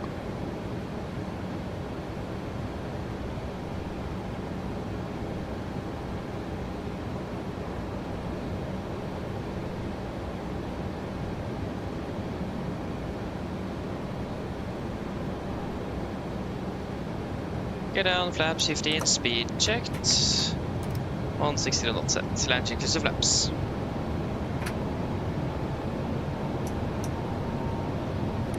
Cabin crew seats for landing, please. Flaps 15 set. Land check to flaps, cabin go, given, air to start switches, continuous, speed brakes, arm to landing gear, down, holding at flaps.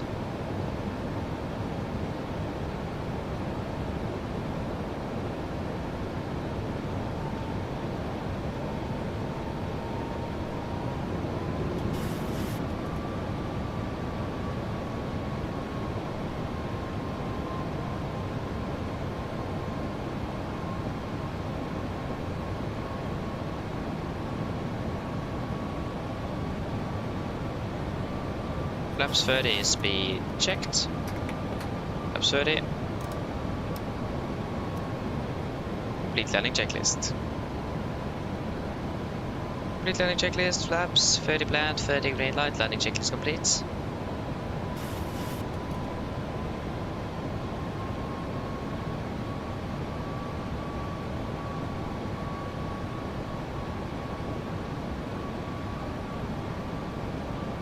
Approaching 1000, we are stable. And runway clear. Instigating on float and not target.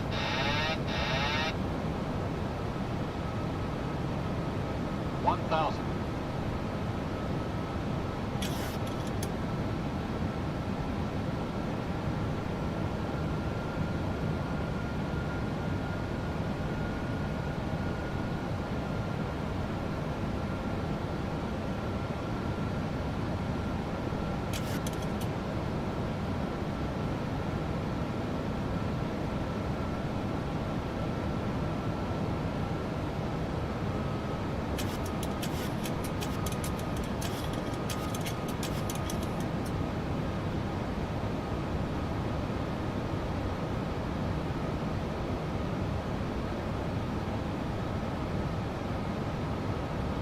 $500. $400. Approaching minimums. Contact. 300. Minimums.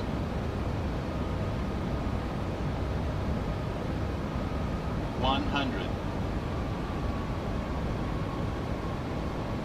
50. 40. 30.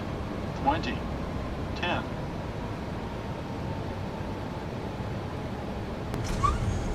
Speed breaks up.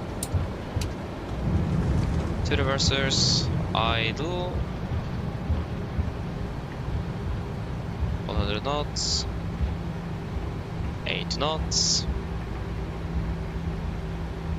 And 6 knots. There we go. Welcome to Oslo. Flight time 3 hours 13 minutes. Not the best approach I've ever had, but so yeah. These controllers are a little bit more sensitive than the ones that I use at work. Very unusual.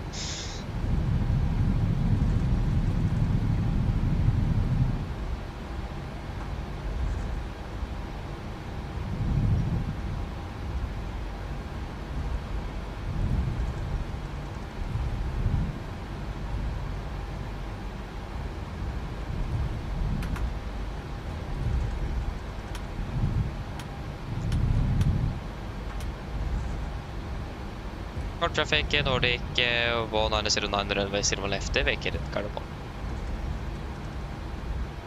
What days?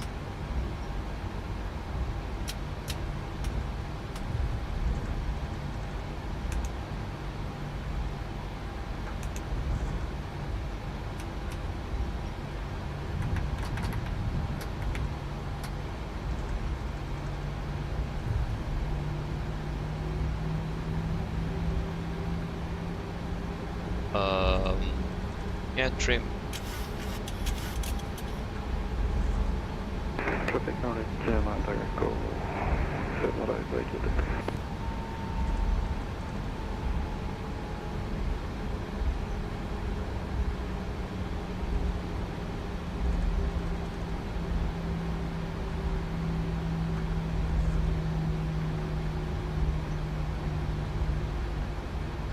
Left clear. Right clear.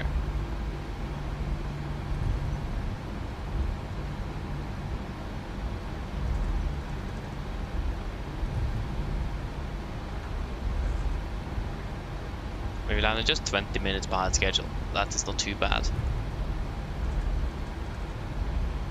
Yes, left clear. Right clear. Something in the middle of the terminal as well that is also causing performance drop. Will be a right turn here. Why is it an ATR over there? That shouldn't be.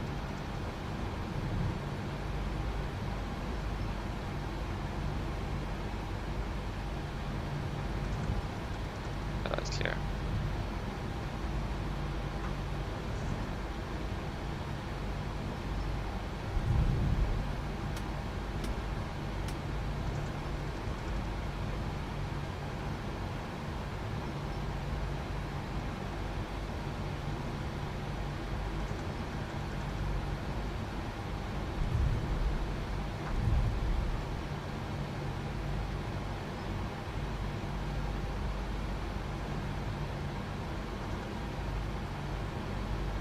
Yeah, shuttle number 2.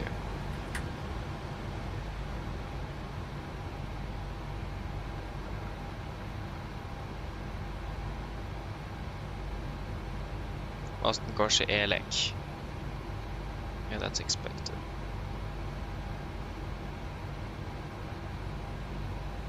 And set pocket brakes.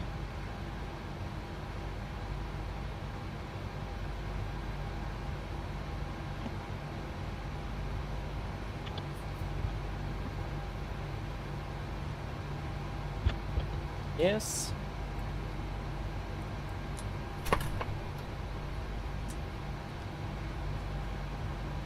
Shuttle number 1.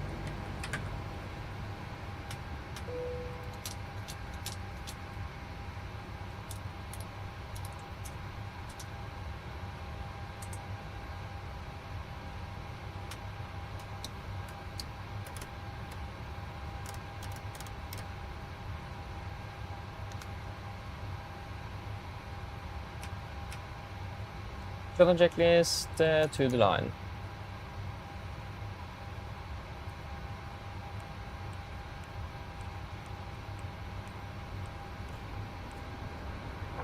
Shuttle checklist to line, fuel pumps. Off, probeat. Off, photo set, flaps. Up the lights, parking brake, set. In the start levers, cut off with the radar, off. Shuttle checklist to the line is complete. Yes, flight time ended up being 3 hours 31 minutes.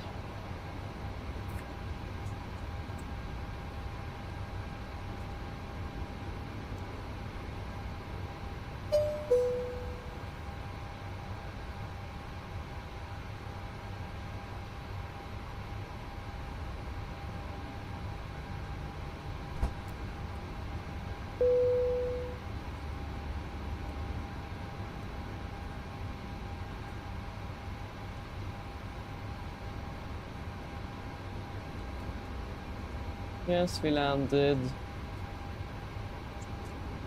23:52 and parked at 23:56.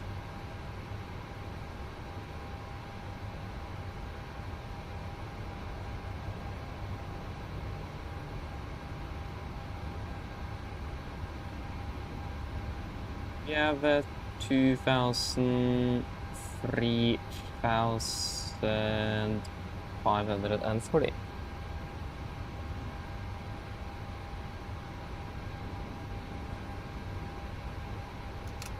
We have then used 8,420.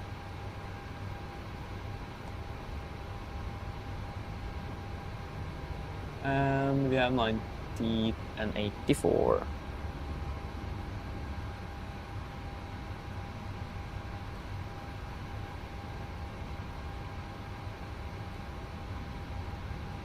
Yes, is there anything you guys want to add in the tech log?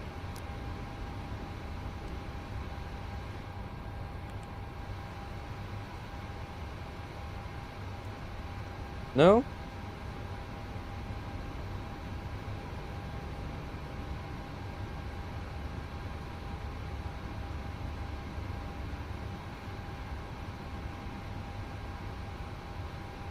Then shutdown checklist below the line. Shutdown checklist below the line, technical complete, EFP complete, shutdown checklist complete. And now it's midnight UTC time.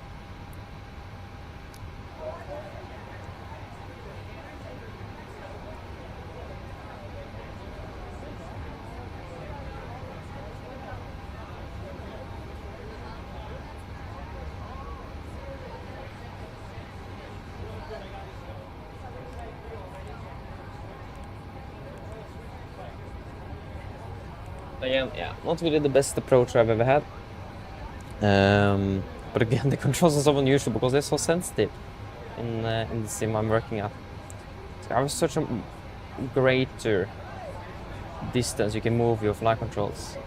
So you need to move them much more than here. But yeah. That's just how it is, isn't it? Yeah, it actually makes a huge difference, and I must say the performance impact is barely noticeable.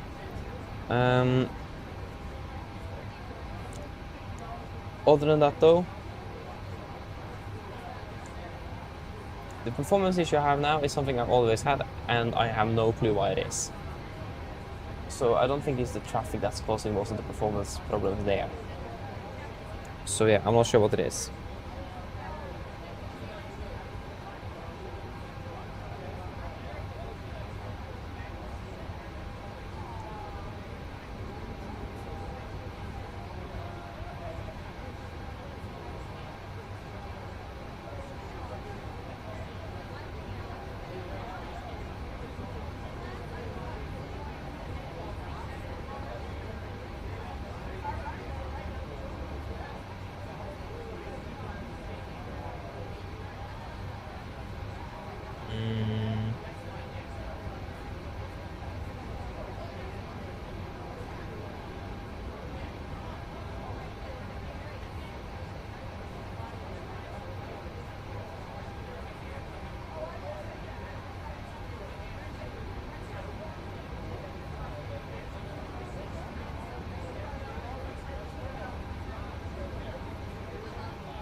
Nothing really special happening now then, just waiting for everyone to leave the aircraft. Oh. I have a slight problem. I can't log into the booking system. So I really hope I remember correctly when I'm starting tomorrow or today. Should be, I think it's earliest is 2 in the afternoon, so yeah.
At 10:44. Just check here. Lillestrøm.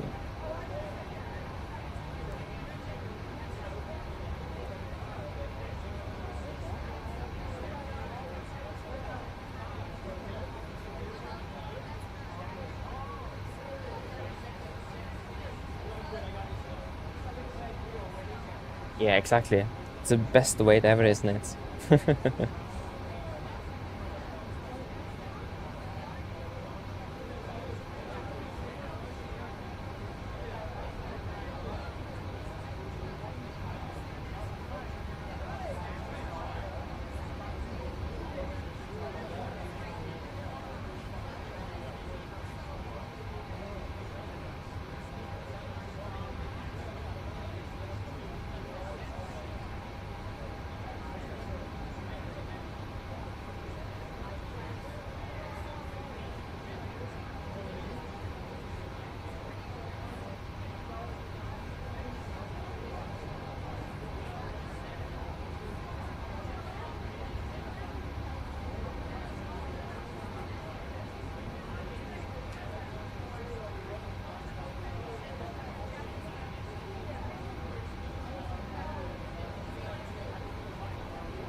Wait up, that is not correct.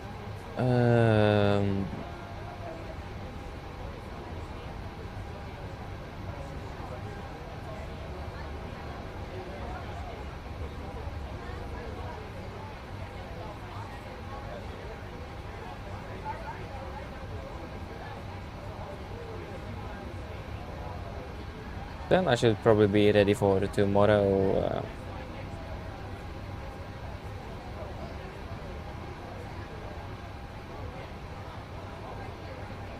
Yeah, I still have absolutely no clue how. What?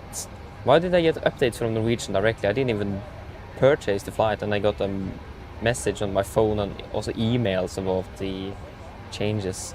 Like what? Still don't understand why that happened.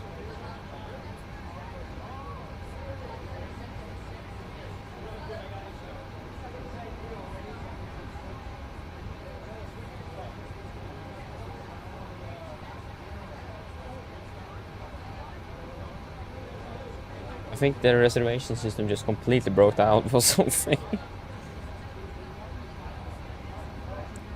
I even got a reference number. What? How? It's actually a bit scary. Thankfully, though, I didn't pay anything.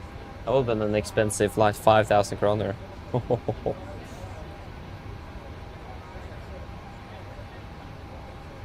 I imagine if I would have done that by accident, I would probably not have got the money back.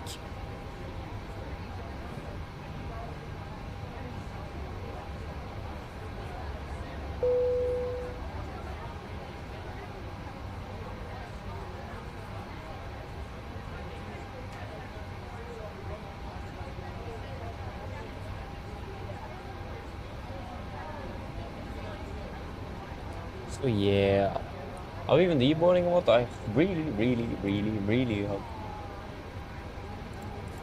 Yeah, we are. It just takes a long time.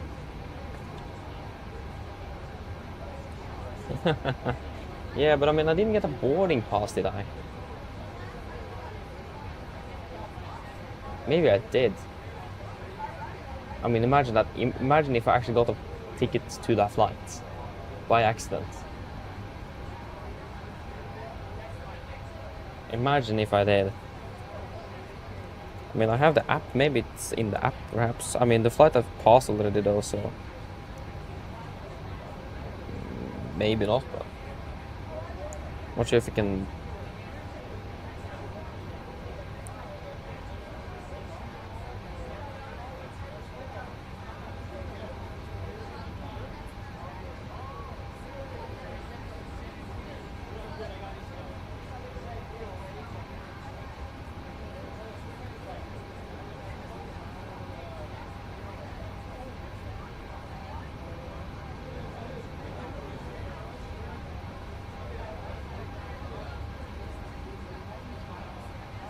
Maybe I should log in first. That's probably a good idea.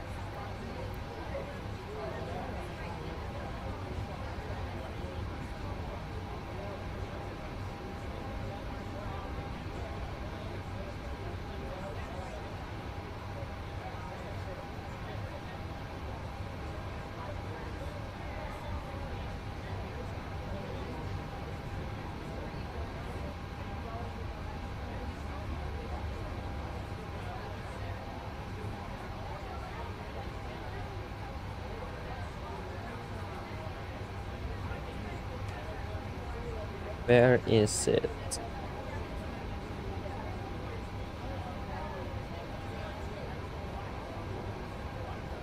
Do I have it saved here? Oh. What? Why don't I have the password saved? I mean, I have it on... What? I thought I had the password saved on my phone, but I don't. Oh, that's a bit... Oida.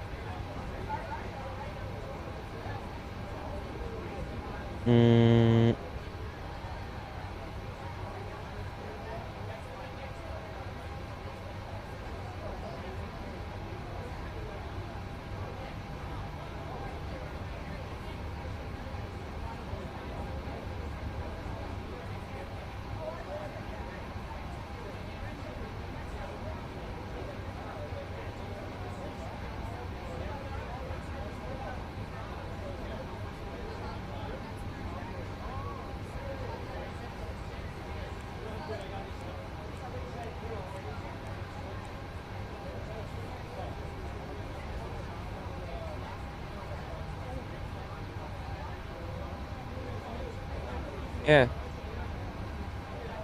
No, I don't have any previous. No, it doesn't look like I got anything.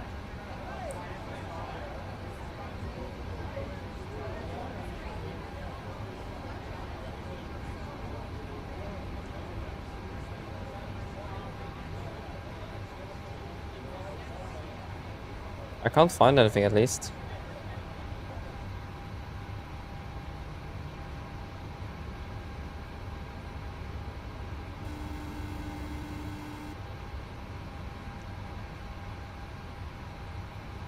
Hello? Hello, Captain.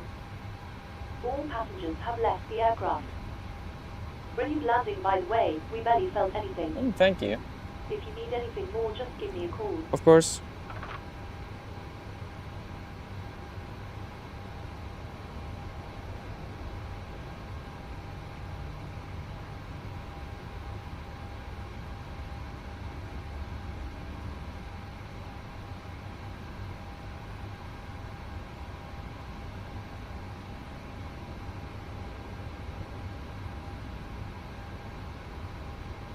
Actually, no idea why I both got the SMS and email about that flight.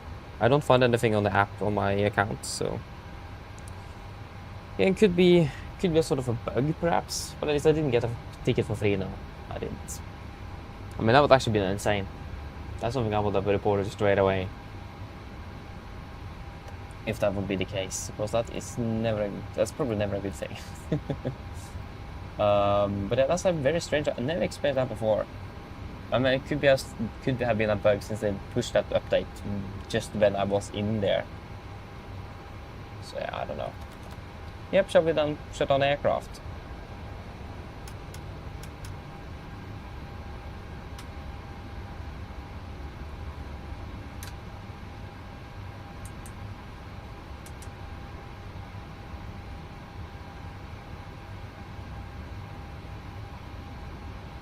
Yep. Secure checklist. Secure checklist. IRSs. Off emergency exit lights.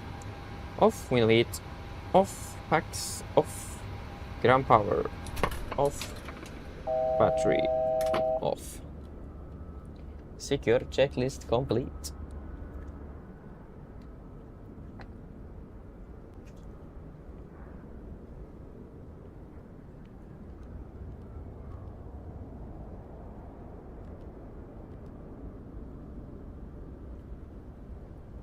Can close door.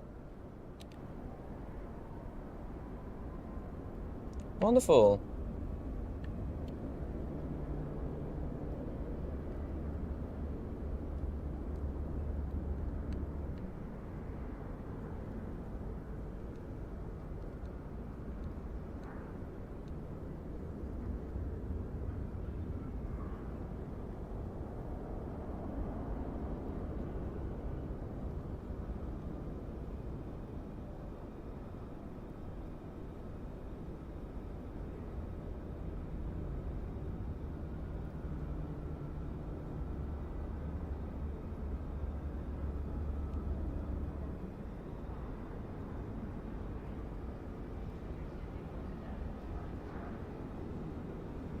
Yeah, also this problem, I don't understand where it's coming from. Yeah. There you go, that was it for today then. I hope that you guys have enjoyed. Been a wonderful evening. Really enjoyed this one. Even though we landed about 20 minutes behind schedule, but I mean, it's a bit late, but still enjoyable.